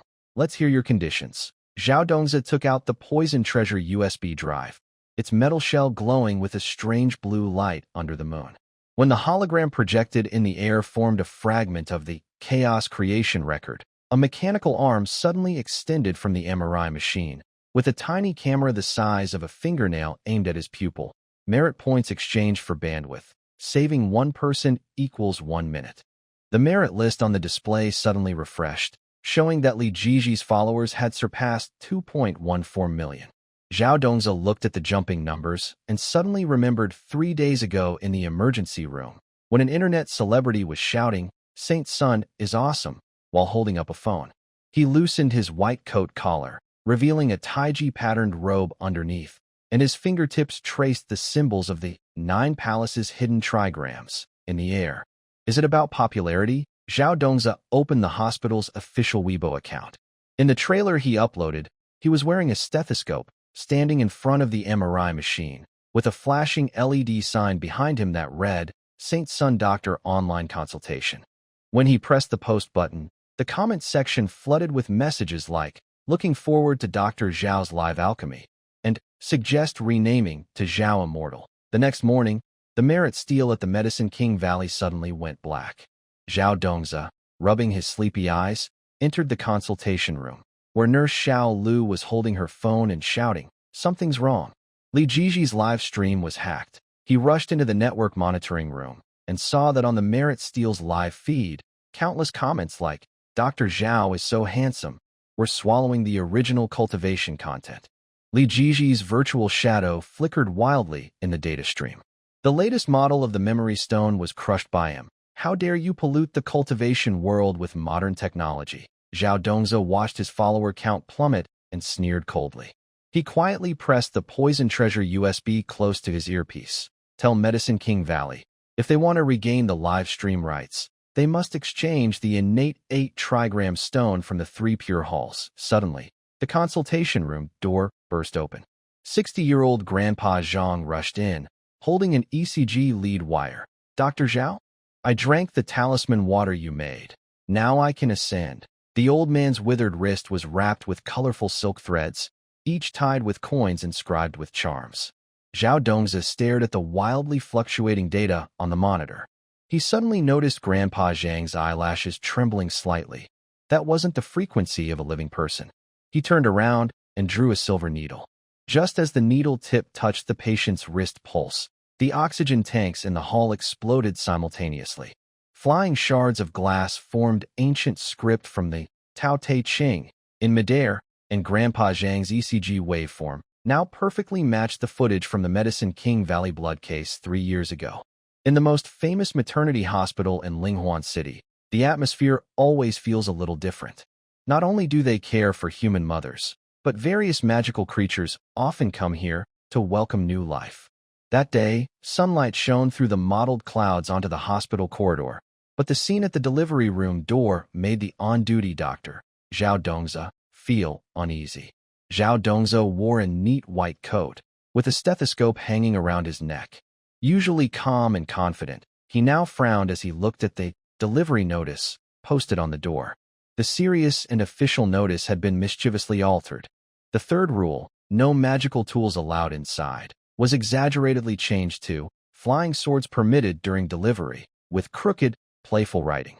Nearby, a poster of a strange, spirit beast prenatal yoga chart was displayed prominently. The creatures in the picture had bizarre poses, as if performing a mysterious ritual. Dr. Zhao, just as Zhao Dongzi was staring at these strange changes, a frantic midwife, Xiao Zhang, peeked out from the delivery room, her voice trembling. Her eyes were wide, sweat beads dotted her forehead, and she clutched a medical record tightly, her knuckles turning white from the grip. "What's wrong?" Xiao Dongzi hurried over, feeling a bad premonition. "The fetal heart monitor is drawing symbols and spells," Xiao Zhang said urgently, her voice full of fear. She handed him the medical record while pointing involuntarily toward the delivery room. Zhao Dongzi took the record, quickly glanced at it, and without hesitation, strode toward the delivery room. As he pushed the door open, a strange spiritual energy wave hit him. On the delivery bed, a pregnant woman was twisting in pain. Her belly shimmered with light, faintly revealing the shadow of a nine-tailed fox. The illusion was vivid, with 9 tails gently swaying, emitting a soft yet mysterious glow. Looking at the fetal heart monitor screen, the area that should display the heartbeat curve suddenly formed 4 ancient seal characters. Emergency delivery needed. The characters' lines were smooth and emitted a faint glow of spiritual energy, as if telling of the mother's urgent situation. Zhao Dongzi quickly put on gloves and prepared to check the situation. Just as he approached the delivery bed, the pregnant woman suddenly reached out and grabbed his wrist. Her strength was astonishing, with her nails deeply digging into his skin, leaving shallow marks. Her eyes were full of panic and helplessness, and she tremblingly said, "Master Shengzi, I am about to reveal my true form." "Hold it." Zhao Dongzi didn't hesitate. He grabbed a nearby anesthesia mask and shouted loudly, "No transforming in the hospital." His voice was steady and strong, trying to calm the pregnant woman. But she was clearly losing control. Her internal spiritual power surged like a raging tide, constantly attacking her mind. At that moment, a burst of golden light exploded from the pregnant woman's body. The light was like a small sun erupting, filling the entire delivery room with intense brightness. Zhao Dongzi was grateful he had casually worn sunglasses earlier, or this sudden flash could have temporarily blinded him. Suddenly, 9 fluffy tails whipped out from behind the woman, with such force that they knocked down the shadowless lamp on the ceiling. Glass shattered everywhere with a crisp sound. The woman's screams turned into a high-pitched fox howl, echoing through the delivery room. "I can't control my spiritual power." The fox howl was long and mournful, filled with pain and helplessness. "Then don't get pregnant in the human world if you can't control it," Zhao Dongzi responded loudly while skillfully dodging the sweeping fox tails. The tails were like thick whips, knocking over medical equipment wherever they struck. He sidestepped just in time, narrowly avoiding the attack. His eyes quickly scanned the nearby anesthesia bottles and decisively shouted, "Triple the anesthesia." Assistant Xiao Zhang froze for a moment, then quickly reacted, hurriedly preparing the anesthesia. Though her movements were a bit frantic, her years of professional training helped her swiftly complete the preparation and inject a higher dose of anesthesia into the syringe. Zhao Dongzi took the syringe carefully and approached the pregnant woman. At this point, she was completely out of control, her spiritual power surging wildly, and the phantom of the 9-tailed fox becoming clearer, almost fully materialized. Her body kept struggling and twisting, her 9 tails swinging wildly, and the delivery room was in chaos. Zhao Dongzi seized the chance. During the brief moment when the mother-to-be shouted in pain again, he quickly injected the syringe into her arm. The anesthetic slowly took effect, and her thrashing eased a little. But the pain in her eyes remained, and she muttered some unfamiliar fox language. Just when everyone thought the situation was under control, the door to the delivery room suddenly burst open with great force. a huge white tiger charged in, radiating strong demonic energy with glowing red eyes. The tiger roared loudly, causing the entire room to shake. "Oh, it's the mother's partner," Xiaozhang shouted in fear. It turned out that this white tiger was the mate of the nine-tailed fox, and sensing his wife's danger, he had come rushing in without hesitation. Seeing the nine-tailed fox struggling painfully on the bed, the white tiger's eyes widened with anger. It opened its large mouth and lunged at Zhao Dongzi. Zhao Dongzi immediately felt something was wrong. He quickly sidestepped and drew a spiritual dagger from his waist. This dagger was specially prepared for emergencies, engraved with mysterious runes, emitting a faint blue glow. "Stay calm. We're here to save your wife," Zhao Dongzi shouted loudly, trying to calm the tiger. But the tiger was already in a frenzy and wouldn't listen. It pounced again, claws slicing through the air with a sharp wind, aiming at Zhao Dongzi. Zhao Dongzi dodged nimbly, using the equipment in the room as cover. While avoiding the tiger's attacks, he looked for a chance to calm it down. When the tiger lunged for the third time, Zhao Dongzi saw an opening. He stabbed the spiritual dagger into the ground and made hand seals. A gentle wave of spiritual energy radiated from his hands, forming a transparent shield to protect himself and the mother. The white tiger slammed into the shield, making a dull crashing sound. It roared in anger and clawed at the shield repeatedly, but couldn't break through. "Xiaozhang, contact the animal communicator now," Zhao Dongzi shouted. Xiaozhang nodded and quickly ran out to call the hospital's animal communicator. While waiting for the communicator, Zhao Dongzi stayed alert. He closely watched the mother's condition and kept an eye on the tiger's movements. Although her demonic power was temporarily suppressed by the anesthesia, the situation was still not optimistic. Soon after, the animal communicator Shaoli hurried over. He was dressed in light work clothes and held a special communication device. He took a deep breath and carefully entered the delivery room, approaching the white tiger gently. Shaoli turned on the device and used various animal languages to soothe the white tiger. At first, the tiger was still very agitated, but gradually its mood began to calm down. It no longer wildly attacked the protective shield but quietly lay on the ground, eyes fixed on the nine-tailed fox on the delivery bed. Seeing the white tiger's emotions stabilize, Zhao Dongzi withdrew the spiritual shield. He returned to the mother and checked her condition carefully. The effects of the anesthesia were starting to show, and her magical power was mostly under control. The shadow of the nine-tailed fox was also slowly fading. Zhao Dongzi and the midwives worked together to continue assisting with the delivery. After a tense and busy effort, a loud cry finally sounded in the delivery room. A cute little fox cub was born, fluffy and with eyes not fully open, making faint sounds. The nine-tailed fox mother weakly opened her eyes, looked at her baby, and her eyes were full of tenderness and happiness. The white tiger father also came over, gently nudging the little fox with his nose and making soft growling sounds. In the obstetrics ward of Xianyuan Hospital, after a thrilling childbirth crisis, the tense atmosphere had not yet fully eased. Suddenly, a new situation arose. The anesthetist Lao Li looked pale, beads of sweat rolled down his forehead, and his hands trembled uncontrollably, as if he had Parkinson's disease. He hurriedly ran to Zhao Dongzi, his voice trembling with fear, stammering, "Dr. Zhao, is propofol effective against monsters?" At this moment, Zhao Dongzi was fully focused on the mother's condition when Lao Li's sudden question interrupted his thoughts. He frowned slightly, looked away from the mother, and saw Lao Li looking very nervous. Without hesitation, he said, "Use the tiger dose." Before Lao Li could act, the fetal monitor suddenly emitted a sharp alarm. The sound was especially piercing in the quiet delivery room, drawing everyone's attention instantly. On the monitor screen, the fetal heart rate skyrocketed, reaching 300 in an instant. This unusual event made the medical staff present feel nervous.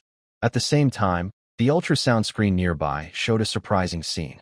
On the screen, the small fox, which had been quietly inside the mother's body, was now glowing brightly and at a critical moment of forming a spiritual core. Around the tiny figure, mysterious streams of energy gathered and swirled, creating a powerful and strange energy field. While everyone in the delivery room was overwhelmed by these events, suddenly there was a loud clicking sound outside. It was like popcorn popping, nonstop. It turned out that Li Jiji's live streaming team had arrived quickly after hearing the news. They skillfully set up 8 cameras, all focused on the delivery room.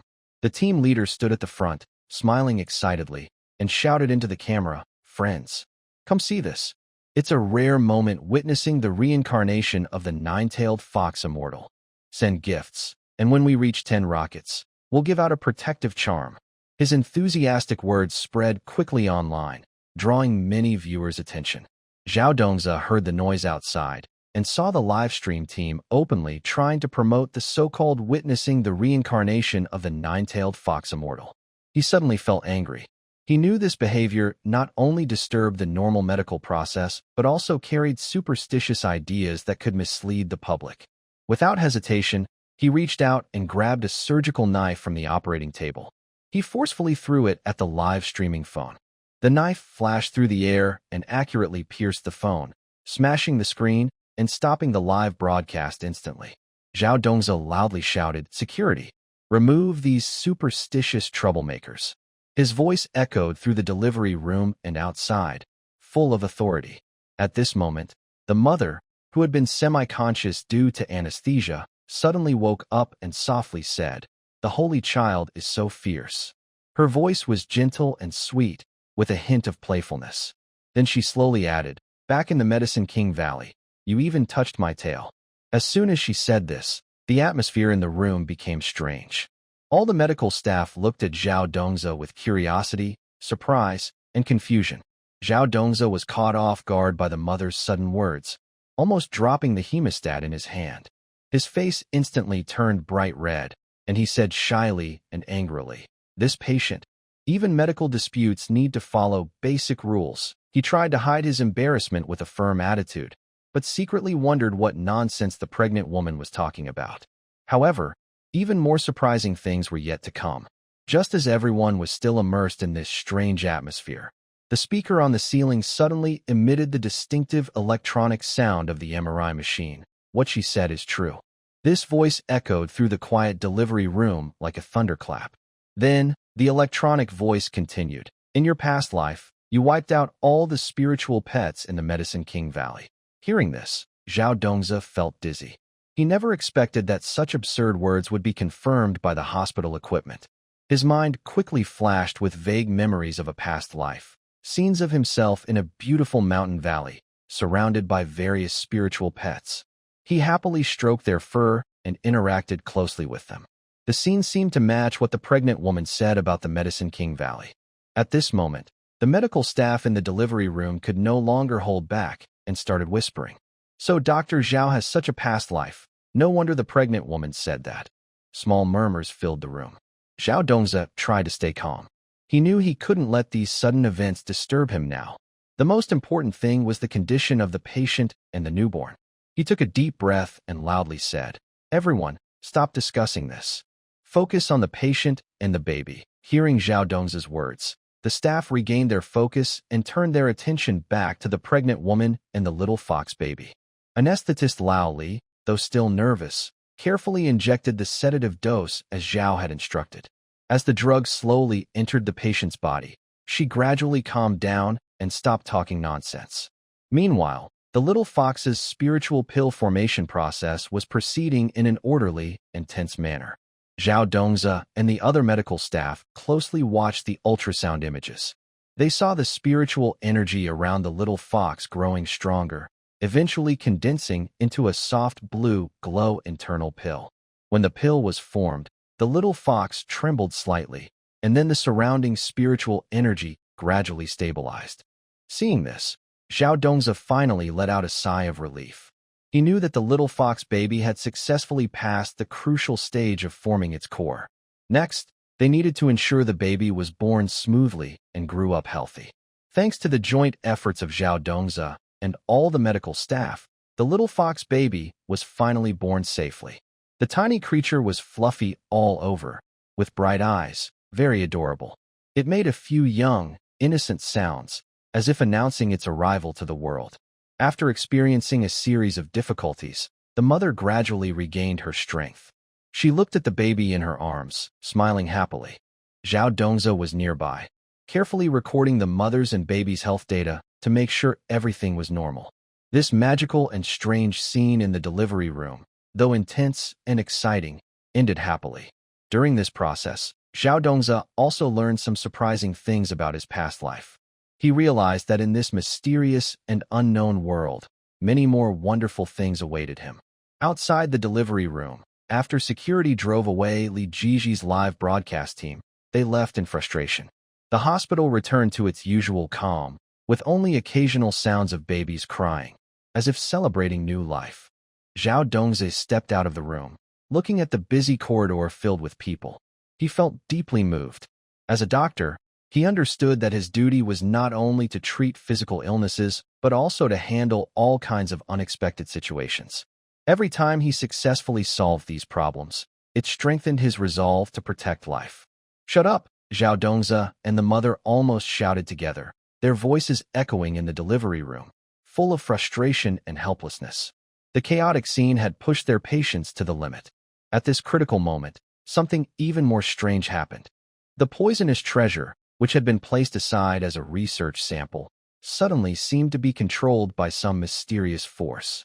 It transformed into a pair of delivery forceps and shot onto the operating table with a whoosh. The poisonous treasure usually carried a mysterious aura, but no one expected it to do this now. The sudden change stunned everyone present. Inside the birth canal, the little fox also seemed to sense the chaos outside. She was holding the newly formed golden core, skillfully slipping out of the birth canal. The tiny figure moved quickly amid everyone's surprised gazes, with its tail tip raised high. With a sharp snap, it precisely lit up the newborn's scoring light. In an instant, the light shone brightly, and the APGAR score displayed soared beyond the maximum of 10, reaching an incredible 20. Normally, the highest APGAR score is 10, so this little fox's score doubled, leaving everyone amazed. Mother and baby are safe, Zhao Dongzi sighed in relief, reaching out to wipe the fox fur from his forehead. He announced loudly, his voice carrying a hint of tired satisfaction, but quickly returning to a serious tone. By the way, the newborn's medical insurance doesn't cover the golden core nurturing fee. His words sounded serious, but also a bit absurd, making the medical staff present stifle their smiles. However, this bizarre scene was far from over. Before Zhao Dongzi finished speaking, a loud crashing sound echoed as Li Jiji's drone smashed through the window and flew into the room. The whirring of its propellers filled the delivery room with buzzing noise, and the drone's lights flickered brightly, as if showing off its achievement. The loudspeaker on the drone blared Li Jiji's enthusiastic voice. "Congratulations to Dr. Zhao on delivering the first cross-boundary spiritual fetus. Start the gift spree." This guy never missed a chance for hype, completely ignoring that they were in a hospital delivery room, a place that needed quiet and professionalism. Zhao Dongzi, already annoyed by the series of strange events, was furious when he saw the reckless drone. Without hesitation, he grabbed a nearby specimen jar containing a placenta and hurled it fiercely at the drone, shouting loudly, "Do you want this?" Free shipping. The jar arced through the air and hit the drone precisely. It wobbled, its propellers squeaking unpleasantly, then fell to the ground. After all this chaos, the room finally quieted down. The medical staff began to handle the follow-up procedures calmly, caring for the mother and the little fox baby. Zhao Dongzi, exhausted, dragged himself to the late-night medical records room. The room was dimly lit, so quiet that only the ticking of the clock on the wall could be heard. Zhao Dongzi sat at the desk, staring at the special delivery record in front of him, feeling troubled. This record is a true reflection of tonight's absurd farce, with each page filled with unbelievable details. On the family member's signature line, there is a clear fox paw print. The fuzzy mark seems to remind him that none of this is a dream. The newborn's footprint test report shows unusual fluctuations in spiritual energy, something never seen before in previous records. Even more strange, the birth certificate was pierced by a lightning strike. No one knows which divine being caused this chaos, but a lightning bolt struck directly and hit the birth certificate. Seeing the charred hole, Zhao Dongzi felt helpless and almost wanted to cry. He rubbed his temples, trying to clear his mind. Before he could think of a solution, the door suddenly swung open with a loud creak. A nurse rushed in, panting heavily and looking anxious. "Dr. Zhao, urgent pediatric consultation," she said, supporting her knees and catching her breath. That child chewed through the incubator. Hearing this, Zhao Dong's eyes widened in surprise. He never expected this little fox baby to cause more trouble. Without hesitation, he stood up quickly and followed the nurse to the pediatric ward. On the way, many thoughts raced through Zhao Dong's mind. This little fox baby had been problematic even before birth, with a very strange delivery. Now it had chewed through the incubator, and who knows what other surprises it might cause. When they arrived at the pediatric ward, the incubator was completely destroyed. The transparent shell was covered with bite marks and scratches, with some pieces scattered on the floor. The little fox baby was crouched inside, biting a piece of plastic, its eyes darting around as if unaware of the trouble it caused. Its fluffy fur shimmered softly under the light, making it look adorable, but beneath that cute appearance was a real troublemaker. Zhao Dongze shook his head helplessly and stepped forward. The little fox baby saw him and cheerfully barked, as if greeting an old friend. Carefully, Zhao Dongze removed the plastic piece from its mouth and checked for injuries. Luckily, aside from being overly energetic, the little fox baby was fine.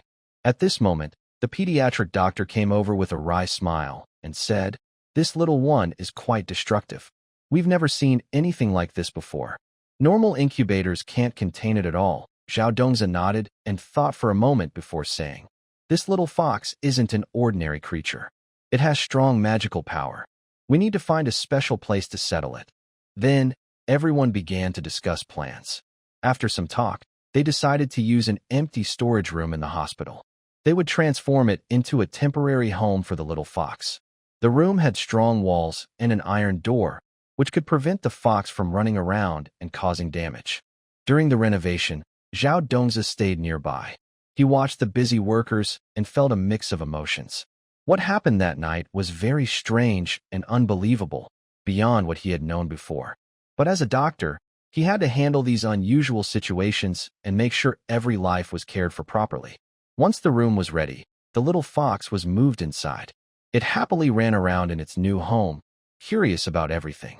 Zhao Dongze watched the lively little fox and silently hoped it wouldn't cause any more trouble. However, things didn't end there. News about the little fox spread in the hospital, attracting many curious people. Some practitioners heard about it and came to see this extraordinary creature.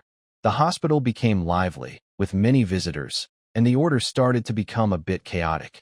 The hospital leaders had to step in to keep order and limit the number of people coming in and out. Zhao Dongze was also caught up in the situation. He not only had to deal with the little fox's needs, but also answer questions from the visitors. In the following days, Zhao Dongze was very busy. He had to watch the little fox's growth and health, while also managing mountains of medical records and other tasks. The little fox didn't make things easy for him either. Sometimes, it would sneak out of the storage room and cause trouble in the hospital corridors, frightening patients and their families. Once, it even got into the pharmacy and made a mess with the herbs. Zhao Dongze and the staff had to clean up repeatedly. Despite all this, Zhao Dongze didn't complain. He understood his duty as a doctor. No matter how strange or difficult the situation, he would do his best to protect every life's safety and health. As time went on, the little fox gradually adapted to hospital life and was no longer as mischievous as at the beginning. It formed a deep bond with the medical staff, and whenever someone came to see it, it would happily wag its tail. In the mysterious ICU, soft lights shone in every corner. The tiny fox, about the size of a palm, was holding a drip stand. It opened and closed its small mouth, trying to grind its still-growing tiny teeth. The drip stand slightly swayed as it moved around. The fox was fluffy and brightly colored, shining under the light like it was surrounded by a magical glow. Zhao Dongze quietly entered the ICU, wanting to check on the little fox. But as he approached, the small creature seemed to sense something. It suddenly stopped grinding its teeth, lifted its head, and stared directly at Zhao Dongze with big, watery eyes. It clearly spoke in a soft, childish voice. "Daddy." Hungry, the voice was tender and soft, full of innocent sadness. "Who's your daddy?" Zhao Dongze was startled by this sudden address. He accidentally dropped the formula milk he was holding to feed the fox. The milk spilled onto the ground, spreading out in a shape that looked surprisingly like a Tai Chi symbol. The little fox seemed very interested in this strange pattern. It jumped into the center of the shape. Its fluffy tail quickly curled around the milk bottle, and without hesitation, it started drinking eagerly from the. Its eager look made it seem like it had been very hungry for a long time. At this moment, Old Huang quietly leaned against the doorframe without making a sound. He crossed his arms and wore a faint smile. He slowly said, "The nine-tailed spirit fox has acknowledged its master. You can't escape this fate." Old Huang was famous for knowing all kinds of strange stories and mysterious causes and effects. His words made Zhao Dongzi, who was already upset, even more worried. Fate and cause. Nonsense. Zhao Dongzi replied irritably. He reached out and grabbed the little fox by the back of its neck, lifting it from the milk bottle. The fox flailed its 4 little legs in the air, looking very pitiful. Zhao Dongzi looked at it and said firmly, "Tomorrow, I'll take it to the Animal Protection Society." But the little creature seemed to understand Zhao Dongzi's words. Its eyes suddenly turned red, and it started to whimper softly. Tears rolled down the little fox's face one by one, and when they hit the ground, they instantly turned into shining spiritual stones. These stones emitted a gentle glow and looked very valuable. Zhao Dongzi saw this scene, his eyes widened in surprise, and his expression changed completely. He quickly gently placed the little fox back on the ground, smiling warmly, and said, "Little one, do you want some milk? Daddy will add some spiritual spring for you." His quick change in attitude was quite shocking. At that moment, Zhao Dongzi's phone suddenly vibrated. He took it out and saw a message from the Merit Steel of the Medicine King Valley. "Congratulations to the saint for taming a heavenly ranked spiritual pet. Reward: 18 Fox Techniques Secret Manual." Seeing this message, Zhao Dongzi was stunned at first, then realized that he had somehow become the little fox's owner and received a reward from the Medicine King Valley. The 18 Fox Techniques Secret Manual sounded confusing, but it was probably related to the nine-tailed spiritual fox. Before Zhao Dongzi could fully process this, Li Jiji's private message came next. "Dear brother, guess how many gifts the Nine-Tails Fox clan gave me?" Seeing this message, Zhao Dongzi frowned. Li Jiji was always quick to take advantage, so he wondered what scheme he was planning now. The gifts from the Nine-Tails Fox clan. Could it be because of the little fox?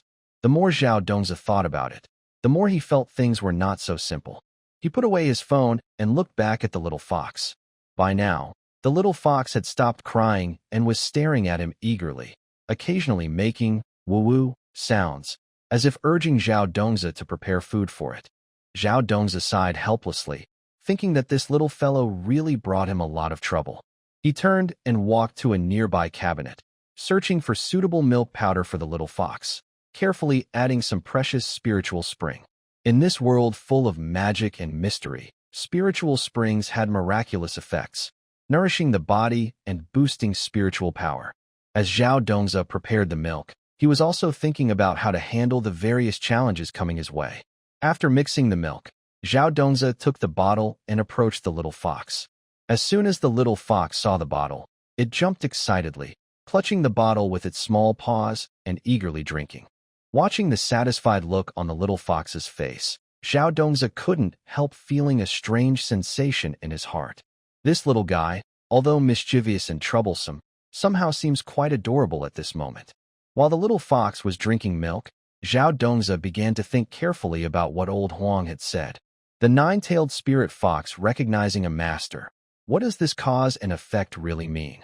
He knew that in this world, cause and effect are very complicated, and once involved, it's hard to escape. Also, this little fox is called a top-tier spirit pet, so it must have an extraordinary background and abilities. Somehow, he became its owner, and he worried that the days ahead might not be peaceful. After finishing the milk, the little fox let out a big burp and lay comfortably on the ground. Its belly was round and looked quite funny. Zhao Dongzi crouched down and gently patted the little fox's head. The fox closed its eyes happily and made a gurgling sound, seeming to enjoy Zhao Dongzi's touch. Suddenly, the little fox opened its eyes and looked at Zhao Dongzi, a mysterious light shining in its gaze. Then, a faint glow appeared around its body, and some ancient symbols seemed to float within the light. Zhao Dongzi was startled by this sudden scene. He instinctively wanted to step back, but was worried the fox might do something strange. So he held back his fear and kept watching. As the glow grew stronger, the little fox's body started to change. It gradually grew larger, from the size of a palm to the size of an adult fox. Its fur became thicker and more vibrant. Its 9 tails swayed gently behind it, each tail shimmering with mysterious symbols. Zhao Dongzi watched in surprise. He never expected this little fox to have such magical changes. When the glow faded, the 9-tailed spirit fox looked majestic and powerful. It lowered its head and affectionately rubbed against Zhao Dongzi's face, as if showing him its new strength. Zhao Dongzi came back to his senses and realized that the growth of this little fox might be connected to him somehow. Since he couldn't escape this cause and effect, he decided to accept it. He looked at the 9-tailed fox and softly said, "All right, since you've chosen me, I'll take care of you from now on." The 9-tailed fox seemed to understand Zhao Dongzi's words. It happily barked and then ran around him a few times. Just then, Zhao Dongzi suddenly remembered the Luo Hu 18-style secret manual he received from the Medicine King Valley. Curious, he took out his phone to check the contents of the manual. The secret manual detailed various ways to interact with the 9-tailed spirit fox and how to use these interactions to improve one's spiritual power. Zhao Dongzi carefully studied the manual and found some methods quite interesting. For example, a gentle touch could awaken the fox's hidden strength, and a special way of communicating could help people connect with the fox on a deeper level. He decided to try these methods. Gently following the instructions, Zhao Dongzi stroked the back of the 9-tailed spirit fox. The fox relaxed and shivered happily, making cheerful sounds. As he continued, Zhao Dongzi felt a warm, pure spiritual energy flow into his body through his hand. This energy made him feel refreshed and clear-headed. Next, Zhao Dongzi tried to use the communication technique. He silently thought about some questions, and surprisingly, the fox responded.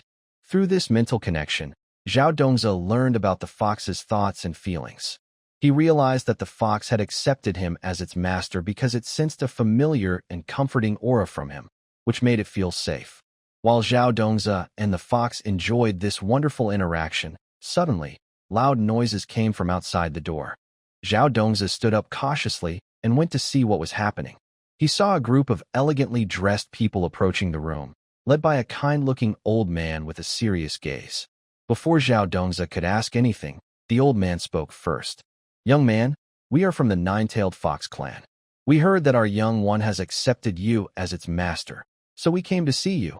Zhao Dongzi felt nervous, knowing that the 9-tailed fox clan was not to be taken lightly. He wondered what their visit was for. The 9-tailed spirit fox heard the noise and ran over to stand beside Zhao Dongzi. It made a soft call to the old man, as if greeting him. The old man smiled kindly when he saw the fox.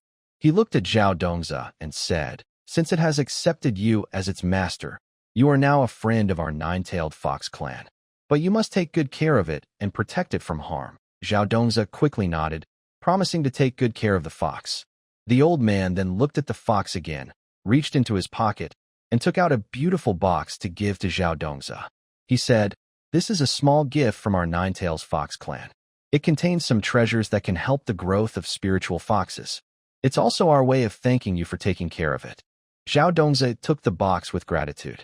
He didn't expect the 9-tailed fox clan to be so understanding. At that moment, he suddenly remembered Li Jiji's private message and asked, "What is the engagement gift that Li Jiji mentioned?" The old man smiled slightly and said, "That kid Li Jiji heard that some of our young foxes recognize a master, so he came to ask for benefits. To avoid trouble, we agreed to give him a gift. But don't worry, this won't affect your relationship with our clan."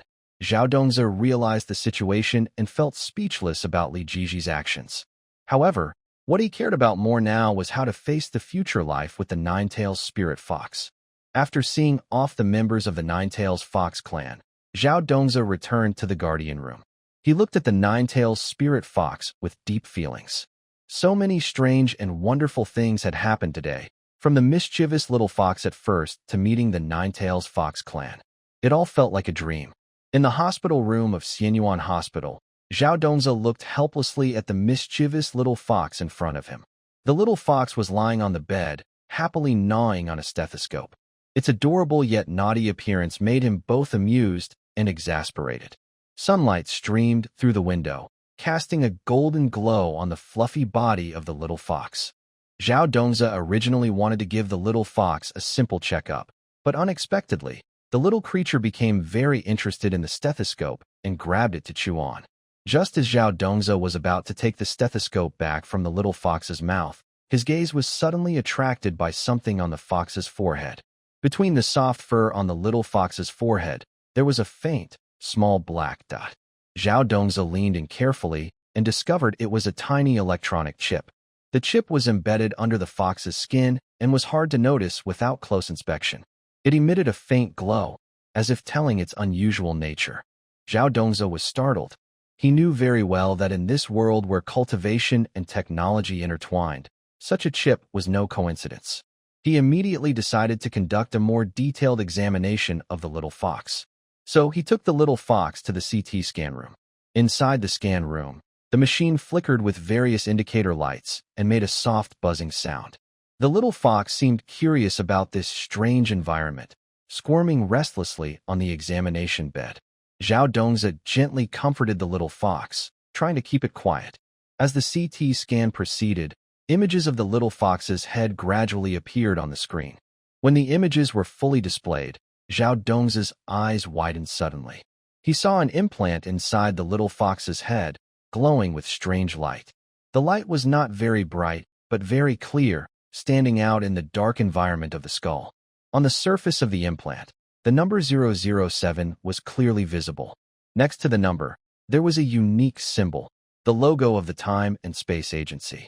Zhao Dongzi was not unfamiliar with this symbol. The Time and Space Agency is a very mysterious organization in this world. They control advanced technology and powers beyond normal understanding, and their actions are always secretive.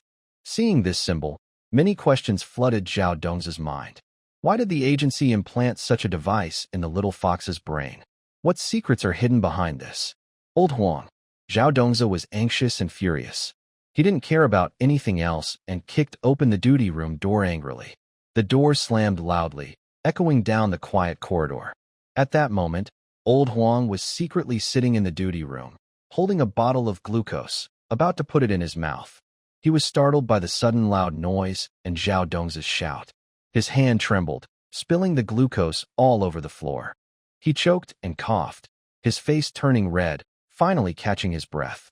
Are you putting GPS chips into the brains of spiritual beasts? Zhao Dongzi stared sharply at Old Huang and asked loudly. His eyes were full of anger and confusion, and his voice trembled slightly from his excitement. Old Huang felt a bit guilty under the intense gaze. He looked away and stammered, That's a beast behavior controller. Before he finished, he choked on his own saliva and coughed even harder. But before Zhao Dongzi could ask more, a sharp alarm suddenly broke the tense atmosphere. The alarm sounded throughout the hospital, making everyone feel tense. Soon after, a terrified scream came from the nurse's station. All monitors in the newborn nursery are going crazy. This sudden change stunned Zhao Dongzi and Old Huang. They looked at each other, then immediately ran toward the nurse station. When they arrived, the scene before them was shocking. All the monitors in the newborn ward were flashing wildly. The screens showed chaotic images, with strange symbols and flickering lights, as if the devices were performing a strange dance. The nurses gathered around, panicked and unsure of what to do. While everyone was confused, Zhao Dongzi suddenly realized that the little fox was missing. He felt something was wrong. Using his instincts, he believed this was all connected to the little fox. He looked around and finally found it near the main control panel. The little fox had somehow slipped there, its tail raised high and plugged into the power socket. Electricity flowed along its tail into its body, making it glow with blue sparks, looking very strange. As the tail connected to the power, a holographic projection filled the hospital corridor. The projection showed a terrifying scene, an uprising of all kinds of monsters from the fantasy world. The mountains and fields were full of strange beasts, snarling and rushing in one direction. The ground trembled violently. The sky was dark with clouds, lightning flashed, and thunder roared, as if the world was ending. In the middle of this beast tide, Li Jiji stood with a proud smile on his face. He spread his arms as if enjoying everything. He loudly said, "Thanks, little brother, for helping me activate the Demon King's bloodline." His voice echoed through the hospital corridor, sending chills down everyone's spine. Zhao Dongzi saw this scene, feeling both shocked and angry. He rushed forward, pulled the little fox's tail from the socket, and grabbed its head tightly.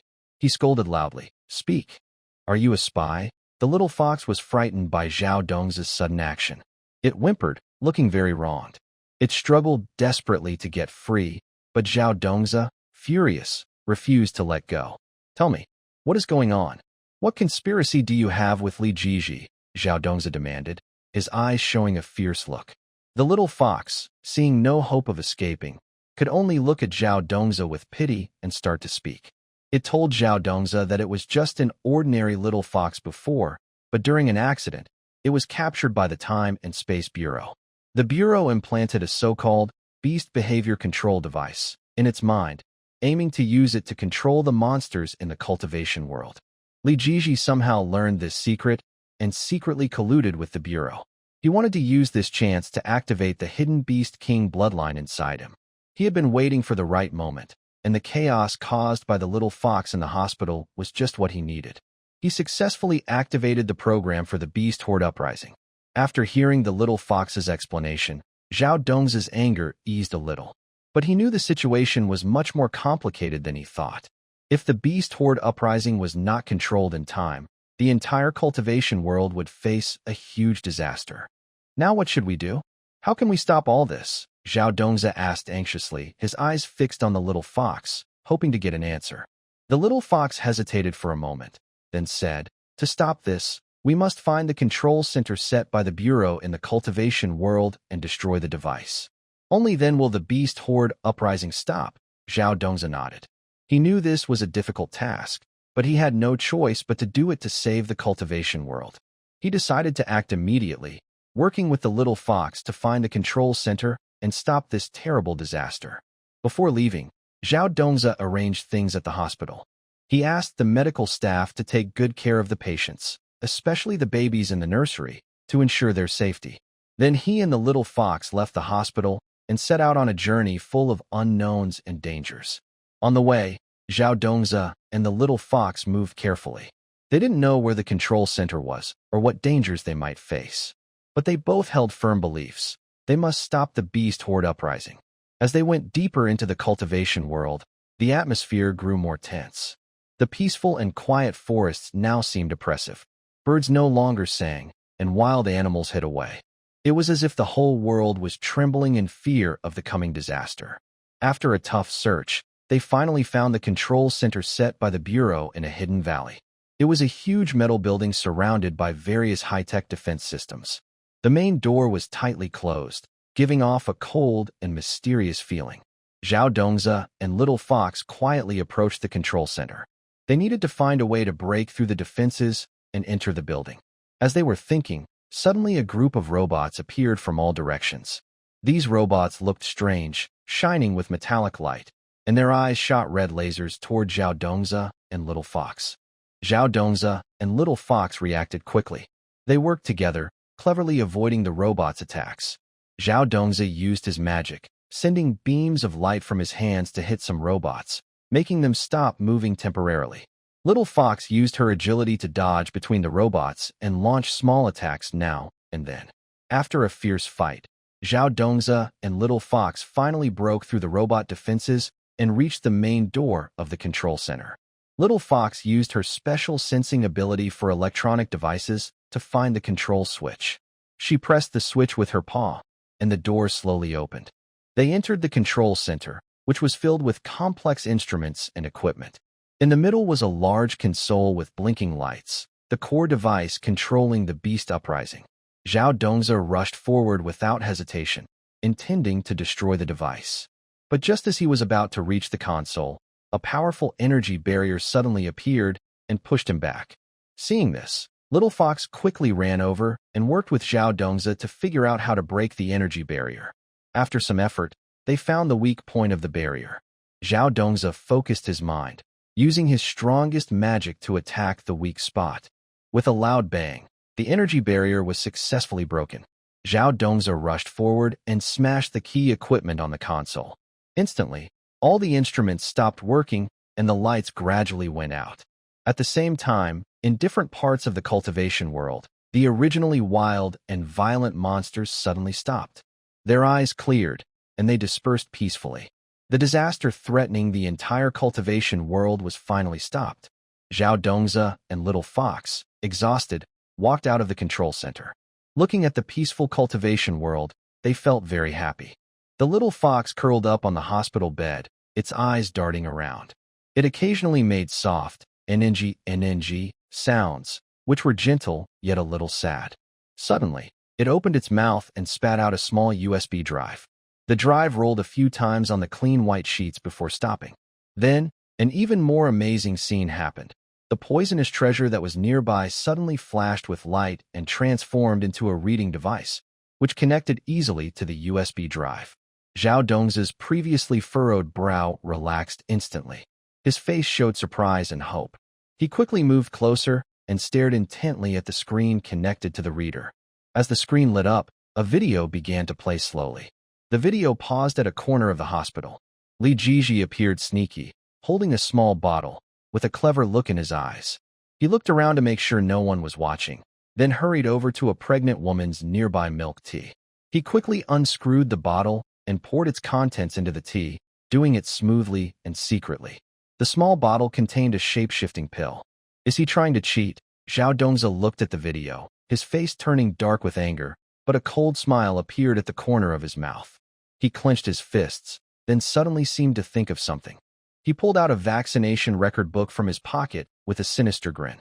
He looked at the curious little fox tilting its head and said, "Son, today your dad will teach you what true justice is." Zhao Dongzi knew very well the evil intentions behind Li Jiji's actions. He was trying to cause chaos with dishonest methods to achieve his hidden goals. But this time, Zhao Dongzi would not let him succeed. He began to carefully plan how to expose Li Jiji's wicked deeds and reveal the truth to everyone. After some effort, Zhao Dongzi compiled detailed evidence of Li Jiji's actions and used various channels to make it public. The incident quickly caused a big stir online, attracting widespread attention and discussion. Major media outlets followed up with reports, and Li Jiji's image collapsed instantly. The next morning, sunlight streamed through the window into Zhao Dongzi's room. He picked up his phone as usual, ready to check the news. When he opened the trending search page, a headline caught his eye.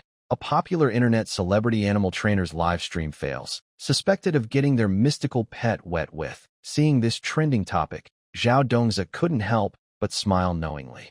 He knew this was his way of fighting back against Li Jiji. Finally, Li Jiji was paying the price for his bad deeds. Zhao Dongzi scrolled through the trending searches, feeling a sense of achievement. He kept his accomplishments hidden and didn't dwell too much on the joy of victory. However, before he could enjoy a moment of peace, the head nurse hurried in holding a stack of files. She smiled and looked excited as she said to Zhao Dongzi, "Dr. Zhao, the hospital board has decided to establish a new cross-field obstetrics department, and you are appointed as the director." This news surprised Zhao Dongzi greatly. He never expected that, because of the recent special cases he handled, the hospital would make such a decision. He took the appointment notice, looked at the words on it, and felt a complex mix of emotions. As news of the cross-field obstetrics department spread, the hospital quickly became lively. Long lines formed outside the consultation rooms, with various magical creatures coming to visit. One was a large panda spirit holding its round belly, anxiously shouting to keep the baby safe. It wore loose clothes, sweat on its forehead, looking very uncomfortable. Not far away, a graceful mermaid held a bunch of shiny fish eggs, nervously requesting to freeze the embryos. Her tail gently swayed on the ground, shimmering with colorful scales, beautiful but with a hint of worry. Many other magical creatures were there too, some clutching their stomachs, others showing strange symptoms, all anxiously waiting for Zhao Dongzi's diagnosis and treatment. Watching this lively scene, Zhao Dongzi felt both great pressure and a strong sense of duty. In the days that followed, Zhao Dongzi dedicated himself fully to the new department. Every day, he faced various magical creature patients, using his professional knowledge and experience to help them. Although the work was busy, every time he saw a new life safely born with his help, he felt a deep sense of achievement. As the workload increased, Zhao Dong's salary slip showed rising performance bonuses. Looking at the numbers, he couldn't help but feel very grateful. Once, he never thought he would become a doctor who specializes in delivering magical creatures, but now he has found his own value in this role. He gradually adapted to and grew fond of his work, forming deep bonds with various mystical patients. He patiently listens to their needs, carefully plans their treatments, and does his best to ensure each life's health and safety. However, just as Zhao Dongzi was enjoying the happiness of his work, an unexpected event occurred. One day, as he was busy at the hospital, the MRI machine suddenly issued a loud warning. Immediately after, a bright message appeared on the screen. Time and Space Management Bureau notice. Your monthly quota for delivering creatures from the magical realm has been used up. Seeing this warning, Zhao Dongzi was stunned. He never expected that there would be a limit on delivering magical creatures. This sudden restriction left him feeling confused and unsure of what to do. He quickly went to the hospital's leaders to ask about the quota details. They explained that the Time and Space Management Bureau sets strict limits to maintain balance and order among different worlds. Each month, the hospital can only provide a certain number of deliveries for the magical realm. Once the quota is reached, serious consequences could follow. Zhao Dongzi fell into deep thought. He knew he couldn't break the rules of the Bureau, but seeing the waiting mystical patients, he couldn't bear to refuse them. These creatures came with hope, trusting the hospital with their future and their babies. If they couldn't get help in time because of the quota, the results could be terrible. After thinking carefully, Zhao Dongzi decided to communicate with the Bureau. He hoped to get more delivery quotas or find a fair solution that would follow the rules, but also meet the needs of his mystical patients. He sent a detailed application letter through the hospital's channels to the Time and Space Management Bureau. In the letter, he explained the current situation of the cross-world obstetric service and the urgent needs of the mystical patients. He emphasized his role as a doctor, dedicated to protecting lives, and asked the Bureau to consider the real circumstances and offer support and help. However, the Bureau's reply disappointed Zhao Dongzi. They said that the quota system is in place to maintain global stability and balance, and it should not be changed easily. However, they also understood Zhao Dongzi's difficulties and suggested that he could try to meet more patients' needs within the current quota by improving delivery efficiency and optimizing resource allocation. Faced with the response from the Time and Space Management Bureau, Zhao Dongzi did not lose hope. He decided to stay positive and look for solutions. He organized a meeting with the staff of the Cross-Disciplinary Obstetrics Department to discuss how to improve work efficiency. During the meeting, everyone shared their ideas. Some suggested streamlining the patient process to reduce waiting times. Others recommended better teamwork among staff to speed up and improve delivery quality. Some proposed introducing advanced medical equipment to raise overall medical standards. Zhao Dongzi listened carefully and developed a series of improvement measures based on the actual situation. He led the staff to take action and fully optimize the workflow of the Cross-Disciplinary Obstetrics Department. They redesigned the clinic layout, set up a special pre-check area to conduct initial examinations and assessments in advance, so that patients could be assigned to the right doctors more quickly.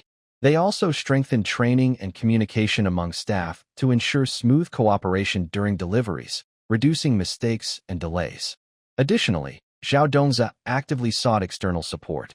He collaborated with research institutions to develop a new medicine for the delivery of magical creatures, which could effectively shorten labor time and reduce risks.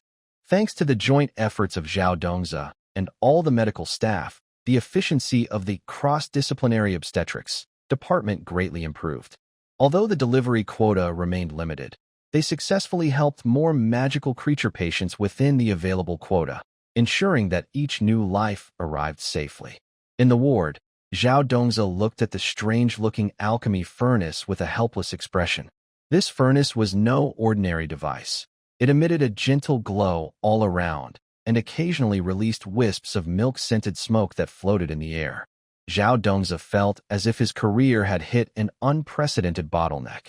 Confronted with such a milk-scented alchemy furnace, he was at a loss. Recently, the Medicine King Valley delegation arrived at the Immortal Fate Hospital in a grand procession. They brought a mysterious item called the Living Baby Rejuvenation Device, which was placed next to a temperature-controlled box. The object looked like a large clay pot, bubbling gently, filling the room with the strong smell of angelica and black chicken soup. Upon closer inspection, it contained milk powder with the aroma of angelica and black chicken soup, a strange combination that made everyone gasp in surprise. "The latest development from our research is the nourishing pillar," said the leader, a tall elder in a blue robe. He looked proud, stroking his long beard. He stepped forward, pointing at the steaming device, and began to explain enthusiastically. "This pillar uses spiritual energy from the mother body. Through a special refining process, it produces the best nutritional pills for babies. It can improve their health and boost their spiritual power. In our Medicine King Valley, we have tested it many times, and the results are impressive." His words were full of confidence, and his eyes sparkled with pride. "Stop!" Zhao Dongzi couldn't listen anymore. He decisively raised his ultraviolet sterilizer, as if to use this modern tool to break the fantasy-like atmosphere. He frowned, with a hint of doubt in his eyes, and stared directly at the elder in blue, asking, "First, explain why your pill furnace has a bottle attachment." This sudden question made the elder pause. He was speaking confidently just moments before, but now he was speechless, looking a little embarrassed. Amid this awkward moment, the small fox inside the temperature box suddenly became lively. It made a series of yip-yip sounds, clear and cheerful, as if trying to send a message. Then, its fluffy tail tip lifted high, pointing precisely at the bottom of the pill furnace. Everyone looked in the direction the tail pointed and saw a small QR code engraved there. Zhao Dongzi was filled with curiosity. He instinctively took out his phone, scanned the code, and the screen immediately switched to a shopping page. It displayed the words, "Cultivation World Shopping Agent, 9.9 yuan with free shipping," along with detailed information and pictures of the nourishing pillar. Seeing this, Zhao Dongzi and the medical staff were stunned. They had thought it was some mysterious, high-level artifact from the Medicine King Valley, but it turned out to be a 9 yuan product with free shipping available on Taobao. The stark contrast left everyone momentarily speechless. "How is this possible?" The elder in the blue robe widened his eyes, unable to believe what he saw. He leaned closer to the phone screen, repeatedly checking the information, muttering, "This must be a mistake. How could the divine artifact from our Medicine King Valley be sold in such a place?" But the facts were right in front of him, leaving no room for doubt. Just as everyone was still stunned by this unexpected discovery, the head nurse stormed in with a serious face. She tightly held a complaint book and hurried over to Zhao Dongzi, handing him the book with a tone of frustration and helplessness. "3 family members have already asked if they can use medical insurance to cover the alchemy fees." Zhao Dongzi took the complaint book and looked at the questions recorded there, feeling a headache coming on. He understood that behind this seemingly absurd event, there was a clash between 2 different systems, modern medical practices and the mysterious culture of the cultivation world. "What should we do?" Zhao Dongzi muttered to himself. He knew he couldn't just let things develop on their own. He had to find a way to solve the problem, soothe the family's worries, and handle the relationship with the Medicine King Valley delegation properly. He looked up at the elder in the blue robe, trying to keep his tone calm. "Elder, this situation is quite tricky. The true origin of this Beryuan Ding might cause many doubts among the families, and the issue of insurance reimbursement is even more complicated. How do you think we should explain this to them?" The elder in the blue robe also looked a bit helpless. After a moment of thought, he said slowly, "Perhaps we can tell the families that, although similar items are sold in the secular world, what we brought from the Medicine King Valley has been specially refined, containing unique spiritual power and effects, not an ordinary product." Zhao Dongzi nodded, but still felt worried. "Elder, that makes sense, but the families might not believe it easily. The online shopping traces are too obvious. I think we should temporarily stop using this Beryuan Ding and find a better way to explain it to the families." The elder in the blue robe sighed helplessly and agreed with Zhao Dongzi's suggestion. The medical staff carefully moved the Beryuan Ding away from the warming box, and the strong smell of angelica and black chicken soup in the ward gradually faded. In the following days, Zhao Dongzi and the elder in the blue robe gathered the relevant family members to hold a briefing. The conference room was full of family members, all showing expressions of doubt and hope. Zhao Dongzi was the first to stand up.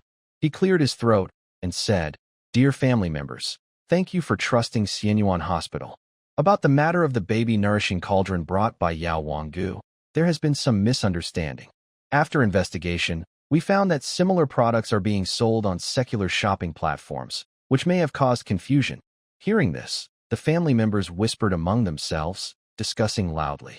Zhao Dongzi signaled for silence and continued, "But please believe that Yao Wanggu, as a sacred place in the cultivation world, offers items with unique qualities. Although they look similar, the baby nourishing cauldron from Yao Wanggu has been specially refined and blessed, containing spiritual energy beneficial for babies. However, regarding medical insurance reimbursement, it is currently not possible. We ask for your understanding."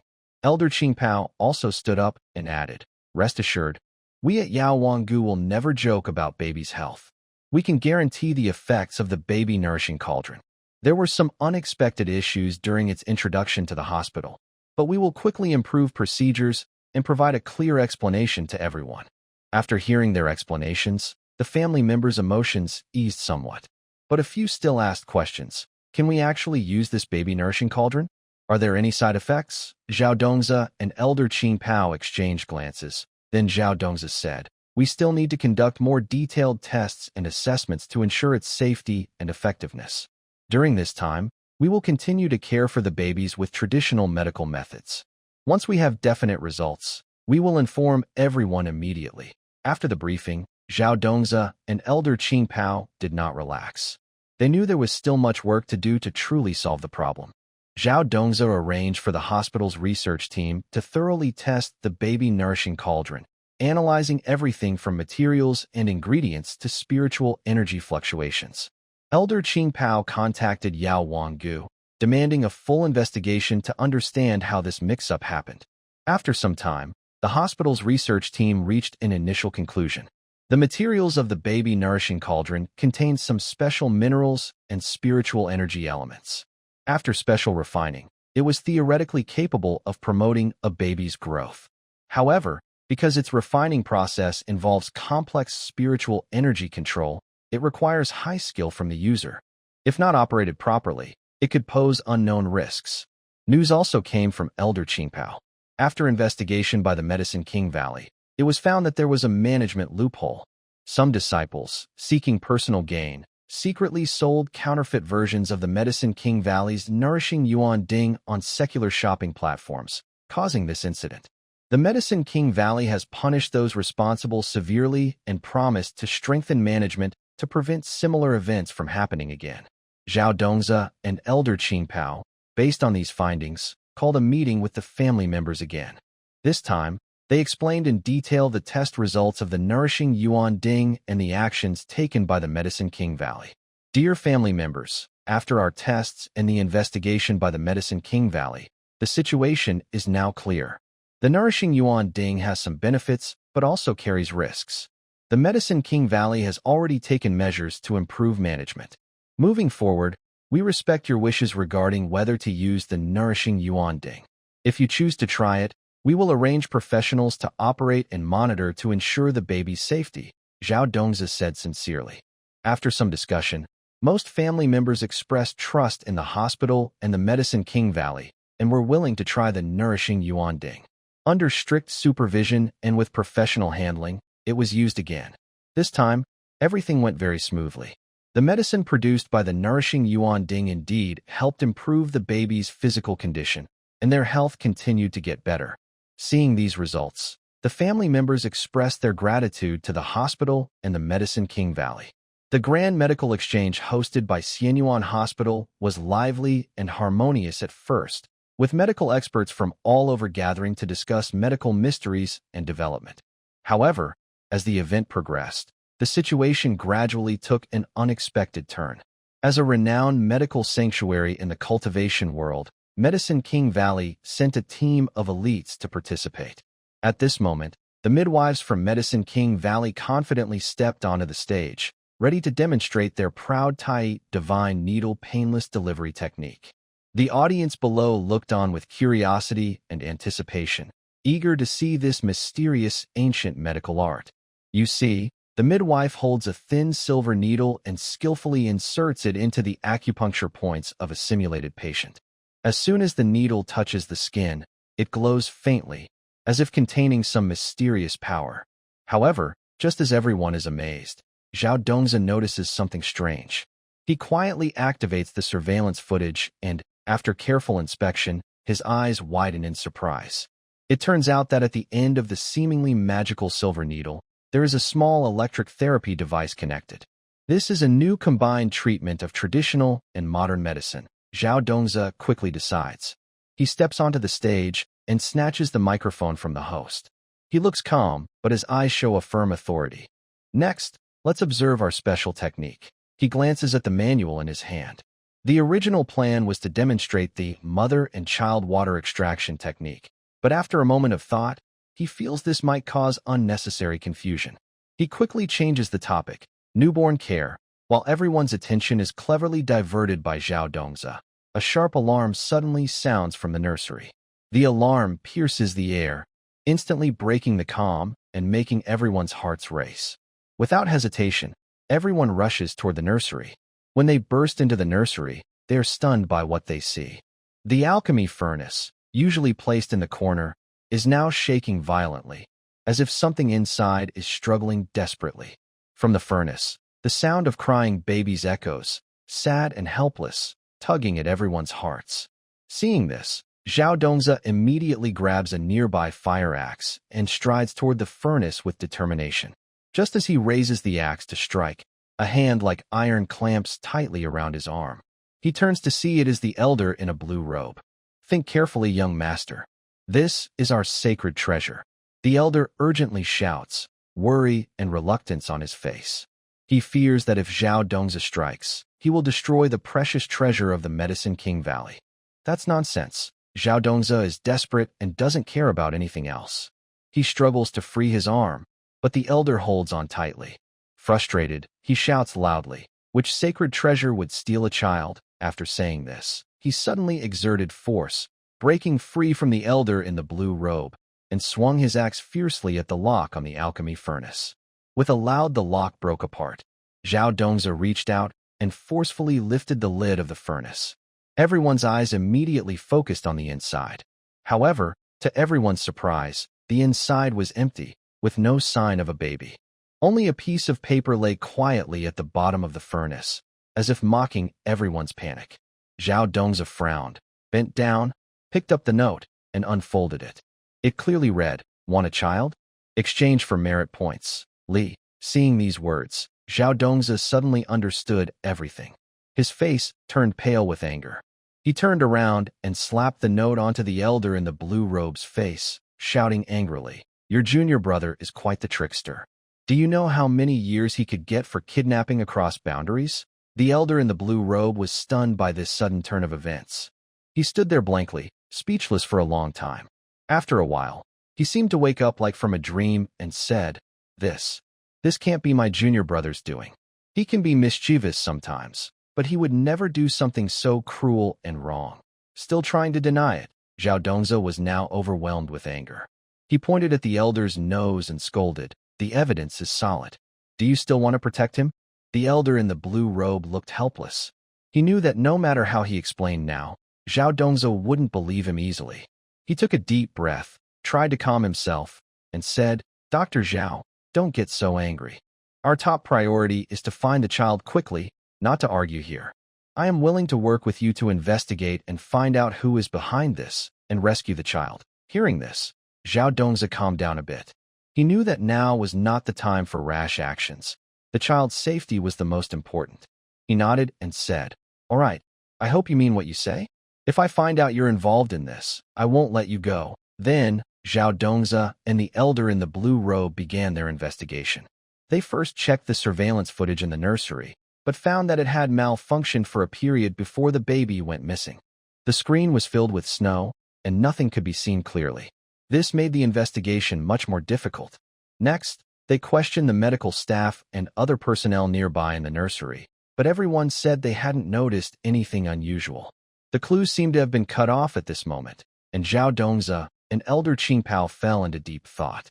Could it be that someone else deliberately set a trap for my junior brother? Elder Qingpao suddenly asked. After all, our Medicine King Valley is quite prominent in the cultivation world, and some people might want to target us. Zhao Dongzi listened to Elder Qingpao's analysis and thought it made sense. He said, no matter what, we can't ignore any possibility. Right now, we will investigate from two directions. First, continue searching inside the hospital for any missed clues. Second, check if any suspicious people have appeared near the hospital recently. So, the two split up and began their intense investigation. Zhao Dongzi took the hospital security team and searched every corner of the hospital thoroughly, not missing any suspicious spots. Elder Qingpao used contacts from Medicine King Valley to gather information around the hospital, asking if anyone had seen anything unusual. After a tough investigation, they finally found some clues. A hospital cleaner remembered that during the time the baby went missing, she saw a person dressed in a black robe and wearing a straw hat hurriedly leaving the nursery area. Because the lighting was dim at the time, she didn't see the person's face clearly, but she remembered that the person's walk was strange, limping slightly. Based on the cleaner's clues, Zhao Dongzi and Elder Qingpao continued their investigation. They checked the surveillance cameras around the hospital and indeed found traces of the suspicious person. The person was seen running along the hospital wall and eventually disappeared into a nearby forest. They followed the trail into the woods. The forest was lush and dense, with tall trees and thick foliage. Sunlight filtered through the leaves, creating patches of light on the ground. Zhao Dongzi and Elder Qingpao carefully moved through the trees, keeping their eyes on the ground for any suspicious signs. Suddenly, Elder Qingpao spotted a footprint. The footprint was larger than a normal person's, and the depth was uneven, likely caused by the person's walking style. Zhao Dongzi crouched down to examine it closely and said, "It looks like this footprint was left by the suspicious person. If we follow it, we should find where he's hiding." Following the footprints, they tracked their way forward. After walking for a while, they saw an old, dilapidated wooden house ahead. The door and windows of the wooden house were tightly shut, and weeds grew around it, making it look abandoned for a long time. Zhao Dongzi and Elder Green Robe exchanged a quick look, then quietly approached the house. They circled to the back of the house and looked inside through in the window. They saw simple furniture inside, with a makeshift baby bed in the middle of the room. On the bed was a baby, the missing child. Next to the bed, a person dressed in a black robe and wearing a straw hat sat.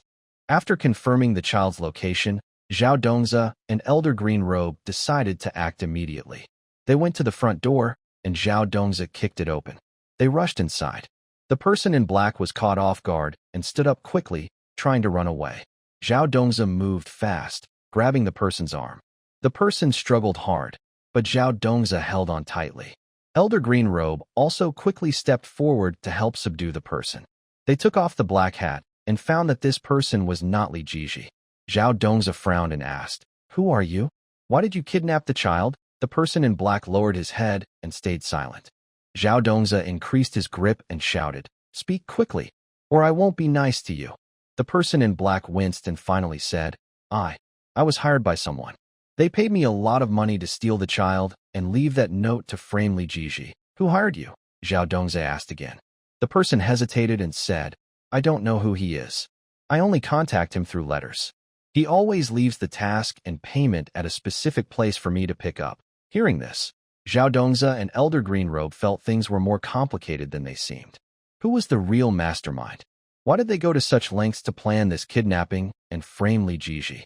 To find out who was behind it, Zhao Dongzi and Elder Green Robe decided to follow the clues from the black-robed man. They found the designated place based on his information. There, they discovered some letters and coins.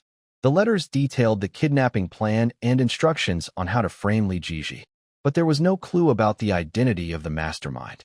Zhao Dongzi and Elder Qingpao carefully examined the handwriting and paper of the letter, hoping to find some clues.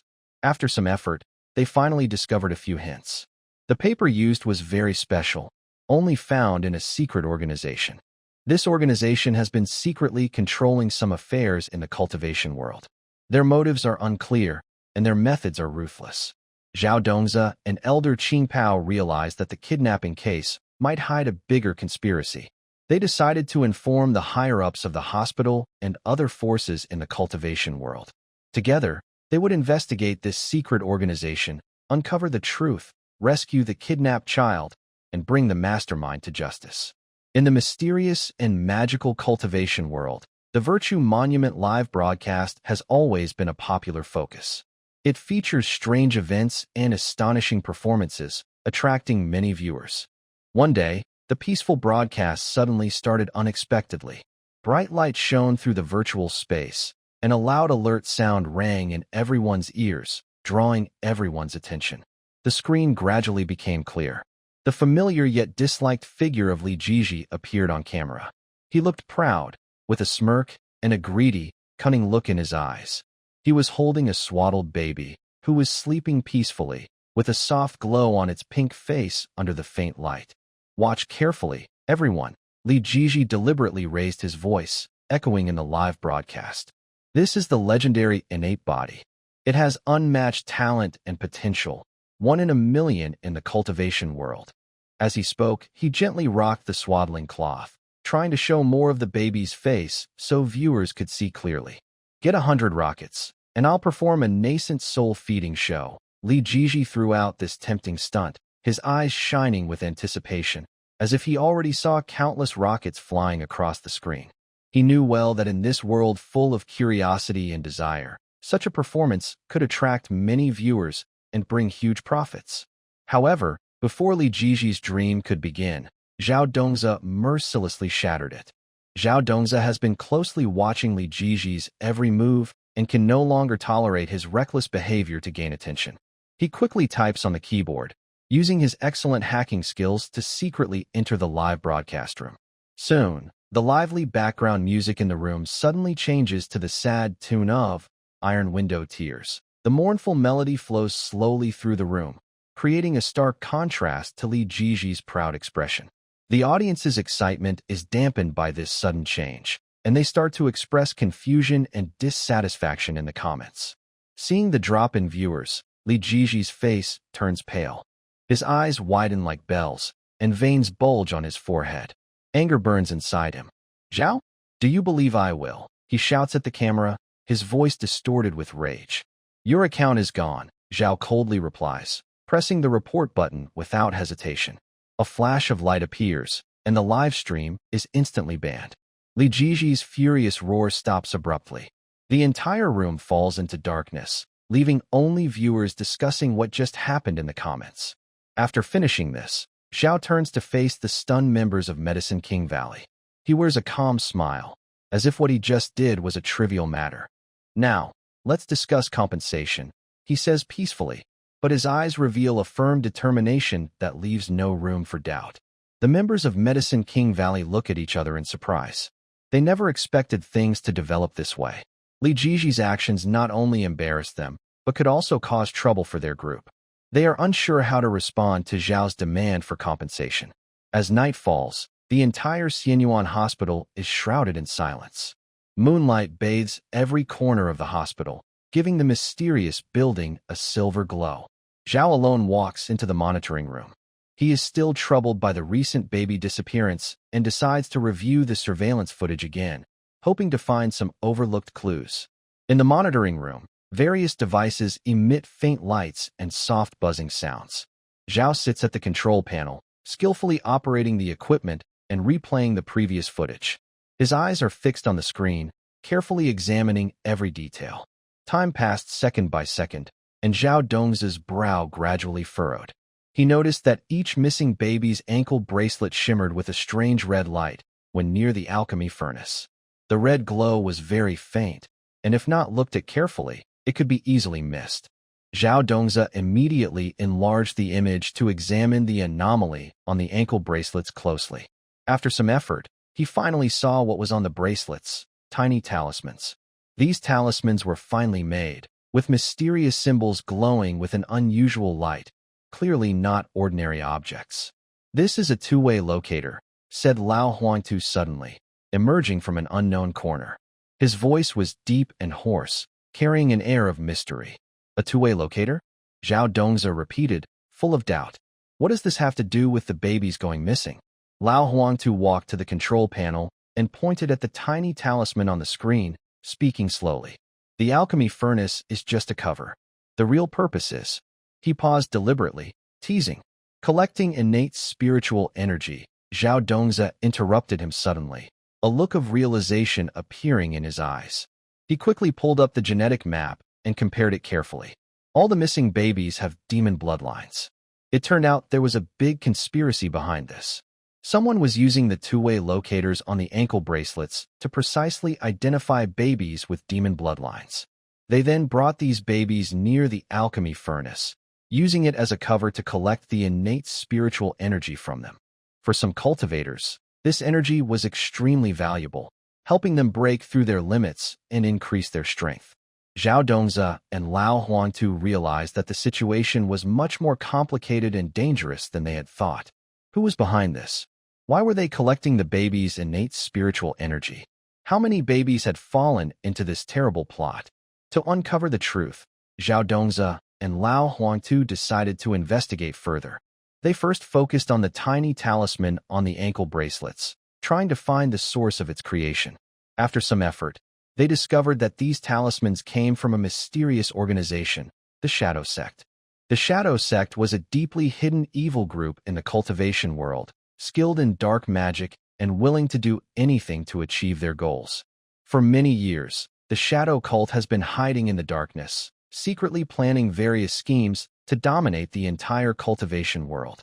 Zhao Dongzi and Old Yellowhead know that dealing with the Shadow Cult is not easy. But for the sake of the missing babies and to maintain peace and safety in the cultivation world, they resolutely decide to face the challenge. They begin gathering clues about the Shadow Cult, visiting many reclusive experts and studying ancient books. During this process, they gradually learn some of the cult's secret hideouts and activity patterns. After careful investigation, Zhao Dongzi and Old Yellowhead finally find an important hideout of the cult. It is located in a remote valley surrounded by dense forests, with difficult terrain that is hard to attack. On a dark, windy night, Zhao Dongzi and Old Yellowhead, along with a group of like-minded friends, quietly head toward the hideout. They carefully pass through the forest, avoiding patrols, and gradually approach the entrance. Inside, the hideout is brightly lit, with eerie laughter and strange chants occasionally heard. Zhao Dongzi takes a deep breath, signals everyone to prepare, and then leads the charge toward the entrance. With a loud crash, Zhao Dongzi's powerful strength breaks open the door. The group rushes in like fierce tigers, shouting and fighting. The sounds of battle and magic collide echo throughout the hideout. The cult members are caught off guard by the sudden attack. They panic and grab weapons to fight back. But Zhao Dongzi and his team are well prepared, working together smoothly and casting powerful spells to engage in a fierce fight. During the battle, Zhao Dongzi notices a suspicious figure. The person is tall, wearing a black robe that covers the face, wielding a dark aura-emitting sword, and appears very strong. Zhao Dongzi is certain this is the cult's leader. Ignoring the danger, he rushes toward the robed man. The two immediately engage in a deadly duel. Zhao Dongzi uses all his learned spells, fighting fiercely with the robed opponent. As the fight reaches its peak, Old Yellowhead seizes the opportunity to find the babies who are imprisoned. They are kept in a dark, damp basement, weakened by dark magic cast on them. Old Yellowhead carefully unties the babies' bonds and leads them out of the basement. Through everyone's combined efforts, the followers of the Shadow Cult were gradually defeated. Seeing that the situation was lost, the man in the black robe tried to escape. Zhao Dongzi would not let him go easily. He used all his strength to cast a powerful spell, hitting the man in the black robe. The man fell to the ground, and his mask also fell off. Everyone was surprised to see that this person was someone they did not expect. It turned out that the man in the black robe was a senior manager at the Fairy Fate Hospital. He had a crazy desire for innate spiritual energy. To break through his own limits, he colluded with the Shadow Cult and planned the baby kidnapping incident. The truth was finally revealed. Zhao Dongzi and his friends successfully rescued the kidnapped babies and destroyed the Shadow Cult's hideout. The dishonest hospital manager was also punished as he deserved. In a high-tech, mysterious laboratory, the atmosphere was tense and serious. Various precise instruments flickered with faint light and made soft buzzing sounds, as if telling of unusual activities happening inside. Suddenly, a small fox appeared out of nowhere. Its lively figure darted between the workbenches, finally grabbing a USB drive and skillfully jumping onto the work table. The small fox's action caught Zhao Dongzi's attention, who was focused on his research. He put down his materials and looked at the USB drive in the fox's mouth, feeling curious and puzzled. The fox gently set down the USB drive and patted it with its paw, as if conveying an important message to Zhao Dongzi. Zhao Dongzi picked up the USB drive and plugged it into the computer. As the data on the screen began to analyze, his expression grew serious. The virus analysis program ran quickly, and strings of code scrolled across the screen, revealing a shocking result. Hidden within the code of Li Jiji's live broadcast room was a large database of monster genes. This database contained genetic information of various rare monsters, and the latest entry was labeled Nine-Tailed Fox Hybrid. Wow, they're doing gene engineering? Zhao Dongzi exclaimed in surprise. He couldn't believe Li Jiji dared to involve himself in such a dangerous and forbidden field. Gene engineering has always been a controversial topic in this world. Even a small mistake could cause unpredictable disasters. Zhao Dongzi understood the importance of the situation. He picked up the little fox and said seriously, "Come on, Dad will show you what justice means." The little fox seemed to understand and stayed quietly in his hand, with a determined look in its eyes. Meanwhile, at a distant airport, the Medicine King Valley delegation was preparing to leave. They dragged their suitcases, hurrying along, not expecting a storm was about to happen. When they reached the security check, the staff asked to inspect their luggage. The members of the delegation looked a little nervous but quickly regained their composure. However, as they placed their suitcases on the conveyor belt, something unexpected happened. One suitcase's zipper suddenly burst open, spilling out a pile of shaped listening devices. These devices looked strange. At first glance, they seemed like normal pacifiers, but a closer look revealed hidden electronic parts inside. Elder in a blue robe saw this and immediately turned pale. He tried to deny it, pretending to be calm, and said, "This is a calming magic tool." His voice trembled slightly, and his eyes showed guilt. "Stop pretending." Zhao Dongzi suddenly appeared at the airport. He walked forward aggressively, showing a search warrant, and said firmly, "According to the cross-border medical equipment regulations, you are suspected of smuggling monster gene samples." His words were clear and strong, leaving the delegation speechless. People around looked at them in surprise and whispered. The members of the delegation became nervous. They tried to explain, but faced solid evidence. Their words seemed weak. Just as chaos broke out, the little fox took the chance to dash into the luggage compartment. It moved swiftly among the bags, using its keen sense of smell and curiosity to explore this strange space. Suddenly, the little fox found a large freezer. It was placed in the corner of the luggage area, surrounded by a cold chill. The little fox curled its tail and dragged the freezer out. As it was pulled out, white vapor from liquid nitrogen instantly filled the air, covering everything around. Everyone stepped back to avoid the cold fog. When the fog cleared, they finally saw what was inside the freezer. It was neatly packed with 214 vials of umbilical cord blood samples, each labeled with a countdown timer, looking mysterious and unsettling. "Now I see." Zhao Dongzi looked at the samples in the freezer, and his doubts were instantly cleared. He waved the test tube in his hand toward the arriving hospital director and said seriously, "They want to copy the freezing plan and mass-produce hybrid warriors." It turns out that behind the Yao Wang Valley delegation, there is a big conspiracy. They plan to use advanced genetic technology to recreate the failed freezing plan by collecting monster DNA samples and the umbilical blood of human babies. Their goal is to produce powerful hybrid warriors in large numbers. If this plan succeeds, it will break the balance of the cultivation world and cause great chaos. Zhao Dongzi knew how serious this was. He immediately reported the situation to the relevant authorities. The police and regulatory agencies quickly started an investigation into the Yao Wang Valley delegation. The members of the delegation were taken away one by one for questioning. In the interrogation room, Elder Qingpao finally lowered his head and admitted their crimes. He explained the whole plan. It turned out that some radical members inside Yao Wang Valley believed that creating hybrid warriors through genetic technology could give Yao Wang Valley a higher status and greater strength in the cultivation world. They colluded with Li Jiji, using his live stream as a cover to collect various genetic samples. Li Jiji saw the huge benefits behind this plan.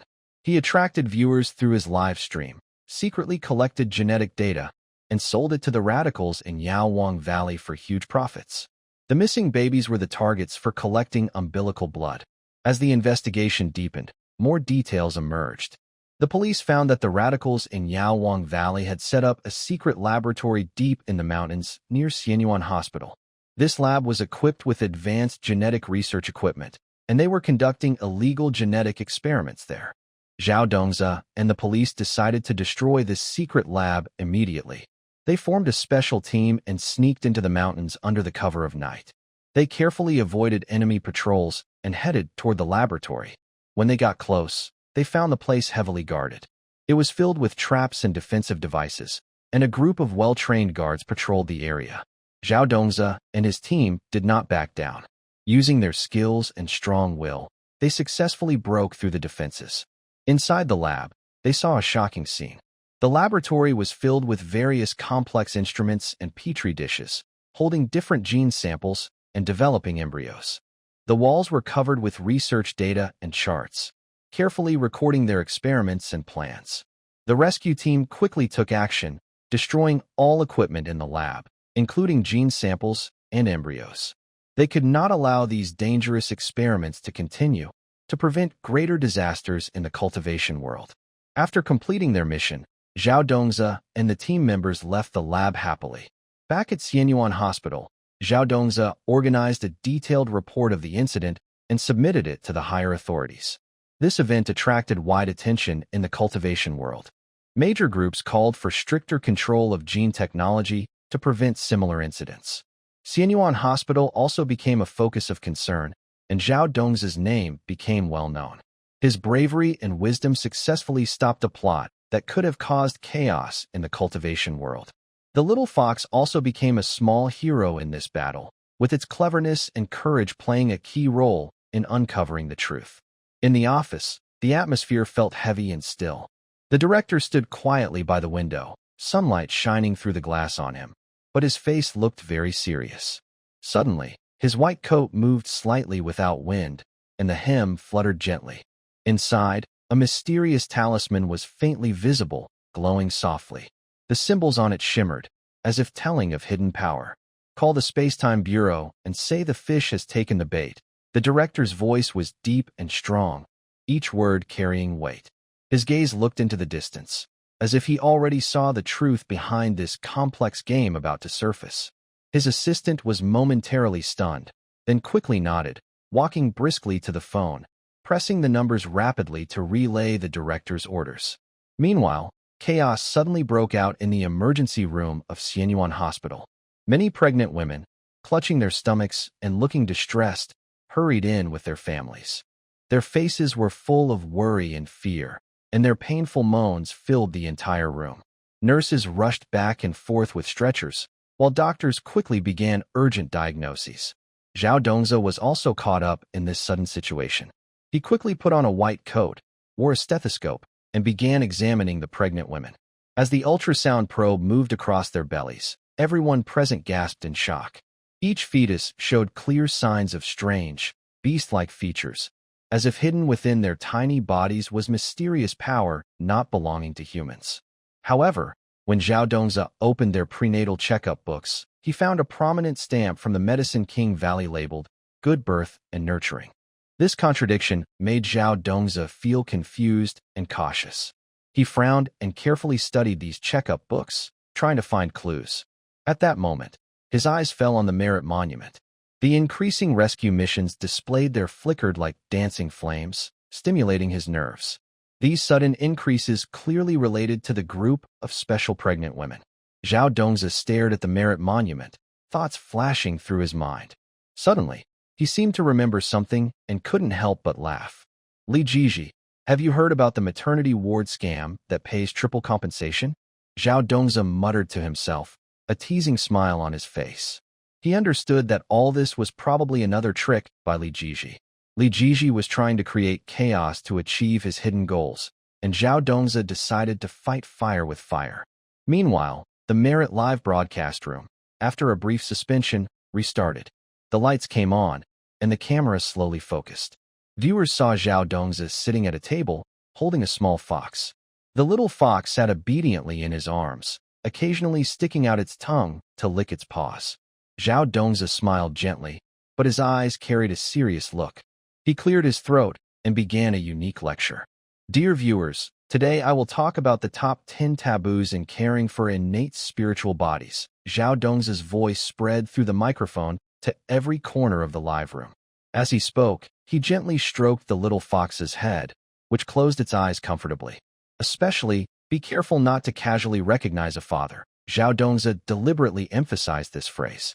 It seemed like a talk about care tips, but in fact, he was secretly teasing Li Jiji. The live chat exploded instantly, with messages flooding in. Viewers left comments, some curious about Zhao Dongzi's lecture, others guessing if there was another hidden story behind it. Zhao Dongzi looked at the barrage of comments, feeling secretly proud. He knew his move had successfully drawn everyone's attention and put Li Jiji on the defensive. At this moment, Li Jiji was hiding in a dark room, furious and shouting loudly. He had already smashed 7 phones in anger, each turning into a pile of broken pieces. The floor was covered with phone debris, glass shards, and plastic parts. His eyes were bloodshot, his hair messy, and his face showed anger and frustration. This Zhao guy dares to ruin my plans. Li Jiji gritted his teeth and clenched his fists, his knuckles turning white from the force. He had carefully planned this scheme, thinking he could do it quietly and secretly, but Zhao Dongzi kept ruining his efforts. Just as Li Jiji was about to pick up his 8th phone, he suddenly noticed something strange. He opened his treasured beast gene database, only to find all the data had been tampered with. The database, which stored rare beast gene information and complex experiment records, was now filled with content from a parenting encyclopedia. The detailed gene maps and experiment notes had disappeared completely, replaced with advice on caring for babies and feeding methods. Li Jiji's eyes widened in disbelief. He frantically searched through the database, trying to find even a trace of the original data, but it was useless. At the top of the database comments, a bold line caught his eye. Maybe you should consider redoing genetics. The sarcastic remark made Li Jiji furious. He let out a loud roar and threw his phone forcefully at the wall. The phone shattered instantly, parts flying everywhere. Li Jiji sank to the ground, his eyes empty and blank. Everything he had worked so hard for was now gone in an instant. Worse, he had become the laughingstock of others. He knew this was definitely Zhao Dongzi's doing. Zhao Dongzi had used this clever way to punish him harshly, making him lose completely in this fight. Meanwhile, at Xianyuan Hospital, Zhao Dongzi didn't relax just because he had won for now. He knew Li Jiji wouldn't give up easily. The fight was far from over. He continued to focus on treating the special pregnant women and worked with other hospital experts to find ways to deal with the situation. After some effort, Zhao Dongzi and the experts finally found a relatively safe treatment plan. They needed to ensure the safety of the pregnant woman and the baby, while also finding ways to address potential problems caused by the baby's beast-like features. During this process, Zhao Dongzi used his professional knowledge and creative thinking to suggest some unique treatment methods. At the same time, the staff from the Time and Space Bureau quickly arrived at Xianyuan Hospital. They had in-depth discussions with the director and Zhao Dongzi, learning all the details of the incident. The Bureau staff expressed serious concern about the actions of the Medicine King Valley and announced they would conduct a full investigation. As the investigation went on, more truths were uncovered. It turned out that some forces within the Medicine King Valley had teamed up with Li Jiji to pursue their own goals. They planned to use these fetuses with beast-like traits for dangerous experiments, hoping to create a new, powerful creature to control the world of cultivation. Li Jiji was interested in the benefits and fame from this plan. He wanted to become a legendary figure in the cultivation world and gain huge wealth. To achieve his goals, he used all kinds of mean tricks, causing chaos and misleading others. Thanks to the joint efforts of the Time and Space Bureau and Xianyuan Hospital, the conspiracy of the Medicine King Valley was completely exposed. Those involved in the plot were punished accordingly, and Li Jiji was arrested by law. After this incident, the hospital underwent a thorough cleanup and reform. They strengthened supervision over all medical activities, especially those crossing different fields and worlds, to prevent similar dangerous events from happening again. Zhao Dongzi became a hero in this event. His bravery, intelligence, and sense of justice earned him respect from his colleagues and praise from patients. The little fox also became a star pet at the hospital because of its excellent performance during the incident. It often roamed around the hospital, bringing joy and warmth to patients. The Merit Live broadcast also gained popularity because of Zhao Dongzi's excellent lectures. More and more people started watching, hoping to learn more about the connection between cultivation and medicine. Zhao Dongzi regularly shared interesting cases and medical knowledge on the live stream, helping more people understand the work and importance of Xianyuan Hospital. In the slightly busy ultrasound room of Fairy Fate Hospital, the atmosphere was a bit chaotic and somewhat strange. Zhao Dongzi stood at the door, watching the small creatures running around inside. His face showed a look of sudden realization. These little guys were fluffy, with soft, golden fur, each with a playful tuft of hair on top of their heads, looking very cute. But don't underestimate these seemingly ordinary chicks. They are not common birds, but genuine young phoenixes. Zhao Dongzi remembered a recent talk with the director, who had given him extra funds for bird disease prevention. At the time, he was confused and didn't understand why such a subsidy was suddenly given. Now, seeing this lively group of young phoenixes, he finally understood the director's good intentions. As legendary divine birds, even as chicks, they have unique habits and potential dangers. Care and prevention for them must be taken seriously. While Zhao Dongzi was thinking, suddenly a nurse with messy black bangs rushed in from the ward, looking panicked and helpless.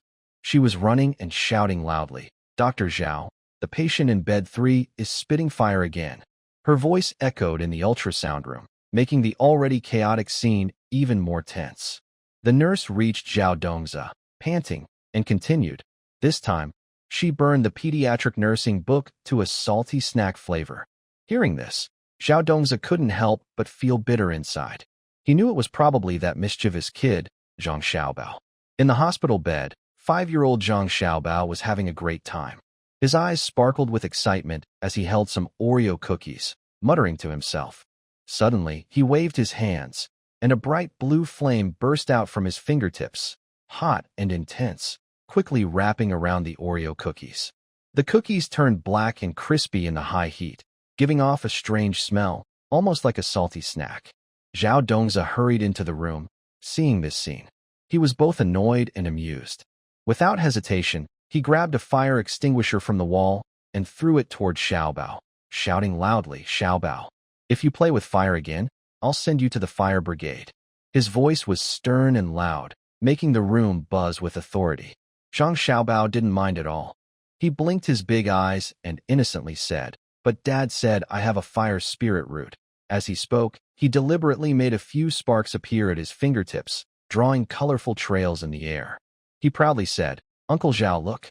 This move is called Phoenix Dance in the 9 heavens." He looked like he was showing off his best skill.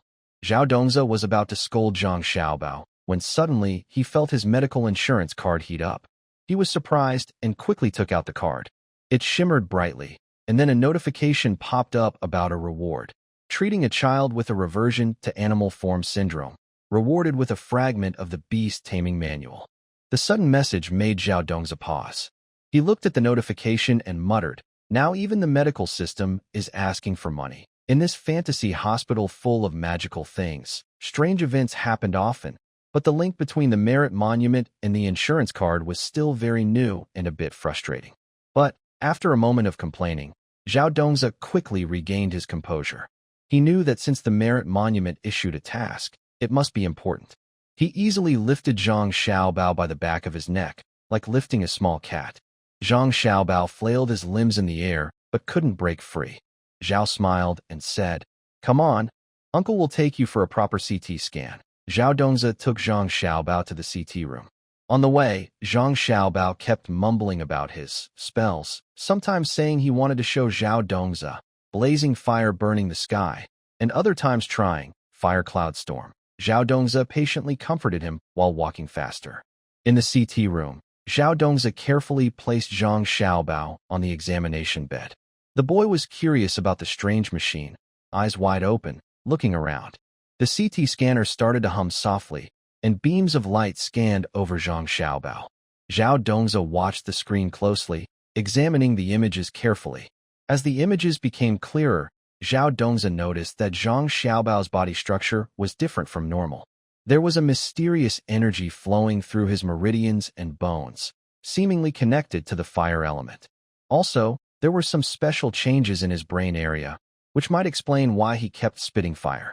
After the checkup, Zhao Dongzi took Zhang Xiaobao back to the ward. He began to carefully study Zhang Xiaobao's medical case, combining it with the recent CT scan results, trying to find a treatment plan. Just as he was deep in thought, there was a knock on the door. Zhao Dongzi looked up and called out, "Come in." The door slowly opened, revealing the director entering. The director's face showed concern as he looked at Zhang Xiaobao lying on the bed and then at Zhao Dongzi. He asked, "How is it?" Zhao Dongzi explained his findings and ideas in detail. The director listened carefully, then thought for a moment and said, "This child's condition is quite special. Regressive transformation syndrome isn't common in our hospital, but each case has its own unique features. The remnants of the beast taming manual might give us some clues." Zhao Dongzi nodded, understanding that the director was right. In this mysterious world, many illnesses require special skills and secret techniques to find cures. But he wasn't sure what help the remnants of the beast taming manual could provide. At that moment, Zhang Xiaobao suddenly sat up on the bed. His eyes looked a bit blank, and he started muttering strange words. Zhao Dongzi and the director quickly moved closer, listening carefully. Zhang Xiaobao's voice grew louder, and his words sounded like an ancient spell, full of mystery. As Zhang Xiaobao kept muttering, the temperature in the ward began to rise sharply, and a hot aura filled the air. Zhao Dongzi and the director felt a strong force surging inside, and they quickly used their own energy to resist, trying not to be hurt by it. Suddenly, Zhang Xiaobao pushed his hands forward, and a huge flame shot out from his palms. The fire was more fierce than before, instantly turning the walls of the ward red-hot. Zhao Dongzi and the director were shocked. They hurried to dodge and looked for a way to control the situation. Zhao Dongzi shouted while dodging the flames, "Zhang Xiaobao, stop it now!" But Zhang Xiaobao seemed to be in an unconscious state and didn't hear him. The flames grew even bigger, engulfing the entire ward in a sea of fire. At this critical moment, Zhao Dongzi suddenly remembered the task of the Merit Steel. An idea came to him. Perhaps the remnants of the beast taming manual could work now. He focused his mind, trying to connect with the Merit Steel to receive a reward.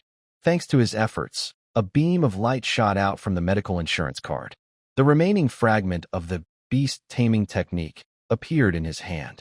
Zhao Dongzi didn't have time to look closely. Relying on his intuition, he followed the instructions on the fragment and cast a mysterious spell. This spell transformed into a gentle glow that flew toward Zhang Xiaobao. When the light touched him, the flames on his body gradually extinguished, and he became alert again. Seeing the messy hospital room around him, Zhang Xiaobao cried out in fear. Zhao Dongzi and the director quickly went to his side to comfort him. Zhao Dongzi picked up the fragment of the beast taming technique and studied it carefully. After some research, he found that the fragment recorded some methods related to controlling fire elements, which might help Zhang Xiaobao manage his abilities. In the following days, Zhao Dongzi used the methods from the fragment to give targeted treatment and training to Zhang Xiaobao. He spent a lot of time each day with him, guiding him on how to feel the fire element inside his body and how to use the correct techniques to keep it under control. Although young, Zhang Xiaobao was very smart and eager to learn. With Zhao Dongzi's patient teaching, he gradually learned some skills to control flames. He no longer randomly spat fire, and the hospital room returned to its usual calm. Meanwhile, the young phoenixes, under the careful care of medical staff, also grew healthily. Their feathers became brighter and more colorful, and from time to time, they would spread their wings to try flying, making clear and pleasant chirping sounds. At the entrance of the CT room at Xianyuan Hospital, a long line had formed. Parents looked anxious and helpless, exchanging stories about their children's strange symptoms, creating a tense yet somewhat absurd atmosphere. A simple-dressed mother frowned with worry and said, "My kid grew fish gills yesterday and insisted on doing homework in the bathtub. No matter how I persuade him, he won't listen, saying he can only focus in water." As she finished speaking, a fashionable father nearby immediately responded with a mixture of amusement and frustration. "What's that? My daughter used her tail to jump rope to school this morning." The teacher called to say she caused quite a stir at school, with classmates gathering around to see her. Surrounding parents nodded in agreement, each sharing strange changes in their children. Some children grew furry animal ears, others could climb walls like geckos. These unbelievable symptoms left everyone stunned. The children, meanwhile, played unaware, laughing and joking without noticing their own body changes. Finally, each child was called into the CT room for scans. Zhao Dongzi focused intently on the screen in the control room. As the scan results appeared one by one, his face grew more serious. He saw that inside each child's body was a faintly glowing monster chip. These chips were barely visible, hiding secrets that couldn't be told. Zhao Dongzi quickly used 3D modeling to examine the chips carefully.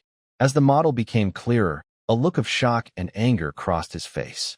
He noticed that the patterns on the chips looked exactly like the alchemy furnace from Medicine King Valley, with every detail strikingly similar. Li Jiji, this grandson. Zhao Dongzi couldn't help but shout in anger. His emotions got the better of him, and he squeezed and broke a steel pen in his hand. The sound of the pen snapping was loud in the quiet room.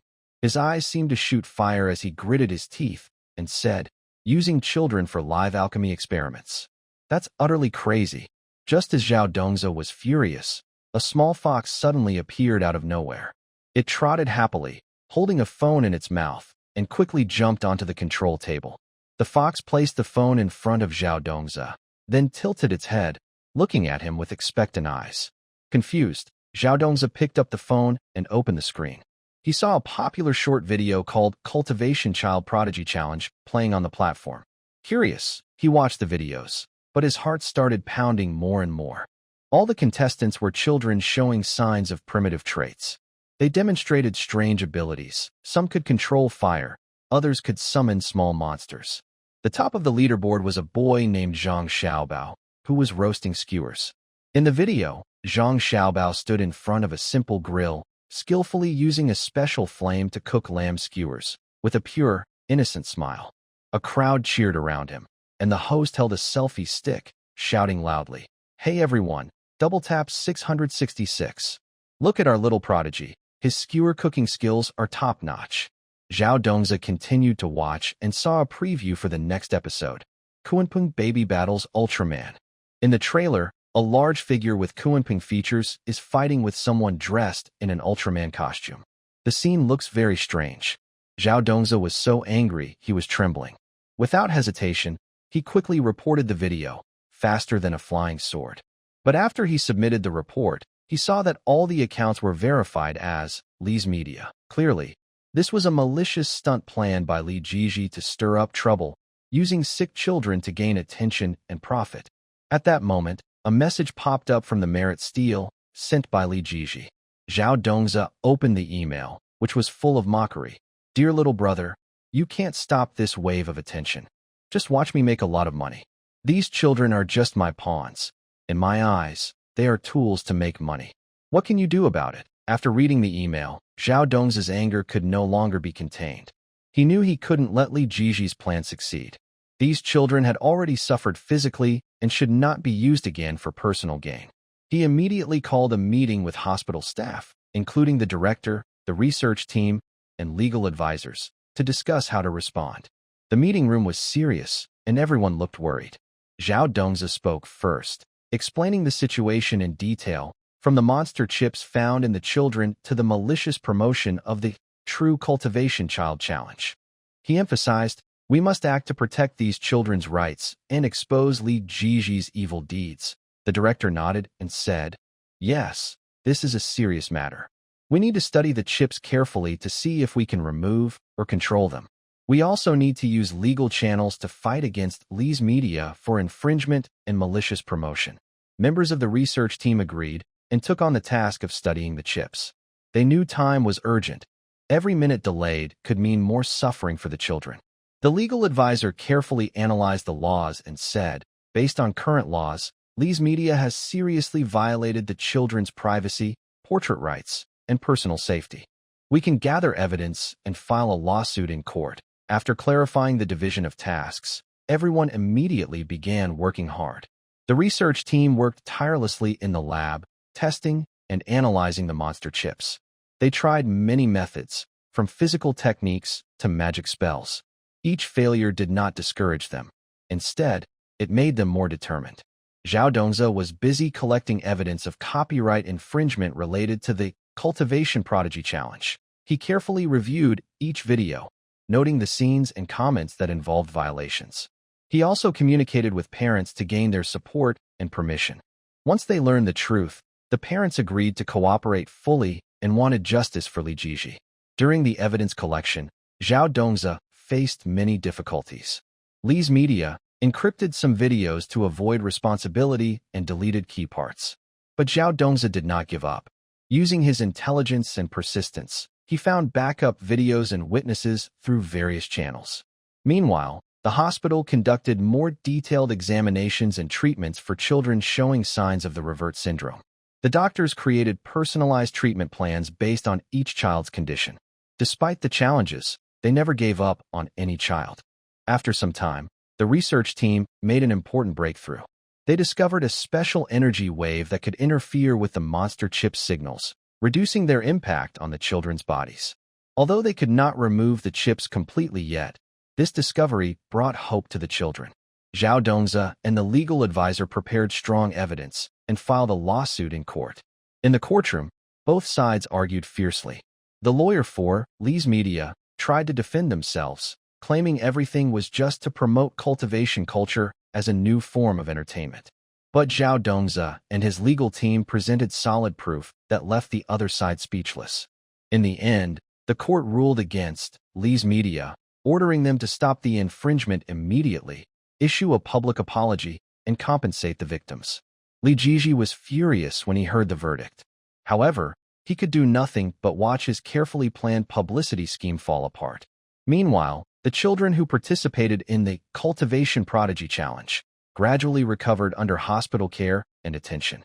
They are no longer seen as tools for making money, but have returned to normal life and study.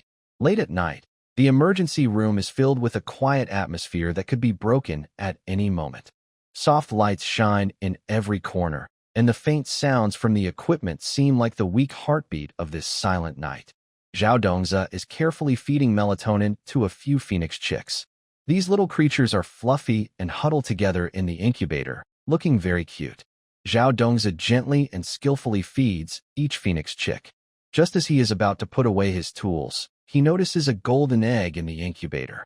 The egg is as big as an adult's fist, smooth and shining with a gentle golden glow under the light. The shell has strange carvings that look like ancient oracle script.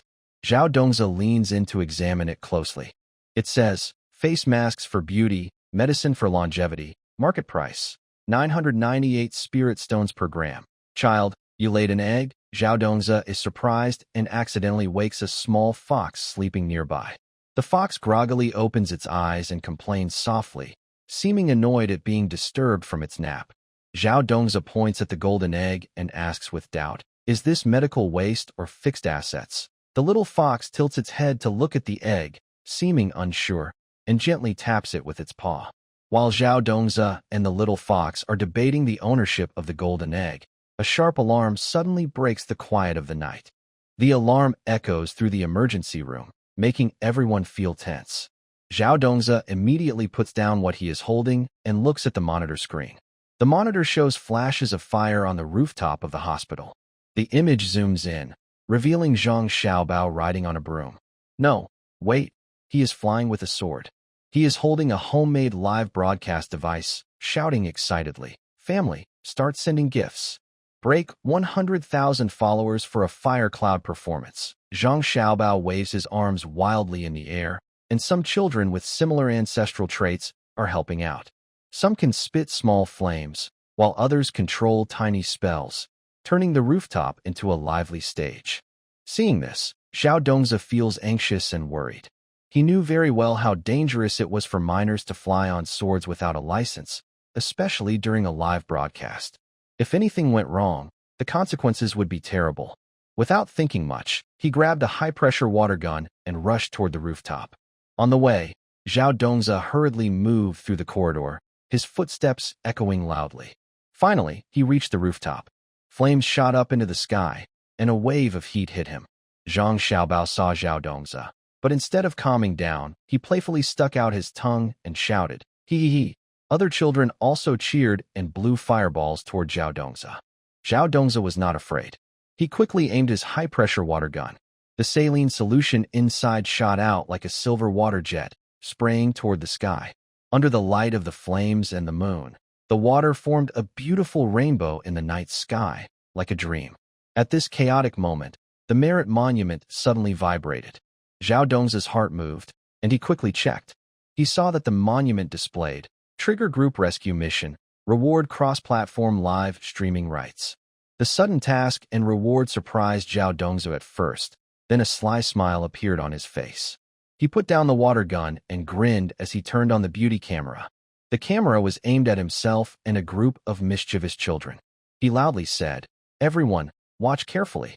Today I'll teach you how to reduce a kid's fever by physical cooling." After speaking, he picked up a pre-prepared ice pack and walked toward the nearest child. The child saw Zhao Dongzi coming with the ice pack and quickly stepped back, shouting, "No, Uncle Zhao." Zhao Dongzi smiled and comforted him. "Don't be afraid, little one. This is for your good. Cooling down will make it less likely to spit fire." He gently placed the ice pack on the child's forehead. Seeing this, some children found it funny and burst out laughing. Others looked at Zhao Dongzi cautiously, worried it might be their turn next. As Zhao Dongzi helped the children cool down physically, he explained to the camera, "Everyone, for children with high temperatures caused by revert syndrome, physical cooling is a simple and effective method. Of course, in practice, we need to pay attention to the temperature of the ice pack and where we place it to avoid frostbite." The viewers in the live stream saw this amusing scene and left comments. The chat flooded in, with some saying, "Dr. Zhao is so funny. This live broadcast is so interesting." Others asked, "What exactly is revert syndrome in these children?" Zhao Dongzi was busy lowering the temperature of the sick children while occasionally checking the comments. He said, "The reversion symptoms in these children are caused by some special reasons. Our hospital is working hard to find treatment methods. Rest assured, we will help them recover." After applying physical cooling to several children, Zhao Dongzi found the results to be good. Their body temperatures dropped noticeably, and the frequency of their fiery outbursts decreased. He took the opportunity to add, "Besides physical cooling, we can also use other supportive methods, like encouraging the children to drink more water and keeping the room well ventilated." At this moment, Zhang Xiaobao saw how popular Zhao Dongzi was during the live broadcast and felt a bit jealous. He secretly flew behind Zhao Dongzi, planning to play a prank. He gathered flames in his hands, intending to burn Zhao Dongzi's clothes. Zhao Dongzi sensed Zhang Xiaobao's little trick. He quickly dodged to the side, then grabbed Zhang Xiaobao by the collar and pulled him in front of the camera. He smiled and said, "Look, this little friend wants to cause trouble. But that's okay. We need to guide them patiently." Zhang Xiaobao struggled in Zhao Dongzi's grip, shouting, "Uncle Zhao, let me go. I still want a live stream." Zhao Dongzi deliberately looked serious and said, "If you behave and cooperate with the treatment, I'll let you continue the live stream. Otherwise, I'll take away your magic tools." Hearing this, Zhang Xiaobao immediately calmed down and quickly nodded, saying, "I'll listen, Uncle Zhao." Zhao Dongzi then released him and continued treating and explaining to the other children. As time went on, more and more viewers joined the live stream. Everyone was touched by Zhao Dongzi's humorous and caring explanations, and they kept liking and sending gifts. The merit points on the Merit Monument kept increasing, meaning Zhao Dongzi was getting closer to completing the group treatment task. After giving all the children initial treatment, Zhao Dongzi summarized to the camera, that's all for today's live stream. I hope everyone has gained some understanding of caring for children with reversion symptoms. If you have any questions, feel free to leave comments. Our Xianyuan hospital will keep working hard to protect the health of these children. After finishing, Zhao Dongzi turned off the live stream. He looked at the tired but peaceful children, feeling a sense of relief inside. Although many unexpected events happened tonight, through this live broadcast, he not only completed part of the group rescue mission, but also helped more people learn about Xianyuan Hospital and these special children. Little Fox didn't know when it had come back, holding a golden egg in its mouth, rubbing against Zhao Dongzi's feet. Zhao Dongzi smiled and patted Little Fox's head, saying, "It seems this golden egg is also a small highlight of tonight. Whether it's medical waste or fixed assets, let's keep it first." In a corner of the online world, a unique yet absurd live broadcast was underway. The studio lights flickered, the sound effects were noisy, and a group of young internet celebrities were doing their best to attract viewers. They showed off their talents. Some performed exaggerated dances, others told funny but slightly jokes. The whole scene seemed lively and bustling. However, just as they were immersed in their self-made lively atmosphere, suddenly, several ice spell charms shot out like shooting stars. Along with the charms, a lot of dry ice was triggered, releasing thick white fog instantly. The dry ice effects intertwined with the power of the ice spells, creating a strong freezing force. In an instant, the young internet celebrities seemed to be under a paralysis spell, frozen firmly in place. Their lively, exaggerated expressions froze instantly. Some had their mouths wide open, others had eyes bulging. They all turned into living emoji images. This sudden change stunned the viewers at first, then caused a burst of laughter. Comments like, "This is so funny. The way the hosts are frozen is hilarious. What a magical trick," flooded the screen. The popularity of the live broadcast soared amid this chaotic yet amusing scene, with viewer numbers, likes, and comments multiplying rapidly. In a hidden corner, Li Jiji was closely watching the data of his monster army. His carefully built monster team was originally his trump card in some secret deals and conflicts. But now, as the chaos in the young internet celebrities' live stream unfolded, his monster data plummeted like sliding down a slide. The once lively monsters seemed to be affected by some mysterious force, becoming sluggish, with their fighting ability and activity levels greatly reduced. Li Jiji's face turned pale with anger, his fists clenched tightly, causing his knuckles to turn white from the force. Veins bulged on his forehead as he cursed nonstop. Meanwhile, on the rooftop of Xianyuan Hospital, Zhao Dongzi stood amidst the chaos. He looked at the frozen internet celebrities, who resembled memes, and a slight smile of pride appeared on his face. He casually tossed a stack of winter holiday homework for children and loudly said, "Want to compete with me? Recite the Huangdi Neijing to thaw out." His tone was teasing and playful, like they were playing a fun game. The internet celebrities were trapped in ice, unable to move, only able to look at Zhao Dongzi with sad eyes. Though they felt helpless, they had no choice but to try reciting the Huangdi Neijing to melt the ice. Soon, the rooftop echoed with uneven, choppy recitations. Some stammered, others mumbled the text, making everyone laugh. Someone recorded this scene, and it quickly spread online. The next day, major media headlines read, "A doctor uses homework to save the rooftop crisis." The headline was eye-catching and unusual, drawing many people's attention. People in the streets and alleys talked about this strange event, and Zhao Dongzi's name quickly became popular on the internet. In the morning, sunlight shone on the corridor of Xianyuan Hospital. Zhao Dongzi, as usual, was browsing trending topics as he entered the consultation room. He was still happy from last night's event, but didn't expect a new storm was waiting for him. When he entered the room, he saw a lawyer dressed in a Taoist robe sitting in the waiting area.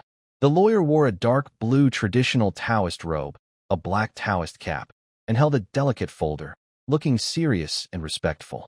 Seeing Zhao Dongzi, the lawyer stood up and approached him steadily. "Dr. Zhao, my client accuses you of illegal detention of a spiritual pet," the lawyer said in a deep, firm voice, with a professional tone that left no room for doubt. As he spoke, he took out a complaint form from his folder and handed it to Zhao Dongzi. "This is the guardianship certificate for Phoenix Cub," the lawyer added, with a confident look in his eyes. Hearing this, Zhao Dongzi was instantly furious. His eyes widened as he stared at the lawyer and shouted loudly, "Prove it if you can." Without hesitation, he pulled out a vaccination record from his pocket for a pet hospital. "Take a good look.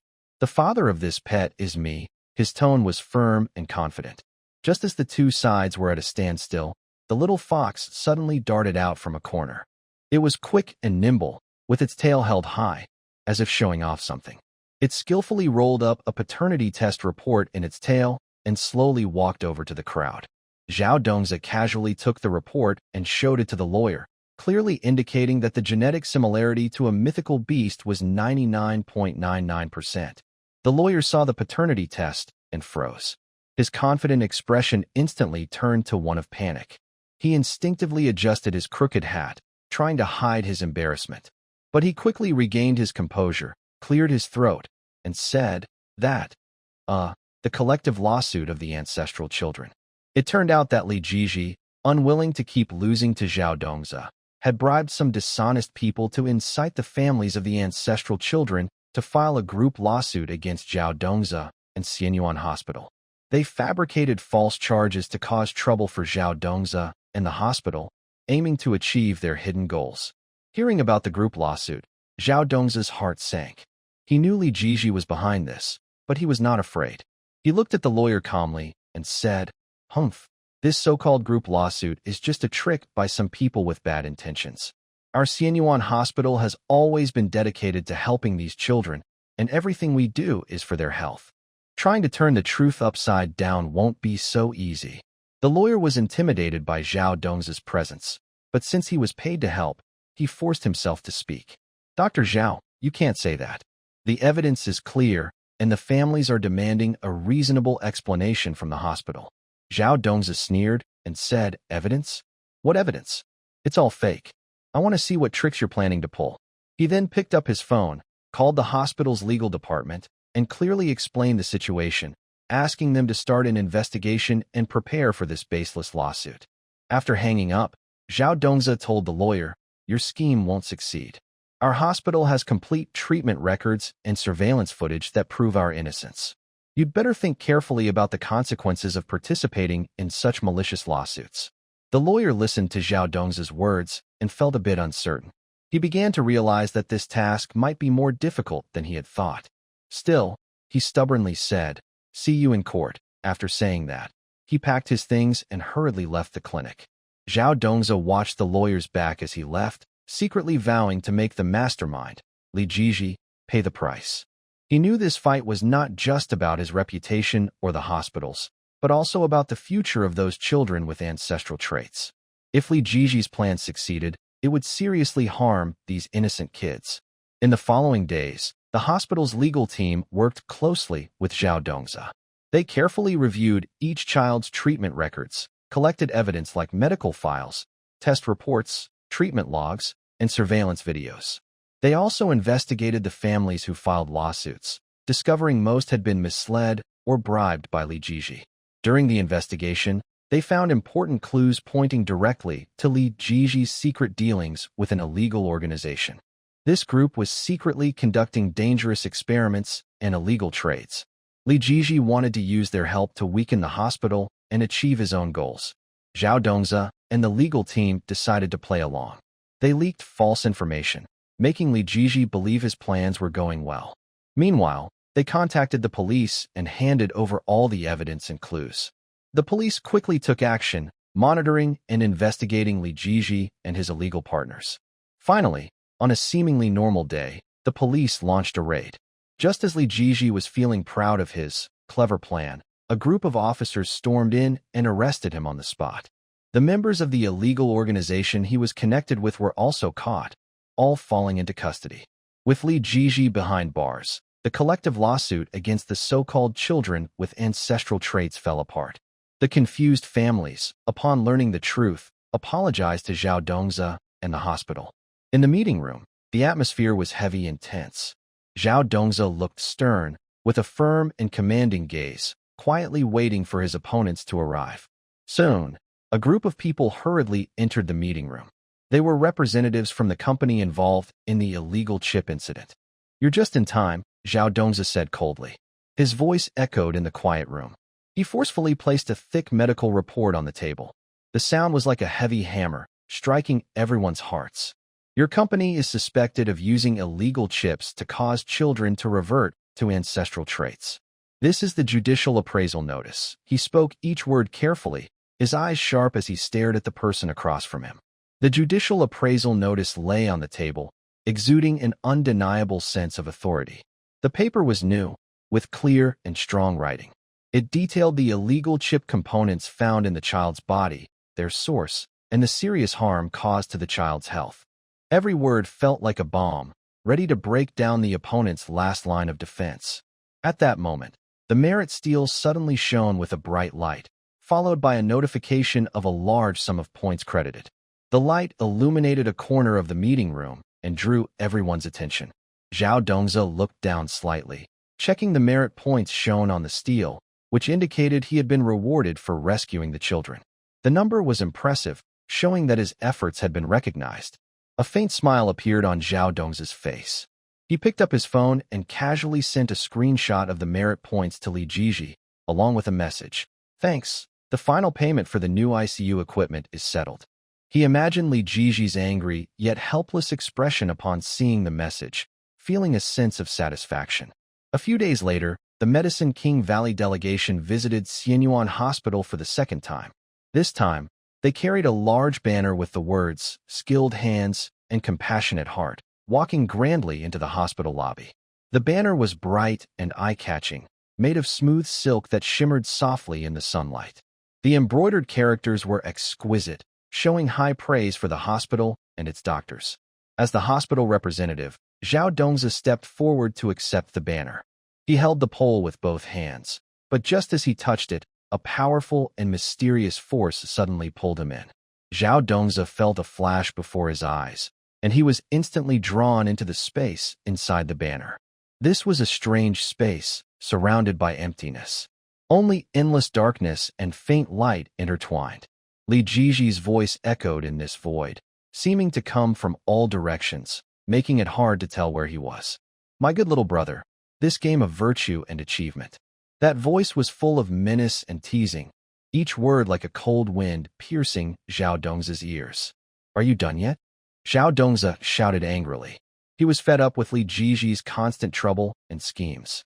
In this urgent moment, he didn't think much and grabbed the banner pole in his hand, using it as a flying sword. He swung it forcefully, cutting through the air with a sharp sound, aiming at the direction of the voice.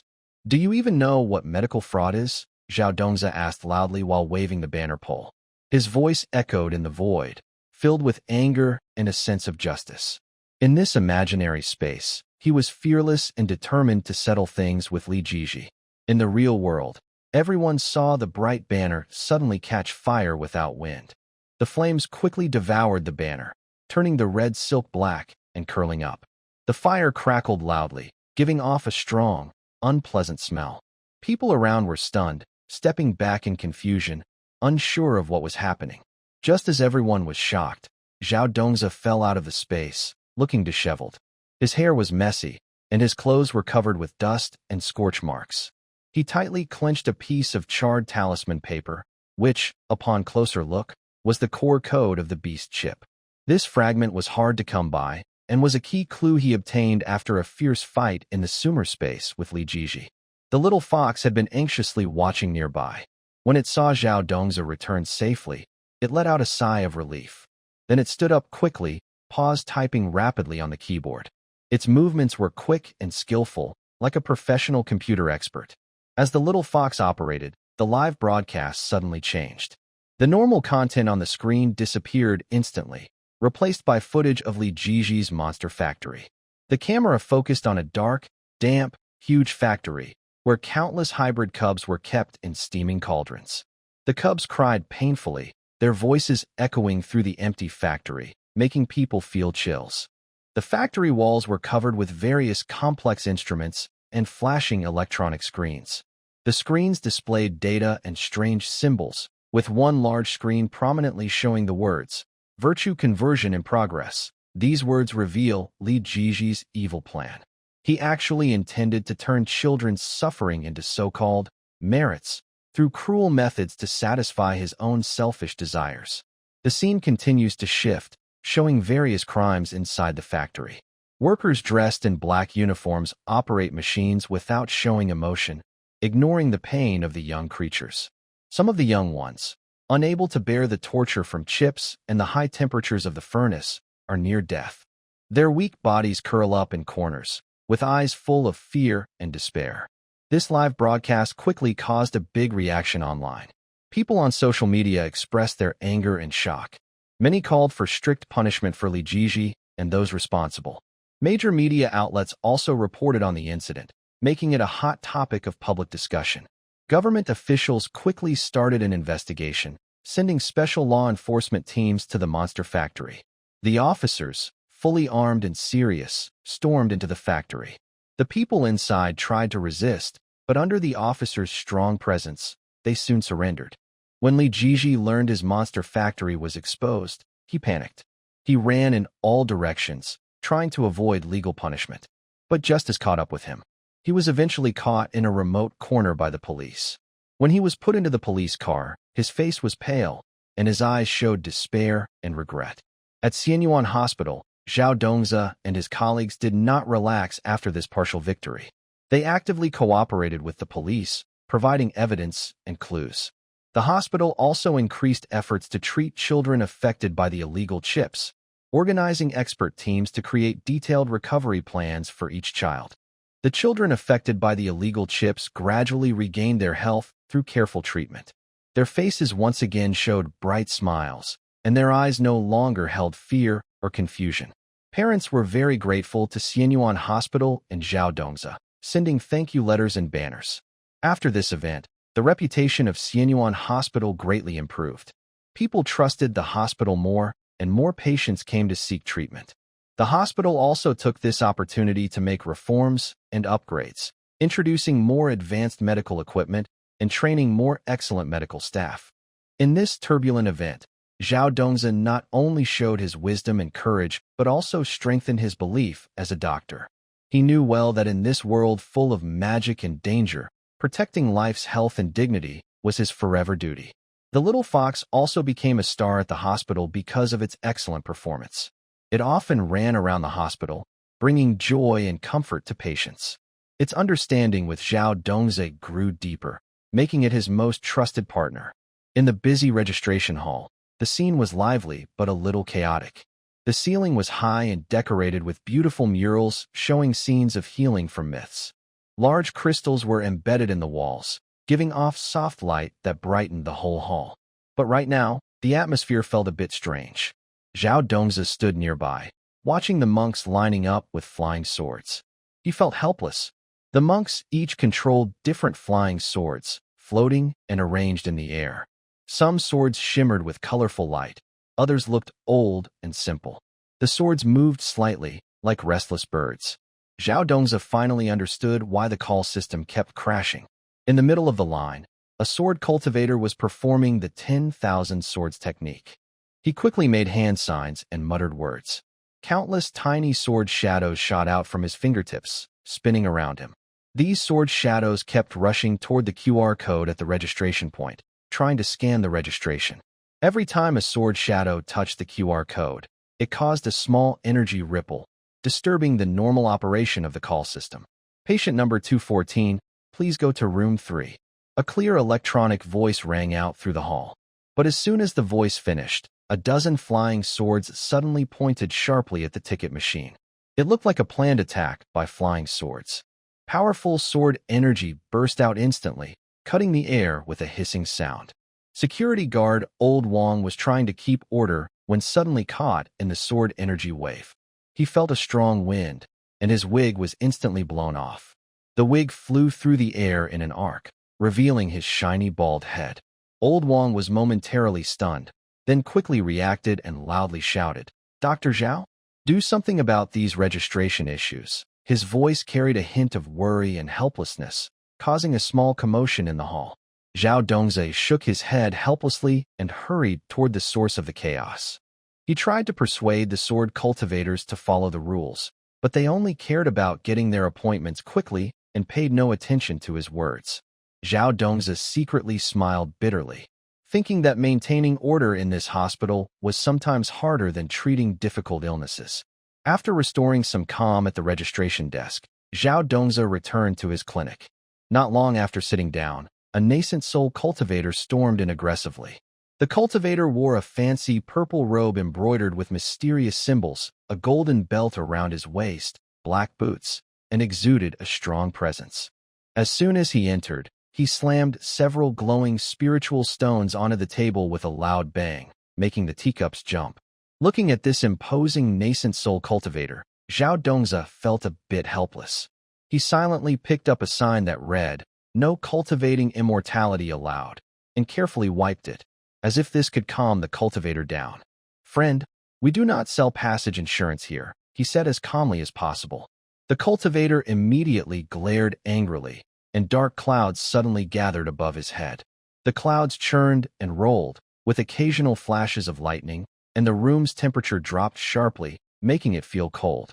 "Nonsense," the cultivator shouted loudly. "The mythical beast live broadcast said you can get a sick leave slip to avoid a disaster." His voice was loud and full of anger and dissatisfaction. Zhao Dongzi frowned slightly, about to explain, when he accidentally saw a comment floating across the live stream of the Merit Monument. "Saint Doctor is shielding the disaster. 9 yuan 9 for a lightning rod." His mind moved, but his face remained calm. He reached for a nearby tablet, opened an image editing software, and quickly started working. His fingers slid across the screen, inputting commands rapidly. Soon, he transformed the thunderclouds above the cultivator's head into a picture of Peppa Pig.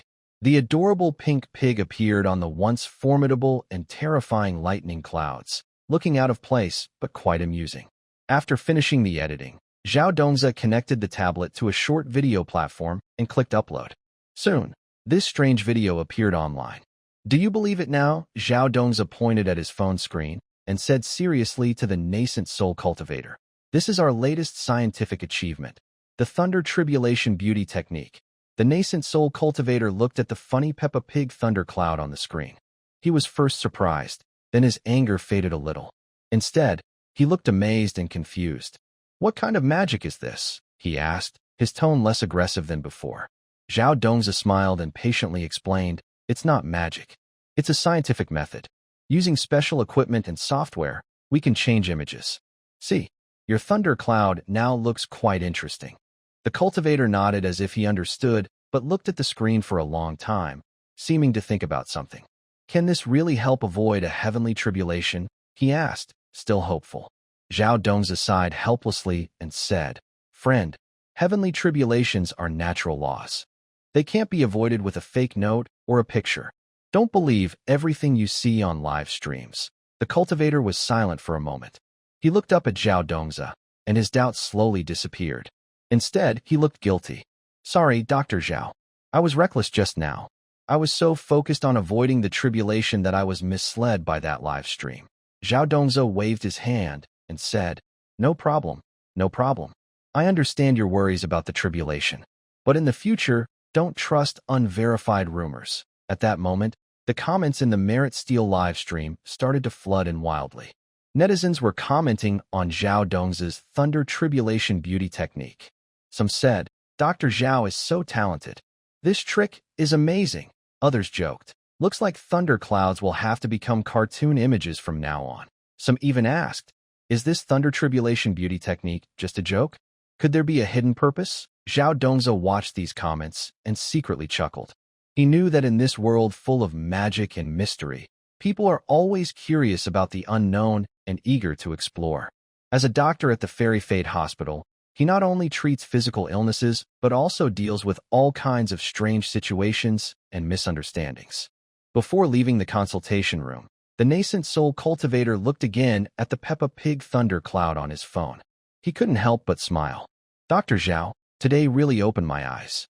When I get back, I will reflect carefully and not be fooled by false information anymore." After saying that, he put away his spiritual stone and turned to leave the room. Zhao Dongzi looked at the departing figure of the Yuan Ing cultivator, feeling a mix of emotions. Every day at the Immortal Fate Hospital was full of surprises. From the chaos of lining up to register for sword riding, to the strange conversations about heavenly tribulations with the Yuan cultivator. Each event made him realize how diverse and complex this world is. In the following days, Zhao Dongzi continued to treat other patients. Some had damaged meridians from improper cultivation, while others had been bitten by magical beasts. Using his excellent medical skills and rich experience, he helped each of them. Elsewhere in the hospital, many interesting things happened. In the pharmacy, pharmacists busily prepared various pills, filling the air with the scent of herbs. In the wards, nurses carefully cared for patients, and cheerful laughter often echoed through the rooms. Unconsciously, the day came to an end. Zhao Dongzi, feeling tired but satisfied, returned to his office. Sitting in his chair, he reflected on the day's events. Although busy and full of challenges, he felt very fulfilled. Just as he was about to rest, the merit steel suddenly flickered again. Zhao Dongzi was moved and quickly checked. He saw that the steel showed he had successfully resolved the misunderstanding with the Yuan cultivator and had promoted correct ideas to the public in a unique way, earning a generous reward of merit. In the consultation room of the Immortal Fate Hospital, the atmosphere was tense yet absurd. The Yuan cultivator still stared fixedly at the pink tribulation cloud above his head, eyes full of disbelief and fear.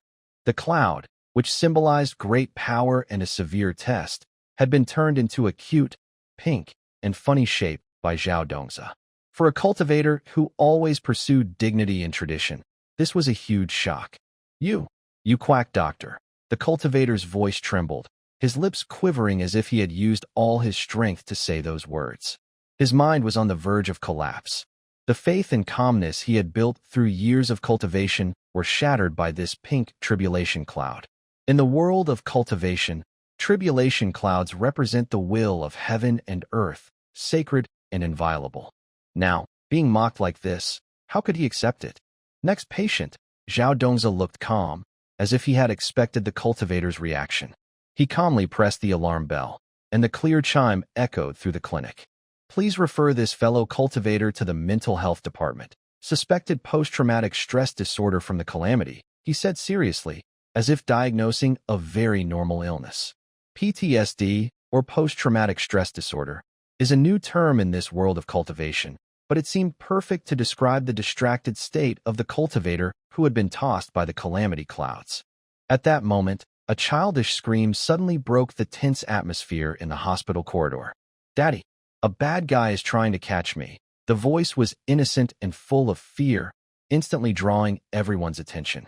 Soon after, a very cute 5-year-old girl rushed into the room. She had a fair, pink face, big eyes filled with tears, looking very pitiful.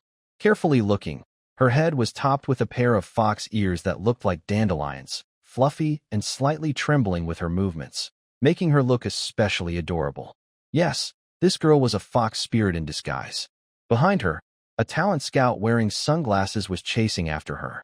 The scout was dressed in a finely tailored black suit, holding a stack of documents, walking hurriedly but gracefully. Little sister, sign with us and guarantee a monthly income of 1,000,000 spirit stones, he shouted loudly, his voice full of temptation.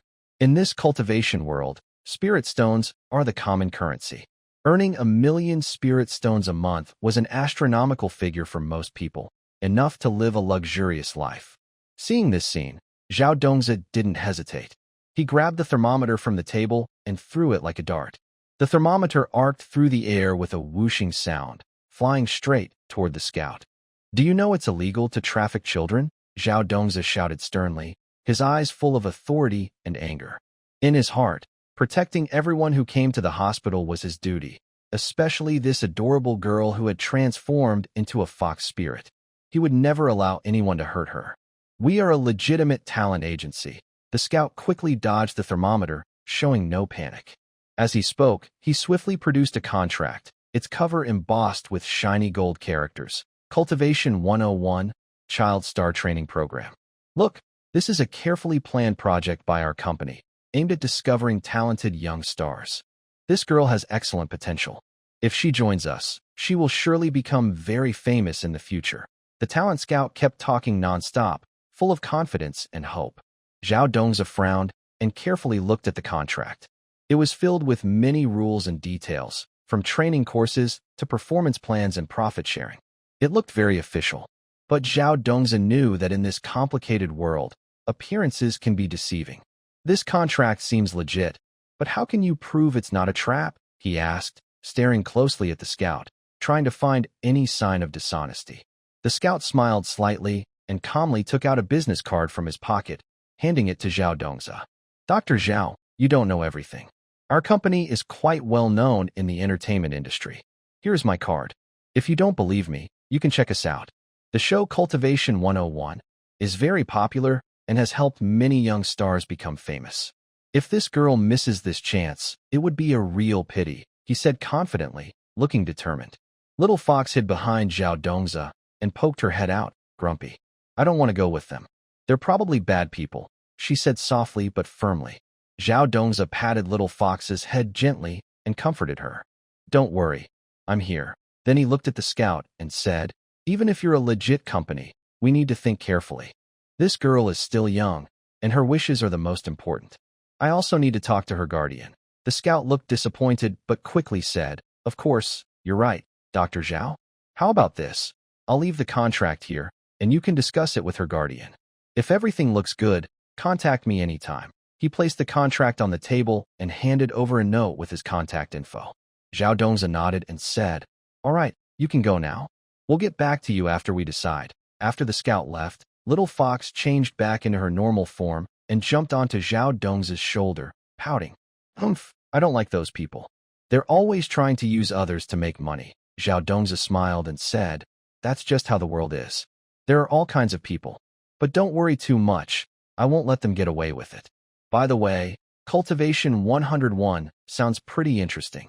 The little fox flicked its tail dismissively and said, what's the point? It's probably just boring hype and competition again. At that moment, the merit monument suddenly flickered, displaying a new task prompt. Investigate whether there are illegal activities behind the cultivation of child stars in Xiaozhan 101 program. If you succeed in exposing it, you will receive a generous reward. Zhao Dongzi looked at the task on the merit monument and had a sudden idea. It seems this isn't so simple. There might really be something fishy going on, he muttered to himself. The little fox also came over to look at the monument excitedly and said, let's go investigate. Maybe we can also teach those bad guys a lesson. So, Zhao Dongzi and the little fox began their investigation. They first gathered information from various sources about the Xiaozhan 101 show and the talent agency involved.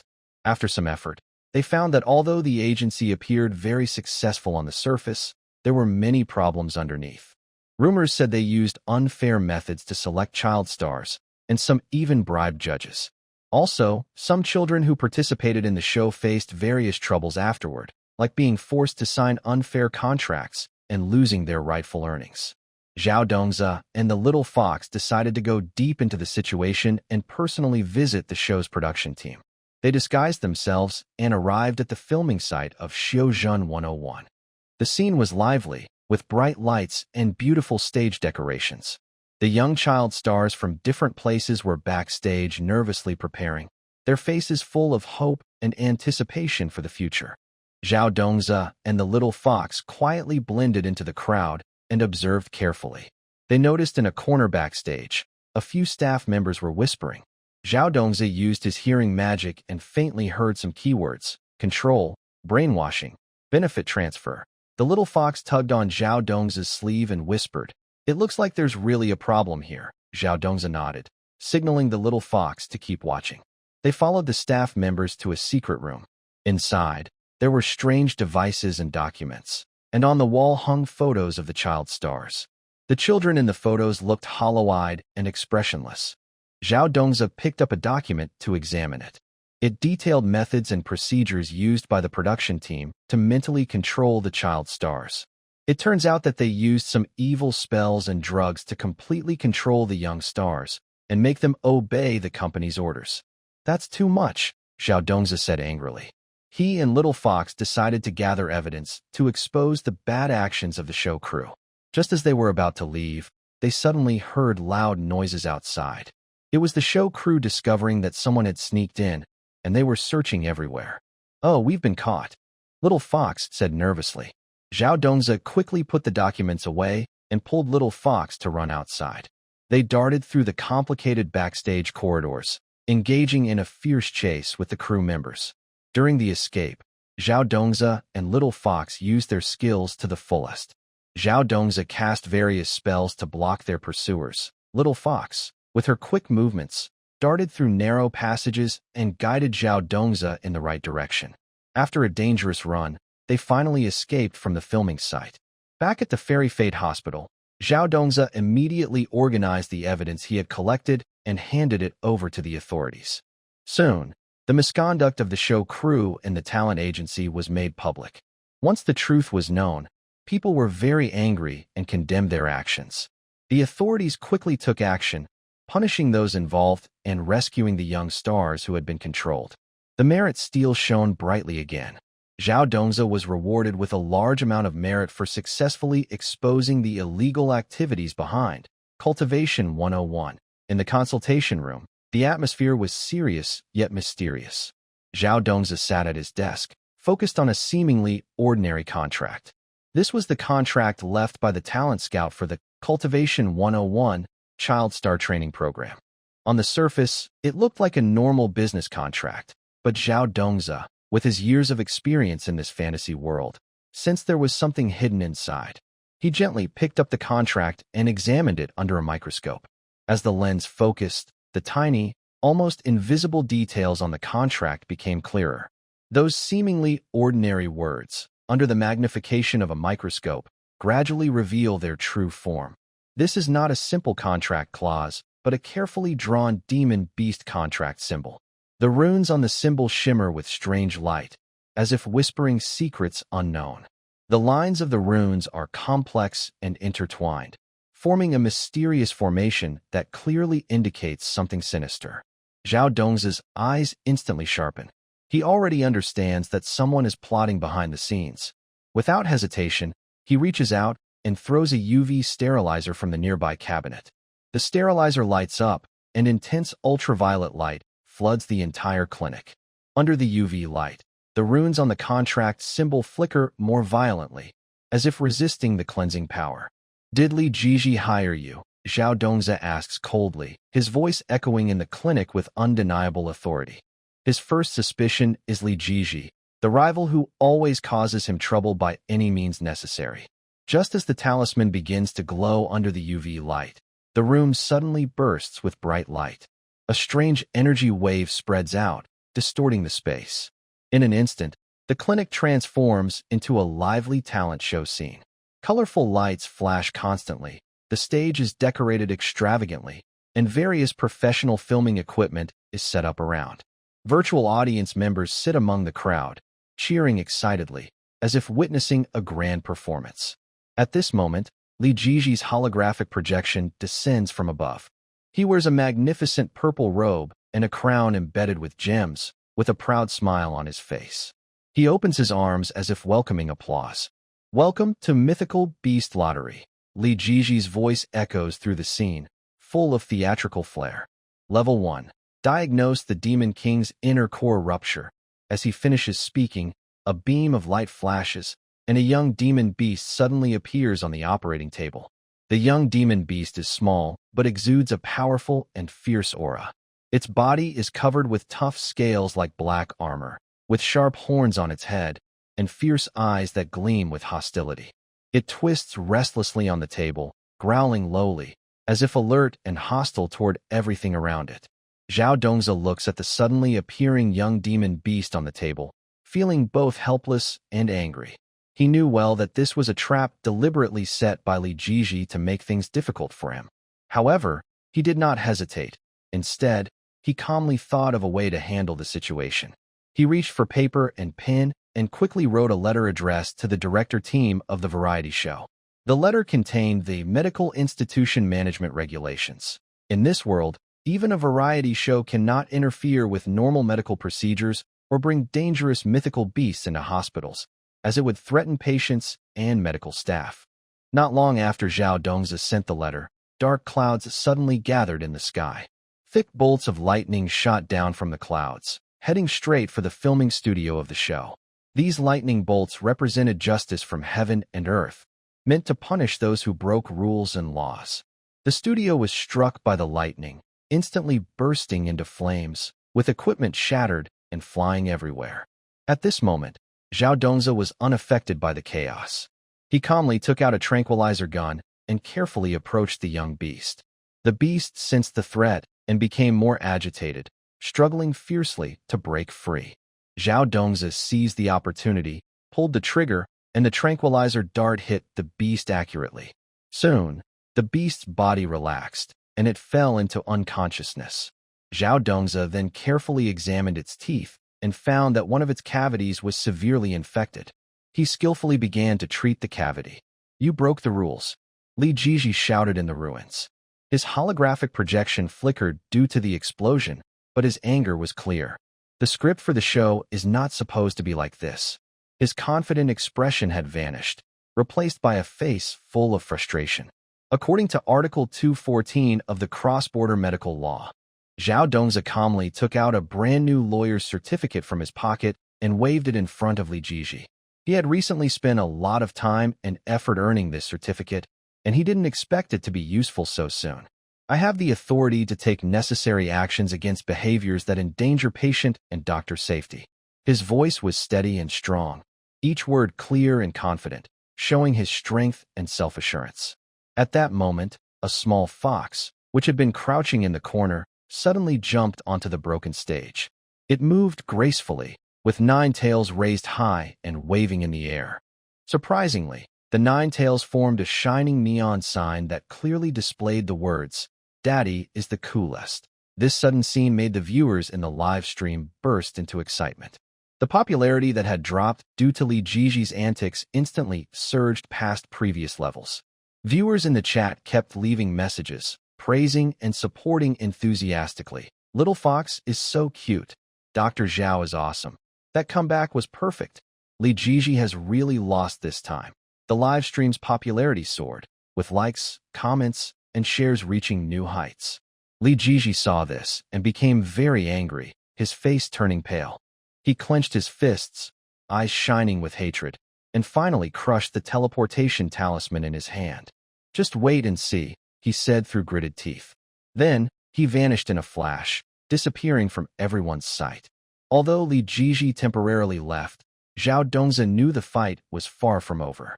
He understood that Li Jiji wouldn't give up easily, and more trouble and challenges awaited him. But he was not afraid. After this event, he became even more determined to protect Xianyuan Hospital and uphold justice. In the days that followed, Xianyuan Hospital became famous because of this unexpected live event. More people learned that the hospital not only had excellent medical skills, but also the courage and determination to fight evil. Increasing numbers of patients came to visit, and the hospital was bustling every day. Zhao Dongzi and his colleagues did not become complacent because of their fame. Instead, they worked even harder. They carefully treated each patient and patiently answered every question. The hospital was warm and harmonious, and patients felt like they were at home. The little fox also became a star at the hospital. It often roamed around, bringing joy and comfort to patients. Its adorable appearance and clever personality made everyone love it, children and adults alike. Late at night, silence covered every corner. The moonlight shone through the mottled windows, casting silver-white shadows on the floor of the medical records room. The surroundings were so quiet that only the ticking of the clock on the wall could be heard. Zhao Dongzi quietly entered the medical records room. The little fox was curled up on a simple bed in the corner, sleeping peacefully. Its small body was wrapped in a blanket, with only its fluffy head visible. The steady breathing sounded especially clear in the quiet room. Zhao Dongzi walked to the bed, bent down gently, and adjusted the blanket around the little fox. When his hand touched the little fox's palm, he noticed something unusual. A faint chip-like pattern appeared on the little fox's palm. The lines looked like mysterious symbols, glowing faintly. Zhao Dongzi was surprised. He leaned in closer to examine it carefully, sure that this was not an ordinary mark. Thinking about the strange events that had happened before, he realized there might be more to this than it seemed. To find out what was really going on, Zhao Dongzi immediately took the little fox to the hospital's CT room. He skillfully operated the machine, and placed the little fox on the scanning bed. As the machine started, it made a soft, buzzing sound, and scanning lights moved over the little fox's body. Soon, the results appeared on the screen. Zhao Dongzi stared at the screen, his brow furrowing deeper. At the tip of the 9 tails, there was a thin fiber glowing with strong spiritual energy. The fiber looked like a mysterious link, leading straight toward the forbidden area of the Medicine King Valley. What is going on? Is the little fox caught up in some conspiracy? Zhao Dongzi muttered, feeling confused and worried. Just then, the director's voice came from behind him. He gently pushed open the door and walked steadily into the CT room. The director wore a loose Taoist robe, reflecting a faint shine under the moonlight. His face was calm and mysterious, and a badge from the Time and Space Bureau was visible under his robe. Zhao Dongzi turned to look at the director, full of questions. The director sighed softly and said slowly, Li Jiji is collecting the faith power of mythical beasts. Behind this seemingly peaceful world, he is planning a big conspiracy. For every 100,000 followers, he can activate an ancient ferocious beast. Once awakened, these beasts could bring great disaster to the world. Hearing this, Zhao Dongzi was shocked. He knew how powerful ancient ferocious beasts were. They were terrifying enough to change the sky and land. If Li Jiji's plan succeeded, the consequences would be terrible. So, what do the chip pattern on the little fox's palm and this spiritual fiber have to do with all this? Zhao Dongzi asked urgently. The director approached the screen, focusing on the scan image of the little fox. His expression was serious as he said, The little fox is not an ordinary magical beast. Her background is closely linked to this conspiracy. Li Jiji probably used her, implanting a chip inside her through some means, connecting to the forbidden area of the Medicine King Valley to carry out his plan. After hearing this, Zhao Dongzi immediately pulled up a simulation diagram of the 10,000 monsters array. This diagram was carefully studied and drawn by him after much effort, containing various mysterious array patterns related to magical beasts. His eyes quickly scanned the diagram, searching for clues related to the current situation. Is the key to the array this? Zhao Dongzi pointed to a spot on the diagram, where his finger landed on the genetic map of the little fox. Smart. The director nodded slightly, showing approval. He raised his hand, snapping his fingers to release a burst of spiritual energy that awakened the nearby Merit steel. The steel instantly shone brightly, illuminating the entire CT room. But the key to breaking the situation is, the director was about to continue when suddenly, a sharp alarm broke the silence. The alarm sounded loudly throughout the hospital, sounding very harsh. Zhao Dongzi and the director exchanged a quick look, both feeling a sense of foreboding. It's coming from the inpatient department, Zhao Dongzi said, rushing toward that direction. When they arrived at the inpatient department, they saw chaos in the corridor. The former nascent soul cultivator was standing in the middle of the hall, surrounded by distorted air caused by his powerful spiritual energy. Dark clouds gathered above his head, lightning crackled within the clouds, and thunder roared loudly. The nascent soul cultivator held up a fake expert's badge, shouting hoarsely. The Holy Sun said that once you have the badge, you can safely pass the tribulation. It turned out that this cultivator believed deeply in what Zhao Dongzi had said earlier, mistakenly thinking that simply having the expert badge from the Immortal Fate Hospital would help him avoid the heavenly tribulation. So, he secretly took a photo of the badge, and when he sensed the tribulation approaching, he came to the hospital, hoping to use the magical power of the badge to get through the crisis. Zhao Dongzi saw this and felt anxious. He knew that the heavenly tribulation was a natural law, not something that could be controlled by a badge. If he didn't stop him in time, this cultivator might not only be in danger, but could also cause serious damage to the hospital. Without hesitation, he turned around and ran back to the duty room, carrying a large lightning rod and rushing out. Zhao Dongzi shouted loudly, trying to wake the nascent soul cultivator. But at this moment, the cultivator was overwhelmed by the fear of the heavenly tribulation and couldn't listen to any advice. I'll pay 10 times the registration fee. Seeing Zhao Dongzi, the cultivator thought he was here to stop him from crossing the tribulation. He quickly threw a bag full of spirit stones. The bag arced through the air and landed heavily on the ground with a muffled bang, scattering spirit stones everywhere. Under the dim light, they shimmered enticingly. Add a banner too. The cultivator continued shouting, his voice hoarse with anxiety. At this time, the corridor was crowded with patients and medical staff. Everyone was stunned by the chaotic scene before them. Some looked frightened, others confused. The power of the heavenly tribulation caused the temperature around to drop sharply, and everyone could feel an invisible pressure pressing down on them. Zhao Dongzi looked at the frantic cultivator with a mix of helplessness and worry. He knew he had to find a way to calm him down quickly, or the consequences could be terrible. He put down the lightning rod and slowly approached the cultivator, trying to soothe him with words. "Friend, please calm down. You can't avoid the heavenly tribulation this way. We need to think of other solutions together." Zhao Dongzi kept his voice steady and gentle. However, the cultivator didn't listen.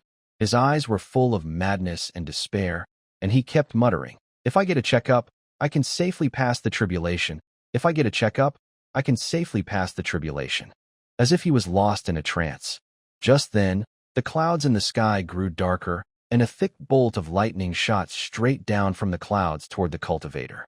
This lightning contained destructive power capable of destroying everything.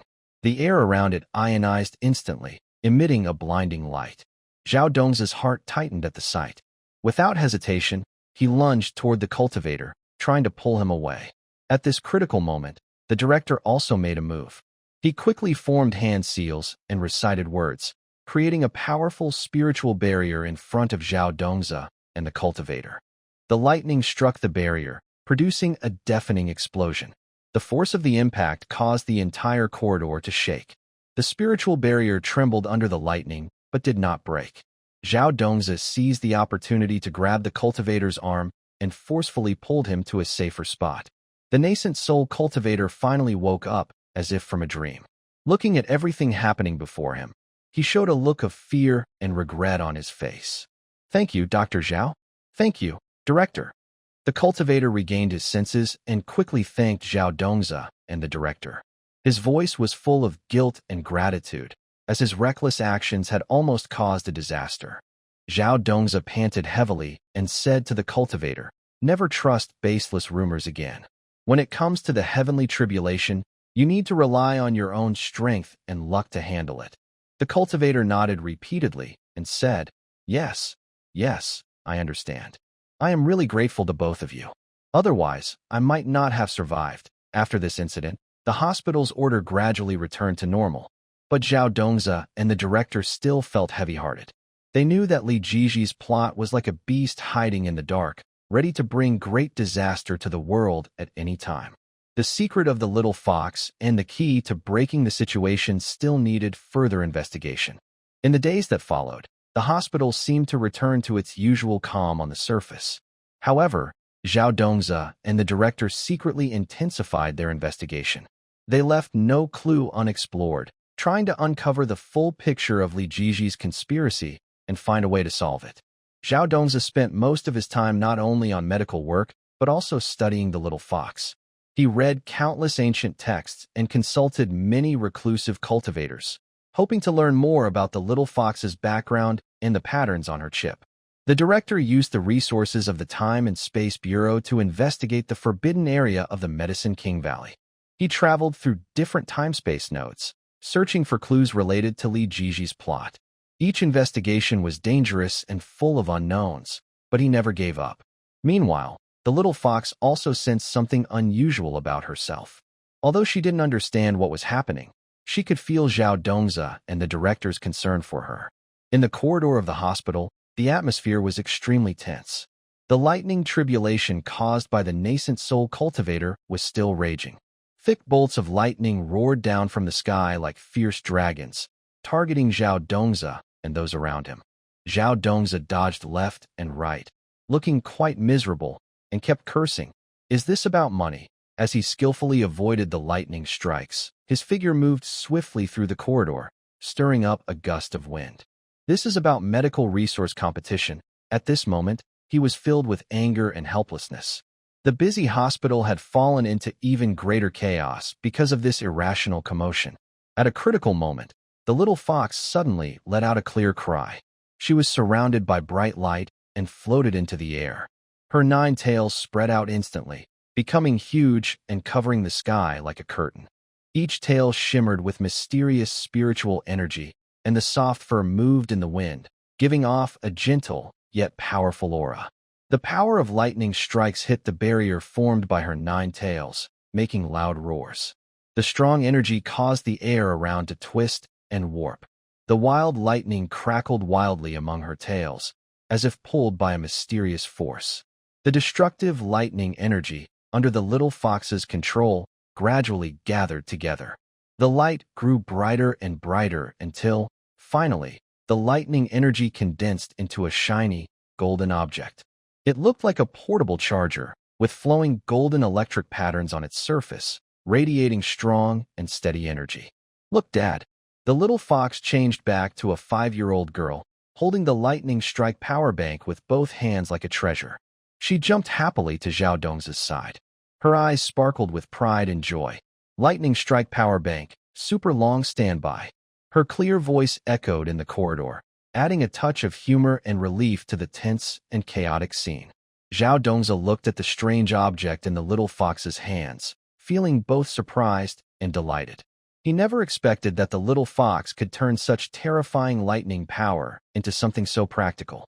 The lightning strike power bank emitted pure and strong energy, seeming to hold endless potential. The next morning, the entire cultivation world was shocked by a headline. "Doctor at a certain hospital tames lightning strikes to benefit mankind." Major newspapers and cultivation forums eagerly shared this news. The article described what happened at the Xianyuan hospital, highlighting Zhao Dongza and the little fox's clever way of calming the lightning and turning it into a useful item. Soon, Xianyuan Hospital became famous and attracted widespread attention. Zhao Dongza looked at the increasing number of appointments and felt a headache coming on. The hospital, already busy, was now packed with patients from all directions. Everyone hoped to be treated at Xianyuan Hospital and to see the miraculous doctor who could tame lightning strikes. Faced with frustration, Zhao Dongza quietly added a special, Heavenly Thunder, verification code to the registration system. This code was not easy to pass. Only those who answered a series of questions related to cultivation knowledge and hospital rules could successfully verify and register. Although this made registration more difficult, it also helped filter out malicious or overly eager applicants, ensuring that genuine patients received timely treatment. Meanwhile, in a hidden illegal live stream room, Li Jiji was trying to save his reputation. He sat in front of the camera, pretending to be pitiful, and cried to the screen, "Family, I am a real cultivation streamer." His voice was choked with emotion, trying to gain viewers' sympathy. But before he finished, suddenly, a beautiful face lightning strike appeared out of nowhere in the sky. This lightning was special. It targeted fake and pretentious people, exposing their disguises wherever it struck. With a loud boom, the beautiful face lightning hit Li Jiji's wig precisely, shattering it into ashes. His wig instantly turned to dust, revealing his bald head to the camera. His face showed shock and embarrassment, eyes wide open, mouth agape, frozen in place. The live chat exploded with laughter and mockery. "Ha! Is this a real streamer? Li Jiji, where's your wig? This is so funny." Seeing the negative comments flood the screen, Li Jiji trembled with anger but felt helpless. In the room at Xianyuan Hospital, Zhao Dongza was leisurely combing the 10th tail of a little fox. The fox sat obediently on Zhao's lap, enjoying his gentle touch. Her 10th tail was soft and fluffy, each strand shimmering with lively light, as if full of endless vitality. "Trying to fight me?" Zhao Dongza chuckled softly, his fingers moving gently and skillfully through the fox's tail. "Your dad has registered over 214 fake accounts." His tone was confident and teasing, recalling his past battles with fake accounts and Li Jiji, filled with emotion. Over time, Xianyuan Hospital's reputation grew. The stories of Zhao Dongza and the little fox spread widely in the cultivation world. More and more people became curious and trusted the hospital, bringing their difficult illnesses with hope for treatment. The hospital was lively yet orderly. In the pharmacy, the pharmacists were busy preparing various pills, and the air was filled with the strong scent of herbs. In the hospital ward, nurses carefully cared for the patients, always wearing warm smiles on their faces. Doctors worked in different consultation rooms, using their excellent medical skills and magical techniques to help patients recover from their illnesses. Zhao Dongzi traveled through every part of the hospital daily. He not only treated seriously ill patients himself, but also guided young doctors. His medical skills were excellent, and he had a noble sense of morality. He was highly respected and loved by patients and colleagues. Every time he saw a patient recover because of his treatment, he felt a great sense of achievement.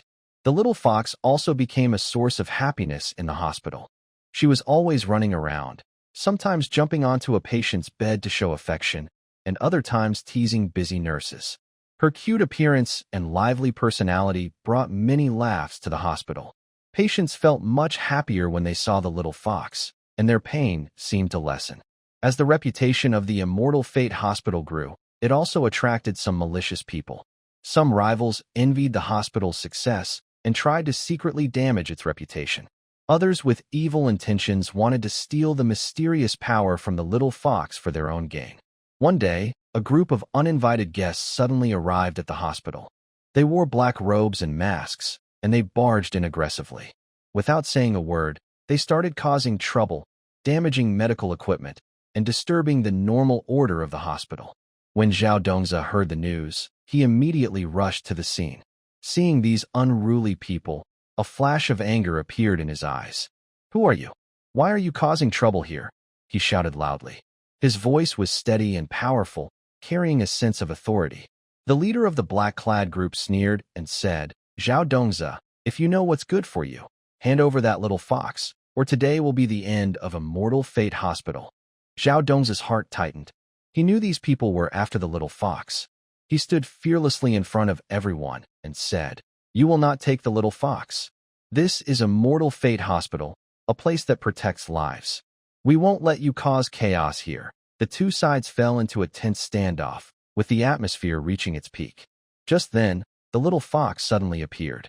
She stood behind Zhao Dongzi, her 9 tails raised high, and her eyes sparkled with anger.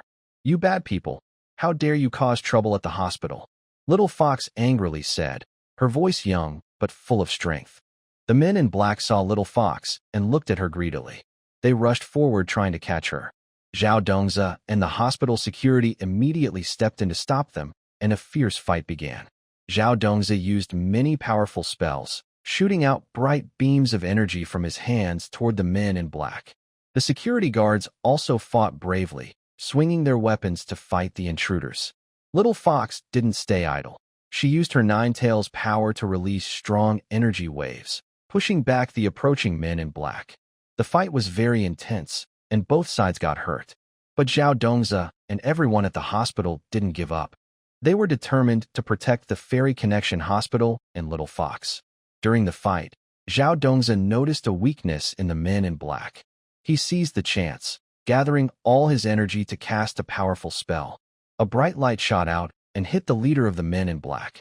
The leader cried out and fell to the ground. Seeing their boss hurt, the other men in black became confused. Zhao Dongzi took this chance to lead everyone in a counterattack, driving all the intruders out of the hospital. After the fight, everyone at Fairy Connection Hospital became more united. They knew more challenges would come, but as long as they worked together, they could overcome anything. Zhao Dongzi looked at his tired but determined colleagues, feeling very moved. In the lounge, Zhao Dongzi had just finished a busy morning's work and was planning to rest during lunch.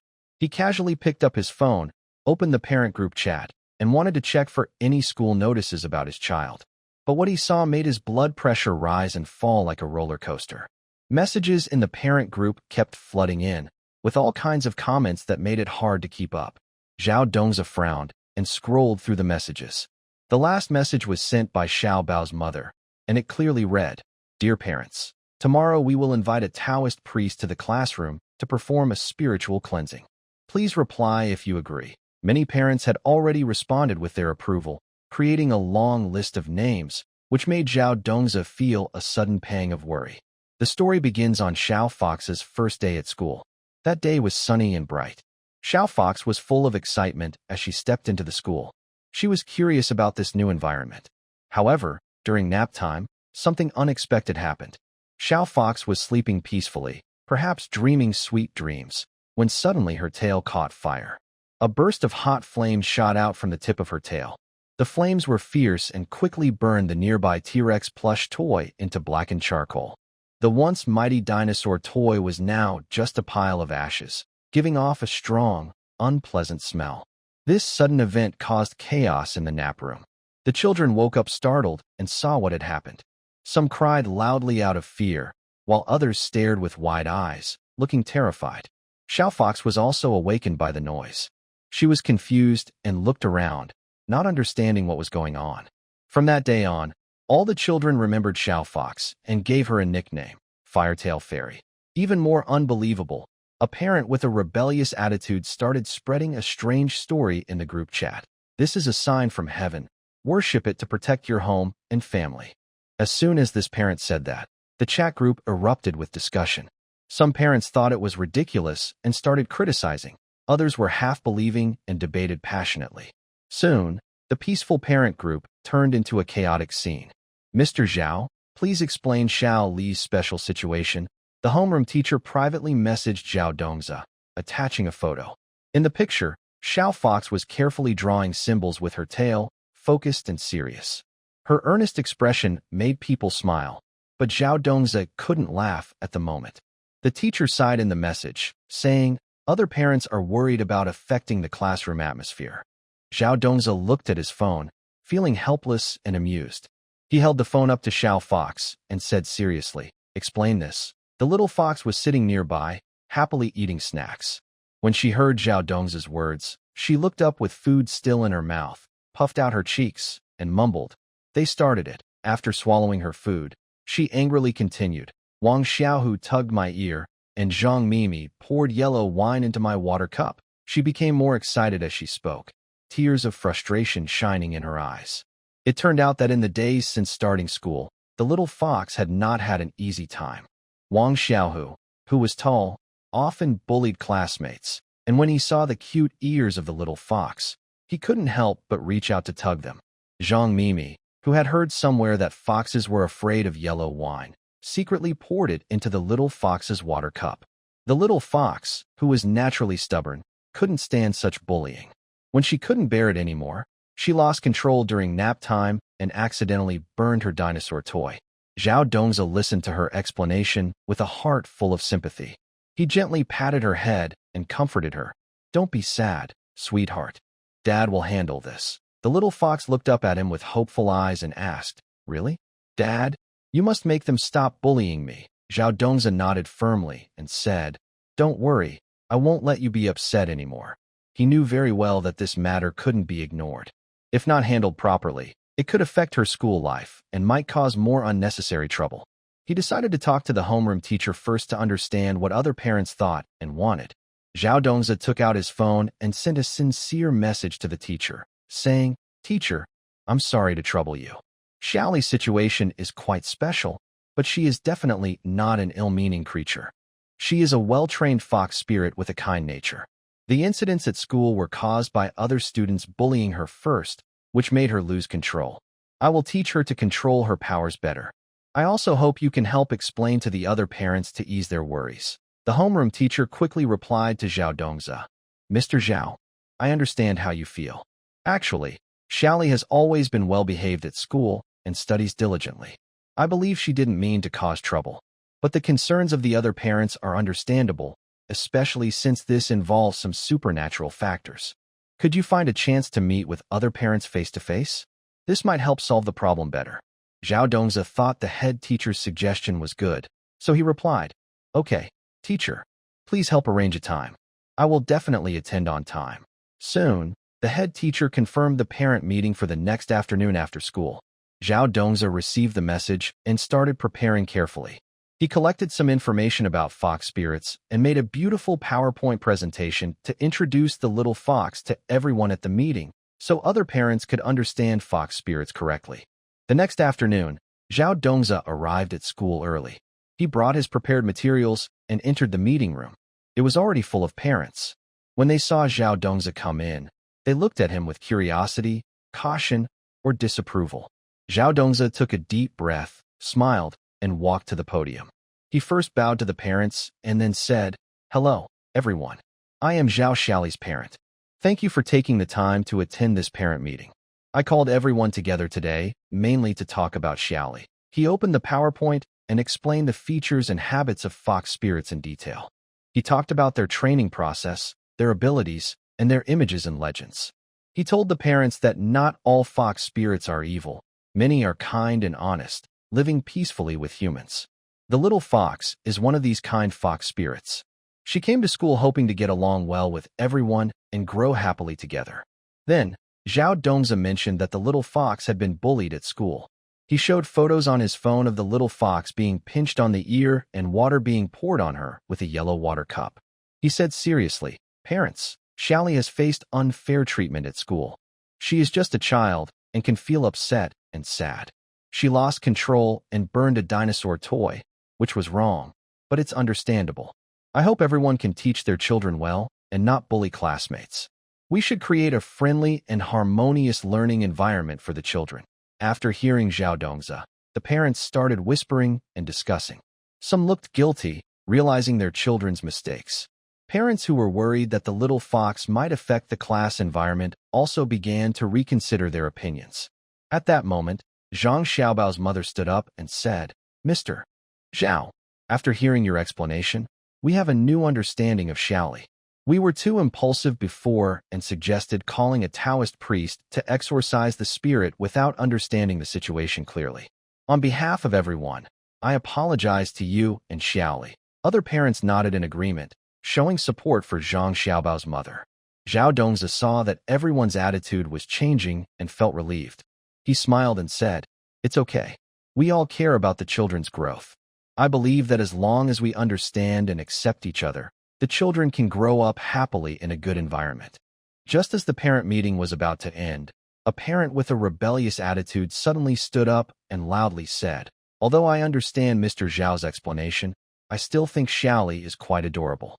But I insist that this is a sign of good fortune. Think about it. Since ancient times, fox spirits have been seen as intelligent creatures. Xiaoli coming to our class might be a gift from heaven. If we honor her, maybe it will bring peace and safety to our homes." When this parent spoke, the previously calm atmosphere became a bit awkward again. Some parents found it funny, while others looked helpless. Zhao Dongzi looked at this parent and said with a smile, "Your idea is interesting, but we should look at things with science and reason. Xiaoli is just an ordinary child. What she needs is love and respect, not some kind of offering." While everyone was arguing, the little fox suddenly rushed into the meeting room. Seeing so many parents, she was not afraid at all and confidently said, "I don't want you to honor me. I just want everyone to play nicely with me and not bully me." Her words made the parents laugh. In the midst of this light-hearted laughter, the eventful parent meeting finally came to an end. Zhao Dongzi took the little fox out of the room. The little fox held Zhao Dongzi's hand happily and said, "Dad, today many parents smiled at me. I think they don't dislike me anymore." Seeing her happy, Zhao Dongzi felt very pleased.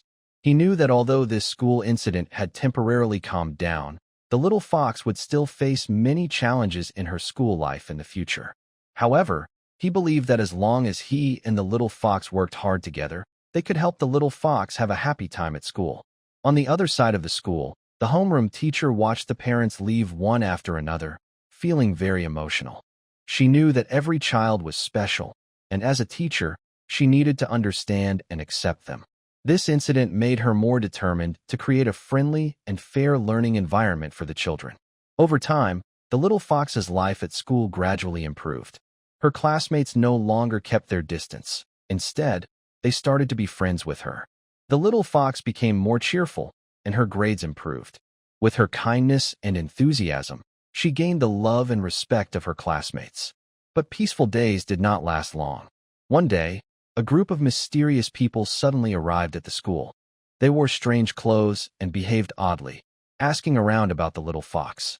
This sudden situation made the atmosphere at school tense.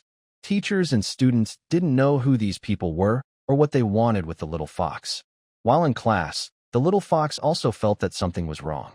She quietly asked her desk mate, "Why does the school feel strange today?" The classmate whispered back, "I don't know.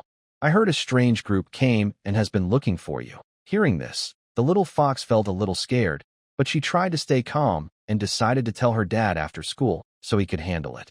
Finally, the school bell rang. The little fox packed her bag and was about to go home when she was stopped at the school gate by the mysterious group. The leader was a tall man with sharp eyes, who looked her up and down and said, "Are you Zhao Xiaoli? Come with us." The little fox turned pale with fear and shouted, "I won't go with you." "Who are you?" Just as she was unsure what to do, Zhao Dongza arrived in his car to pick her up. Seeing his daughter being stopped by strangers, he quickly got out of the car and hurried over. He looked cautiously at the group and asked, "Who are you? Why are you stopping my daughter?" The leader of the group sneered and said, "Are you Zhao Dongza? We are part of a secret organization that studies supernatural beings. This little fox has special energy, and we need to take her for research." Zhao Dongza listened and became very angry. He tightly protected the little fox and said, "You are talking nonsense. The little fox is my daughter, not your research subject. If you dare to do anything reckless, I won't forgive you." An intense conflict seemed about to happen, and the air around them felt frozen. The little fox hugged Zhao Dongza's leg tightly, her eyes full of fear and helplessness. In the office, the atmosphere was a bit heavy. Zhao Dongza sat at his desk, looking serious as he stared at the computer screen. The screen showed a recording from the school's security cameras. The footage clearly displayed scenes of school bullying. Wang Xiaohu pulling on the little fox's ear, Zhang Mimi pouring yellow wine into the little fox's water cup, and the little fox, unable to bear it, suddenly spat fire from her tail and set the curtains on fire. Ignoring the part where the little fox's fire set the curtains ablaze, the rest of the footage was undeniable proof of school bullying. Zhao Dongza watched the video with feelings of helplessness and anger. He felt sad that the little fox had suffered such unfair treatment at school, and angry at the bad behavior of those children. He shook his head and picked up a pen to write an apology letter. After all, the incident where the little fox spat fire and set the curtains on fire had caused some trouble for the school. He muttered, "I should have sent you to the monster kindergarten," his tone filled with regret and self-blame. No. The little fox, who was originally playing on the sofa nearby, suddenly jumped up when she heard Zhao Dongza. Her tail puffed up like a feather duster from excitement. She ran to Zhao Dongza and said anxiously, "The kids there only compete over who has the most tails." Her eyes were wide with resistance. In her mind, the monster kindergarten was full of comparisons and boredom, far less fun than her current school, where she could make all kinds of friends. Zhao Dongza paused his writing and looked at the little fox's expression. He felt a bit sorry for her.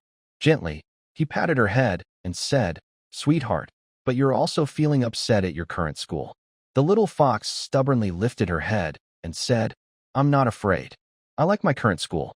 I can solve these problems myself." Seeing her determined eyes, Zhao Dongza sighed silently. He knew she was stubborn, so he decided not to mention sending her to the monster kindergarten anymore. The next morning, sunlight shone at the school gate. It should have been a lively scene, but it was interrupted by sudden chaos.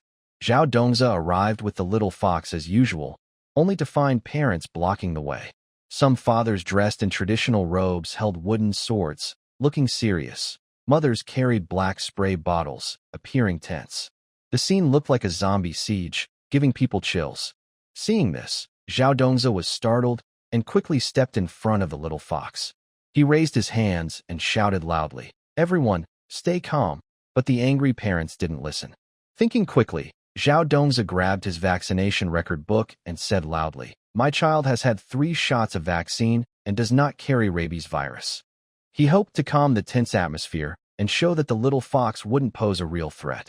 However, the parents' anger had blinded them. One parent shouted, "Demon, look at the talisman," and threw a magic ward charm. The charm flew through the air toward the little fox. The little fox, already frightened by the chaos, instinctively reached out and bit the charm, thinking it was a strange cookie. This surprised everyone, as no one expected the little fox to react this way. Seizing the moment, Zhao Dongza loudly explained, "According to the Children's Protection Law, hybrid creatures like these have the right to education." His voice was strong and firm, hoping to help the parents calm down and understand that their actions were unreasonable and illegal. As Zhao Dongza explained the law, the surrounding parents gradually quieted down. Some looked hesitant, listening to his words and thinking about whether they had been too impulsive. The parents who had been holding wooden swords and spray bottles also lowered their weapons unconsciously. At that moment, an elderly man with a commanding presence stepped out from the crowd. He wore traditional Chinese clothes, with graying hair and beard, but his eyes were sharp. He approached Zhao Dongzi, examined him carefully, and then said, "Young man, I understand what you're saying about the law. But what we parents are worried about is more than that. The children were frightened at school, and as parents, we can't just stand by and do nothing." Zhao Dongzi nodded sincerely and said, "You are right. I understand how parents feel. The little fox breathing fire did scare everyone. I have written an apology letter and will sincerely apologize to the school and all parents. However, the little fox was also a victim of school bullying, which is recorded in the surveillance footage. We should focus on how to solve conflicts among children and create a truly peaceful learning environment, rather than handling problems with extreme measures." The old man listened to Zhao Dongzi and frowned slightly, lost in thought. After a moment, he turned to the other parents and said, "Everyone, please stay calm. Mr. Zhao makes a good point. We can't make wrong decisions out of impulse. School bullying is a serious issue, and we should work with the school to find solutions." Some parents nodded in agreement after hearing this. But a few others whispered, "But this little fox isn't an ordinary child. Who knows what might happen in the future?" Hearing this, Zhao Dongzi quickly replied, "I promise everyone that I will teach the little fox to control her powers. The school also has a duty to keep every child safe. We can work together to supervise and help the children grow up healthy." Just as everyone was at an impasse, the school principal hurried over. Seeing the chaos at the gate, his face looked very serious. He stepped into the crowd and said loudly, "Parents, the school has a responsibility for what happened. We will strengthen management to prevent school bullying from happening again. I also hope everyone can stay rational and not make things worse." The principal's words helped calm the parents' emotions a bit. Zhao Dongzi took the chance to say, "Parents, we all want what's best for the children. Let's go to the school meeting room and sit down to discuss how to solve this problem and give the children a better future." Led by the principal, Zhao Dongzi, the little fox, and some parent representatives went into the school meeting room. The atmosphere inside was still tense, but much better than outside. Everyone sat around the table and began a long, difficult discussion. Zhao Dongzi first explained in detail about the school bullying incident involving the little fox, including specific details like Wang Xiaohu pulling her ear and Zhang Mimi pouring yellow sulfur wine. He took out his phone and replayed the surveillance footage so that parents could see the full picture more clearly. Some parents looked surprised and guilty when they saw the images, especially Wang Xiaohu's and Zhang Mimi's parents, who lowered their heads and dared not meet others' eyes. Next, Zhao Dongzi sincerely apologized for the incident, especially for the little fox setting the curtains on fire. He said he would take responsibility for the damages and would strengthen his efforts to educate the little fox, helping her learn to better control her emotions and strength. The school principal also spoke at the meeting, saying the school would improve moral and safety education, create stricter rules, and have zero tolerance for school violence. The school would also arrange psychological counselors to pay attention to students' mental health and address problems early. During the discussion, parents shared their opinions. Some suggested forming a parent supervision group to regularly check the school's safety measures and education quality. Others recommended organizing parent-child activities to strengthen bonds and promote understanding among different families. After several hours of intense discussion, everyone reached some agreements. The school will immediately investigate and handle the bullying incident, criticize and discipline the involved students. The school will also improve management and rules to prevent similar events. Zhao Dongzi promised to cooperate actively with the school, focusing on educating and guiding the little fox. Parents agreed to treat the little fox and other special children rationally, working together to create a harmonious and inclusive school environment. After the meeting, Zhao Dongzi and the little fox left the conference room. The little fox held Zhao Dongzi's hand and whispered, "Dad, will everyone get along well from now on?" Zhao Dongzi smiled and gently patted her head, saying, "Sweetheart, I hope so. We all need to work hard to make this school a better place." However, just as they stepped out of the school gate, a mysterious figure watched them from a nearby corner. The person was dressed in a long black robe with a hood, hiding their face. His eyes revealed a strange and eerie look, and he muttered to himself, "Things are not that simple." As time went on, the atmosphere in the school gradually returned to normal. The children's relationships became more friendly, and the little fox was no longer isolated. She studied and played with her classmates, smiling happily. However, beneath the calm surface, there seemed to be some unusual signs. Occasionally, strange things happened at school, like objects in the classroom mysteriously disappearing and mysterious footprints appearing on the playground. These strange events made the students feel a little scared, and the teachers also started to notice something was wrong. One day, during recess, the little fox suddenly heard a strange sound coming from the school's storage room. Curious, she quietly moved toward the room. As she got closer, the sound became clearer, as if someone was whispering a spell. Carefully, the little fox pushed open the door to the storage room. She saw a dark figure moving in the corner.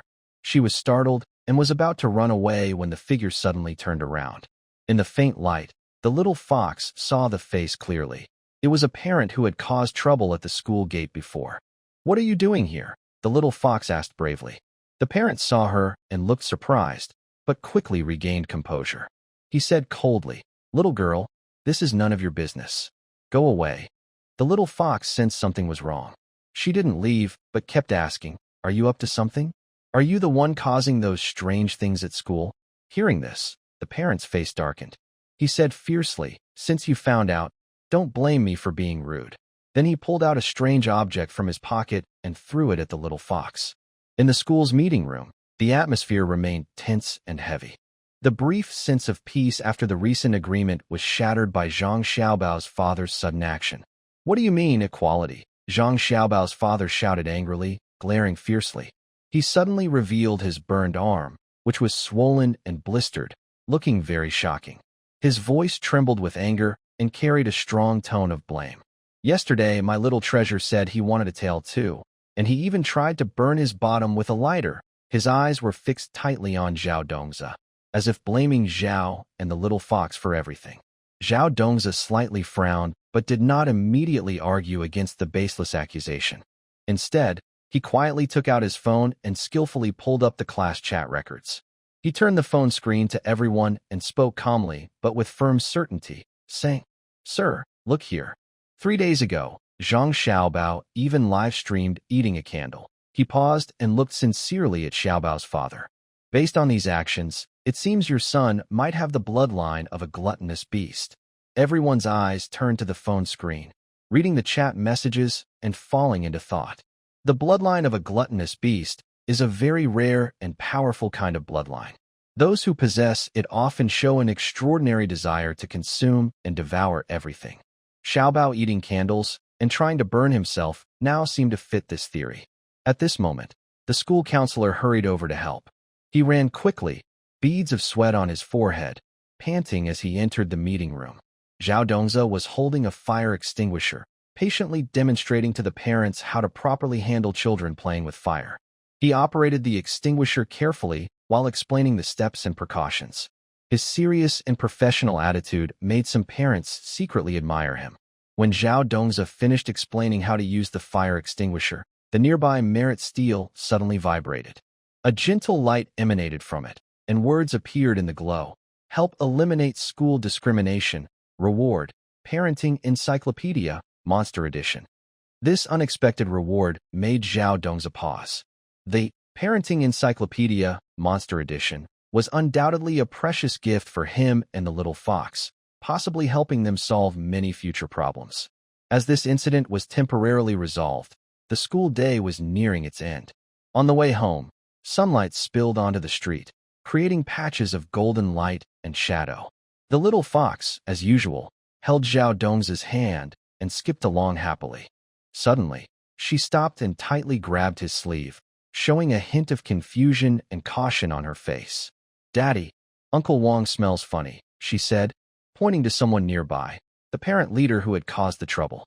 Zhao Dongzi followed the direction the little fox was pointing and felt a trace of doubt in his heart.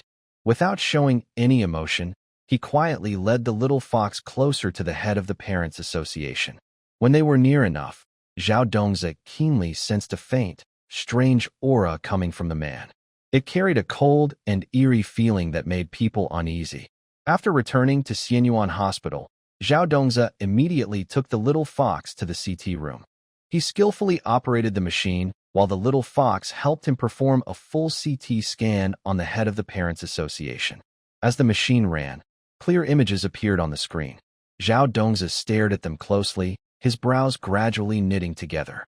There, at the back of the man's neck, was a tiny beast chip embedded under the skin. It was so small that it would have been impossible to find without a high-precision scan. From its design and the faint signal it emitted, Zhao Dongzi could tell that it was a newer model than the ones found in Yaowang Valley.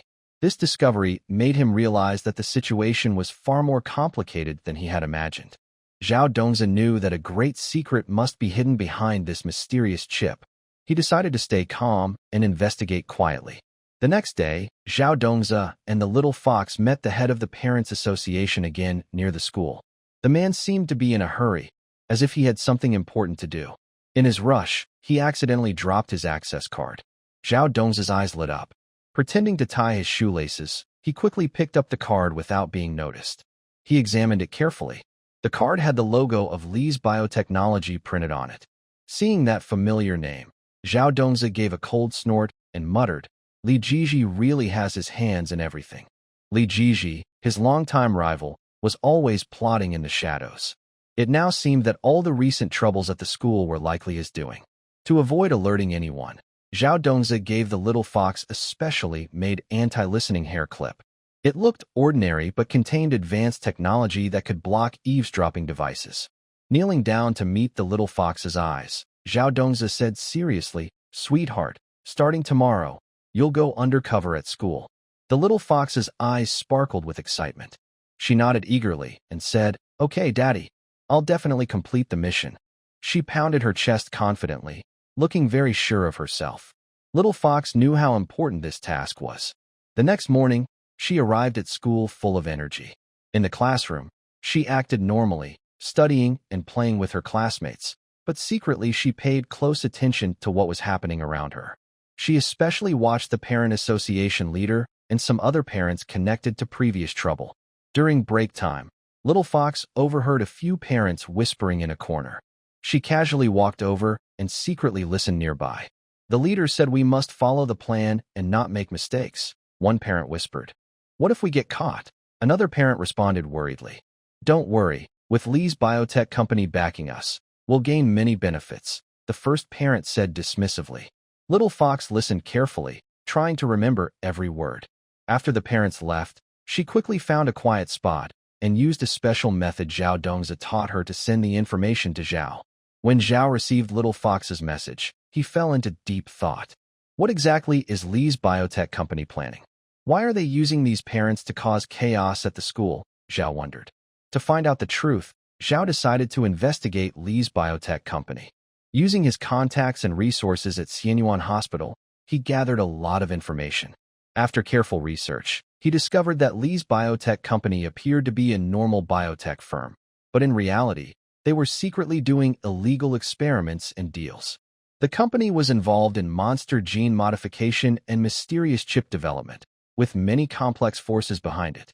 From some clues, Zhao saw that Li's biotech company had close ties to Li Jiji, and it might be a tool for Li Jiji to achieve his ambitions. Zhao knew that to uncover this conspiracy completely, he needed more evidence and a deeper understanding of how Li's biotech company operated and what secrets it held.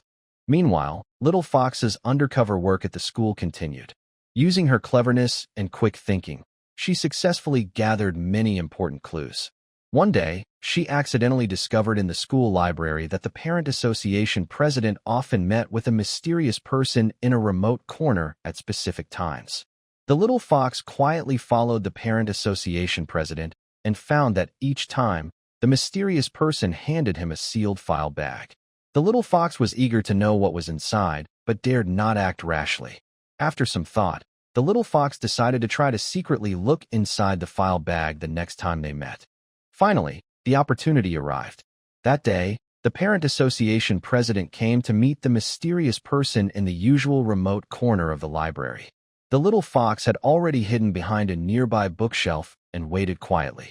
When the parent association president and the mysterious person met, the latter handed him a file bag. As the president took the bag, the little fox seized the chance and cast a small spell. A gentle breeze blew, causing a small opening in the seal of the bag. Through the gap, the little fox saw some documents and photos inside.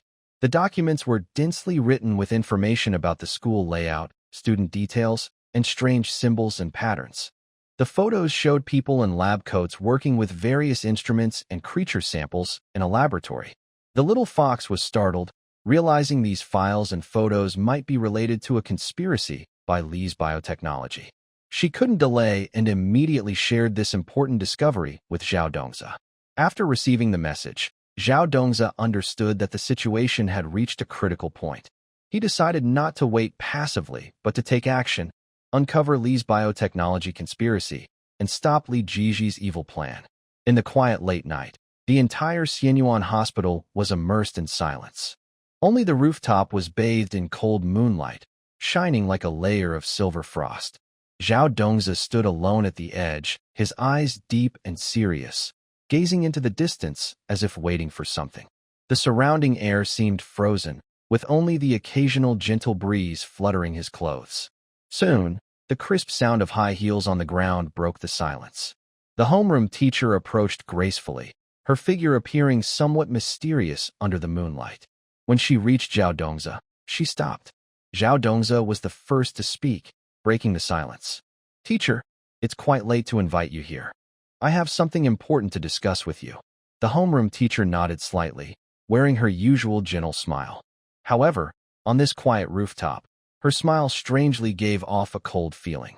At that moment, the teacher suddenly took off her glasses. In an instant, her pupils turned into strange vertical slits, glowing with a faint green light, as if gazing from the depths of an abyss. She lowered her head slightly and spoke in a calm, respectful voice. "Saint, the undercover agent from the Medicine King Valley, number 007, reports to you." "Stop." Zhao Dongzi's face darkened as he decisively interrupted her. He quickly showed his access card, his eyes sharp as he stared at the teacher. He asked, "First, explain why the list of beast cubs appeared in Li Jiji's laboratory." The access card was taken from the parent meeting leader earlier, with the logo of Lee's biotechnology faintly shining under the moonlight. The teacher paused slightly, seeming surprised that Zhao Dongzi suddenly asked this question. After a moment of silence, she sighed softly. Unknowingly, her tail slipped out of her professional outfit. The long, agile tail shimmered with a strange glow under the moonlight. 3 months ago, all mixed-blood parents were implanted with chips, claiming it could enhance their children's talents. She said slowly, with a hint of helplessness and bitterness in her voice. At the time, everyone thought it was a rare opportunity to make their children stronger. But they didn't realize there was a big conspiracy behind it. Lee's biotechnology and the Medicine King Valley secretly colluded. They used these chips to collect information about the children, including the list of beast cubs. And I was forced to become their undercover agent. Zhao Dongzi listened quietly, his heart stirring with turmoil. He had long suspected that Li Jiji's scheme was widespread, but he didn't expect it to reach inside the school, involving even the little fox's homeroom teacher. However, before he could ask further, a sharp, piercing alarm suddenly broke the conversation. The alarm echoed through the silent night sky, sounding especially terrifying. Everyone instinctively looked toward the hospital area, where flames soared and thick smoke billowed, illuminating half the night sky. Meanwhile, the little fox's 10th tail uncontrollably expanded, radiating a powerful spiritual energy. Its tail swung wildly in the night sky, drawing a huge, mysterious formation. Runes flickered, their light flowing as if containing endless power. Zhao Dongzi's phone suddenly vibrated. He quickly took it out to check. It was a live stream alert from Li Jiji, with a clear message on the screen. Demon Array Activation Countdown. 23 hours 59 minutes and 59 seconds. Seeing the constantly changing countdown, Zhao's face grew very serious. He knew a big danger was quietly approaching. "Dad," at this moment, the little fox suddenly teleported to the rooftop. Her face was full of pain and panic. She tightly covered her tail, crying out, "My tail is so hot." Zhao hurried over to the little fox. He took out a stethoscope from his pocket and quickly placed it on the tip of her tail. The monitor flashed a string of strange symbols. Gene lock, 99% cracked. Warning, clone awakening, comma. Seeing this, Zhao's heart sank. He never expected that Li Jiji was secretly doing cloning experiments, and the clone was about to wake up. Just then, under the moonlight, a girl who looked exactly like the little fox slowly stepped out of the formation. She moved lightly, like a ghost, but her eyes were cold and empty, without any emotion.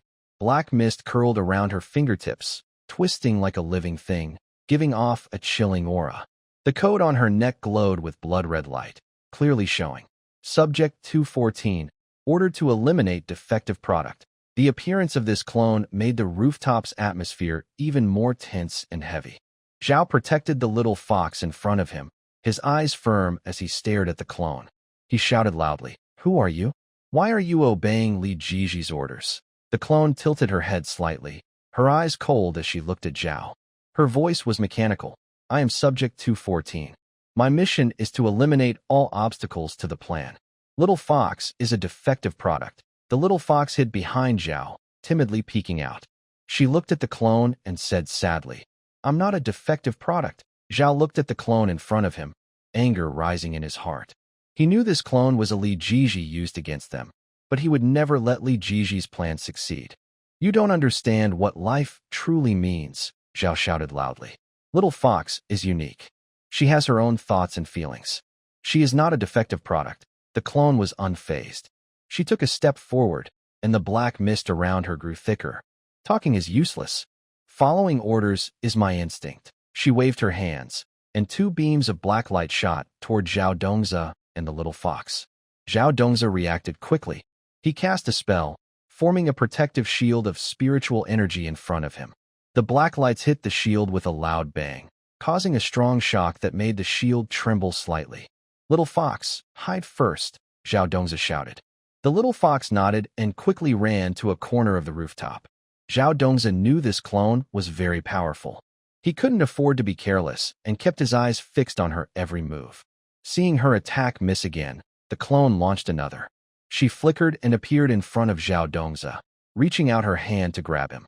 Zhao Dongzi sidestepped and punched her. The clone easily dodged, and they exchanged blows in a fierce fight. During the fight, Zhao Dongzi noticed that although the clone was strong, she lacked practical fighting experience. Her attacks were simple, relying mainly on her strength and speed.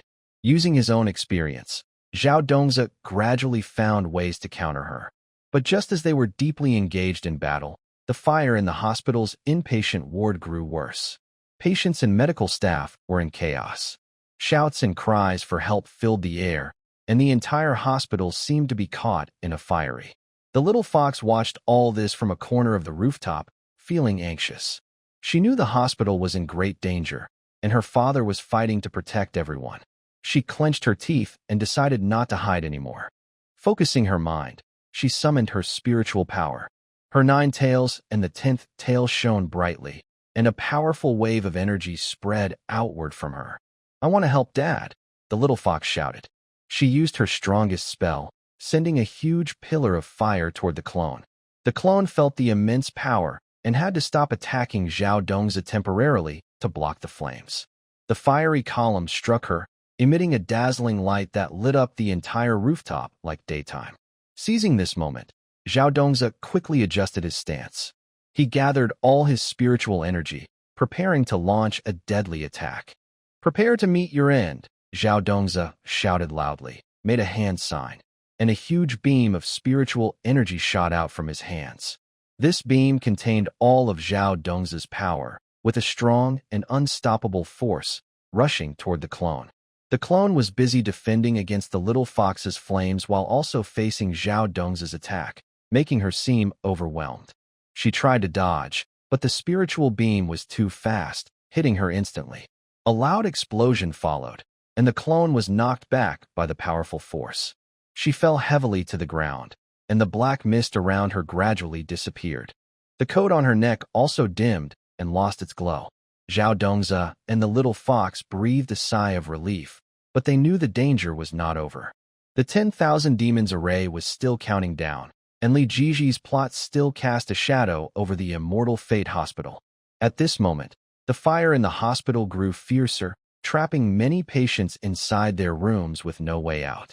Zhao Dongzi looked at the tragic scene with a worried heart. "Little fox, we must go save everyone," Zhao Dongzi said. The little fox nodded and followed him as they ran toward the hospital ward.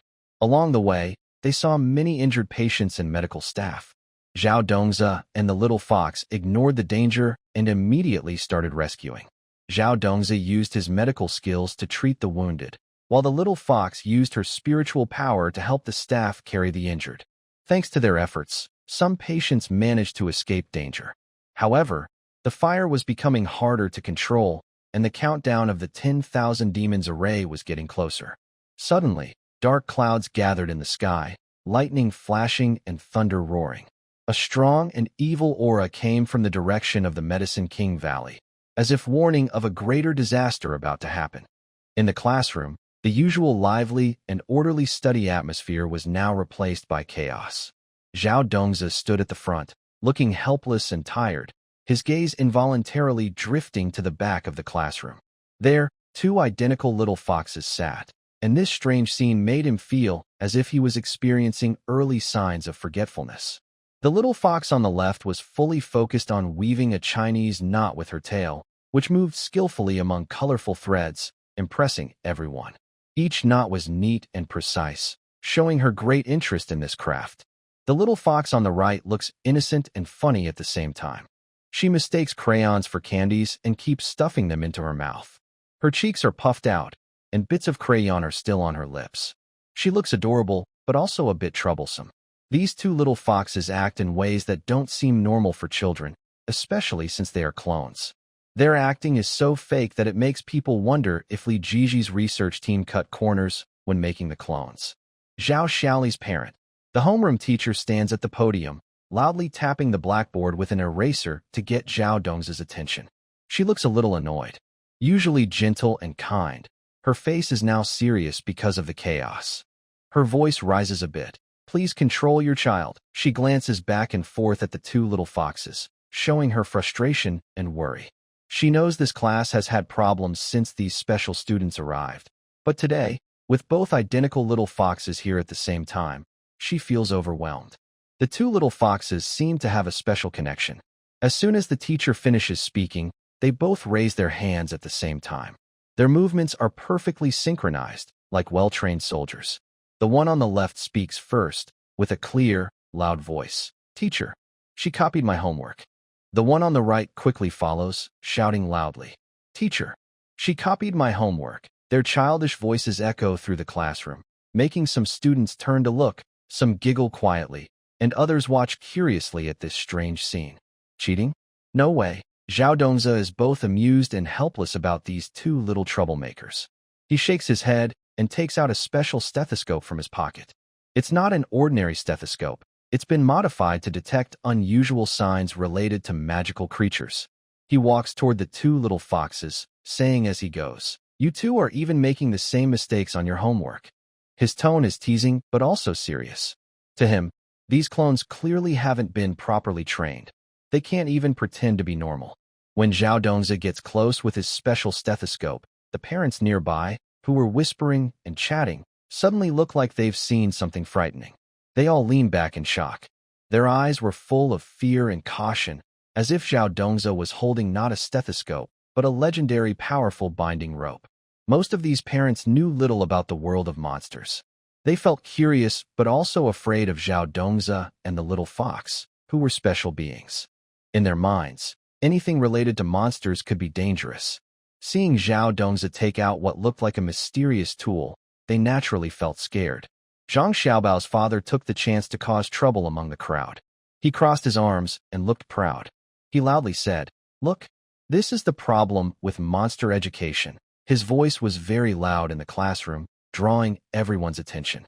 He had always disliked the little fox's presence at school, thinking her special status might influence other children badly. Now, seeing the chaos, he thought he had a good reason to speak out and make a big fuss. Hearing Zhang Xiaobao's father, Zhao Dongzi felt a surge of anger. He stopped and turned to look at him, with a serious and questioning look. Zhang Xiaobao's father, that's not right. This has nothing to do with monster education. Someone is deliberately causing trouble and trying to disturb the school. Zhao Dongzi knew what Zhang Xiaobao's father was really after. He was just trying to use the situation for his own hidden goals. Zhang Xiaobao's father felt a little guilty under Zhao Dongzi's gaze, but he still forced himself to speak. It does matter. Ever since your little fox came, the school hasn't been peaceful. Now there are two identical ones. Who knows what will happen next? As he spoke, he tried to stir up the other parents' feelings, hoping more would agree with him. Other parents listened to him. Some nodded in agreement, showing worried faces. Others looked uncertain, unsure what to think. They all wanted their children to learn and grow in a safe, stable place. At this moment, Wang Xiaohu, who had been sitting quietly, suddenly stood up. His eyes showed bravery and a sense of justice. He loudly said, "I think the little fox is good. She has never bullied us and often helps us. This must be the work of bad people. We shouldn't blame the little fox." Wang Xiaohu's words changed the atmosphere in the classroom. The previously one-sided situation began to turn around. Some classmates who usually got along well with Little Fox also agreed with Wang Xiaohu. Yes, Little Fox is very kind. We like playing with her. Although these children's voices were young, they were sincere. They were not influenced by the prejudices and fears that adults often had. They simply knew that Little Fox was a friendly and fun friend. Zhao Dongzi watched the children who supported Little Fox step forward, feeling a warm feeling inside. He knew that, in this seemingly chaotic situation, the children's innocent hearts still held correct judgments about good and evil. He gratefully looked at Wang Xiaohu and the other classmates supporting Little Fox, then turned to the parents and said, "Everyone, children have sharp eyes. Little Fox has always behaved well at school. We should work together to find out who is behind this, instead of blaming and complaining." However, Little Bao's father was not willing to give up. He continued stubbornly, "Humph, you speak so easily. How do you explain these two identical little foxes, and the strange things that happened at school before?" His tone was full of challenge, as if he wanted to argue with Zhao Dongzi about right and wrong. Zhao Dongzi took a deep breath, trying to stay calm. He knew that in this situation, acting impulsively would only make things worse. He pointed at the two little foxes and said, "These two clones were clearly made by someone to cause trouble. Their childish behavior is obvious. They're not the real little foxes. We should trust the school and the teachers and work together to solve this problem." The head teacher also stepped forward and said, "Everyone, please stay calm. Our school will thoroughly investigate this matter and give everyone a satisfactory answer. During this process, I hope everyone remains rational and does not believe unverified rumors." The head teacher's words helped calm the parents' emotions a little. Suddenly, the classroom was shaken slightly. Then, the windows started buzzing as if an invisible force was affecting everything around. Everyone was startled by this sudden change and looked around, trying to find out what was happening. A sense of unease grew in Zhao Dongzi's heart. He realized this might just be the beginning, with a bigger secret hidden behind it. He stared tightly at the two little foxes, hoping to find some clues from them. The two foxes also seemed to feel the strange power. They stopped arguing, looked frightened, and hugged each other tightly. As the shaking grew stronger, the desks and chairs in the classroom started to wobble. Books and stationery fell to the ground. Parents and children became very scared, screaming one after another. Zhao Dongzi shouted loudly, "Everyone stay calm. Keep your cool." He tried to calm the situation, but was also thinking about how to handle it. Suddenly, a bright light shone from the two little foxes. The light filled the whole classroom, making it hard to see. In the light, a mysterious voice could be heard, deep and strange, as if coming from a dark, distant place. When the light faded, everyone was surprised to see that the two little foxes had disappeared. Instead, there was a glowing piece of paper quietly lying on a desk. Zhao Dongzi carefully picked it up and saw that it said, "If you want to find the real little foxes, go to the abandoned factory. Otherwise, you are on your own." In the classroom of Fairy Fate Elementary School, once full of cheerful reading voices, the atmosphere was now tense, like a stretched bow ready to snap. Zhao Dongzi was furious at Zhang Xiaobao's father for his unreasonable accusations. His face was red, and he angrily retorted, "You're talking nonsense."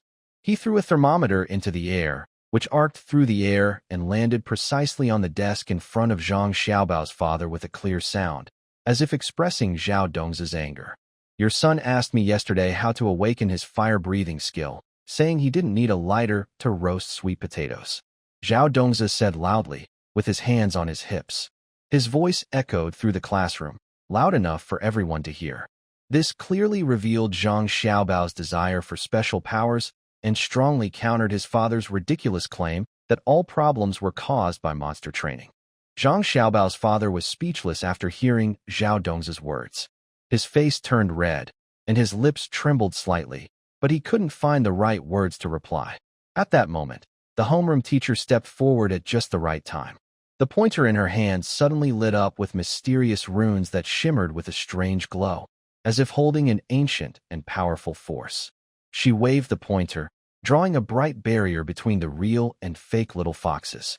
The barrier looked like a transparent wall, glowing softly as it separated the two. The teacher's expression was serious, and she said firmly, "According to Article 214 of the Cross-Realm Child Protection Act, we will now examine the suspected clone." Before she could finish, a loud voice interrupted her. "Wait a moment." A parent association leader, dressed in a splendid traditional robe, stood up and raised his hands to quiet the room. He was a respected figure among the parents, and every move he made drew attention. With a confident smile, he said slowly, "I have invited the Taoist master from Qingyun Temple to identify the spirit." As soon as he spoke, the classroom filled with whispers. The parents exchanged curious looks, full of expectation for the legendary Taoist master, as if he were the key to solving the confusion. Soon, an elderly Taoist with a white beard walked calmly into the classroom. He wore a long robe and held a whisk, his manner peaceful and dignified, giving off an air of wisdom. After entering, he looked around the room and nodded slightly, as though he already understood the situation. Ahem. The old Taoist cleared his throat and took out an ancient-looking demon-revealing mirror from his robe. The mirror seemed very old, its surface slightly worn, yet it gave off a mysterious aura. Holding it with both hands, he chanted softly and slowly aimed the mirror at the little fox. The moment the mirror faced the fox, its 10th tail suddenly swept across the mirror like lightning. The sudden movement startled everyone. Then, something completely unexpected happened. The mirror didn't show a monster's reflection, but instead displayed a line of scrolling text. Genetic purity 99.99%. Recommended for recognition as an intangible cultural heritage. Seeing this, the old Taoist's eyes widened in disbelief. This can't be," he exclaimed. His whisk trembled so much that 3 white hairs fell from it, drifting gently to the floor, perfectly mirroring his shocked and confused state of mind. Seeing the situation, Zhao Dongzi took the opportunity to step forward with a confident smile and began explaining. "This is the latest scientific achievement, the monster bloodline tester." As he spoke, he waved the device in his hand, which looked like a phone. The device looked like a normal phone, but if you looked closely, you would see some unique patterns and blinking lights. "Just scan the tail to find out," Zhao Dongzi said proudly, showing his pride in modern technology. Parents gathered around, curious to see the device in Zhao Dongzi's hand. Their eyes showed surprise and doubt. Some parents couldn't help asking, "Is this really so amazing? Can it accurately detect a monster's bloodline?" Zhao Dongzi nodded patiently and explained, "Yes, it has been tested many times. It analyzes the DNA from the hair on the monster's tail to quickly and accurately tell the purity of the monster's genes. Just like what was shown in the mirror earlier, Little Fox's gene purity is 99.99%, which proves she has a pure bloodline." However, Zhang Xiaobao's father still wasn't convinced. He frowned and looked suspicious, saying, "Who knows if this is just something you made up to fool people? Maybe you set it up in advance." Hearing this, Zhao Dongzi felt a bit annoyed but remained patient. "If you don't believe me, I can demonstrate it right now." He then went to the other children with monster bloodlines and scanned their tails with the device. As the device scanned, data appeared on the screen, showing detailed information about each child's monster genes. The parents looked at the data, and their doubts gradually disappeared. They began to believe that Zhao Dongzi's device really had amazing functions. At this moment, a mysterious parent who had been silent suddenly spoke. even if it can detect bloodlines. Which of these two little foxes is real and which is fake? This question caused the classroom, which had been somewhat calm, to fall silent again. Everyone's eyes focused back on the two little foxes, trying to find some difference between them. The left little fox blinked her big eyes and innocently said, "I'm real, and she's the fake one." The right little fox was not willing to lose and loudly said, "I'm the real one, and she's the imposter." The two little foxes started arguing again, refusing to back down. The homeroom teacher looked at the two arguing little foxes and rubbed her temples in frustration. She said, "Arguing like this isn't helpful. We need to find a way to tell which one is real." Zhao Dongzi thought for a moment and said, "Maybe we can start with their memories. Real little foxes have experienced many things that clones can't copy." He then crouched down, looked into their eyes, and asked, "Do you remember the first time you came to school?" The little fox on the left brightened her eyes and said, "Yes, I do. I was so happy that day, and I made many new friends." The other little fox quickly added, "I remember too. I found a pretty stone on the playground." From their answers, it was hard to tell who was real. Zhao Dongzi asked a few more questions, but both foxes gave similar answers, and the situation reached a deadlock. Just when everyone was feeling helpless, the parent leader, who had been watching quietly from the corner, suddenly said, "I have an idea."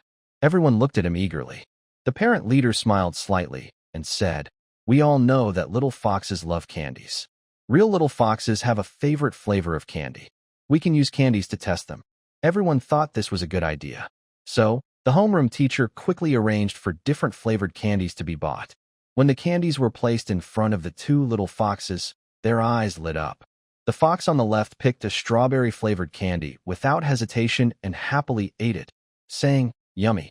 I love strawberry-flavored candies." The fox on the right picked a grape-flavored candy and ate it eagerly, saying, "I like grape-flavored candies the most." Seeing this, the adults started discussing again. Some said the left fox was real because they had seen her eat strawberry candies before. Others argued that the right fox was real because she had shared grape candies with everyone. While everyone was arguing, Zhao Dongzi suddenly remembered a key clue. He recalled that the little fox had once eaten a blueberry-flavored candy and had an allergic reaction, with many red spots appearing on her body. Zhao Dongzi immediately asked someone to buy blueberry-flavored candies and handed them to the two foxes. The little fox on the left saw the blueberry-flavored candy, wrinkled its nose, and said, "I don't like this flavor. It might cause an allergy." The little fox on the right reached out and, without hesitation, put the candy in its mouth. Soon after, the little fox on the right developed small red spots on its face and itchy skin all over, causing it to scratch constantly. Seeing this, Zhao Dongzi finally realized that the little fox on the left was the real one. Zhao Dongzi picked up the little fox on the left and said happily, "Baby, I finally found you." The little fox snuggled in Zhao Dongzi's arms and smiled happily. Zhang Xiaobao's dad looked helpless, being pulled so hard by his son that he almost stumbled. He tried to pull away, but couldn't resist Xiaobao's persistence, so he let him do as he pleased. The other parents around looked on with curiosity and a bit of teasing, some even chuckling softly. The tense parent meeting scene became more relaxed and humorous because of Xiaobao's antics. Zhao Dongzi shook his head helplessly, holding a device disguised as a phone, an alien bloodline tester, and slowly approached Xiaobao. He pressed the testing button. The device emitted a soft, buzzing sound and glowed with a gentle blue light. When it scanned Xiaobao's bottom, everyone held their breath, staring intently at the screen. After a moment, a clear message appeared on the screen. Suspected Siberian Husky hybrid, master of destruction skills at max level. As soon as everyone saw this, the classroom burst into laughter. The parents laughed so hard they leaned back, some even tears in their eyes. Xiaobao's dad's face turned bright red, like a ripe tomato, feeling so embarrassed he wished he could disappear into the floor. Xiaobao looked around confused, not understanding why he was labeled like that. He scratched his head and mumbled softly, "Husky? What's that?" This incident made the serious parent meeting scene gradually turn more relaxed. Parents' attention shifted away from the dispute over the real and fake little foxes and became focused on the amazing detector. One parent after another brought their children forward to have them tested. When the third parent was found to have a goldfish bloodline, the atmosphere became even more lively. The detector not only showed that this parent had a goldfish heritage, but also revealed a surprising feature: lottery prediction. This news spread quickly among the parents, causing a buzz. They gathered around the lucky parent, asking many questions with eager eyes, full of envy and hope. Can it really predict lottery numbers? So you might get rich. Tell us, how do you use this feature? Questions kept coming, making the parent a bit overwhelmed. He wore a proud smile, but acted mysterious, refusing to say much and enjoying being the center of attention. At that moment, Zhao Xiaoli, who had been quietly sitting, suddenly jumped onto the stage like a quick monkey. She crossed her arms and smiled confidently. Loudly, she announced, "I know how to tell real from fake." Her clear voice echoed in the classroom, instantly drawing everyone's attention. The noisy classroom became quiet, and everyone looked at her with curiosity, waiting for her next words. The two little foxes seemed to sense something and wagged their tails vigorously. Suddenly, two holographic images appeared in the air above the classroom. On the left, a scene showed Zhao Dongzi late at night in his office, writing medical records. The lighting was dim, and Zhao Dongzi sat focused at his desk, sometimes frowning in thought, sometimes writing quickly. His serious expression showed his dedication and responsibility at work. On the right, a very different scene appeared. It was a high-tech laboratory, where a clone little fox was strapped to an experiment table. Scientists around it were busy operating machines, feeding data and battle skills into the clone's mind through special devices.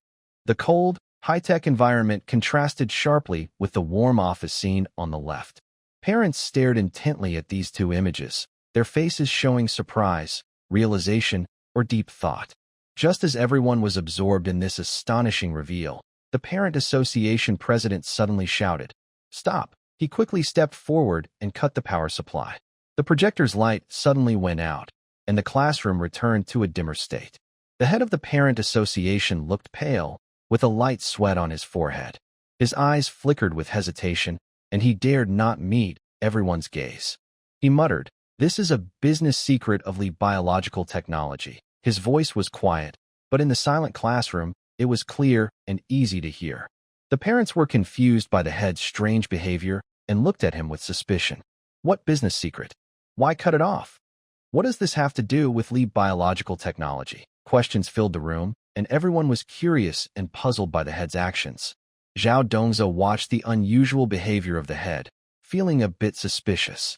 He stepped forward and stared sharply at the head, asking, "What do you mean? Why is this a business secret of Li biological technology? Is the appearance of this clone related to Li biological technology?" His questions came one after another, making the head feel overwhelmed. The head opened his mouth to explain, but hesitated.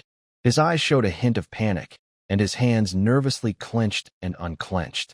After a moment, he forced out a faint smile and said, "It's nothing. Maybe I overreacted.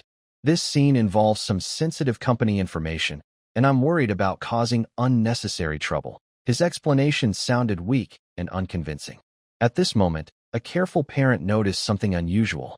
He pointed at the head's collar and said, "Chairman, that symbol on your collar looks like the logo of Li biological technology."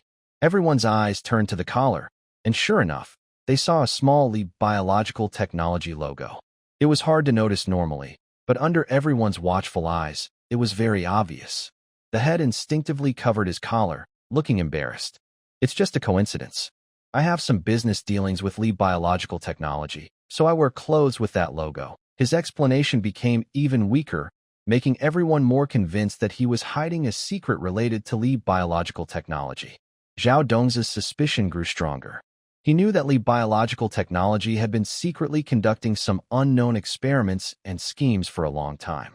The appearance of the clone little fox and the strange behavior of the Parent Association president seemed to point to a big conspiracy. "President, you better tell the truth. What's really going on with this clone? What is Li's biotechnology planning?" Zhao Dongzi asked seriously, his eyes showing firm authority.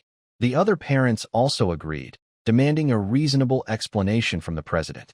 The president was silent for a long time, as if struggling inside. Finally, he sighed deeply and said slowly, "All right, since things have come to this, I can't hide it anymore. Li's biotechnology has been conducting a secret experiment. They are trying to create powerful beast warriors using cloning technology.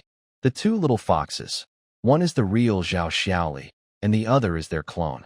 They originally planned to use this clone for some secret purpose, but I don't know exactly what it is. I got involved because they promised me some benefits. His voice grew softer, and he lowered his head, afraid to meet everyone's gaze. The parents were shocked when they heard this. What? This is unbelievable. Li's biotechnology is going too far. We must make them pay for this. They were filled with anger and frustration, expressing their outrage. Zhao Dongza's face turned serious. He knew the situation was more complicated and dangerous than he had thought. Li's biotechnology's conspiracy was like a beast hiding in the dark, ready to cause great disaster at any moment. We can't just sit back and do nothing. We must find a way to stop their plans and protect the children, Zhao Dongza said loudly, his voice firm and strong, giving the parents a boost of confidence. Just as everyone was discussing how to deal with Li's biotechnology scheme, the classroom door suddenly burst open. A mysterious person appeared at the door, wrapped in a long black robe, his face hidden. His appearance made the atmosphere in the room tense instantly, and everyone looked at him warily. The mysterious person slowly stepped into the classroom, walking quietly and gracefully. He radiated a strange and powerful aura, making everyone feel an inexplicable pressure. Do you think this is going to be so simple? The mysterious person spoke coldly, his voice deep and hoarse, as if coming from the depths of. Zhao Dongza stood in front of everyone, alertly watching the mysterious man. Who are you? What are you doing here? Zhao asked loudly, his eyes full of caution.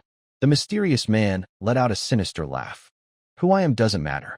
What's important is that you are caught in an unstoppable storm. The influence of Li biological technology is much larger than you think. You can't stop them. If you're smart, you'll give up resistance. Otherwise, the mysterious man didn't finish his sentence, but his threatening tone was clear. The parents listened to him. Some looked scared, while others still stood firmly behind Zhao Dongza, showing they wouldn't back down. We won't be afraid of your threats. We must protect the children. Their voices were different, but all were full of determination. Zhao Dongza looked at the brave parents behind him and felt a warm feeling inside. He knew that facing such a powerful enemy as Li biological technology, he couldn't rely on himself alone. But now, with so many parents willing to fight with him, he felt confident and brave. No matter how strong you are, we won't back down. We will uncover your plans and protect our children, Zhao said loudly. His eyes were firm as he stared at the mysterious man, showing no fear. The mysterious man looked at Zhao Dongza's determined eyes and paused slightly. He didn't expect these ordinary-looking parents to be so resolute. Humph. Then you'll taste the cost of rebellion, he said. With a wave of his hands, a powerful force rushed toward everyone. In a classroom full of knowledge, the tense atmosphere was heavy like dark clouds.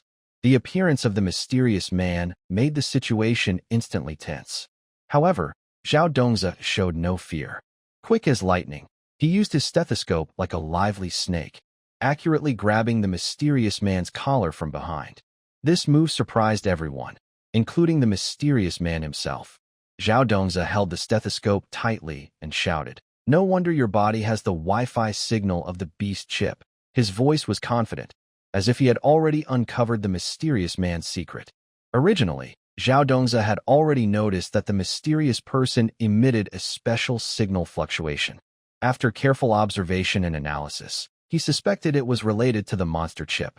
Now, after close contact with the mysterious person, his guess was confirmed. The mysterious person was exposed by Zhao Dongza and became angry and embarrassed. He struggled hard, trying to break free from the stethoscope's hold, while muttering words to prepare a spell to fight back. At this moment, the little foxes, who had been unable to hold back, shouted together. Foxfire meteor shower. Their fierce cry instantly broke the deadlock. Both the real and fake little foxes wagged their tails at the same time, releasing powerful foxfire. The foxfire streaked across the classroom like shooting stars, with intense heat and bright light, shooting toward the mysterious person. Seeing this, the mysterious person had to stop struggling and focus on defending against the sudden attack. He quickly formed hand seals, and a black shield appeared in front of him, trying to block the foxfire. The foxfire hit the black shield, making loud roaring sounds. The powerful energy collision caused the air in the classroom to twist. The flying chalk dust, under the energy's influence, surprisingly formed a protective barrier, shielding some parents and children inside. This amazing scene amazed everyone and made them nervous about the fierce battle happening before their eyes. Taking advantage of the chaos, Zhao Dongzi dodged the flying fireballs skillfully while taking out his phone to call the Education Bureau. His voice was calm and firm. Yes, I suggest adding emergency courses for monster disasters. Even in such a chaotic and dangerous moment, Zhao Dongzi still cared about education. Considering that similar dangers could harm students, he thought it was necessary for children to learn emergency skills to better protect themselves in the future. The staff at the Education Bureau on the other end of the call was surprised at Zhao Dongzi's suggestion, then carefully recorded it. After all, the fight at Fairy Realm Elementary revealed the current shortcomings of the education system in handling sudden monster-related emergencies. Watch this, Dad. Just as Zhao Dongzi was making the call, the clone little fox suddenly made a move. She pulled out a pill bottle from her pocket and threw it forcefully at Zhao Dongzi. The pill bottle arced through the air at high speed. Zhao Dongzi sensed danger, quickly dodged to the side, and caught the bottle with his hand. He looked down at the label, which clearly read, Obedience Pill, specially for naughty kids. Seeing this name, Zhao Dongzi couldn't help but laugh and cry. He thought to himself, Li Jiji really put in a lot of effort to create such a strange pill. Li Jiji is only this capable, Zhao Dongzi sneered disdainfully. Suddenly, he had an idea and quickly shoved the pill into the Parent Association president's mouth. The president was still in chaos and had no time to react before the pill was forced inside. After swallowing the pill, the president's eyes became dull and empty. His body moved on its own, performing strange actions. First, he mechanically took out his phone, then opened a live streaming app and entered Zhao Dongzi's stream. In the stream, the president's fingers stiffly tapped the screen as he muttered, Send 10 rockets to Dr. Zhao. His voice was emotionless, like a puppet being controlled.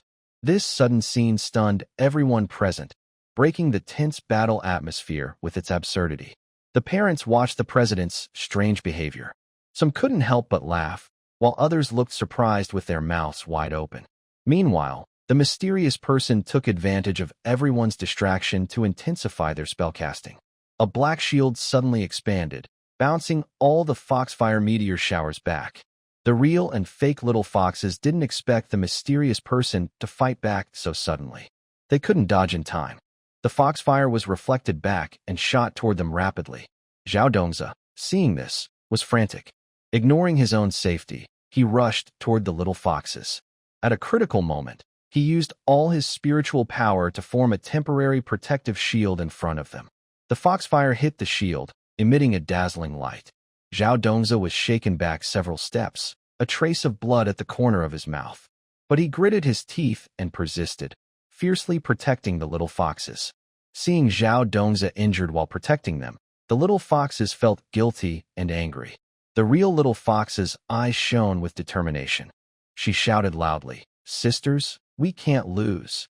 As she spoke, she gathered her spiritual power again, and her 9 tails and the 10th tail radiated with bright light. The clone little fox also sensed the urgency of the battle. She no longer held back and worked together with the real little fox. Their tails intertwined, releasing an even more powerful force. This energy converged into a huge flood of foxfire, rushing toward the mysterious person like a raging wave. The mysterious person felt this powerful force and looked very displeased. He realized that if he didn't give his all, he might lose this battle. So, he quickly changed hand signs with both hands and recited an ancient spell. As he spoke the spell, the space behind the mysterious person began to twist, forming a black vortex. A chilling aura emanated from the vortex, as if connecting to another terrifying world. The mysterious person summoned a giant shadow of a beast from the vortex. This beast shadow looked like a black panther, covered in black flames, with glowing red eyes. It opened its huge mouth and let out a loud, earth-shaking roar. The roar made the classroom walls tremble, and the windows shattered. The Black Panther shadow charged at the flood of foxfire, and a fierce fight broke out. The The foxfire and black flames intertwined, sparking brightly. The whole classroom was filled with these powerful energies, shining so brightly that it was hard to see. During the intense fight, the tables and chairs in the classroom were knocked over by the strong energy, and books and stationery flew everywhere. Parents and children hid inside a protective barrier, watching this exciting battle nervously. They felt scared but also inspired by Zhao Dongzi and the brave little foxes. Zhao Dongzi watched the fierce fight in front of him, knowing he couldn't wait any longer. He endured the pain and focused on thinking of a way to stop it. Suddenly, he remembered the beast chip on the mysterious person. Since the mysterious person's power was related to the beast chip, destroying the chip might weaken him. Quietly, Zhao Dongzi sneaked behind the mysterious person. While the mysterious person was busy fighting the little foxes, Zhao Dongzi carefully approached him. Just as he was about to get close, the mysterious person seemed to sense danger. He suddenly turned around, shooting a black light toward Zhao Dongzi. Zhao Dongzi quickly dodged to the side, but the black light grazed his arm, leaving a deep cut. Blood flowed down his arm and dripped onto the ground. But Zhao Dongzi didn't back down. He kept rushing toward the mysterious person. When he was close enough, Zhao Dongzi seized the opportunity, reaching out to grab the beast chip on the mysterious person. The mysterious person sensed Zhao Dongzi's intention and struggled desperately, but Zhao Dongzi held tightly to the chip. With a strong pull, Zhao Dongzi tore the beast chip from the mysterious person's body. As the chip was pulled off, the mysterious person let out a painful cry. His body lost the energy from the chip, and his magic power suddenly weakened. The shadow of the Black Panther also became illusory because the mysterious person's magic weakened. The little foxes seized the opportunity to increase their attack, and a flood of foxfire rushed toward the mysterious person and the illusion of the Black Panther like a bursting dam. Under the fierce attack of the foxfire, the mysterious person and the illusion of the Black Panther gradually couldn't hold on. Eventually, the Black Panther illusion dissipated into the air, and the mysterious person was struck by the foxfire and fell to the ground. Zhao Dongzi stepped forward, looking at the person lying on the ground, and asked coldly, "Tell me, where is Li Jiji? Do you have any other schemes?" The mysterious person lay on the ground, full of resentment in his eyes, but he knew he was powerless to resist, so he remained silent. At this moment, the head of the parent association, who had been in a dazed state, suddenly regained consciousness. He looked at the chaotic scene in front of him with confusion and asked, "What is going on? Why am I here?" The parents gathered around and accused him of colluding with the Li biological technology and participating in this conspiracy.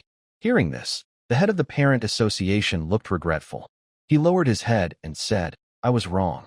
I shouldn't have collaborated with Li biological technology for personal gain. They promised me huge wealth and power, and I lost myself." Zhao Dongzi looked at the head of the parent association seriously and said, "It's too late to regret now. You must pay the price for what you've done." The parent association nodded willingly and accepted the punishment. The tense atmosphere still hung like a heavy cloud, pressing down on everyone's hearts. Having just experienced a fierce confrontation, everyone had not yet recovered from the intense battle mood, and a new situation suddenly appeared without warning.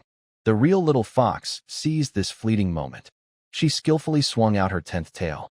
That tail shimmered like a brilliant stream of light, tracing a beautiful arc in the air. The QR code on the tip of the tail flickered with strange light, accurately scanning the clone's neck. As the scan completed, a virtual gene map instantly appeared in midair. The map clearly displayed, Subject 214, Source of Original Sample, Zhao Xiaoli. This line of text was like a thunderbolt on a clear day, causing everyone present to tremble. The clone stared blankly at the gene map in midair, eyes full of disbelief. Her lips trembled slightly, as if she had suffered a great, and she kept muttering, "So I am just a fake?" Suddenly, she cupped her hands over her head and crouched down, her voice filled with confusion and uncertainty. She shouted loudly, "This doesn't make sense." The clone had always believed she was unique, carrying a special mission. But now, the harsh truth was clear. She was just a copy, a replacement for someone else. This realization caused her mind to break down instantly. Zhao Dongzi looked at the real little fox with concern. He gently stroked her fluffy fox ear and softly comforted her. It's okay. Even I often question life. His tone was teasing, but his eyes were full of warmth and affection. In this chaotic moment, he wanted to give her some comfort and peace in his own way. Suddenly, a sharp, piercing alarm sounded like a knife, ruthlessly breaking the calm of the school. The alarm echoed through the air, as if announcing impending doom, making everyone's heart race. At the same time, all their phones seemed to be controlled by a mysterious force, forcing a live broadcast to appear. On the screen, Li Jiji stood in the center of the 10,000 monsters array, wearing a smug yet sinister smile. The array emitted strange light, and the surrounding runes flickered unpredictably, as if telling of ancient, evil power. Li Jiji spread his arms and enjoyed the moment of victory, loudly saying, "The game continues." The next level is called Parents' Mobilization. His voice came through the phone speaker, full of provocation and malice. The little fox suddenly opened her small mouth and gently bit Zhao Dongza's sleeve, her voice anxious. "Daddy, look." Zhao Dongza followed her gaze and saw a countdown appear on her 10th tail, synchronized with the 10,000 monsters array, showing 23 hours, 59 minutes, and 59 seconds.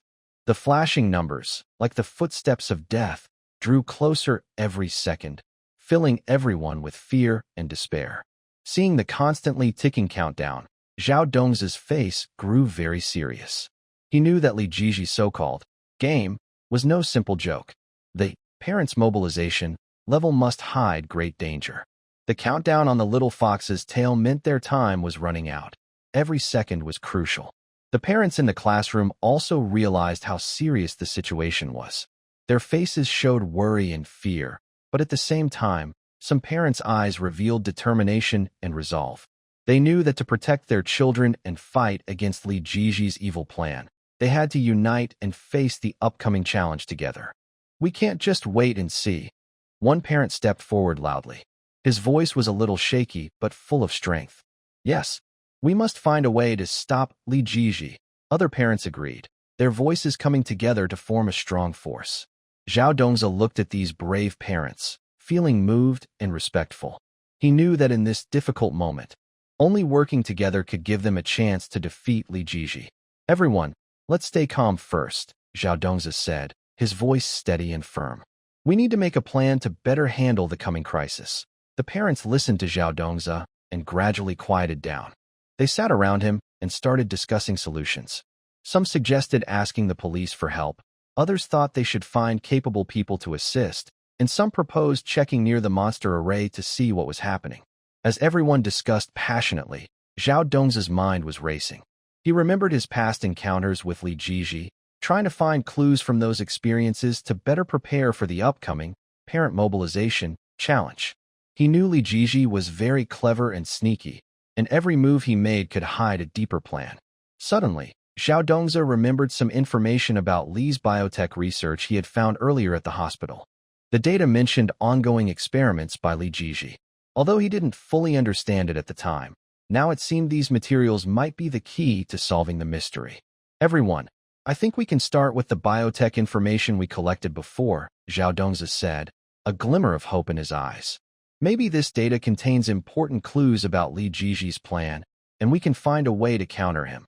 The parents nodded in agreement. They began dividing tasks. Some took responsibility for keeping the children safe, ensuring they wouldn't be harmed. Another group of parents, along with Zhao Dongza, carefully studied the information about Li's biotechnology. During their research, they found some clues about the 10,000 demons array. It turns out that the array was created by Li Jiji, combining ancient formations with modern technology. His goal was to awaken the powerful demon beasts sleeping underground and take control of their strength. The so-called parent mobilization level was likely a trap set by Li Jiji, using parents' love for their children to lure them into the array and achieve his hidden plans. "Li Jiji is really cruel," one parent said angrily. "He wants to use this method to get what he wants. It's just crazy." Other parents also expressed their anger. Seeing everyone's anger, Zhao Dongza understood that being angry wouldn't solve anything. He took a deep breath and said, "Parents, the most important thing now is to stay calm. Since we know part of Li Jiji's plan, we have a direction to act. We need to find a way to destroy the 10,000 demons array and stop him from awakening those powerful demon beasts. At that moment, a little fox suddenly ran over, her eyes shining with intelligence. "Daddy, I have an idea," she said confidently, though her voice was young. "We can use my foxfire to destroy the core of the array. I feel like my foxfire can suppress that evil power." Hearing this, Zhao Dongzi was moved. He knew the foxfire was very powerful and had shown the ability to weaken evil forces before. "You're very clever, little fox," he said, patting her head. "But the core of the array must have strong defenses. How can we get close to it?" The little fox tilted her head and thought for a moment. "Daddy, we can distract Li Jiji with the other parents. Then you and I can sneak into the array, find the core, and destroy it." Zhao Dongzi thought her plan was somewhat feasible.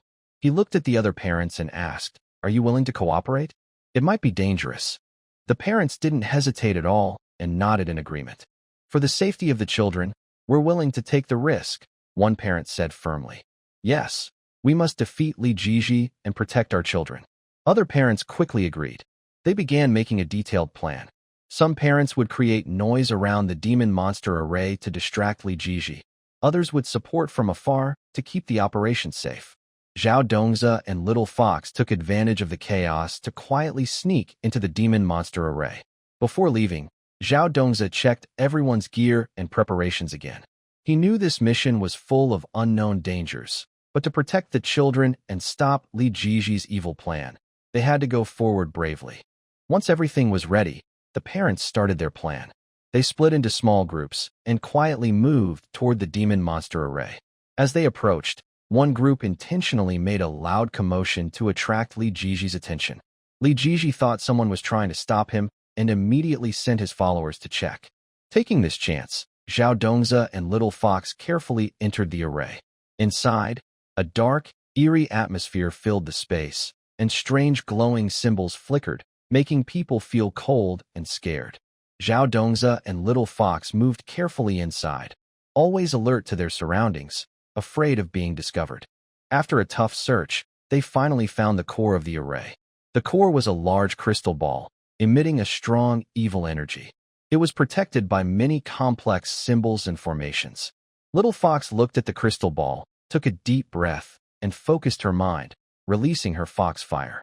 Her foxfire was like a blazing flame, shooting toward the crystal ball. When it touched the ball, the symbols and formations around it shone brightly, trying to block the attack. The foxfire and the symbols fought fiercely, flashing with bright light and powerful energy. Zhao Dongzi watched closely from the side, knowing this was a critical moment. He concentrated his spiritual power, ready to help Little Fox if needed. As the foxfire kept hitting, cracks appeared in the symbols and formations around the crystal ball. Seeing this, Little Fox increased her firepower. Finally, with a loud bang, the crystal ball was completely destroyed by her foxfire. At the moment the crystal ball shattered, the light surrounding the 10,000 demons array disappeared instantly, causing the entire formation to shake and wobble. Li Jiji saw that the core was damaged and roared in anger. He rushed recklessly toward Zhao Dongzi and the Little Fox. On the edge of a busy city street, there was a quiet, unremarkable green belt. The afternoon sun shone generously, casting dappled shadows through the leaves, creating irregular patterns on the ground. Zhao Dongzi, dressed simply in casual clothes, crouched beside the lush greenery. The flowers and grass around him emitted a faint, fresh scent mixed with the smell of earth, making the scene look peaceful and relaxing. His eyes focused intently on the husky in front of him. He held a familiar stethoscope, pressing the probe firmly against the husky's chest. Just 5 minutes ago, this husky was lively and playful. It was happily running around the green belt, chasing its tail in circles. Its adorable expression made passers-by stop and look, some smiling quietly, others stopping to record the funny moment with their phones. But now, the husky seemed to be controlled by some mysterious force. Its lively movements suddenly stopped, and it sat upright in a proper position. Its eyes looked serious, very different from its usual cheerful demeanor. Then, surprisingly, it opened its mouth and spoke in a very professional broadcast voice. "Woof. Temperature 38.6 degrees Celsius, sinus tachycardia, Recommend checking cardiac enzymes. Its clear, smooth speech, with perfect intonation and emphasis, made it seem like a highly skilled announcer reporting an important medical news, not a normal pet dog. Zhao Dongzhen narrowed his eyes slightly, a hint of doubt and caution flashing in his deep eyes. He knew that recent strange events had been happening in the city, and the unusual behavior of this husky was definitely not a coincidence. Just as he was about to investigate further, a sweet, clear voice broke the brief silence. "Dad, the pigeons are dancing in the square." The little fox ran over happily, bouncing like a cheerful young deer. She wore a pink dress that fluttered lightly with her movements, and her two playful braids swung as she moved.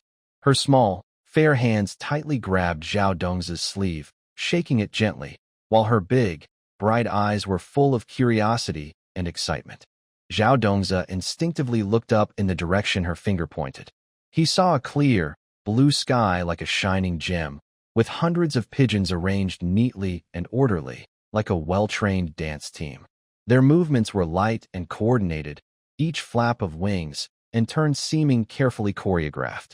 Looking closer, these pigeons formed a striking characterly shape, shining softly in the sunlight with their white feathers, like a flowing piece of art. In front of the pigeon group, leading the dance, was a special pigeon. It stood tall and proud, with a unique presence. Every move it made showed a special rhythm. What caught the eye most was the cold, shiny light on its wings, flickering like a warning light in the dark, giving off a mysterious and slightly dangerous feeling. Meanwhile, the whole city seemed to turn into a wild, magical party led by fuzzy creatures. All kinds of unbelievable chaos played out in every corner. The stock exchange, usually a symbol of financial order and the economy, had now become a territory for stray cats. These cats, which normally wandered through the city streets and had no fixed home, seemed to be driven by some mysterious force. They gathered from all parts of the city. Inside the trading hall, cats suddenly appeared everywhere. They ran and jumped on traders' desks and computer keyboards, ignoring the panic and screams of people trying to escape. A few larger, quick-moving stray cats used their sharp claws to tap rapidly on the keyboards, sliding across the screens. Surprisingly, their seemingly random actions somehow created complex, professional-looking stock charts on the screens. These charts flickered and moved, as if hiding a secret code within their lines. The stray cats looked like experienced financial analysts, staring seriously at their screens and occasionally making meow sounds, as if passionately discussing stock market trends and investment plans. On the other side of the city, the usually peaceful zoo was suddenly in chaos. The penguins in the penguin house, known for their cute and slow-moving behavior, showed surprising wisdom and action. One by one, they lined up neatly and waddled out of the penguin house.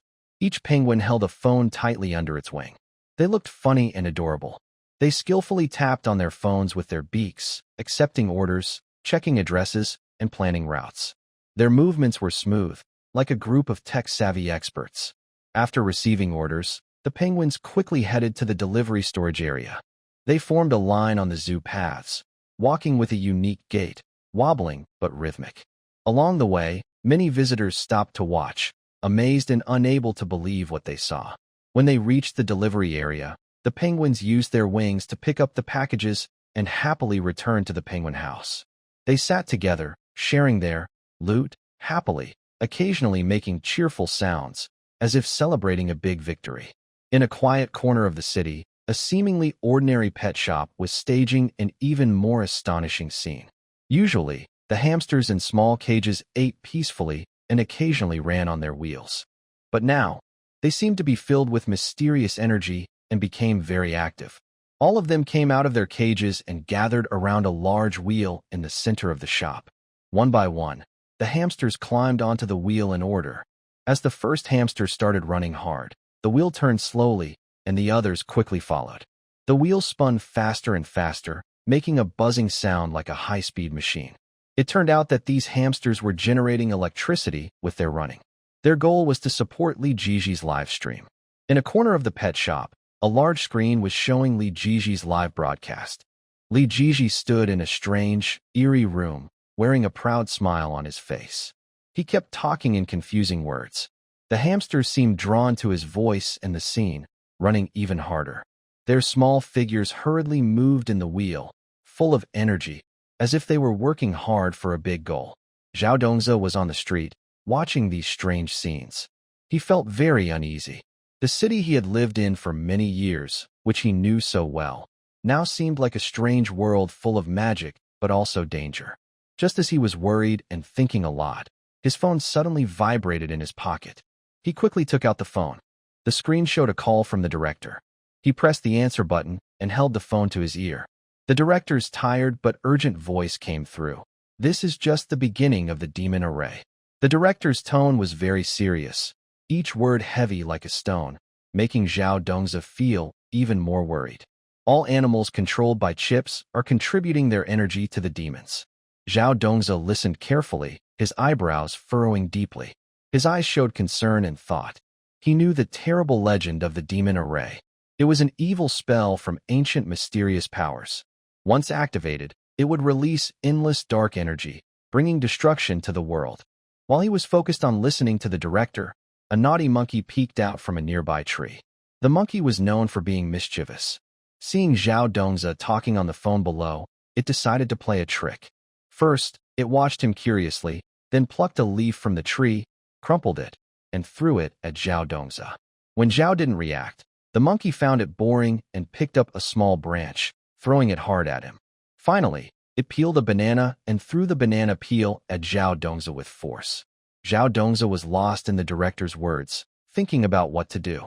Suddenly, he saw a yellow object flying toward him out of the corner of his eye. Instinctively, he turned aside quickly and dodged the banana peel. The peel hit the ground with a loud smack, kicking up a little dust. He ignored the naughty monkey and shouted into the phone, "Get to the point. Your parenting allowance is about to increase.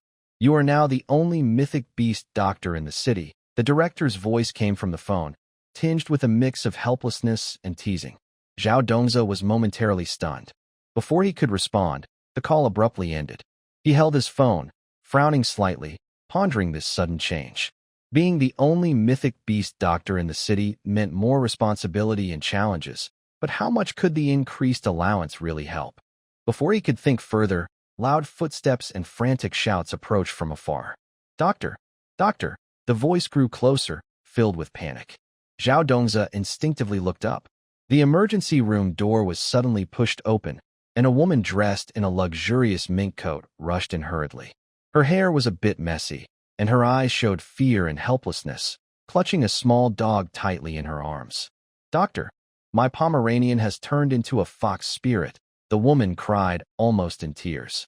The dog in her arms was supposed to be a tiny, adorable Pomeranian, but now it had changed dramatically. Its body was noticeably larger, its fluffy fur had become longer and smoother, and its ears were becoming pointed. Most strangely, it was calmly using its tail to hold a lipstick, applying makeup with skill like a fashionable beauty expert.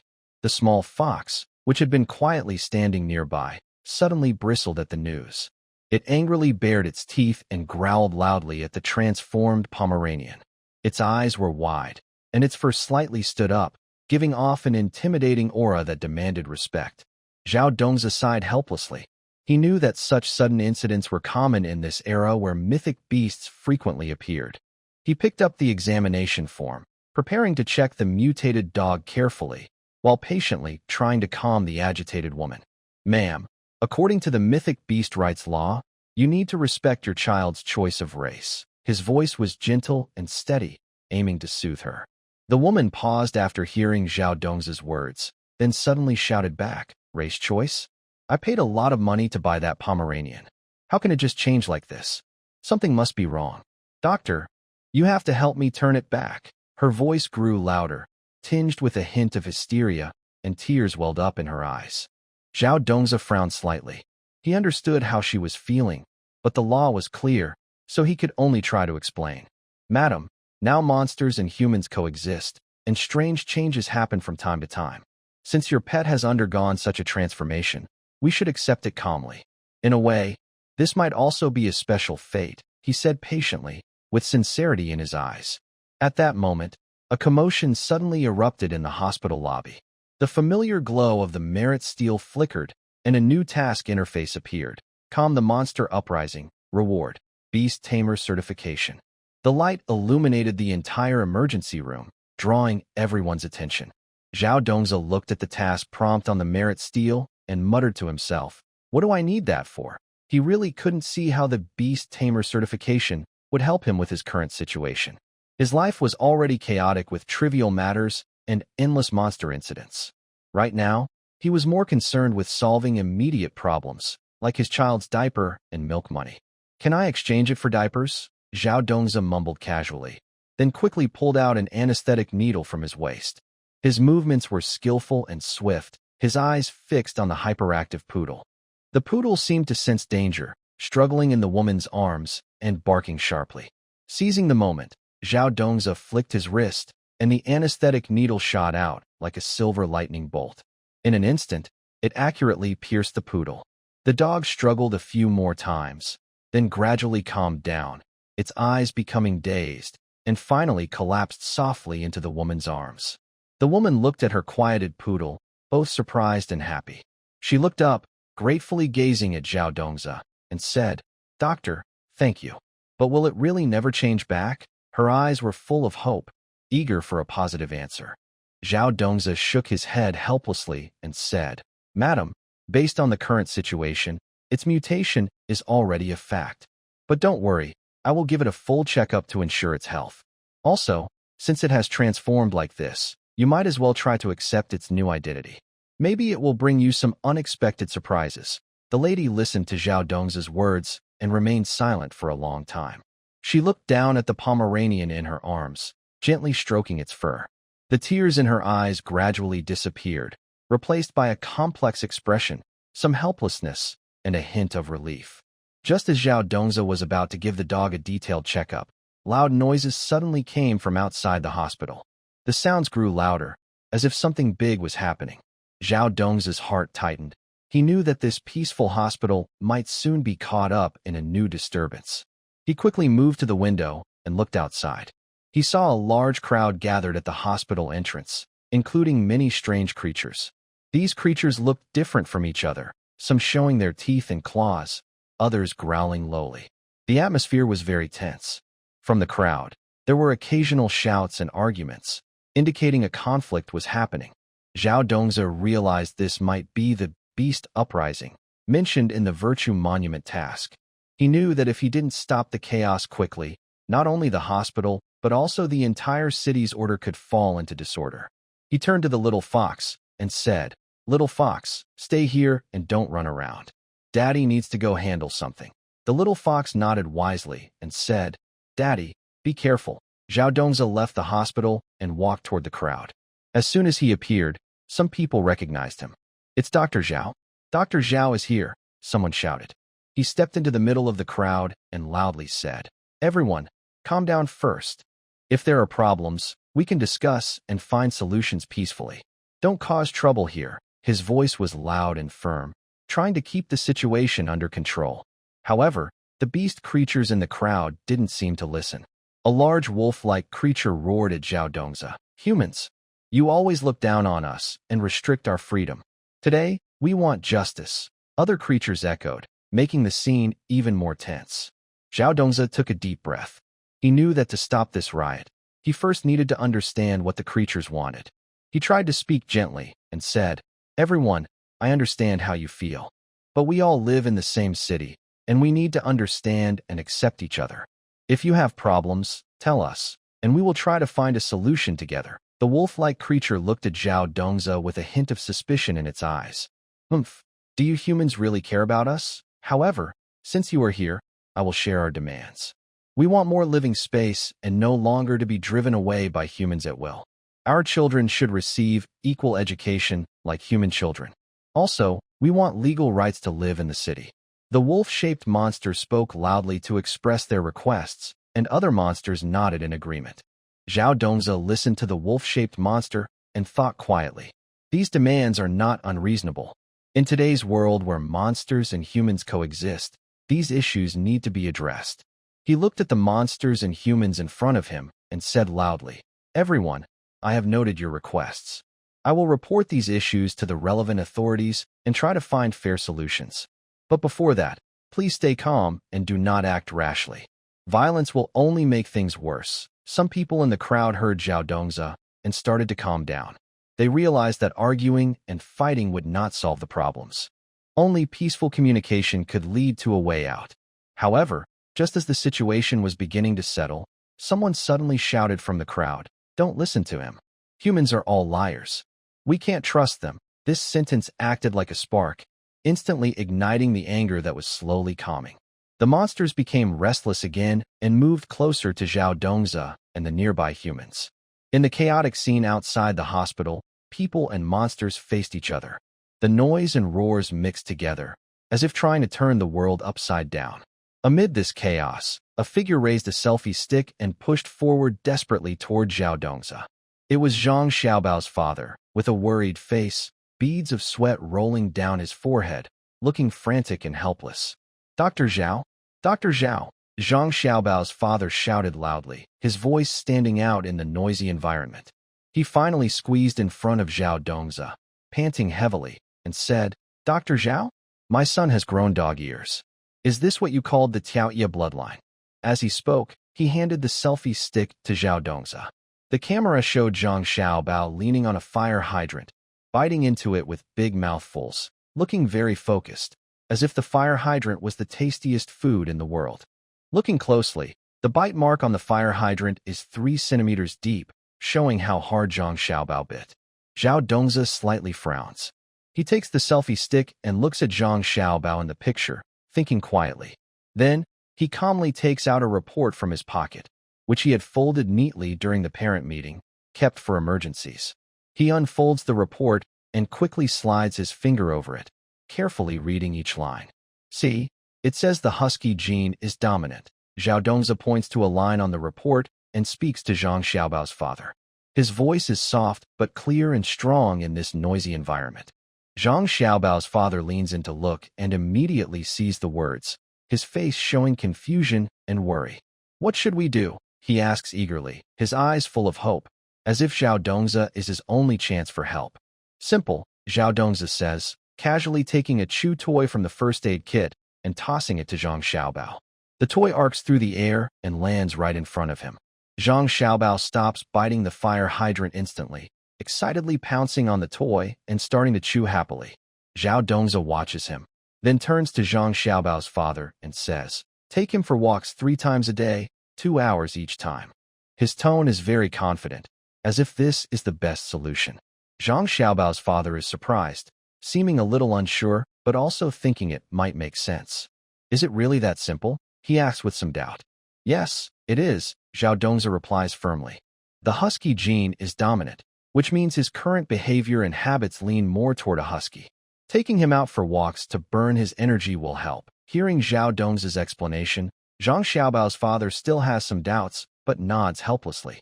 He puts away the selfie stick, picks up Zhang Xiaobao, who is still chewing the toy, and pushes through the crowd. As time passes, the sun slowly sets, and night falls like a curtain covering the city. The once lively city now seems shrouded in a mysterious veil, becoming a little eerie and frightening. Tonight, the city was different from usual. A strange feeling filled the air, as if it had become a theme park for mythical creatures. On the streets, various strange beasts wandered around. Some were huge, walking heavily and making the ground tremble with each step.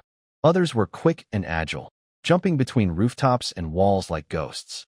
The streetlights flickered with a dull yellow glow, casting strange shadows on them. Zhao Dongzi knew he had to act quickly to stop the chaos. He took the little fox to the hospital parking lot and found an ambulance. With agility, Zhao Dongzi easily climbed onto the ambulance roof.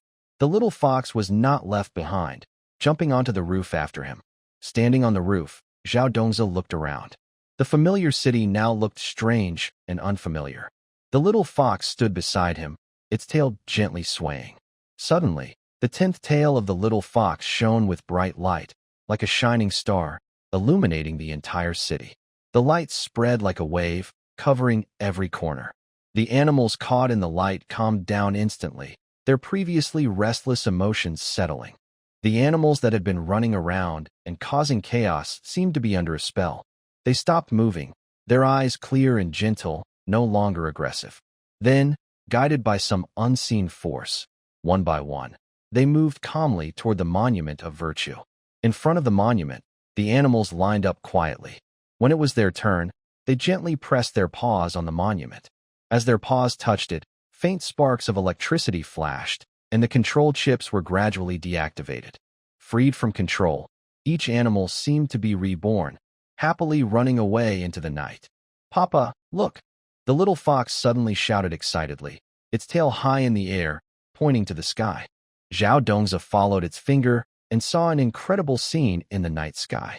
Countless drones formed a huge array of mythical creatures, flickering with strange lights. But now, the array was breaking apart. The drones started flying chaotically, and the neat formation became disorderly. In the center of the array, a projection of Li Jiji appeared.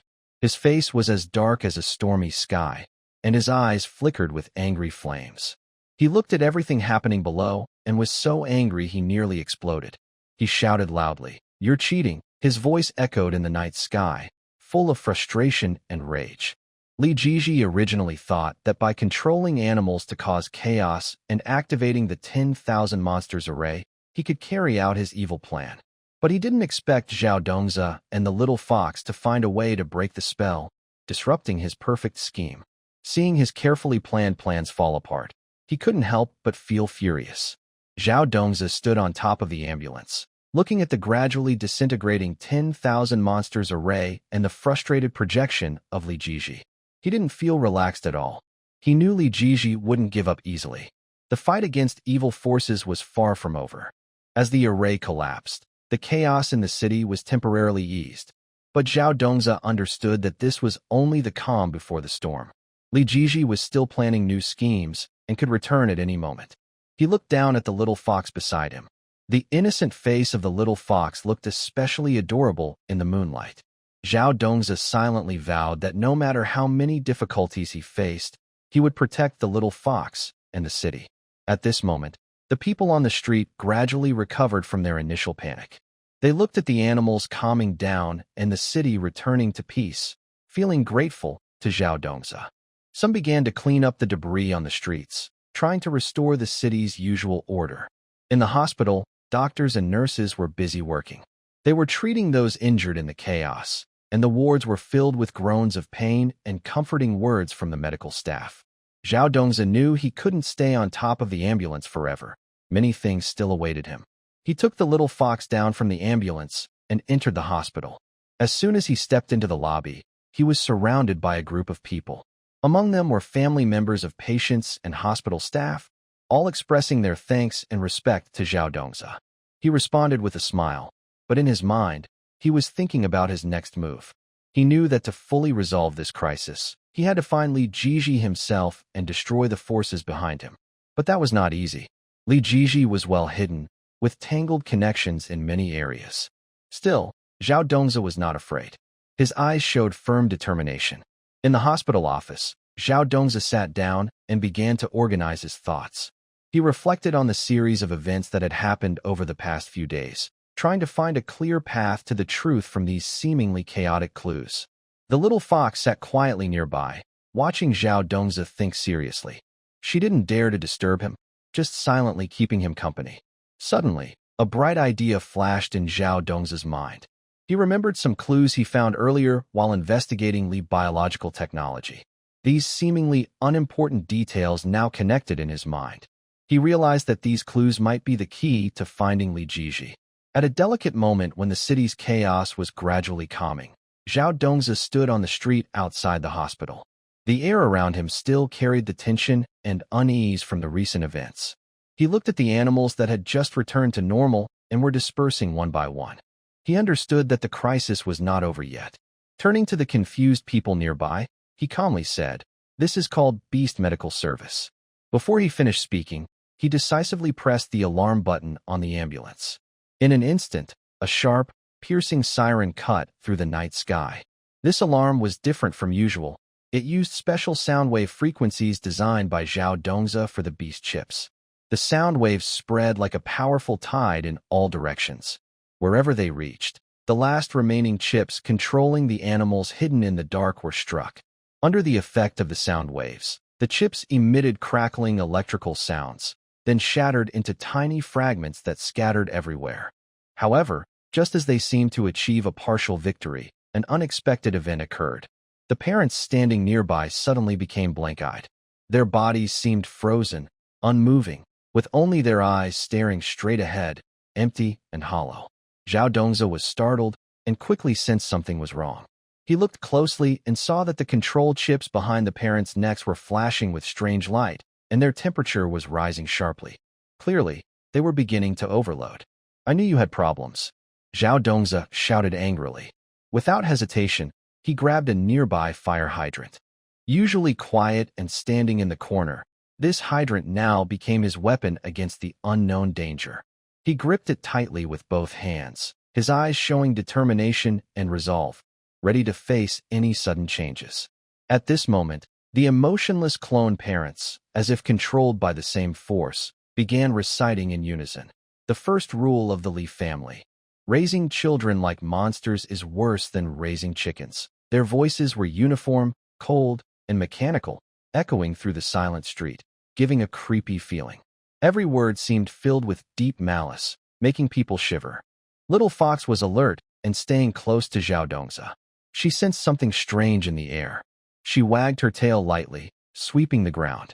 As her tail moved, dust was stirred up, revealing a hidden QR code underground. This discovery gave Zhao Dongzi a glimmer of hope. He quickly crouched down and examined the QR code carefully. He took out his phone and scanned it carefully. As the progress bar on the screen slowly moved forward, the screen suddenly jumped to a live stream from Li Jiji's hideout. In the stream, Li Jiji stood in the middle of a large room, with dim, flickering lights creating a mysterious and eerie atmosphere. Li Jiji had a twisted smile on his face and said to the camera, "Hey guys, even though we lost this round, I've got a big surprise for you." His voice was full of provocation and arrogance, as if everything was under his control. The camera then panned to rows of neatly arranged incubation chambers. Zhao Dongzi's eyes widened as he looked closely. Inside each chamber, there was an adult-sized little fox. These foxes looked very similar to real little foxes, only larger and with more mature features. They lay quietly in the chambers, with nutrient fluid flowing around them, as if nurturing some huge conspiracy. Zhao Dongzi counted. There were at least 214 chambers. Seeing this, his anger exploded like a volcano. He clenched his phone tightly, his knuckles turning white from the force, and cursed through gritted teeth. "Li Jiji, what are you playing at with this miracle worm game?" At this moment, Zhao Dongzi felt a mix of emotions. On one hand, he was furious at Li Jiji's crazy actions. Li Jiji was willing to use such cruel methods, cloning adult versions of little foxes to achieve his ambitions. To Li Jiji, these clones might just be tools to reach his goals, but in Zhao Dongzi's eyes, each one was a living being, an insult to the little foxes. On the other hand, he also felt worried. What exactly is Li Jiji's so-called big activity? What will these cloned adult foxes be used for? He knew Li Jiji would not give up easily, and there would surely be more dangerous plans waiting for them. Zhao Dongzi understood that time was short. He needed to find Li Jiji's hiding place quickly to stop his next move. He looked down at the little fox, whose innocent eyes were full of trust and dependence. He secretly vowed that no matter the cost, he would protect the little fox and completely destroy Li Jiji's plans. He began to carefully watch the live broadcast, trying to find clues about the hiding spot from the background. The walls of the room had strange symbols and patterns, which looked like an ancient formation. On the floor, there were some high-tech devices flashing different colors of lights and making soft buzzing sounds. Zhao Dongzi tried to recall what he knew about Li Jiji and the related information about Li biological technology. He guessed that this hiding place was probably connected to a secret laboratory of Li biological technology. Maybe Li Jiji was using the company's resources and technology to conduct illegal cloning experiments here. While Zhao Dongzi was focused on analyzing the live broadcast, the little fox suddenly tugged at his sleeve. She pointed to a corner of the screen, where there was a blurry symbol that looked like a building logo. Zhao Dongzi looked in the direction she indicated, his mind moving. He felt that this symbol looked familiar, as if he had seen it somewhere before. He closed his eyes, trying to search his memory. Suddenly, he remembered a document he saw during his investigation of Li biological technology, which had a similar symbol. It was the logo of an abandoned factory outside the city, used by Li biological technology. Could Li Jiji's hiding place be there? Zhao Dongzi opened his eyes, showing a firm determination. He decided to go to that abandoned factory immediately to uncover Li Jiji's plans. He knew this would be a very dangerous adventure, but to protect the little fox and save the city, he had no other choice. He turned around and loudly told the nearby parents, "Everyone, this is your responsibility now. I am going to stop Li Jiji and protect our children. Please take care of yourselves and the kids, and do not act rashly." Parents nodded happily, their eyes full of trust and support. Zhao Dongzi quickly got into the ambulance with the little fox. He started the engine, and the ambulance roared like a wild beast, rushing toward the outskirts of the city. Along the way, streetlights flashed past, and the wind howled in his ears. Zhao Dongzi tightly held the steering wheel, focused on the road ahead, silently praying he could reach the hiding place in time to stop Li Jiji's crazy plan. As the ambulance moved farther from the city, the surroundings became more deserted. The trees on both sides of the road looked spooky in the night, as if hiding many secrets. Finally, they arrived near an abandoned factory. Zhao Dongzi parked the ambulance in a hidden spot, then carefully got out with the little fox. They quietly walked toward the factory, surrounded by silence, only the creaking of old buildings in the wind. Zhao Dongzi's heart beat faster. He knew danger was close, and a fierce confrontation was about to begin. When they reached the factory gate, Zhao Dongzi saw it was shut tight, covered with cameras and alarm systems. He knew it wouldn't be easy to sneak in quietly. The little fox gently tugged at his hand, signaling him to look at a nearby wall. There was a small gap in the wall, looking like someone had entered or left through there before. Zhao Dongzi and the little fox carefully moved toward the gap. They tried to avoid the cameras, walking softly and slowly. Finally, they reached the gap. Zhao Dongzi peeked out first to check inside. The factory was brightly lit, with several figures walking back and forth, seeming to be Li Jiji's men. Zhao Dongzi took a deep breath, then led the little fox through the gap into the factory. They moved along the wall carefully, trying not to make any noise. Suddenly, they heard footsteps ahead. Zhao Dongzi quickly pulled the little fox behind a large box. The footsteps grew closer, and his heart pounded. When the footsteps faded away, Zhao Dongzi let out a breath. They continued forward and finally reached a large hall. Inside, they saw the incubation chambers from the live stream, with adult little foxes clearly visible inside each one.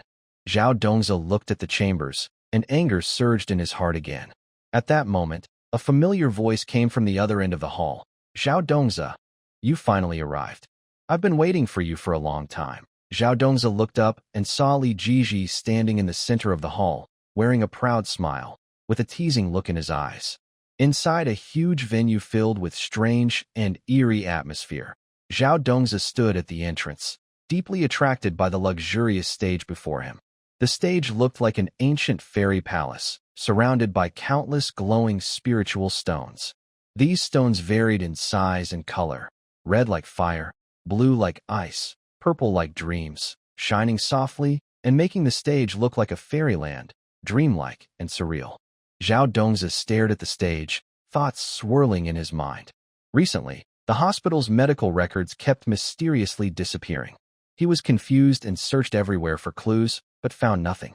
Now, looking at the medical records used as audition tickets around the stage, he suddenly realized those missing records had all been used in this strange talent show. On the stage, Li Jiji's carefully crafted monster girl group, Ninetales Miracle, was performing a lively dance.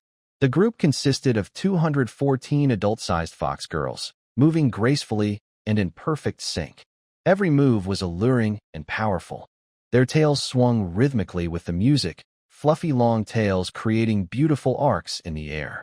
The audience below was captivated, cheering and whistling loudly.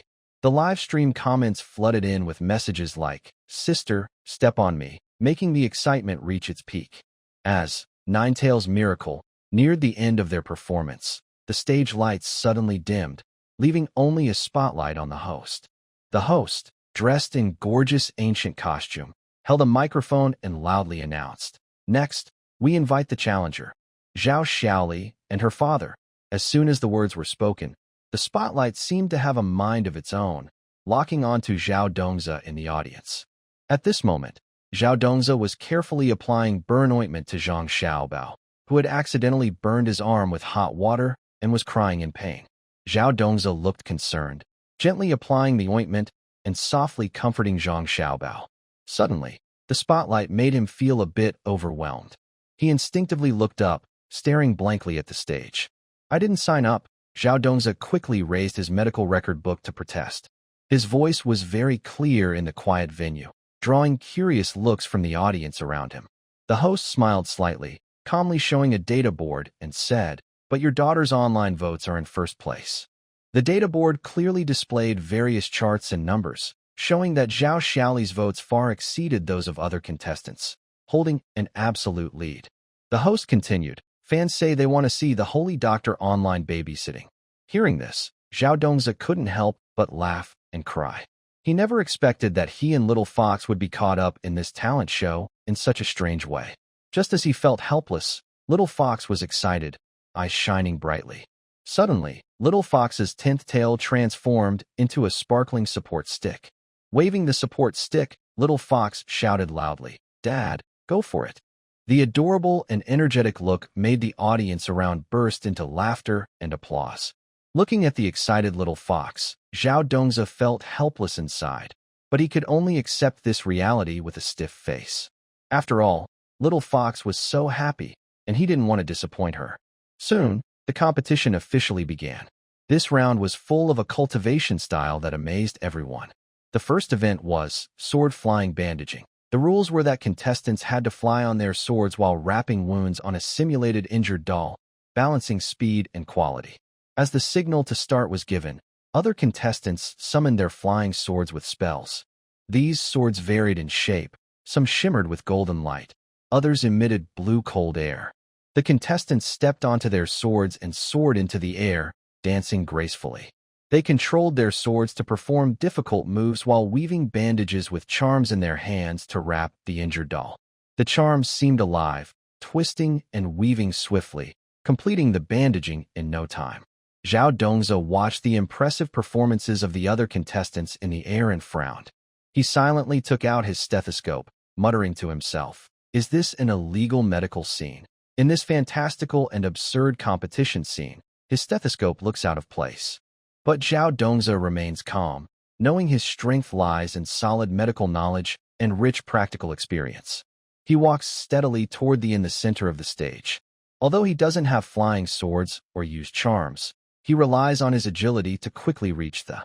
He skillfully opens the first aid kit, takes out bandages and disinfectant. Carefully, he cleans the wound with gentle, professional movements, following each step in order.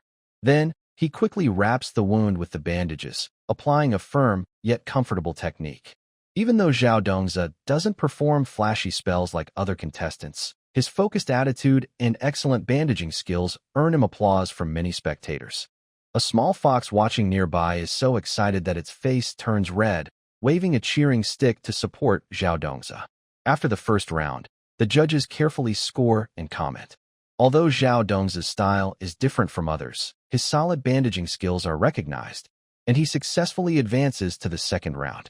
The second round is called Alchemy Furnace CPR. Contestants must control their alchemy furnaces to make pills while performing CPR on simulating a cardiac arrest. This tests their ability to multitask and their skills in both alchemy and emergency rescue. At the start, other contestants quickly gather around their furnaces. They chant spells and rapidly cast incantations into the furnaces. The fires flare up fiercely, with flames in different colors, red, purple, and some shimmering with rainbow hues. They watch closely as their pills are being made, occasionally rushing to perform CPR. Their movements seem skilled, but under the tense competition, they sometimes become a bit clumsy. Zhao Dongzi approaches his furnace, which looks old-fashioned and mysterious. He feels a bit unsure because he doesn't know much about alchemy. but CPR is his strong point. He takes a deep breath and decides to focus on performing CPR correctly. He kneels beside following the standard CPR procedure. He places his hands together and presses down firmly and vertically on the chest. Every press was precise, with the right speed and strength. At the same time, he kept an eye on the alchemy furnace. Although he didn't know the secret techniques of alchemy, his sharp observation helped him notice some markings and labels on the furnace. He guessed these marks might be related to the CPR procedures for the puppet. So, Zhao Dongzi performed CPR while adjusting his rhythm according to the marks on the furnace. His unique approach drew curiosity and attention from the audience and judges. Everyone watched him closely, eager to see if he could succeed in this seemingly impossible task. While Zhao Dongzi focused on his work, the little fox in the audience clenched her fists nervously. She kept her eyes on Zhao Dongzi and kept whispering, "Go, Dad. You're the best." Her cheering stick shone brighter, as if giving him extra strength. As time went on, the second round of the competition was nearing its end. Some contestants were anxious because their potion-making failed, while others looked disappointed after mistakes in CPR. Although Zhao Dongzi didn't make much progress in alchemy, his CPR for the puppet was perfect, successfully keeping the puppet's vital signs. The judges scored and commented again. In this round, Zhao Dongzi earned good marks for his excellent CPR skills and clever strategies, and he advanced to the third round. The third round was called Thunder Resuscitation Dance. Contestants had to use the power of thunder to drive a defibrillator, performing to a specific song rhythm to show their talent and control over the power. Above the arena, dark clouds gathered and thunder roared. Thick bolts of lightning struck down, making loud crashes. Other contestants used magic to guide the lightning into the defibrillator. Under the lightning's power, the defibrillator shone brightly, perfectly matching the dancers' moves and the music. They danced gracefully in the lightning's glow, performing with style and skill, creating a spectacular show. Seeing this exciting and strange scene, Zhao Dongzi couldn't help but smile bitterly. He held a stethoscope in his hand, feeling a bit overwhelmed by this fantasy-filled competition. But he quickly calmed down, thinking that since he was here, he must give his best effort. He carefully observed the surroundings and how other contestants operated, trying to find a way to respond. Suddenly, he noticed that the position and rhythm of the lightning strikes seemed to follow a pattern. An idea came to him, and he decided to use this pattern to complete the challenge. Zhao Dongzi walked to the center of the stage, waiting for the right moment. When a lightning strike was about to happen, he quickly pressed the stethoscope's sensor to the ground to feel the vibrations. Relying on his years of experience and sharp senses, he accurately guessed where and how strong the lightning would be.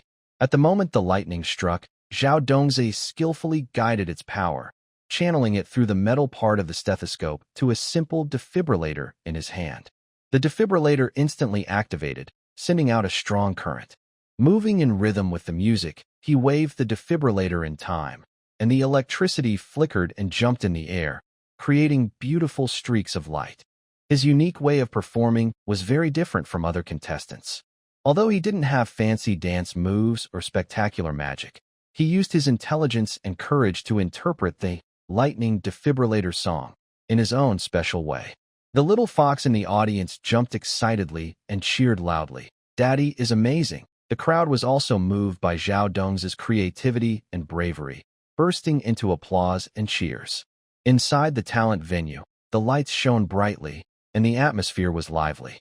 After a thrilling round of competition on stage, all eyes were now on the judges' table and Zhao Dongzi's area. "Dr. Zhao, please show us your first performance." Sitting at the judges' table was a handsome man dressed in elegant traditional clothing. His long robe was embroidered with delicate cloud patterns, and he wore a white jade crown. His long hair fluttered gently in the breeze.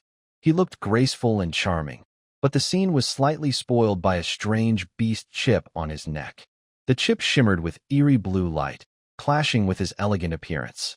At this moment, he winked at Zhao Dongzi, trying to send a spark of electricity, but the prominent chip made him look awkward. Zhao Dongzi stood to the side of the stage, with Xiao Bao beside him. He looked at the judges' table and shook his head helplessly. He originally had no interest in this strange talent show. only getting involved because of Little Fox's high popularity. Now, facing the judge's request, he thought for a moment and then firmly pressed Zhang Xiaobao onto the nearby treatment bed. Zhang Xiaobao looked at Zhao Dongzi with an innocent expression, not knowing what would happen next. "Today, I will demonstrate children's burn first aid," Zhao Dongzi said seriously. As he spoke, he picked up a piece of disinfected gauze and skillfully folded it. Soon, a lifelike origami crane appeared in his hands. He held up the crane and explained calmly. "First, cooling the burn. When a child gets burned, quickly soak the area in cold water or rinse with running cold water. This helps lower the temperature, reduce pain, and prevent further damage." His voice was steady and clear, echoing through the quiet venue. The audience, who had been expecting an amazing talent show, was disappointed to hear Zhao Dongzi start explaining burn first aid. They began to whisper among themselves. The judges looked at each other, surprised by his unexpected opening. "We want to see talent." Suddenly, Li Jiji's hologram appeared in the center of the stage, shocking everyone. His projection wore an extravagant, colorful costume, a tall hat decorated with shining gems. He crossed his arms and smiled arrogantly, shouting loudly, like breaking a big stone on your chest. His voice was amplified through the venue's sound system, making the air tremble slightly. Hearing Li Jiji, Zhao Dongzi frowned slightly. He was annoyed by Li Jiji's disruption, but under everyone's watch, he decided to respond in his own way. "All right," he said, placing a stethoscope on his chest. He moved calmly and confidently. "This is the correct way to do chest compressions. Keep the rhythm synchronized with the most dazzling ethnic style." After speaking, he began pressing his chest rhythmically to the beat of the song. This action immediately caused a big reaction. The audience was first stunned, then burst into laughter. The dull atmosphere suddenly became lively. Viewers watching online were also drawn in by Zhao Dongzi's unusual performance, and his popularity soared. Comments flooded the screen with messages like, "That move is amazing. Dr. Zhao is so talented. This is the first time I've seen such a talent show." As the live stream's popularity kept growing, the atmosphere became more and more lively. However, while everyone was enjoying the fun, Zhang Xiaobao took advantage of the crowd's distraction and quietly moved toward the stage's control panel. Since his husky genes became dominant, his curiosity had grown even stronger, and he was eager to explore everything around him. At that moment, there was a hidden control panel below the stage, filled with various buttons and switches that controlled special effects and stage mechanisms. Zhang Xiaobao's eyes were drawn to the colorful buttons, especially a bright red one that seemed to have an invisible magic pulling him toward it. Looking around carefully to make sure no one was watching, Zhang Xiaobao gently reached out his small hand and pressed the red button. As he did, the entire stage suddenly changed dramatically. First, the stage floor started shaking violently. Large wooden boards shot up into the air like rockets. Then, decorations and props around the stage seemed to be pulled apart by an unseen force, breaking and scattering everywhere. The beautiful stage scenery was now in chaos. The stage lights also malfunctioned, flickering with different colors, some bulbs even exploding with sparks flying everywhere. The sound system emitted a harsh noise, as if the whole venue was about to collapse. All the musical instruments and props on stage were affected too. The piano keys were shaken loose and scattered on the ground. Guitar strings snapped and flew through the air. The carefully arranged flowers and ribbons were blown around wildly, turning the stage into a giant mess of destruction. This sudden chaos shocked everyone. The audience screamed in fear and quickly scrambled to avoid the flying debris. The judges were panicked, some even falling from their seats. Li Jiji's holographic projection flickered wildly in the chaos, seeming to be affected by the sudden disturbance. Meanwhile, Zhang Xiaobao stood in a corner of the stage, watching the mess he had caused.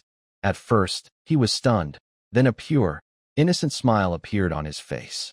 His awakened husky instincts seemed to be fully unleashed at that moment, and he felt incredibly excited about the masterpiece he had created. Zhao Dongzi was in the middle of a unique talent show performance when an unexpected event interrupted him. He was first surprised, then quickly realized that Zhang Xiaobao was the cause of the trouble. He stopped his performance and hurried toward Zhang Xiaobao, worried that he might get hurt in the chaos. The little fox in the audience was also stunned by what she saw. She widened her eyes and looked at the messy stage. But soon, she remembered to care about Zhao Dongzi and Zhang Xiaobao's safety. She quickly ran toward the stage to help. Inside the venue, everything became chaotic. Staff members rushed onto the stage to try to control the situation. Some worked to evacuate the audience, while others tried to fix the stage equipment. The noise and confusion filled the entire place, making it hard to calm down. Amidst the chaos, Zhao Dongzi finally reached Zhang Xiaobao. He hugged him carefully, checking if he was hurt. Luckily, Zhang Xiaobao was just startled and not injured. Zhao Dongzi let out a sigh of relief and looked at Zhang Xiaobao with a helpless smile. "You little troublemaker, you've really caused a big mess." Zhang Xiaobao blinked and looked at Zhao Dongzi with a cute voice, saying, "I just wanted to see what would happen." Hearing this, Zhao Dongzi felt both annoyed and amused. He knew that Zhang Xiaobao, because of his husky bloodline awakening, was very curious and couldn't help exploring new things. At this moment, the little fox also ran over to them. She looked at Zhao Dongzi and Zhang Xiaobao anxiously and asked, "Dad, is Xiaobao okay?" Zhao Dongzi smiled and patted the little fox's head, saying, "He's fine. Xiaobao is just a little mischievous." Meanwhile, the audience watching the live stream saw this dramatic scene and went wild with comments and messages. Some found the chaos very funny, while others worried about the safety of the performers. But no matter what, this talent show became even more eye-catching because of the sudden incident. The chaos on stage continued as staff hurriedly tried to repair the equipment. Zhao Dongzi, the little fox, and Zhang Xiaobao stood nearby, watching everything. Zhao Dongzi knew that this far from being over. Li Jiji definitely wouldn't let this chance go easily. He would try to create more trouble. Also, the hidden conspiracy behind this talent show was slowly coming to light. He had to stay alert and protect the little fox and everyone around him. As time went on, the situation on stage gradually stabilized. The staff finally gained control, repaired some key equipment, and the stage was barely usable again. The judges also tidied up their appearances and returned to their seats. Although everyone still looked a little shaken, the show had to go on. The host stepped back onto the stage, cleared his throat, and tried to restore normalcy. "Ladies and gentlemen, there was a small accident earlier, but now our competition will continue. Let's look forward to the wonderful performances from the contestants." His voice was calm, but a hint of nervousness could be heard. However, after all that happened, the audience's attention was distracted, and the atmosphere felt a bit strange. People wondered what unexpected events might happen next, and interest in the contestants' performances seemed to decrease. Zhao Dongzi knew his path would be more difficult from now on, but he was not afraid. Instead, he became more determined to keep going in this talent show. He wanted to reveal Li Jiji's plans, protect the little fox, and defend the city in his own way. In the next part of the competition, other contestants appeared one after another, trying to win back the audience with their amazing acts. Some performed dazzling magic, creating colorful fireworks in the air. Others played beautiful, soothing music that made people feel peaceful. But no matter how wonderful their performances were, they couldn't hide the impact of the earlier chaos. Zhao Dongzi waited quietly backstage, ready for his turn to perform again. In the chaos on the stage, Li Jiji watched helplessly as everything he carefully planned began to fall apart. His anger surged like a raging wave. "My holographic projection," he shouted desperately, his voice full of despair and frustration. At that moment, the 214 clones on stage, who had been dancing in perfect sync, suddenly froze as if hit by a powerful interference. Their movements became jerky, and the scene repeated strange, glitchy actions like a ghostly video loop. This sudden change shocked everyone present. The audience was still immersed in the chaos just moments before on stage, but now they were drawn to this strange scene. They all widened their eyes and whispered to each other. The judges sat stunned in their seats, unsure of what was happening on stage. Zhao Dongzi was not fooled by the chaos. He saw this as a great chance. While others were still shocked, he quickly took action. Using his knowledge of computer technology and his understanding of the vulnerabilities in the Li biological technology system, he started trying to hack into the control system of the talent show. His fingers typed rapidly on his small portable keyboard, his eyes focused and firm. Lines of code flashed quickly on the screen. Beads of sweat appeared on his forehead, but he kept going. After tense moments of work, he finally broke through the system's defenses and reached the main control area. A slight smile appeared on Zhao Dong's face. He hesitated for a moment, then changed the voting system. Instead of the original voting program, he replaced it with a pediatric appointment system. He thought, since this talent show was so absurd, he might as well make it serve a real purpose. Meanwhile, the host on stage hadn't fully recovered from the chaos. He mechanically read from the teleprompter, saying, "Congratulations to Zhao Xiaoli for receiving 5 million votes." His voice sounded a bit strained and nervous, as tonight's events had completely caught him off guard. He paused briefly, then continued, "The prize is a full-year free health checkup package." His tone was uncertain, as if even he found the prize a little strange. The little fox heard she had won and was so excited she could hardly contain herself. She jumped onto the stage happily, her tail curling lively as she held the trophy firmly. She tilted her head and giggled, saying, "I want a coupon for ice cream instead." Her cute and playful look made the audience smile kindly, and the atmosphere on site eased a little. Originally, the plan was to have a joyful celebration party next. The organizers had prepared delicious food and drinks on one side of the venue, and everyone was looking forward to relaxing after the tense competition. But things didn't go as planned. The celebration quickly turned into an emergency scene. The clones seem to have no self-control at all. When they see delicious food, they eat without stopping, especially the ice cream. They act as if under a spell, eating endlessly.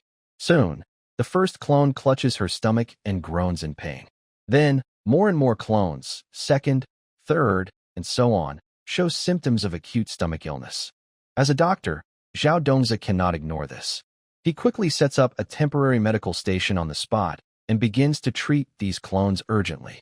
When the 10th clone is brought to him with the same problem, he notices something unusual about the numbers on the back of their necks.